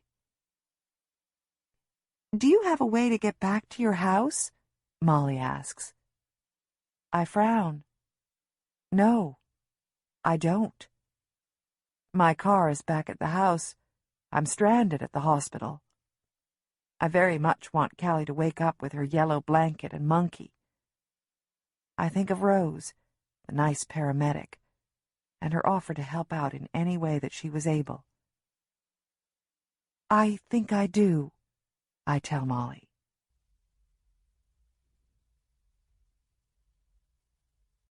Deputy Sheriff Lewis. Tucci, Dunn, and I retraced the path that Ben and I came down on the four-wheeler. We paused for a moment at the carcass of the dog that Martin Gregory and I had found earlier in the evening. I wonder if the dog had anything to do with the events of the day, and make a mental note to suggest that the forensic team investigate. Did Charles Wilson, the school counselor, ever find his dog? I ask. Don't know, Tucci answers. We had nothing to hold him on. His wife said she woke up at about 7 this morning and that he left some time before then to walk the dog on the trails. Do we know where Wilson is right now? I ask, wondering if we hadn't let Wilson go prematurely. From the glow of my flashlight, I see Tucci shrug his shoulders. Call it into dispatch and check on it. We need to cover all bases. Suddenly I feel foolish tracking some unseen being in the forest in the dead of night. I don't know what made me think that I would be able to find whomever I had seen crouched among the trees. I guiltily admit to myself that perhaps I hoped that I, the fearless hero, Antonia's hero, would bring Griff in. Ben had told me that it was Griff up there on top of the bluff. It was Griff who beat him, and it was Griff who left Petra and Ben up there all alone. Do you see anything? Tucci asks after we had been walking for about 40 minutes. Nah, I say, disgusted with myself. He's probably long gone now. We may as well go back. We'll organize a search for daybreak. He could be anywhere by now, Dunn says. The radio at my hip crackles, and the dispatcher lets me know that I have a guest waiting for me down at the bottom of the bluff. Agent Fitzgerald. Let's go, I tell Tucci and Dunn. Convinced that Griff is still out here, waiting. For what? I'm not sure. When we step out of the forest, I can see Fitzgerald deep in conversation with a man and woman dressed in civilian clothing. The headlights from 2 cruisers light them up from behind. I figure the 2 people that Fitzgerald is talking to are other agents from his office. When we approach the group, they stop talking and look at us. I can tell by the look on Fitzgerald's face. He isn't happy with me. What the hell do you think you were doing? He spits at me. Tucci and Dunn shift uncomfortably behind me. Have you gotten any word on Petra Gregory's condition? I ask, ignoring Fitzgerald's obvious anger. She's still unconscious but stable. There's evidence of sexual assault, the woman next to Fitzgerald tells me, and my stomach clenches as I think of Calli. I'm Special Agent Lydia Simon. This is Special Agent John Temperley. We're here to help with the investigation involving the 2 little girls. I understand you've had quite an evening. You could say that, I tell her, still eyeing Fitzgerald warily, waiting for his next burst of anger. You took 2 civilians, worse, 2 of the victims' parents, on an unauthorized search, Fitzgerald says in a threatening voice. Agent Simon places a hand on Fitzgerald's arm, and he instantly quiets. I get the sense that she has great influence over Fitzgerald, is perhaps his senior in their department. You found the 2 girls and the boy? Simon asks me. Actually, Calli Clark found us. We were standing right about here when she came out of the woods. She was carrying Petra Gregory's necklace and underwear. We figured out that Petra and Calli's brother Ben were still at the top of the bluff. You let Martin Gregory go up the bluff? Fitzgerald says accusingly. There was no way I was going to stop him. I can't keep my own irritation out of my voice. I called for an ambulance and backup and followed him up the bluff.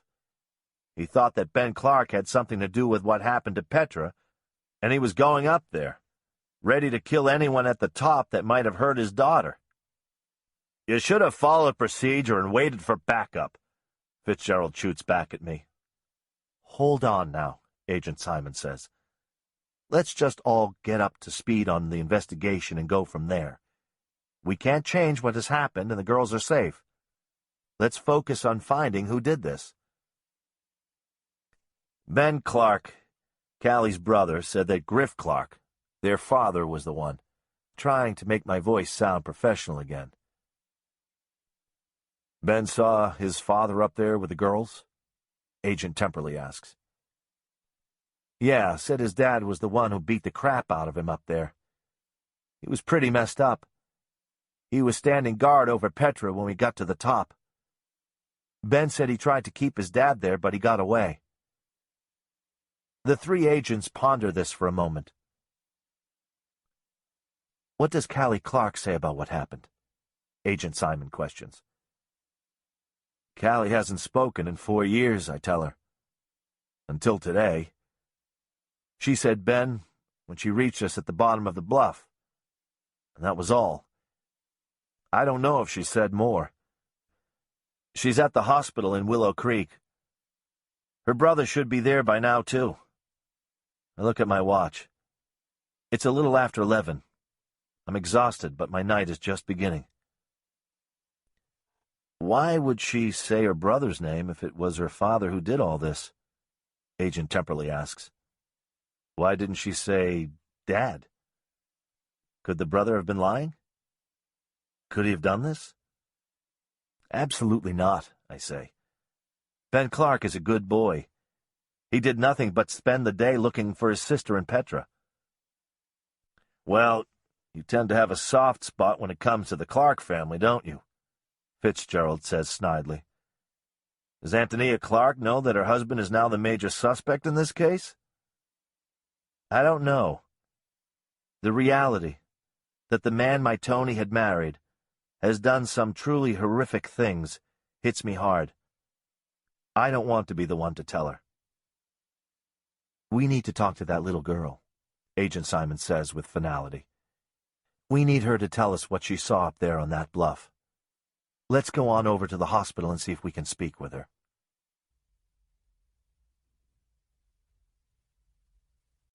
Ben. I feel better now that I've taken a bath in the little bathroom in your hospital room. I had to be real careful not to get the tape that was wrapped around my ribs wet. Not too easy. Dr. Higby gave me some green scrubs to put on. I'm also feeling a little lightheaded from the medicine that the nurse gave me for the pain in my nose and ribs. Mom just left to go back to the house to get some stuff. I asked her if she could bring back my Green Bay Packers pillow. Not that I needed it to sleep, but when my face hurts as much as mine does, a guy needs something extra soft to lay his head on. Mom borrowed the car of some lady named Rose, and asked her if she would keep an eye on us while she was gone, and Rose promised she would. She's gone down to the cafeteria to get some food to smuggle in for me. I requested chips and a Mountain Dew, but Rose said I wouldn't want anything too salty or too sweet with the cuts I had all around my lips. I had to agree with that, I guess. I lie in the hospital bed that's next to you and click through the channels on the TV that's attached to the wall above us. I keep the volume down low so as not to wake you, but from the looks of things, you won't be waking up for a while. The way you screamed earlier when I'd walked in still clanks around in my head. I wonder if how I looked scared you. I looked pretty monstrous, if I do say so myself. Mom told me that you'd said my name when you found them at the bottom of Bobcat Trail, and at first I felt pretty good about that. Then I got to thinking, Calli, why did you go and say my name? Why didn't you say Dad's name? He's the one who caused this big old mess in the first place. I'm hoping you don't think I had something to do with it all. It was pretty confusing up there. I look over to where you're sleeping. What were you thinking, Calli? I want to ask. Why did you say my name? Calli, when you were born, I was so sad and happy at the same time. I was 5, and the chore of sharing you with Mom turned my stomach sour. When I first saw your tiny little toes, no bigger than jelly beans, I knew that my mom wasn't just mine anymore. You had a cry that could wake the dead. And how you wailed. She'd carry you around for hours on her shoulder, patting your back and whispering in your shell-shaped ear, "Hush now, Calli, hush now." But you wouldn't. She would stumble around, half-sleeping, her eyes all shadowed, her hair sticking up and wild, even after all your fussing, covered with spit-up, foul and stinky smelling. She'd still be all patient with you. She'd say, "Ben, we have a feisty one here. She's going to keep us on our toes. Big brother, you need to look out for our little whirlwind." And I have, time and again. Dad was the only one who could quiet you down. When he'd come home from the pipeline, I'd hear the squeak of the back door and the thunk of his green duffel hitting the floor, and I'd think, now Calli'll shut up. He'd snatch you right out of Mom's arms and say all sweet like, "Stop that squallin', Calli girl." And you would. Just like that. Your red, squinched-up face would go all smooth, and you'd look at Dad big-eyed like you were thinking, "Who is this man?" Then you'd rub your little peanut nose into his chest, grab his big sausage finger with your tiny hand, and fall into this deep sleep. It was as if the house just wasn't big enough for 2 centers of attention, and when Dad came home, you knew it was time to sit back and watch a while. I think that Mom felt sort of bad that you'd stop your howling for him and not her. I mean, she was the one who would change your shitty diapers and feed you that nasty green junk from a baby food jar. And she's the one who about went crazy from worry when you were 2 months old and had a fever of 105 degrees. It was Christmas time and 40 below outside, and the walls shook with the force of the wind. But Mom still filled the tub with freezing cold water and stripped the 2 of you bare naked and climbed into that popsicle water. You both had goosebumps the size of footballs and blue lips, but she just sat there holding you. The 2 of you shivering so hard little waves sloshed over the side of the bathtub. She sat there rocking you in that tub until the fever was gone and you started screaming like normal. Your crying pinging off the bathroom walls. I couldn't sleep, but with your fussing echoing through the house, so I made Mom chocolate milk and found her favorite socks, the rainbow-striped ones with little slots for each toe to slide into, for her to put on. I climbed over the bars of your crib and pulled out your yellow blanket and that goofy sock monkey Mom made you. I tucked them in Mom's big bed because I knew she'd lie with you there that night. She sat for what seemed hours, watching you breathe, every once in a while putting her finger beneath your nose just to feel that small rush of warm air coming out. I wonder if she ever does that with me. Creep into my room, even though I'm 12 now, and check to see if I'm still breathing. Watch the rise and fall of my chest. I'd like to think that she does. So I think that Mom's feelings were hurt that Dad was the only one to calm you. I know that you didn't mean for her to feel that way. I know that having Dad home filled up each corner of the house, kind of like someone sitting on your chest.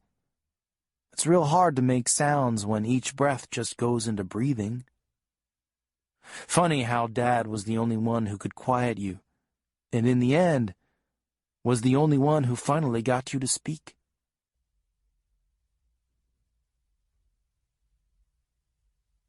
Antonia. I hurry down the hallway into the elevator. Rose Callahan is so kind to let me borrow her car. I'm not sure of how I'm going to thank her, but I'll certainly find a way when this is all over. I jangle her keys in my hand as I wait for the elevator door to open. Ben and I still haven't had the conversation that's needed. I haven't asked him who'd beaten him so badly. Once again, my lack of proper mothering skills is shining through. Wouldn't most mothers exclaim, "Who did this to you?" I'm not ready to ask that question yet. I'm not prepared to hear that Ben's own father has been responsible for this, and so much worse. My stomach churns at the prospect of all the devastation Griff doled out this day. But maybe not, though. No one had come right out and said Griff did all this. He could be off in some bar somewhere for all I know. I just want to go home and get my children some clean clothes and items of comfort. The elevator door opens and I step in, push the buttons for the main floor, and lean back against the wall. I close my eyes and try not to think. The doors open again and I step out. Then I have the urge to retreat into them, given the scene unfolding before me. There seems to be a half a dozen police officers.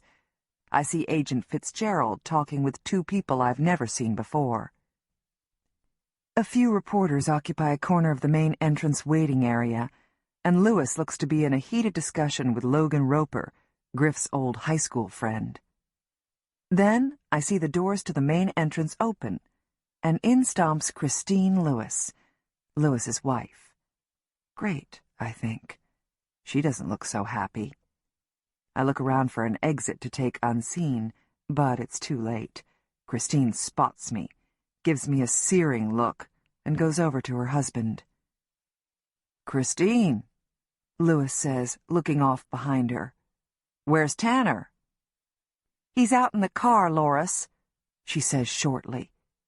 She's the only person I know who ever calls Lewis by his first name. "He's sleeping."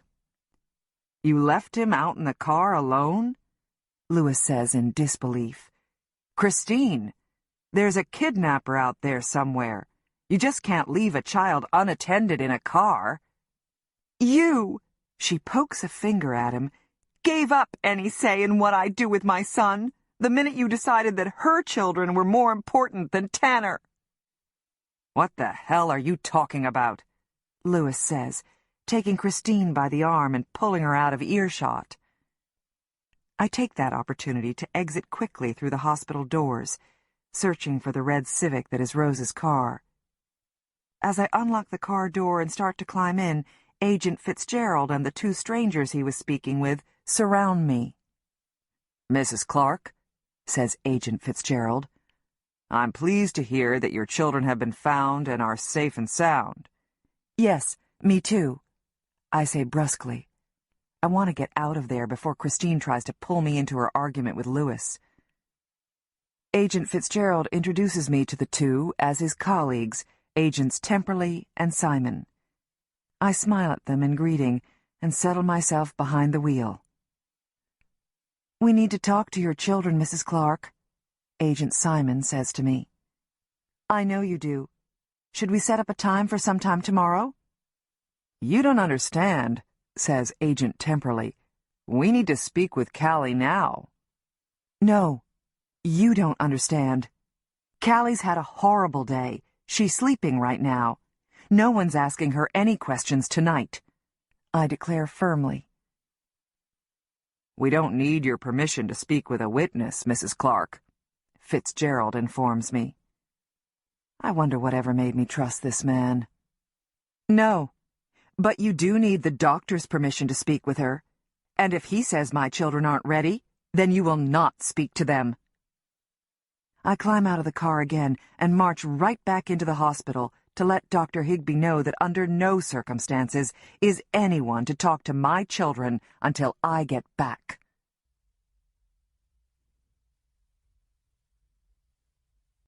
Deputy Sheriff Lewis. I pull Christine to a more private corner of the hospital waiting room. Here we go again. Christine threw her little public fits about twice a year. Then she would calm down and say she was sorry, and we would carry on as usual until the next time. "What is going on?" I ask her through clenched teeth. "I'm working here." "That's half the problem," she cries. "You're working all the time. We never see you." "It's my job," I say, louder than I intend. I can feel many eyes on us. I glimpse Tony hurrying out of the hospital and wonder where she's going. Did she know that Griff was somewhere out there? And she's the other half of the problem. Christine's voice breaks as she tosses her chin toward Tony. You hung up on me, Loris. You were with her. Whenever she needs something, you go running. Right now, even, you're looking at her when I'm trying to tell you that we are leaving. That pulls my gaze back to Christine. What do you mean, you're leaving? Is Tanner really out in the car? Yes. He's sleeping. I locked the doors. He's fine, Christine growls. What if he woke up and climbed out? Jesus, Christine, use your head. Let's go out there. Yes, let's go out there, Loris. You can say goodbye to him then. I'm taking Tanner back to Minnesota. What? Like for a vacation? No, not like for a vacation, she mimics me. For good. We're moving in with my parents until I get settled and can find a house. You can't just take Tanner and leave, I explode. You can't keep me from my son. I have no intention of keeping you from your son. You do that well enough on your own. We'll work out those things later. Come say goodbye if you want. Why are you doing this now, Christine? I ask helplessly. I'm finally doing this, Loris. I am sick and tired of walking in her shadow. You don't have to leave, though. We can work it out. We always do, I say unconvincingly. Do you know what it has been like for me? Christine asks me. Living in this town? With your history with her? You won't get away from it, and I can't get away from it. I'm done, Loris. I'm done. She walks away from me and into the hospital parking lot toward our station wagon. I follow, knowing I need to give my son a kiss goodbye.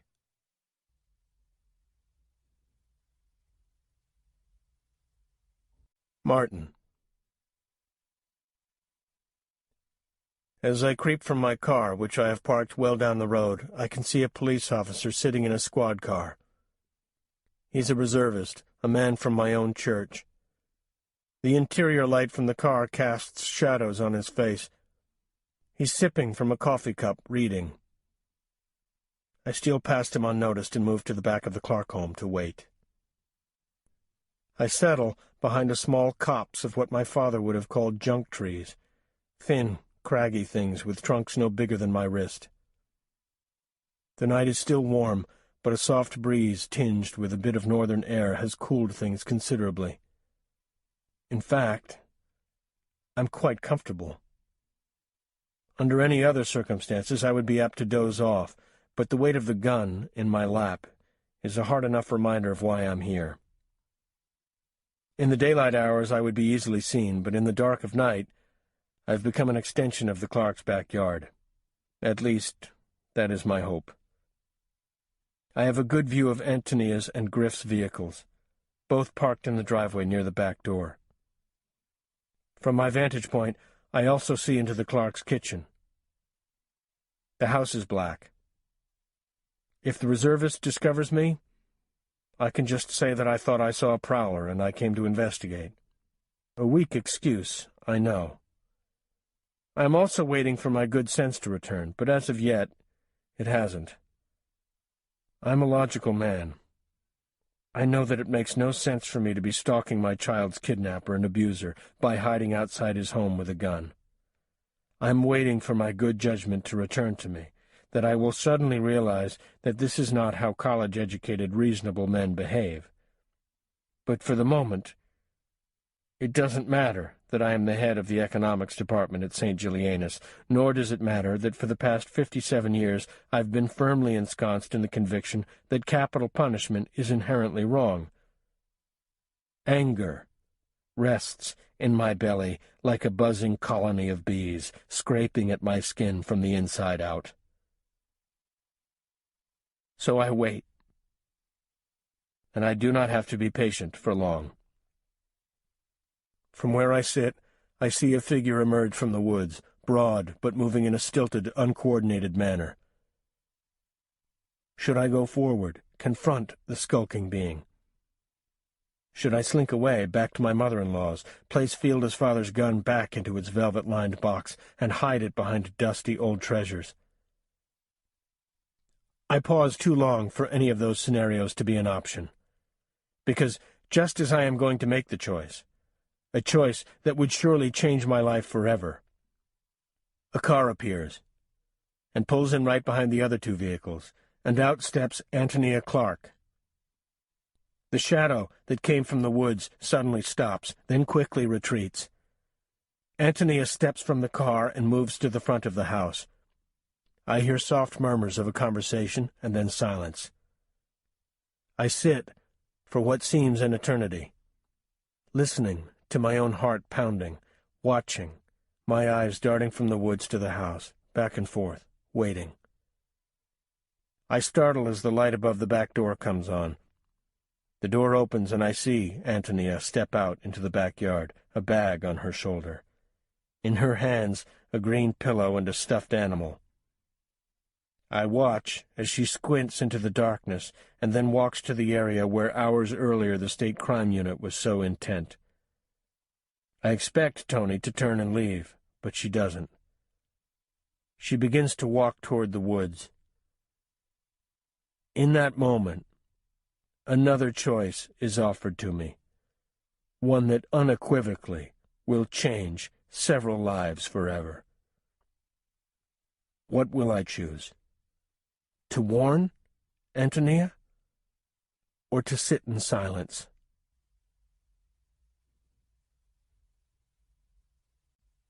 Antonia. I drive the familiar road back to the house. Our neighborhood looks abandoned, what with the press and all but one police car gone. We have no streetlights along our road, and no lights burn in the Gregory home, or mine for that matter. Hadn't I turned a light on before I left this afternoon with Martin and Lewis? Maybe one of the police officers switched off the lights when they left. I send a silent wish of good fortune on to the Gregory family. I hope that Fielda and Martin are sitting next to Petra right now, holding her hand. I'm so fortunate to have my two back safely, damaged for sure, but physically whole. I'm still hopeful that a long string of sentences will soon accompany Calli's one word. I sit for a moment behind the wheel of Rose's car and look upon my home as if I'm a stranger, an outsider. It is so dark. I can see little, so I close my eyes and visualize the home that had been mine in childhood, and now, as a wife and mother, as if it's daytime. It's a narrow, two-story structure, simple, but with good bones. I picture the peeling white paint that bubbles and blisters on the outside and that lay in crispy shards on the lawn. The flower beds are beautiful. Those look well tended. I love my home, no matter the dark days I've had here. It is my home. I wonder what Ben and Calli think of this house. Are all their memories sad? Surely they must have good thoughts, too. I'll have to ask them when this is all over. Do they want to start fresh, somewhere new, or stay put? I slide out of the driver's seat and begin to make my way toward the police car. The officer steps from his car and greets me. "I'm so glad to hear that your kids are safe, Mrs. Clark," he tells me. "Me too," I say. "And thank you for all you've done. Is it all right if I go in the house now to get a few things for the kids?" "Sure," he replies. "We've gotten everything that we need from the house. Do you want me to go in with you?" "No, thanks. I'm fine. I'll be out in just a few minutes." The officer smiles at me and climbs back into his car. I trudge up the front steps. I am so tired. I open the door and quickly go upstairs. I stop first at Calli's room and switch on her light. It's hard for me to imagine that just hours earlier, strangers had been tromping through this room, gathering evidence, looking for traces of violence, dusting for fingerprints. I'm surprised at how undisturbed her room looks. The crime scene officers were very conscientious, cleaning up after themselves, replacing toys and books to their proper spots. Only Calli's bed looks wrong, stripped of bedding, naked. I grab some clothes, shove them into Calli's backpack, and pick up her stuffed monkey and yellow blanket. I do the same in Ben's room and hurry down the steps. As I put my hand on the knob of the front door, I pause. I turn and head back to the kitchen. I flick on the outside light over the back door, open the door, and step out into my backyard. Looking out across my large, beautiful yard, visions of the day swim in front of my eyes. Would I ever look at these woods in the same way? Would I ever be able to find comfort in a place that swallowed up my children and spit them back out at me, damaged and broken? I walk closer to the dark, towering trees until I feel a strong hand clamp onto my arm, and my heart stops in alarm. But just as quickly I recognize Martin's smooth, cultured voice hushed to a whisper. "Antonia, quiet. Someone's in the woods. Come on." And he pulls me silently to the side of the yard, next to the shed behind a snowball bush where we're well hidden. "Martin," I murmur, "what are you doing?" "Shh," he orders and points toward the woods. I see nothing. "What is it?" I whisper. "Griff, I think," Martin says. I can't help but notice how lifeless his voice sounds. "Good," I respond in a normal voice. "I need to ask him a few questions about where he's been today." I begin to step from the bush toward the woods. Martin yanks me roughly back. "No," he demands. "Stay here. Listen to me." I stop, and he releases my arm from his grasp. "Have you talked to Ben about what happened up there?" Martin speaks again in a low, hoarse whisper. "No," I admit. "We really haven't had the chance. I'm just so glad they're okay. What about Ben?" "He was up there when we found Petra. He told us what happened, who hurt Petra and Calli. It was Griff." "Ben said this?" I ask. "He did. Ben said that Griff was up there when he got to the top of the bluff. That Griff was standing over Petra and was going after Calli." Martin's voice breaks when he says his daughter's name. For the first time, I notice that Martin holds something tightly within one hand. "What's that?" I ask, and reach out to it, my hand brushing against the cool metal. My God! Is that a gun? "Martin, what are you doing?" "I don't know," he says in a small voice. "I don't know. I thought... You thought you would come over here and shoot the man who you think hurt your daughter? Without even speaking with him first? Without the police questioning him? Martin, I know Griff has troubles, but he wouldn't have hurt Petra." "How do you know that? What about the bruises your son has?" "Your son was up there, Antonia." "Are you saying he's the liar? Who did this, then? Was it Ben? Was it your husband? Which one, Antonia? Which is it?" Martin hisses. "Yeah, Antonia. Which is it?" An oily, familiar voice asks conversationally. My heart seizes in my chest. It is Griff. He smells of sweat, and his face looks haggard and tired. Who you gonna believe? Me or Ben? Griff, I don't know what happened. I don't know. Ben and Calli are in the hospital. Petra is too. She's hurt really bad. I don't know what happened. But you think I could have done something, don't you? You'll believe that little bastard, but you won't believe your own husband. Griff, the man who sent me sweet notes every year on the anniversary of my mother's death, steps toward me. Get away! Martin yells. What the hell? Griff shouts. You've got a gun? You've got a goddamn gun? What, you two come here to shoot me? Jesus, Tony! In one powerful movement, Griff slaps the gun from Martin's hand toward me.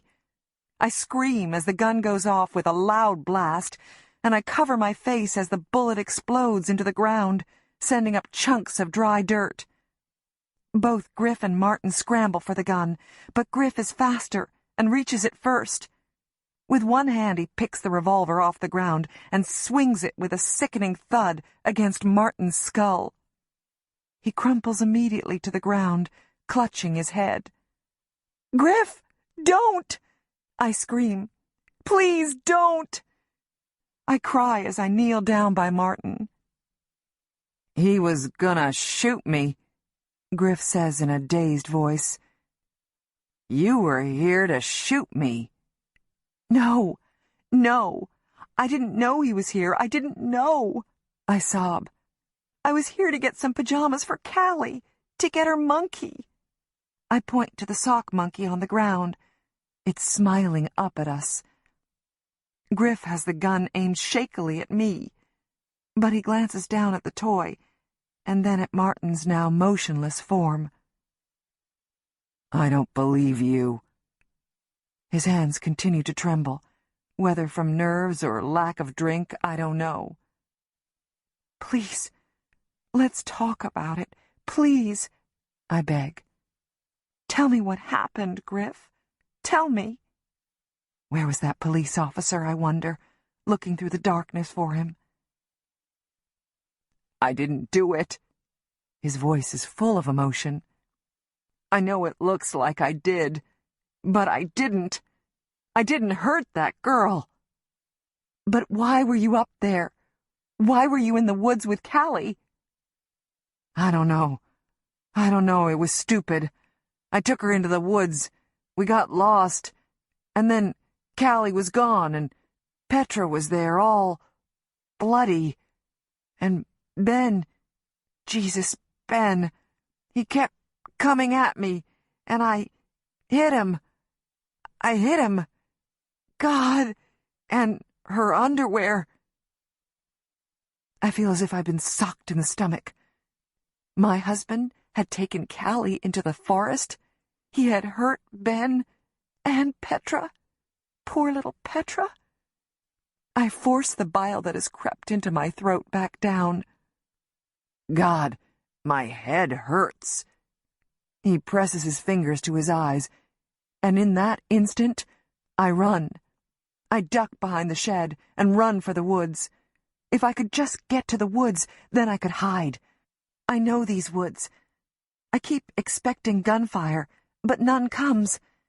But despite the pain in his head and his trembling hands, Griff is still quicker than I am. Before I can step into the safety of the trees, he is here, his arms around me in a crushing bear hug. I try to kick him away from me, but he holds on tightly. We hear the sirens at the same time. We both freeze mid-struggle for a brief moment. Then, before I can scream or break away, Griff drags me into the forest.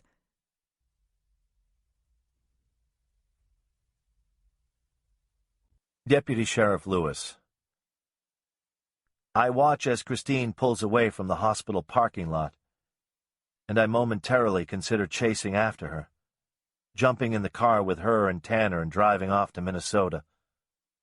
It's a brief thought, however, because I spy Tony head down, rushing once again out of the hospital.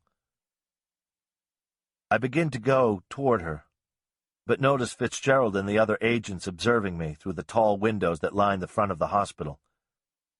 I make a beeline back toward the main doors, back to the investigation.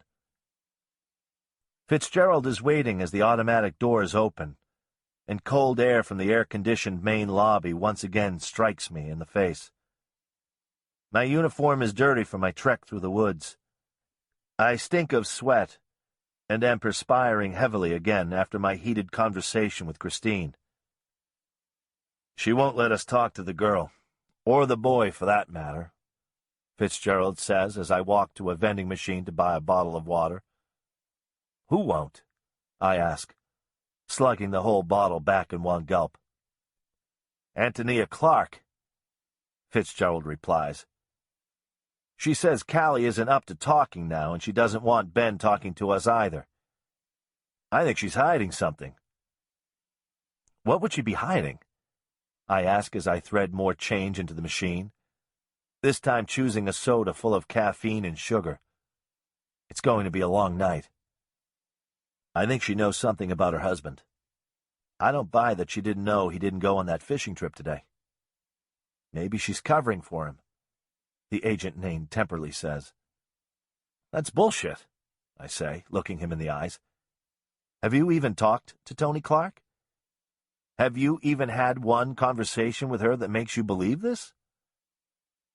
Just the one we had a few moments ago, when she absolutely refused to cooperate with us, Temperley says snidely. I don't know. I guess if my child was kidnapped and my son beaten to a pulp, I'd want to know who did it. And so does Tony, I say, in an even, low tone, trying to keep any anger out of it. To be thrown off this investigation was the last thing I needed. She just wants to keep her kids safe. She'll let them speak with you when they're able. Yeah. She really kept them safe, didn't she? Temperley mutters under his breath. Agent Simon steps forward.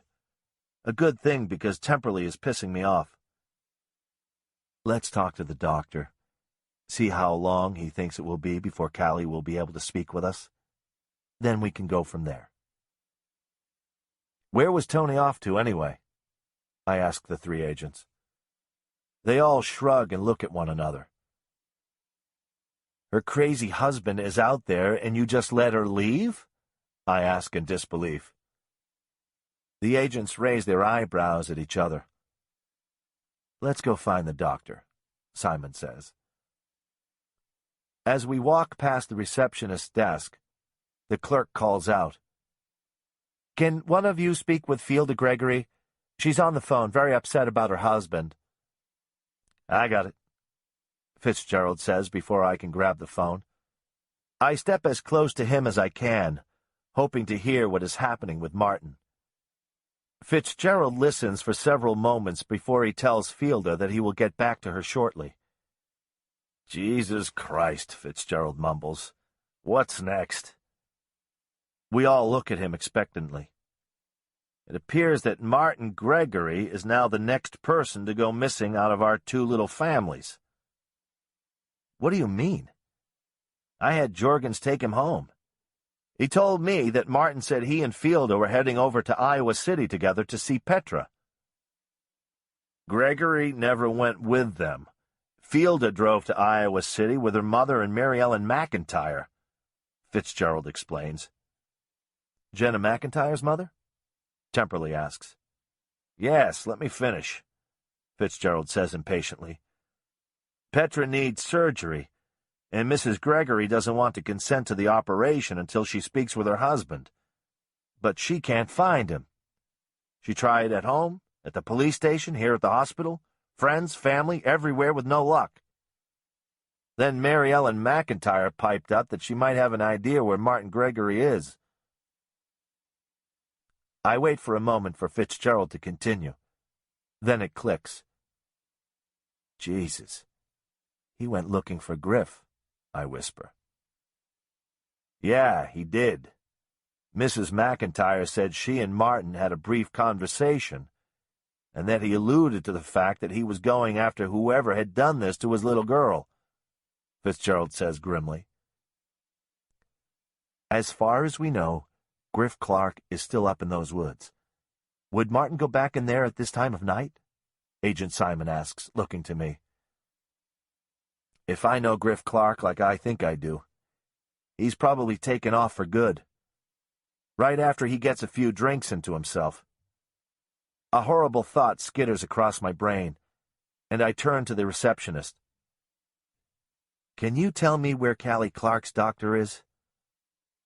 A few minutes later, Dr. Higbee introduces himself to us, and quickly makes it clear that under no circumstances are we to try to speak with the Clark children. No, I say. It's Tony Clark. Do you know where she went when she left a little while ago? She went home. Said she wanted to get some clean clothes for the kids. Why, is there a problem? Dr. Higbee asks as a look of genuine concern creases his face. I don't know yet. I answer as a transmission comes over on my walkie-talkie. We all stop to listen, as a dispatcher relays a report of a disturbance at 12853 Timber Ridge Drive. The reservist stationed at the house had reported that he heard angry voices at the back of the Clark home, and what could have been a gunshot.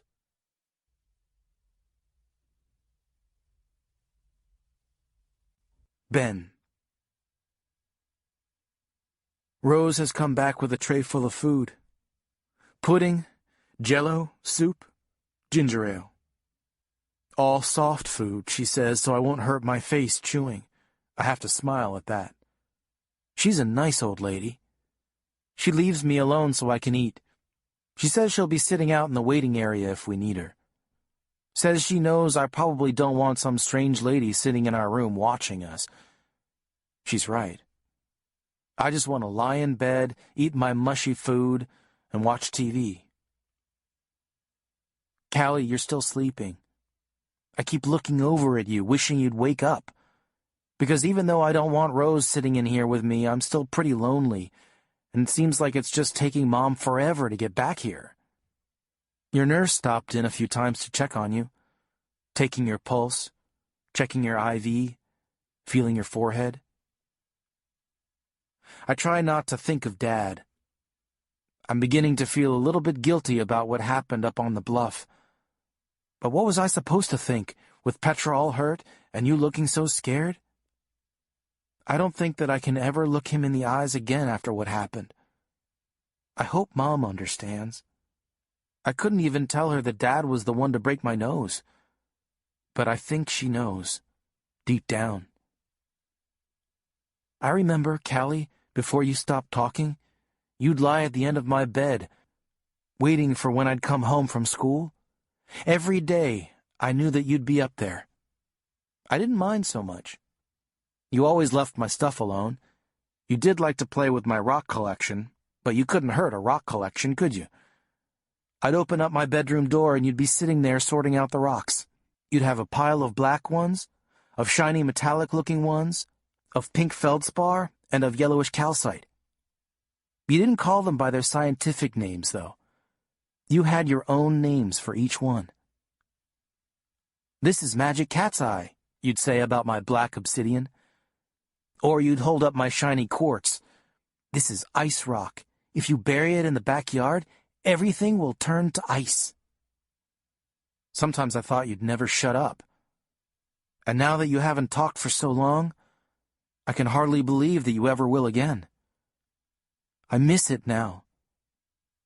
I never would tell anyone this, but I still talk to you. And in my mind, you talk back. Of course, I'm still the older one, smart one, and you're still my little sister, who couldn't possibly know as much as me. In my head, you'd say, Ben, do you think that Daddy will ever... As the notes... And I'd say back, I just don't know, Calli, but I suppose anything's possible. Or we just talk about stupid everyday stuff, like what we're having for supper, or what we're going to watch on TV. I wish you'd wake up right now and say, Ben, I want to watch Channel 7. Give me the remote. But you don't. Never once have I asked you why you don't talk. I know it's got something to do with the day Mom lost the baby, though. I came home from Ray's house, and there Mom was on the couch. Someone had put a blanket over her. Was it you? Someone had put a blanket over her, but the blood was seeping through. I asked you what happened over and over, but you didn't say a word. You just sat on the floor by Mom, rocking back and forth, holding on to your stuffed monkey. And I called Lewis, and he called an ambulance. I thought for a minute you might say something when the baby came out. For the life of me, I still don't know why they let us two kids watch that. When the baby came out of Mom, and they wiped her clean, and you reached out to touch her red hair, I thought you were going to say something. But you didn't. You just held your monkey a little tighter, rocked a little faster, until someone noticed us and called Mrs. Norland over to take care of us. At first, I thought it was because it must have been so scary seeing Mom fall down the stairs, but I watched you. I watched you real close after it all. I watched you when you were around Mom and when you were around me, and I watched you when you were around Dad, and I could see it real clear then. Your little face would go all stiff, and you'd curl your fingers up real tight when he would come into the room. It wasn't real obvious, but I knew something was up. I think Mom did too, but she never said anything. Sometimes I think that's what's wrong with Mom. She doesn't say what she should when she should. I think you might be waking up. You are kind of wiggling around, trying to open your eyes, but you can't. You're so tired. I'm half afraid that when you do finally open them up, you're going to start hollering like you did when you first saw me. I start to go for the nurse's buzzer, thinking maybe you're hurting somewhere, but then you stop moving around and fall back asleep. I finish eating my chocolate pudding and keep flicking through the channels, and when I look back at you, you are awake, just staring at me, like you can't quite believe I'm here. Then you smile just a little bit, but it's a smile anyway. I climb out of my bed and come over to your side. You okay? I ask, and you nod yes. That's good, I say. You look at me kind of funny, and I hurry up to say that I'm okay too. Then you do something that surprises me. You pull your bed covers and pat the space right next to you. I climb in next to you, being careful of the tube stuck in your arm. It's a tight fit in your little hospital bed, but I squeeze in. At home, at night, sometimes you'd climb into my bed with me if you couldn't get to sleep, and I'd tell you some story. Lots of times I'd tell you the regular fairy tales, Red Riding Hood, the Three Little Pigs, but sometimes I just made something up, like you and Petra being princesses and going on these great adventures. You liked them, though, those lame stories. And I figure you want me to tell you one now. I don't know where to begin. It seems stupid to tell you a story about the gingerbread man after what happened today. Then I get an idea. Probably a really dumb idea, and if Mom had known I was going to start telling you this story, I'm sure she probably would ground me for life. But it just sort of begins to spill out of me. Once upon a time, there were two princesses. One named Calli, and one named Petra. These princesses were both beautiful and smart, and they were best friends. They didn't really care about being beautiful, though. They thought it was more important to be smart and brave. And they had many wonderful adventures together, fighting dragons and witches and trolls. The thing was, Princess Calli didn't talk. No one knew why she didn't talk, but she didn't. She was still smart and brave. Plus, she had Princess Petra to talk for her. They were quite a team, the two of them. Petra would say the magic words, and Calli would wave her magic hands, and the fire-breathing dragon would fall over dead, and the mean old witch would be turned into a slug. You smiled up at me at this part. That is one of your favorite stories, the one about the witch being turned into a slug. One day, though, Princess Calli and Princess Petra got lost in the woods. I stop and look over at you during this part. You look up at me like you aren't sure what I'm doing, but you don't act like I should stop, so I don't. The door opens and a doctor comes in, the one with the crazy tie. I think maybe I should stop telling the story, but he tells me to keep on going, that he's just going to check you and me over quick. So Princess Calli and Princess Petra were lost in the woods, and the thing was, they didn't go into the woods on their own. Princess Calli's dad took them there. I look at you again, and you're frowning, like what I'm saying is all wrong. So I try again. Princess Petra and Princess Calli went into the woods by themselves? Again you shake your head no. I try again. Some stranger took Princess Calli and Princess Petra into the woods? Again, no. My idea isn't working so good, and I look at Dr. Higby, who sits down in a chair in the corner of the room, in a spot where you can't see him. He gives me a nod, like he wants me to keep trying. Only Princess Calli was taken into the woods by her father, who was under the spell of some nasty potion? Calli nods hard at this, and I sigh.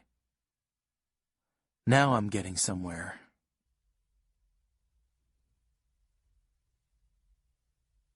Martin. My hands go to the tender spot where Griff had hit me with the gun. I can hear the police sirens getting closer, and I'm relieved. Such a stupid thing I have done, coming here. Thinking that I could mete out justice like some all-knowing demigod. I could never actually shoot someone, even the most vile, evil of men. I'm just an angry, silly, weak man who once again has let things get beyond his control. I scan the ground before me, looking for the gun that Griff knocked from my hand. It's gone, and so is Antonia. I have failed her, too. I feel dizzy and nauseous from the lump on my head, and I lean against Antonia's shed for support. When the sirens are upon me, and I see a number of officers spill from their cars, I call out to them, not wanting to be mistaken for a criminal. Actually, that is exactly what I am, an inept vigilante. Within seconds, I'm surrounded by police officers, one of them being, to my relief, Deputy Sheriff Lewis. "Where's Tony?" he asks me immediately. "Where did he take her?" "The woods," I say, pointing in the general direction I'd seen her run. "She tried to get away, but he was too quick. They went into the forest."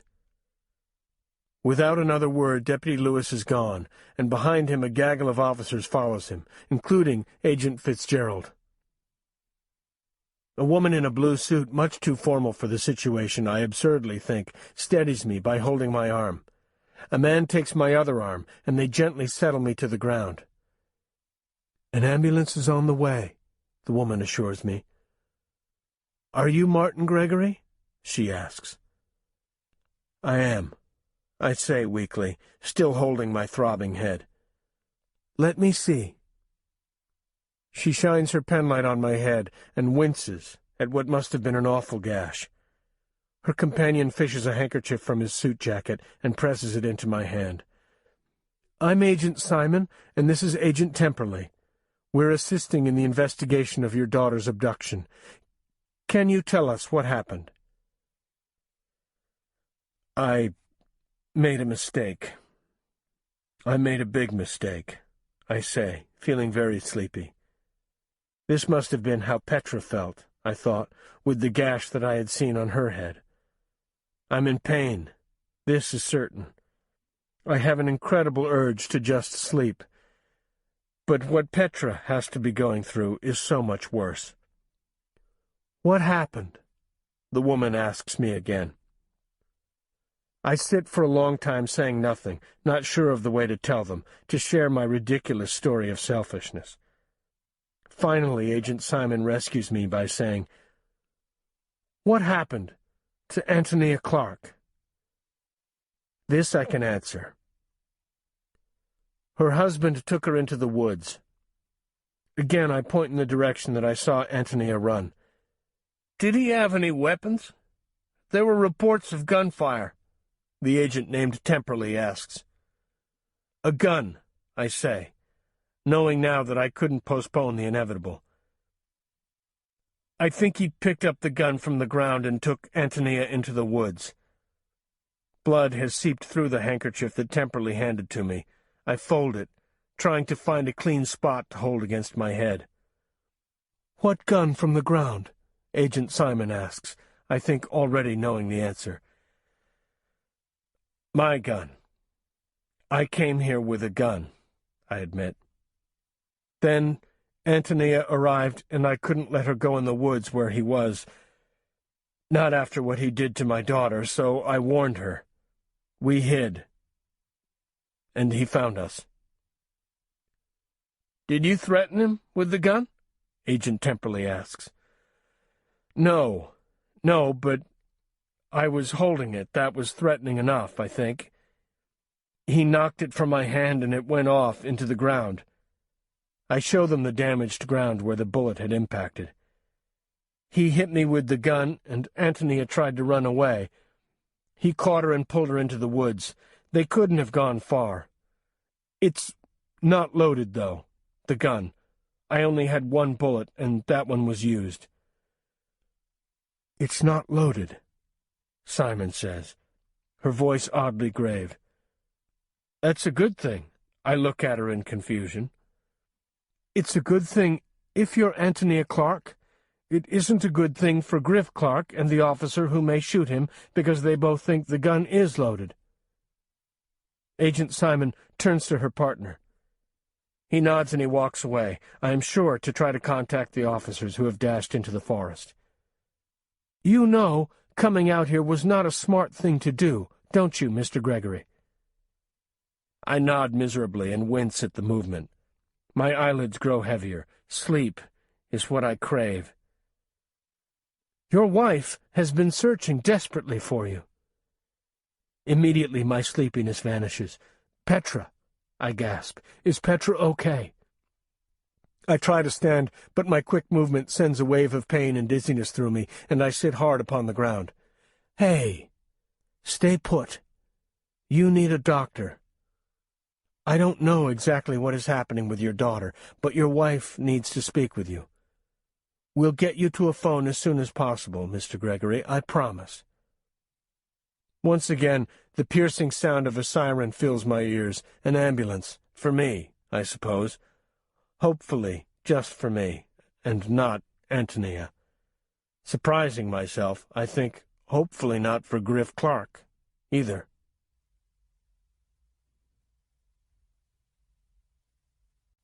Antonia. Griff is dragging me through the woods, and I am screaming at him to stop, to please stop. Finally, he does. "I'm not gonna hurt you, Tony. Jesus, do you really think I'd do those things to Petra? Do you?"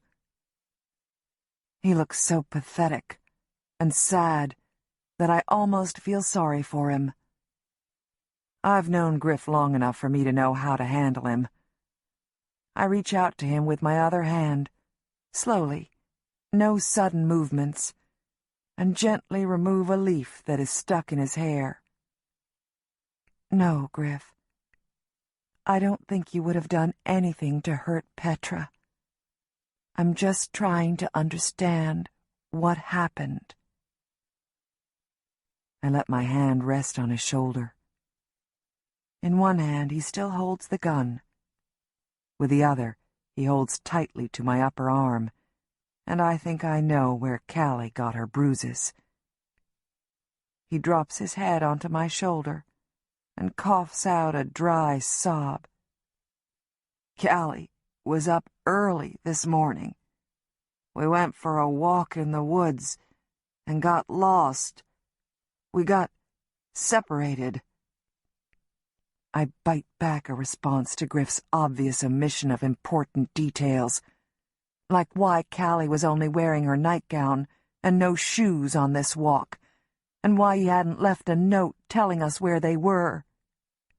I swear, I never even saw Petra until I found Calli on top of the bluff. Then Ben came up and saw Petra. She looked so bad, but I didn't hurt her. I was trying to help her. God, I swear, Tony, I didn't do anything to her. I can feel Griff's tears on my neck. I wonder if they're real as I pat his shoulder. We'll just tell everyone that. We'll tell everyone that you didn't do it, Griff. I cup his face in my hands and make him look at me. Griff, they have tests to see if someone really committed a crime. They do DNA testing. When they run those tests, they'll know you didn't hurt her. I know, Tony. Jesus, I'm not an idiot. He snarls at me. But I felt for her pulse. I tried to help her. I practically threw up all over her up there. They make mistakes. The police make mistakes all the time. You gotta tell them. You gotta tell them I was with you or something. That I couldn't have done this. He's gripping my arm even more tightly, the gun in his hand resting on my shoulder. I will, Griff.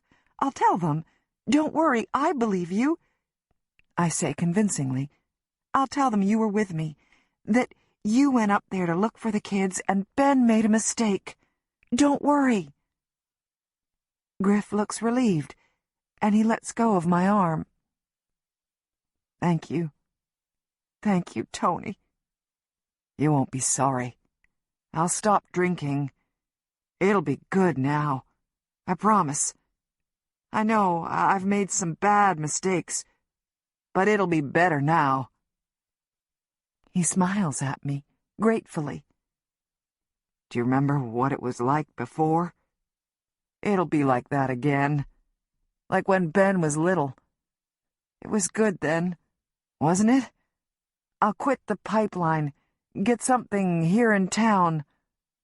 Or maybe we'll just move, start all over in a new place. Won't that be better? We could go to the ocean. You've always wanted to see the ocean. We could go live by it, get a house right on the beach. I nod. Yeah, that'll be good.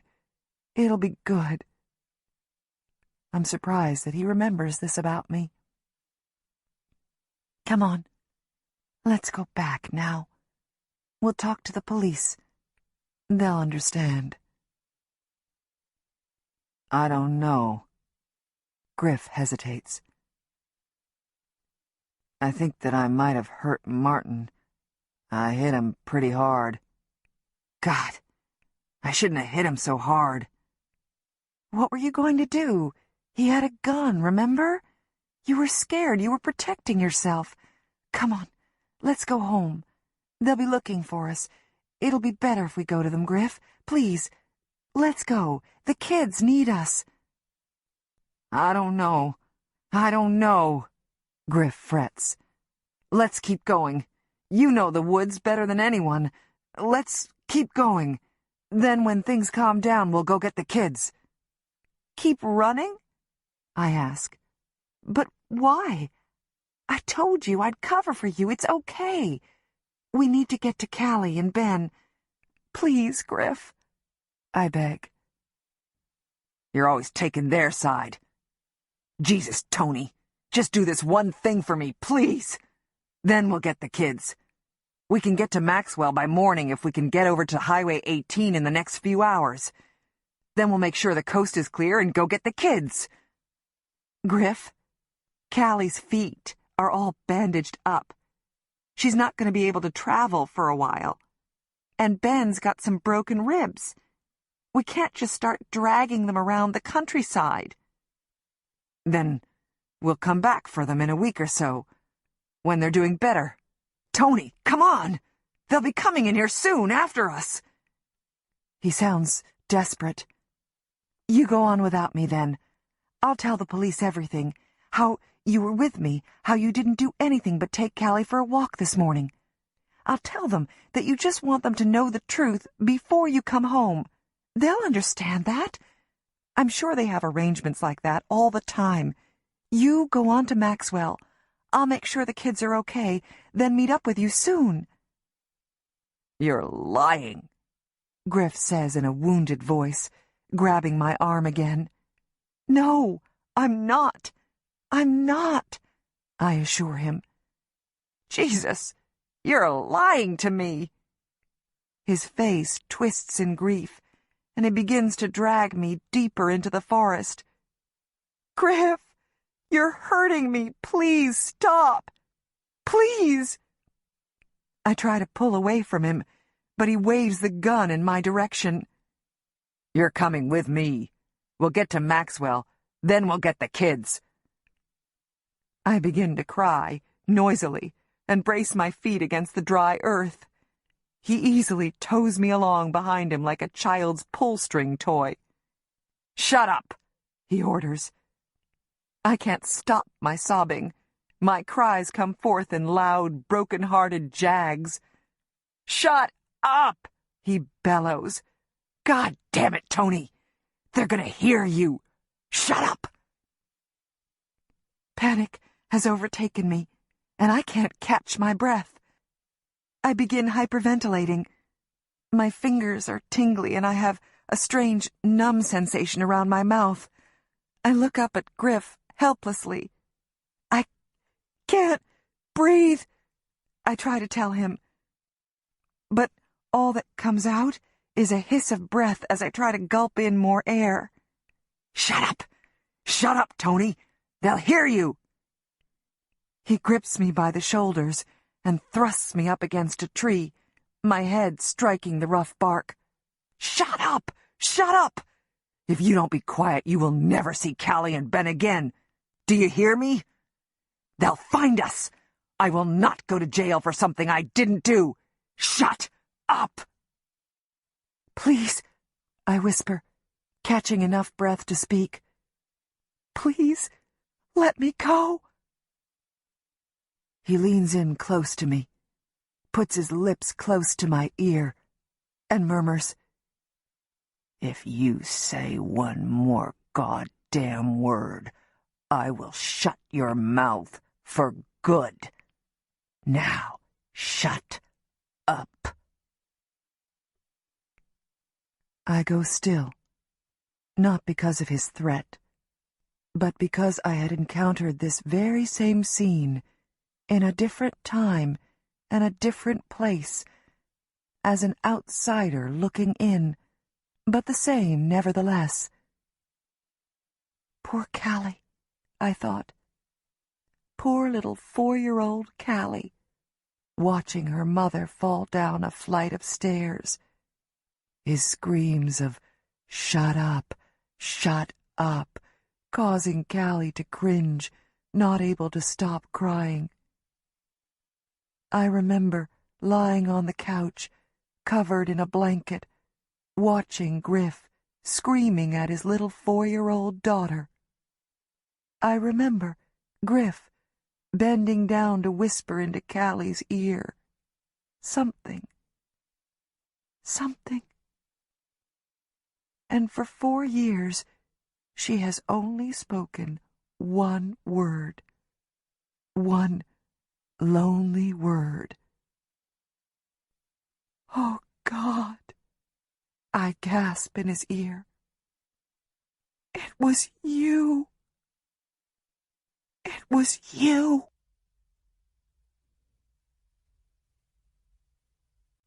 Ben. So Princess Calli was taken prisoner by the king, who didn't know what he was doing because of the potion he'd drunk. The princess tried and tried to use her magic, but it wouldn't work on the king because he was too strong. I look over at Dr. Higby, who's sitting all quiet in the chair. Standing right beside him is that nice nurse, Molly. She puts a finger to her lips and looks at you, Calli. You are only looking at me, looking up at me like you want me to keep on going. Princess Calli and the king became lost in the big, dark woods, and Calli's feet hurt because she didn't have any shoes on. But still they kept walking through the woods together. She was hot and thirsty. She wanted her mother, the queen, and her brother, the prince, but she didn't know where they were.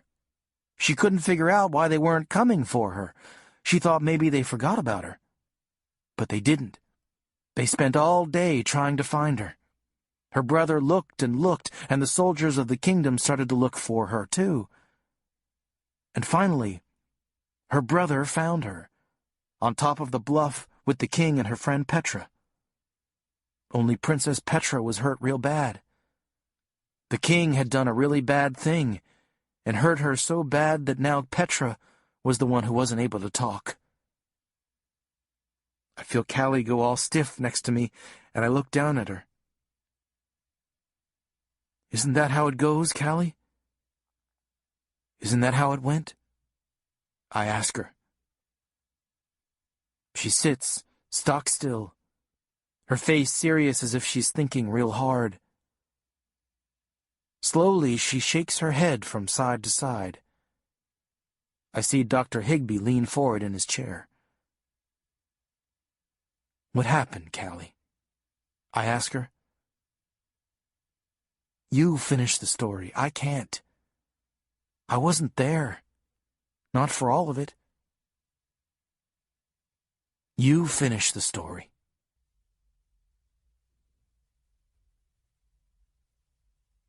Martin. They won't let me climb into the ambulance on my own, but insist that I lie down on a stretcher and lift me into the vehicle. I'm fine, I maintain, but no one appears to be listening. A paramedic begins dabbing at my forehead, his face smooth and unreadable. Very professional, I think. I know I'll need stitches, but before that happens, I need to get to a phone. Please. I need to use a phone. I need to call my wife, I say. Someone from the hospital will contact your family, sir. Don't worry. No. Please. My daughter is the one who was airlifted to Iowa City. My wife has been trying to contact me. Please, I must talk to her. I have to find out how my daughter is doing. I struggle to sit up, but the paramedic firmly presses on my chest to keep me in a prone position. I must have looked amply distressed, because suddenly I have a cell phone in my hand, and a few moments later I'm speaking with Fielda, who breaks down upon hearing my voice. Martin, where have you been? Are you all right? She weeps. Yes, I'm fine. I will tell her about my shabby stab at heroics later. How is Petra? Is Petra okay? They told me that you said she needs surgery. She's in surgery right now. I'm sorry, Martin. I couldn't wait any longer for you. I had to make a decision. They needed to relieve pressure that was on her brain. I said yes. Of course you did, Fielda. That was exactly what you should have done. I'll be there soon. I have to take care of some things here, but I will be there with you as soon as I can. I should have gone with you in the first place. I'm so sorry, Fielda. I am so very sorry. There is a pause on the phone line. Martin, Fielda begins cautiously. You didn't go and do something that you're going to be sorry about now, did you? I thought of Antonia out in the forest with that desperate, sad man, and I say, I hope not. She sighs and tells me that she loves me, no matter what, and to hurry up and get over to Iowa City. When we arrive at Mercy Hospital, as I'm wheeled into the emergency room, a police officer keeps stride with the gurney and speaks with me. We're going to have to interview you after you have your head checked out. Yes, sir, I say, closing my eyes as I think of Calli and Ben Clark ensconced somewhere above me, waiting for their mother to return to them. How could I explain to them what happened, what I did, if their mother doesn't come back?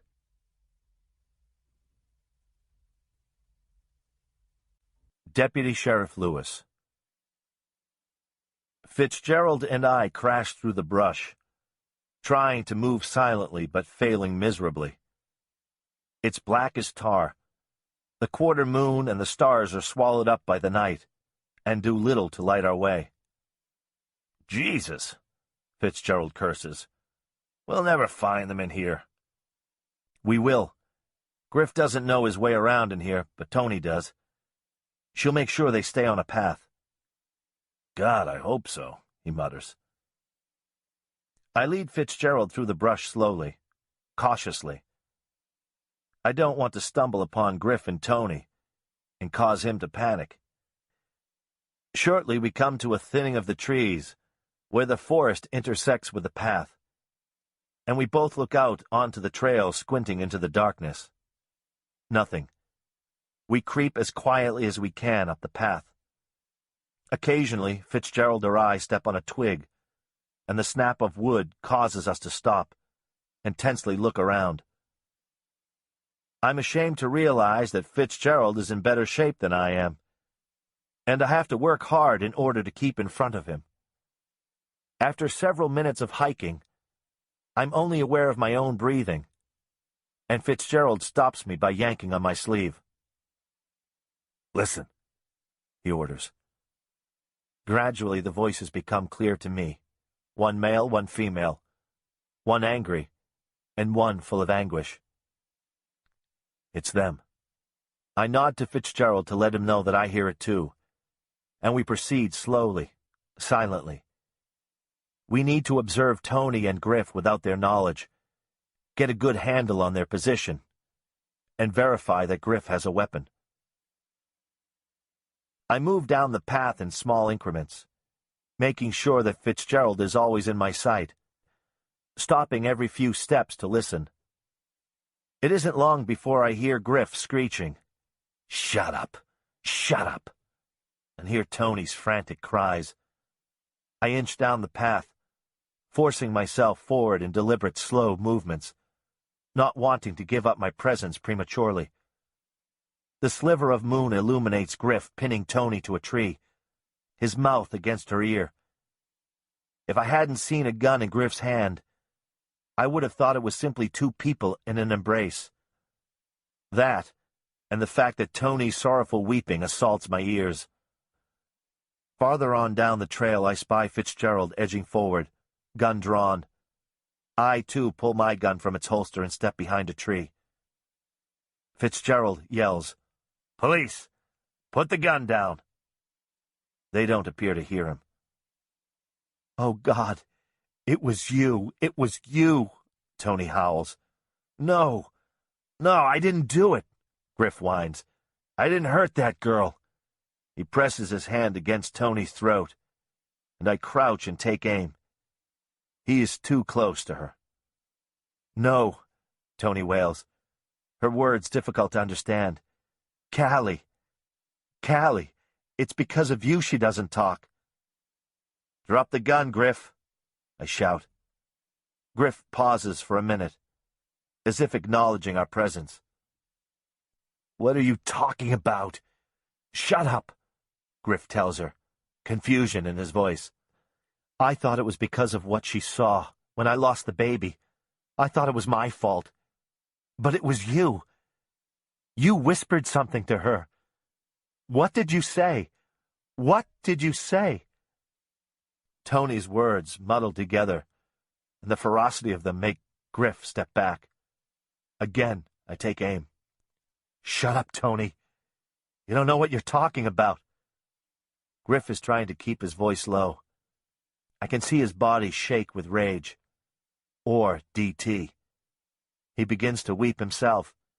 He leans forward so that his forehead rests on Tony's, and then presses the barrel of the gun to his temple. "Drop your weapon," Fitzgerald booms. He is slowly edging farther away from me. If Griff chose to shoot, he would only be able to hit one of us. Again I take aim, but he's too close to Tony and I can't risk the shot. In an instant, Griff moves slightly away from Tony, holding his gun toward her face. My chance. I reposition the grip of my weapon, and I hear a shout, and then the discharge. A loud pop that does not come from my gun. I'm too late. I see both Griff and Tony collapse to the ground. Both not moving. Within seconds, Fitzgerald is standing over Griff and Tony. I can't go any closer. I feel ill and disgraced. "Come, help me, hurry up!" Fitzgerald calls to me as he tries to roll Griff off Tony. I see her arms push at Griff, trying to force him off her. She crawls out from beneath him, covering her face with her hands. I stand above her, not equipped to comfort her, not there, not then. I call for backup and an ambulance, even though it is plain that Griff is dead. Fitzgerald is the one to kneel down beside her and whisper reassuring words to her. I don't believe that she even knows I'm here. She clutches onto Fitzgerald and will not let him go. Even as he leads her down the trail, she leans heavily on him, while I stay behind to wait for the coroner and the forensic team. Hours later, I receive word that the gun that Griff was holding wasn't loaded. I console myself by telling myself that I was not the one to shoot him.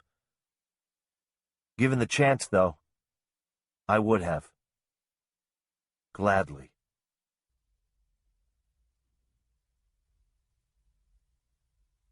Calli. Her brother's words washed over her, the story he is telling her. She tries to ignore the many eyes staring at her expectantly. She thinks back to that moment on top of the bluff, to when she saw him and then saw Petra. She was bent down to pick up the necklace, Petra's necklace. She sensed his presence before she saw him, could feel the weight of his gaze upon her. Fear, cold and black, sidled into her chest. Still bent over, she slowly raised her eyes and saw his mucky, thick-soled hiking boots that led into mud-splattered olive trousers. And this was where Calli's gaze stilled. He was standing above her on a broad, flat rock the color of sand. She saw, hanging limply, a hand, small and pale, lightly grazing the drab of his pants, level with his knee. Calli straightened, the necklace gripped in her fist, to see her friend bundled in his arms. Petra's eyes were closed as if sleeping, an angry 2-inch gash resting above her left eyebrow. A collage of purple-smudged bruises traveled along her cheek to her lips that were cracked and bloodied, down to her neck, which lolled helplessly as he readjusted her in his arms. Her blue pajamas were filthy, caked with a deep brown substance. Her grungy, once white tennis shoes were untied, the dirty laces hanging flaccid around her ankles. "Help me," he pleaded. "She's hurt. I can't get her down the bluff on my own." They stared levelly into Calli's eyes, his wounded voice not matching the resolve she saw in his hard eyes. She knew him. He was perched on the highest point on the bluff, where the trees cast long, sullen shadows, and every few moments a breeze swept across his sunburned forehead, lifting his hair briefly. A deep valley, a basin of lush greens and honey yellows, lay in a blanket far behind him. Calli's eyes darted to Petra's fingers, which twitched briefly. "She's too heavy. I have to put her down." He carefully moved to set Petra down, resting his hand behind her head as he laid her on the altar-like rock. Once again, he stood, shaking his arms free from the residual weight of Petra. "I'm glad you're here," he remarked. "I could never do this on my own." He looked at Calli, trying to read her expression. "If we hurry, we can get her down the bluff and to the hospital. She's hurt badly. She fell," he added as an afterthought. The bluff on which he stood ended abruptly behind him and sloped into a steep, rough wall lined with slick green moss, and ended in a narrow, dry ravine. "Please," he begged. "I think she's gonna die if we don't get her out of here." His chin quivered and tears seemed to gather in the corners of his eyes. Diffidently, she moved forward, her gaze, though, never wandering from his face. He reached down a hand to help pull her to the top of the crumbling limestone, powdery bits breaking away as she tried to find a foothold for her toes. His hand, smooth and cool, enveloped hers, and she felt herself being lifted. The disconcerting feeling of being suspended in air fluttered in her stomach. His grip tightened, and a moment of dread swept through her. A mistake, she thought. I should have run. She helplessly tried to free her hand into a futile tug-of-war. She heard it before he did. The unmistakable beating of wings, slow and deliberate, followed by a drawn-out caw, almost like laughter. She felt the rush of air on her neck as it swooped over her. It was huge, the biggest bird Calli had ever seen, so black that it almost looked bluish. Its wings spread so wide it looked nearly the same size as she was. The man faltered as the great black bird skimmed his shoulder, casting a dark shadow over the look of fear and revulsion that danced across his face as he released Calli's hand. She fell backward and struck the ground, finding herself dazed, looking up into a muted blue sky brushed in shades of pink found on the underbelly of clumps of spring beauty that bloomed in early spring. When she sat up and carefully looked around, she didn't see him. She scurried up the rock where Petra was and peered over the side to the rift below. Then Calli crawled over to Petra, and she stirred. Her eyes fluttered open, and she looked at Calli.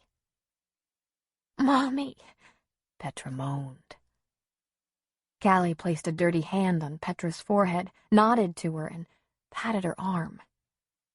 She turned in every direction, looking for him. He was gone. But she had seen him before. She knew him. He had a funny name and a dog. He was out there, maybe watching her. She scuttled backward into the brush and hid. Calli blinked her eyes and returned to the present. "Lucky," Calli said simply to her brother, speaking for her friend, who had always spoken for her. "It was lucky."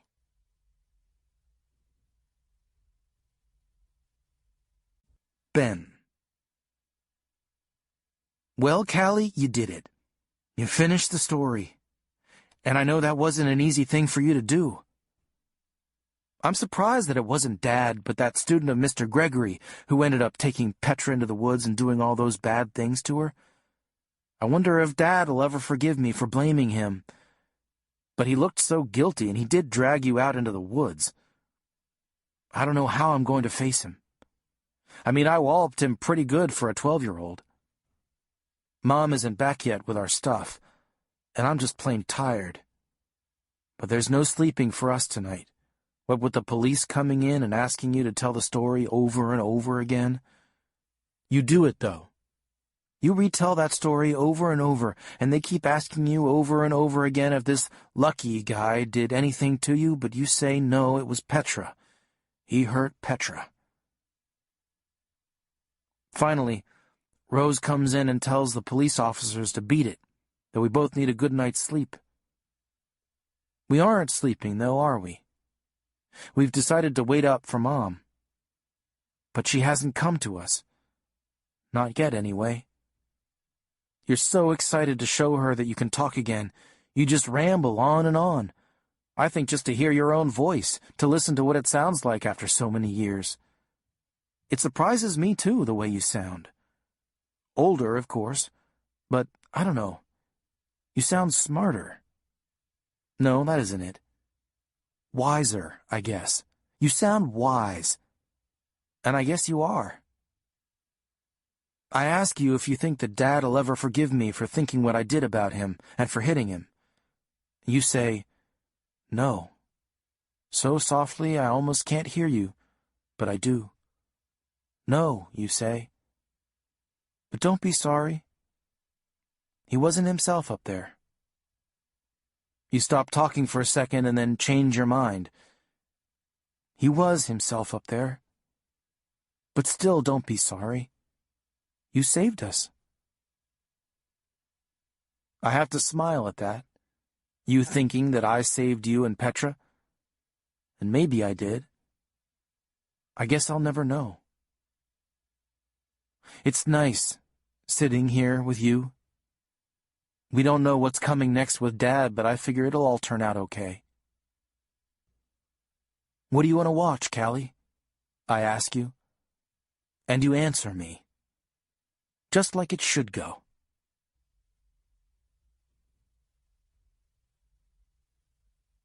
Deputy Sheriff Lewis. I don't go home after the shooting. It's an empty place, what with Christine and Tanner gone. In one crazy day, I have lost my wife and my son. I end up at my desk at the station, writing my report, trying not to forget any of the key details. I've seen a lot as a deputy sheriff. I've seen the aftermath of suicides, meth lab explosions. I've seen women beaten by their husbands who somehow decide to go back for more. That makes me think of Tony, staying with Griff, who was obviously a mess and didn't take good care of her. Not the way I would have, anyway. But there is something about seeing someone you know inside and out on the edge of being killed. Nothing prepared me for that. No amount of training or years of experience readied me for seeing the barrel of a gun pressed to the head of the girl I first saw careening down a hill of snow on a sled when we were 7. Maybe it's a gift, not being the one to shoot Griff. Now maybe I can go in and help pick up the pieces of Tony's former life. Start where we had left things so many years ago. Maybe this is my second chance with her. I hadn't been the one to kill her husband. But will Tony think of it that way? Would Calli and Ben? Maybe I'm no better than Griff was. He gave up his family for alcohol. And it looks like I gave up my own family as well. But for me, it was because of a woman I had grown up with. One I couldn't ever let go. So who is the bigger villain in the end? Is it Griff or is it me? I think that's a question I don't want to look at too closely. An answer I can live without finding. Once when Tony and I were in the 3rd grade, we went walking in Willow Creek Woods. It was just the 2 of us, when all was innocent and a boy could still be friends with a girl, and not be teased mercilessly by his peers. It was a brisk spring day, the light from the sun bright but lacking any warmth. Tony wore an old sweatshirt of her brother's and snow boots. We were walking across Lone Tree Bridge, carefully making our way across the thin tree trunk that had fallen across Willow Creek, holding hands, steadying each other so we wouldn't fall. There on that day, holding the hand of my best friend, I couldn't imagine a life without her, without Tony. I still can't. This morning I find myself calling Charles Wilson and apologizing on behalf of the Sheriff's Department for any inconvenience we have caused him. "No problem," he says. "I'm just glad you found the girls." I hesitate before hanging up. "Did you ever find your dog, Mr. Wilson?" I ask. "Oh, yes," he says. "He came home last night, tired and hungry, and embarrassed, I think, for the trouble he caused." I apologize once again and wish him well. He's a good man, Mr. Wilson. I go to the hospital hoping to find Tony there with Ben and Calli. I come across her sitting in the waiting room, next to the information desk, looking at her hands. It strikes me that she looks much the same way she did on the day she found out her mother had died. What am I going to tell them? She asks me, not looking up at me when I stand next to her. I don't know. I tell her truthfully. I don't envy her that task. She stands and wobbles for a moment uncertainly, and I hold her elbow to steady her and follow her to the elevator doors. Do you want me to come with you, Tony? I ask. Yes, she says, and reaches out for my hand.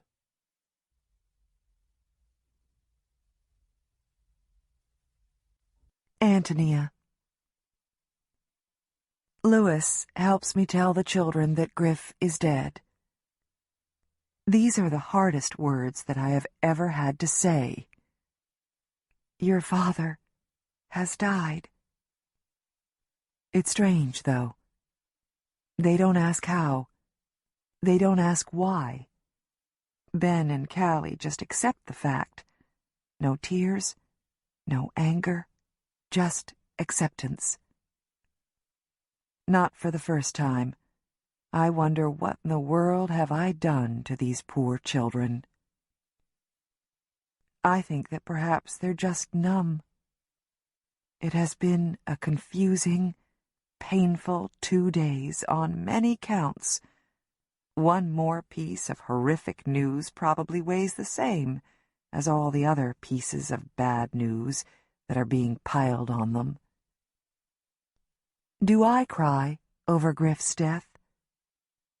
A good wife would say yes. But I'm not a good wife. How many times did I wish that I'd get the call that Griff was injured so badly on the pipeline that there was no chance for recovery? Or that he was in a terrible auto accident and had died? Too many to count. Notice that these scenarios are all accidental deaths. I'm too civilized to wish that someone would shoot my husband.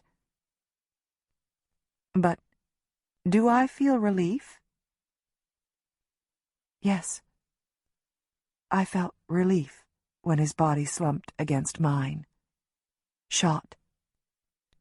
I am relieved that it was not me who was shot. And I am relieved that I will not have to endure one more drunken tantrum from my husband, and that my children will not have to suffer through one again either. I was not a good mother. A good mother would have packed her children up the first time her husband began throwing beer bottles at her. The first time he smacked her child a little too hard for spilling the orange juice. Or the first time he made her child sit at the kitchen table for 3 hours because she did not, could not say, "May I please be excused?" A good mother would not have tolerated any of these things. But as I said, I wasn't a good mother. But I get a chance to start over, brand new, to be a good mother, the kind of mother who protects her children, who will lay down her life for her children. Lewis says that I already am that kind of mother, that I always was. But I don't think so. Not really. Here's my chance. I want what I never got with my own mother. Enough time. I just want enough time.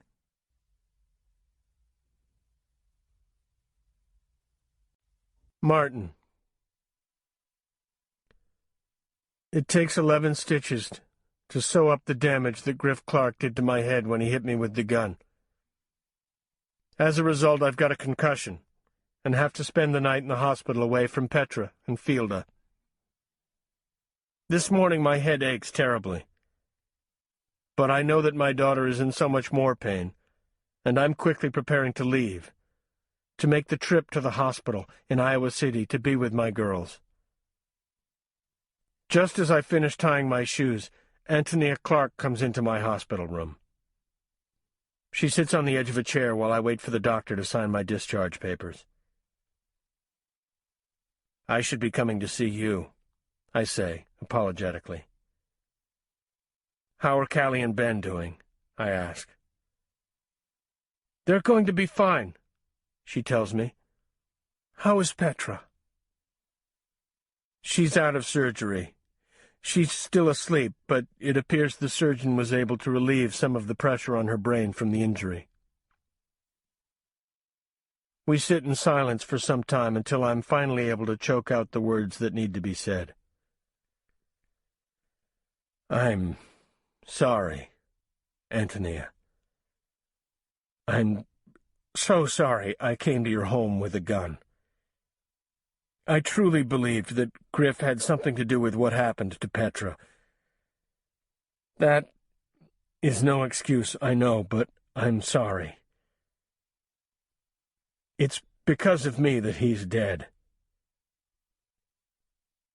Martin, look at what Griff did to your head.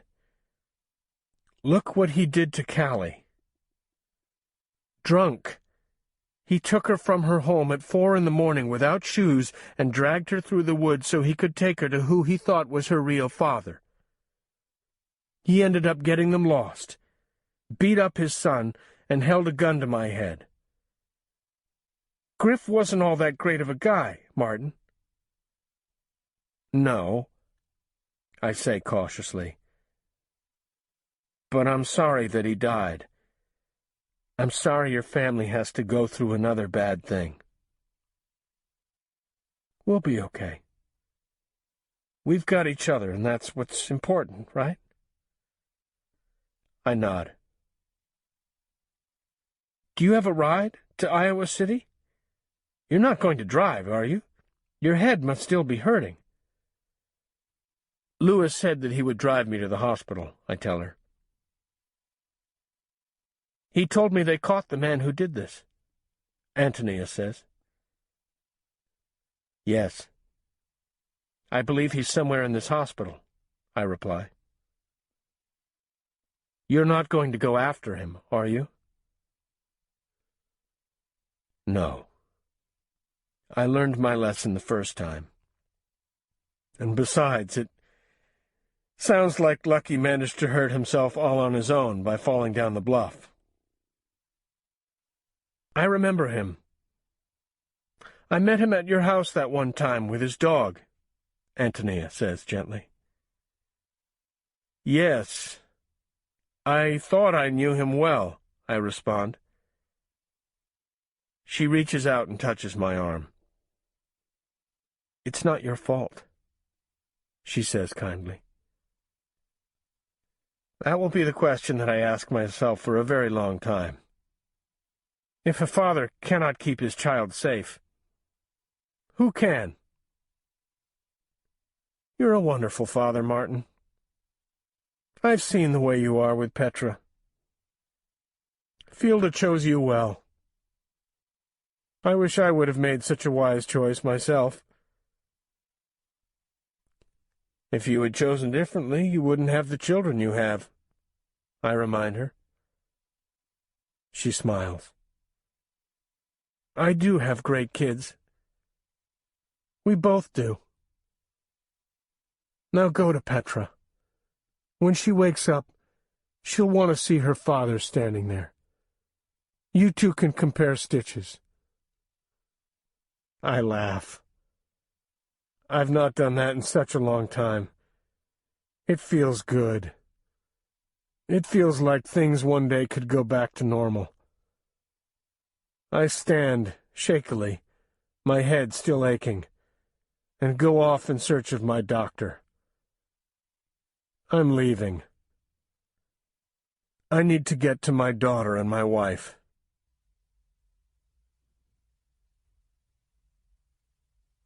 Epilogue. Calli. 6 years later. I often look back upon that day so long ago and wonder how it was we all survived. For each one of us, it was a dark, sad day. Especially for my mother, I think. As she always says, It was good in some ways. You found your voice that day, Calli. That made it a good day. I have never thought of it as finding my voice because it wasn't really lost. It was more like a bottle with a cork pushed deeply into the opening. I picture it that way often, my voice like some sweet-smelling perfume, sitting in some expensive-looking bottle with a beautifully curved handle, tall and slender, made of glass as blue as the bodies of the dragonflies I see down in Willow Creek woods. My voice was just waiting for the right moment to be let go from that bottle. No, it was never lost. I just needed permission to use it again. It took me such a long time to figure out that I was the only one who could grant that permission. No one else. I wish my mother would understand this. She still blames herself for everything. And isn't that a heavy weight to carry around? This I know firsthand. I, for a long time, had thought it was my fault that my baby sister, Poppy, died when I was 4. Silly, you think. How could a 4-year-old be responsible for a baby's death? Now imagine this. That same 4-year-old watching her mother and father arguing at the top of the stairs, and that 4-year-old seeing her pregnant mother tumble down the steps backward, reaching out for her with her outstretched hands. Now, picture that 4-year-old crying and crying, not being able to stop. Understandable. Now see the 4-year-old's daddy trying to get her to quiet down. Not with hugs or soft kisses, but other whispered words. Shut up, Calli. If you don't be quiet, the baby will die. You want that to happen? Do you want the baby to die? If you don't shut up, your mother will die. Over and over and over, whispered in that 4-year-old's ear. And the baby died. My little sister, who had hair as red as poppies, whose skin was as soft as a flower's petals. I ate my words that day. Actually bit down, chewed them, swallowed them, and felt them slide down my throat like glass until they were so broken and damaged that there was no possible way that the words could rearrange and repair themselves enough to be spoken. So I know what it feels like to feel responsible for something I really had no control over. That's how it is for my mother. Petra never did return to school the year after this happened. She was in the hospital for a very long time. She had several surgeries and spent nearly 2 months in Iowa City, then another month at our local hospital. My mother would take me to the hospital to see Petra once a week, when she was well enough to have visitors. It's funny. We didn't talk much during those visits, even though I was able to talk then. We just didn't need to. To talk, that is. We could just be. Petra and her family moved away about a 1.5 years after she was hurt. She was never quite the same after it all. She walked differently, and school was a lot harder for her because of her head injury. I don't think anyone made fun of her. They didn't when I was around, anyway. I think that everyone, kids and adults, just felt so bad for her that no matter what, they couldn't let her be the same girl she was before. Kids our age didn't know what to say to her, and adults would get this sad, concerned look on their faces. All Petra really wanted was to be like everyone else. I think, though, that it was the trial and all that went with it that really made the Gregory family want to leave. Her father felt the worst. He was the one who had welcomed Lucky into his home, hired him to do odd jobs around the house, and who had got him a job at the Morning Glory. The morning that Petra disappeared, it was Lucky and his dog Sergeant who she saw through her bedroom window. She went after them to say hello, and he grabbed her when they were well into the woods. I found out later that Lucky worked really hard trying to get Petra to trust and like him. He would give her little presents when he came over to their home or when Petra went to the Morning Glory. He even told her that he went walking through the woods in her backyard all the time with Sargent, and that he would love if she came with them sometime. Lucky killed his dog, too. It seems Sargent actually tried to protect Petra when Lucky was hurting her. Sargent bit Lucky, and he ended up strangling the poor dog with his own leash. The entire Gregory family had to testify, and so did my whole family. It was a long, tiring, confusing ordeal, what with lawyers asking questions, reporters asking questions, and friends and neighbors asking questions. I think the prosecuting attorney was terrified that I would stop talking again. He would call our house every night during the trial to talk with me, just to make sure. Lucky was found guilty on all counts: kidnapping, attempted murder, and sexual abuse. The only halfway funny thing about the whole ordeal was that old black crow who brushed by Lucky right when he was going to grab me, too. Knocked him right off the bluff. He fell about 50 feet, broke his leg and his collarbone. They didn't find him until late that next afternoon. As far as I know, he's still in prison and will be forever. It was never proven that Lucky had anything to do with Jenna McIntyre's death. Petra and I still write letters back and forth to each other. She lives in another state. Her father is retired from teaching. They live on a farm now, renting their land for the actual farming part, but they have a few animals: lambs, chickens, a pig, some dogs. Petra has invited me to visit a time or two, but it's never quite worked out. She never wants to come back to Willow Creek, which I can understand. My brother turned 18 this year and has been working, saving up for college. He's leaving in the fall, and my mother and I are already crying about it. He is big and tall and looks just like my dad, but softer, if you get what I mean. He wants to be a police officer, and he'll be very good at it, I think. I don't know what I'll do without him when he goes away.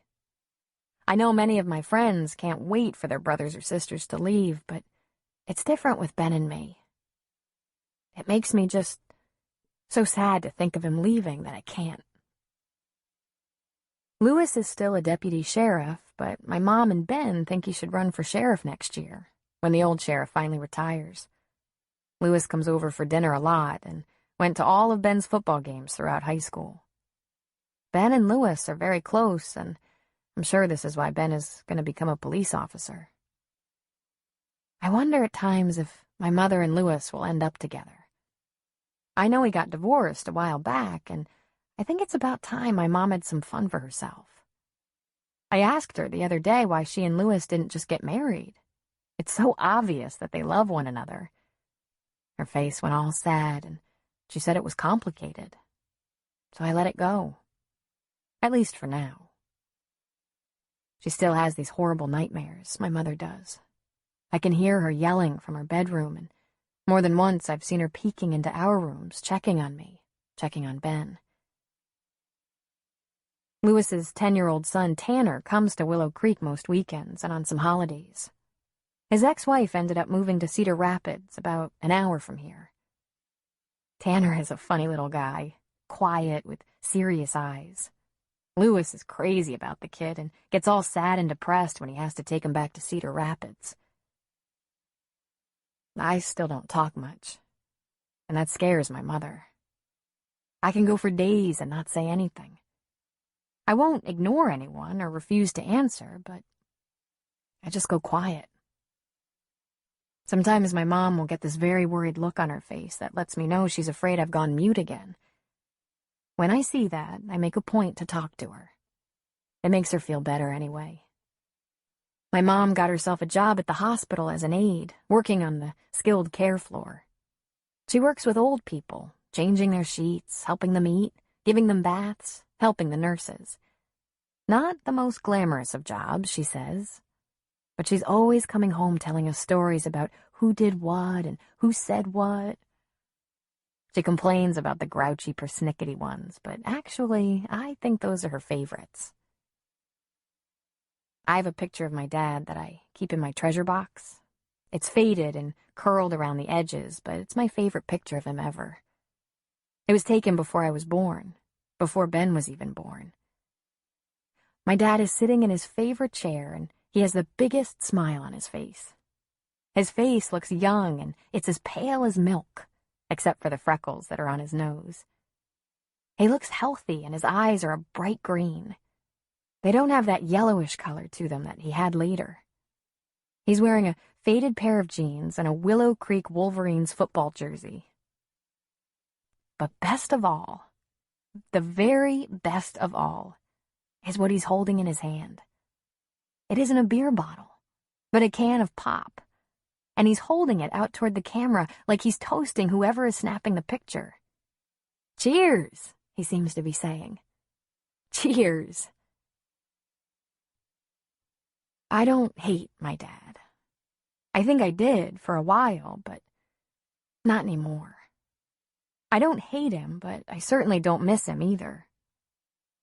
After the funeral, my mother took us into town, and we bought as many gallons of yellow paint that we could put in our car. We painted the house, the three of us. Now it's a happy, soft yellow color, warm and cozy. And anyway, that whole entire week was just incredibly hard for all of us. We needed something to look forward to, some hope, and having a yellow house was a start, anyway. That's what Mom said. I told her that if my father hadn't been drinking that morning and dragged me out into the woods, I never would have come across Petra. She would have died. So in a way, he actually saved the day. She just looked at me for a long time, not sure of what to say. Finally, she said, "Don't go making your father into a hero. He wasn't a hero. He was a lonely man with a bad disease." We do go to my father's grave once a year on his birthday. Ben grumbles about it, but Mom insists. She says we don't have to like the things he did, but he was still a part of our family, and wouldn't he be sad knowing that not one of his children came to visit him once in a while? Last year, Ben laughed when Mom said this and answered her all sassy. The only way Dad would be glad to see us was if we brought a six-pack with us. He did, too. Ben brought a six-pack of beer with him to the cemetery last year. Set it right next to his gravestone. Mom made him take it away, but Ben and I laughed over it later. It was kind of funny, in a sick sort of way. As for me, I'm pretty much a regular kid. I go to school and do okay. I have friends and even run track and cross country for my school. I like to run. I always have. I feel like I could run forever some days. And I like that I don't have to talk when I'm out for a run. No one expects you to chat while you're running 5 miles. I don't go into the woods anymore very often, and definitely not alone. That makes me about as sad as anything. I loved the woods once. It was my special spot. But when I'm in there, surrounded by trees, I'm always looking behind me to see if anything is creeping up on me. Silly, I guess. Mom asked Ben and me if we wanted to move, to go into town, away from the woods. We both said no. Our home was our home, and there are a lot more good memories there than bad. Mom smiled at this, and I was glad that we could make her feel better. The woods are still Mom's favorite place, and she and Louis go walking there quite a bit. I asked her if she ever got scared while walking, afraid. She said no, that the forest was in her blood, that she couldn't be scared of something that had actually been so good to her. "It sent you back to me, didn't it?" she asked. I nodded. Maybe one day I would feel the same way about the woods, but not now. Not for a long time. I still see Dr. Kelsing, the psychiatrist that I met that night I went to the hospital. It's nice to have someone to talk to who wasn't in the middle of the whole mess. She lets me know that I'm not crazy. She says I was very brave and very strong to do what I did on that day. I don't know if that's true, but I'd like to think so. I even kept on seeing my guidance counselor, Mr. Wilson, all the way through elementary school. I learned about a year ago that Mr. Wilson was actually brought in for questioning while Petra and I were missing. I bet that was totally embarrassing for him. But not once did he mention it to me. I would meet with him once a week, and I'd still write in the beautiful journals that he gave me. On our last meeting together during my last week of being a 6th grader at Willow Creek Elementary School, we sat at the round table, and he asked what I would like to talk about on that day. I shrugged my shoulders, and he stood. He was still incredibly tall, even though I had grown several inches since 1st grade. He dug into his old gray file cabinet and pulled out 5 journals, all with black covers and all decorated with my artwork.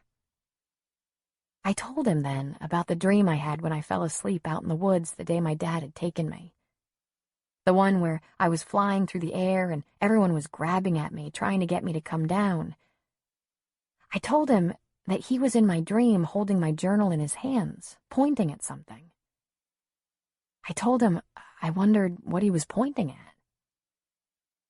He pulled the very first journal I had written in from the bottom of the pile and handed it to me.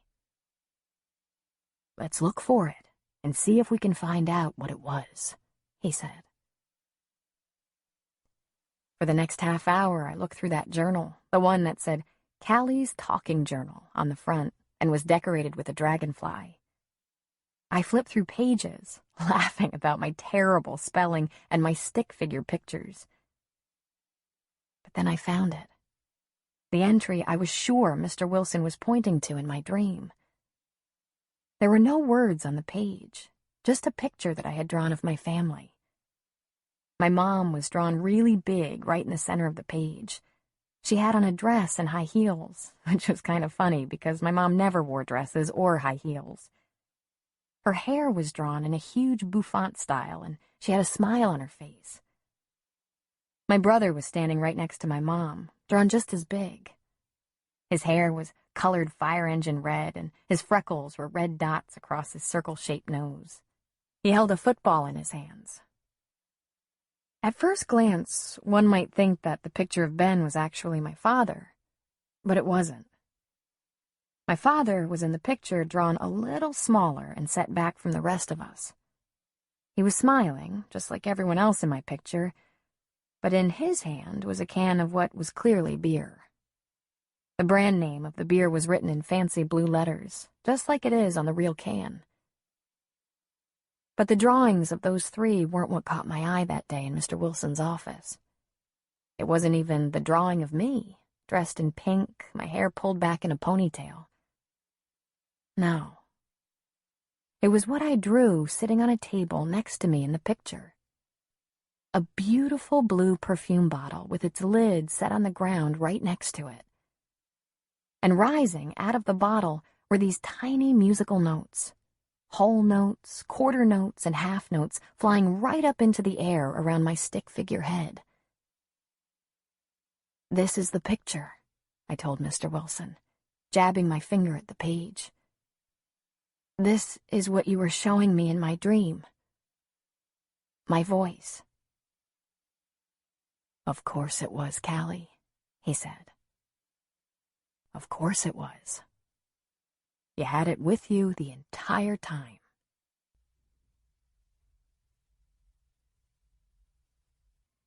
The end. You've been listening to The Weight of Silence by Heather Gudenkauf, narrated by Eliza Foss as the voice of Antonia, Therese Plummer as Calli, Cassandra Morris as Petra, Tony Ward as Martin, Andy Paris as Ben, and Jim Colby as Lewis. This recording was directed by Abigail McHugh. This book is copyrighted 2009 by Heather Gudenkauf. This recording is copyrighted 2009 by Recorded Books.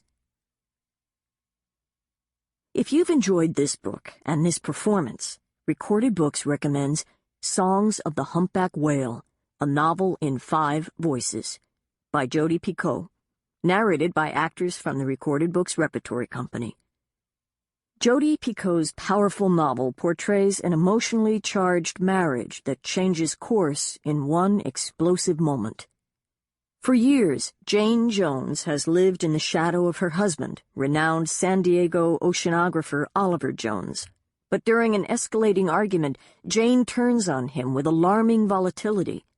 In anger and fear, she abruptly leaves with their teenage daughter, Rebecca, and embarks on a cross-country odyssey which comes to be charted by letters from her brother Jolie, guiding them to his Massachusetts apple farm, where surprising self-discoveries await.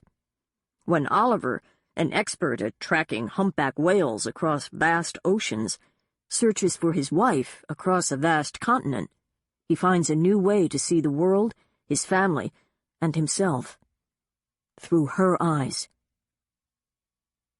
You'll find a wide selection of titles in the Recorded Books catalog, including bestsellers, mysteries, classics, histories, and more.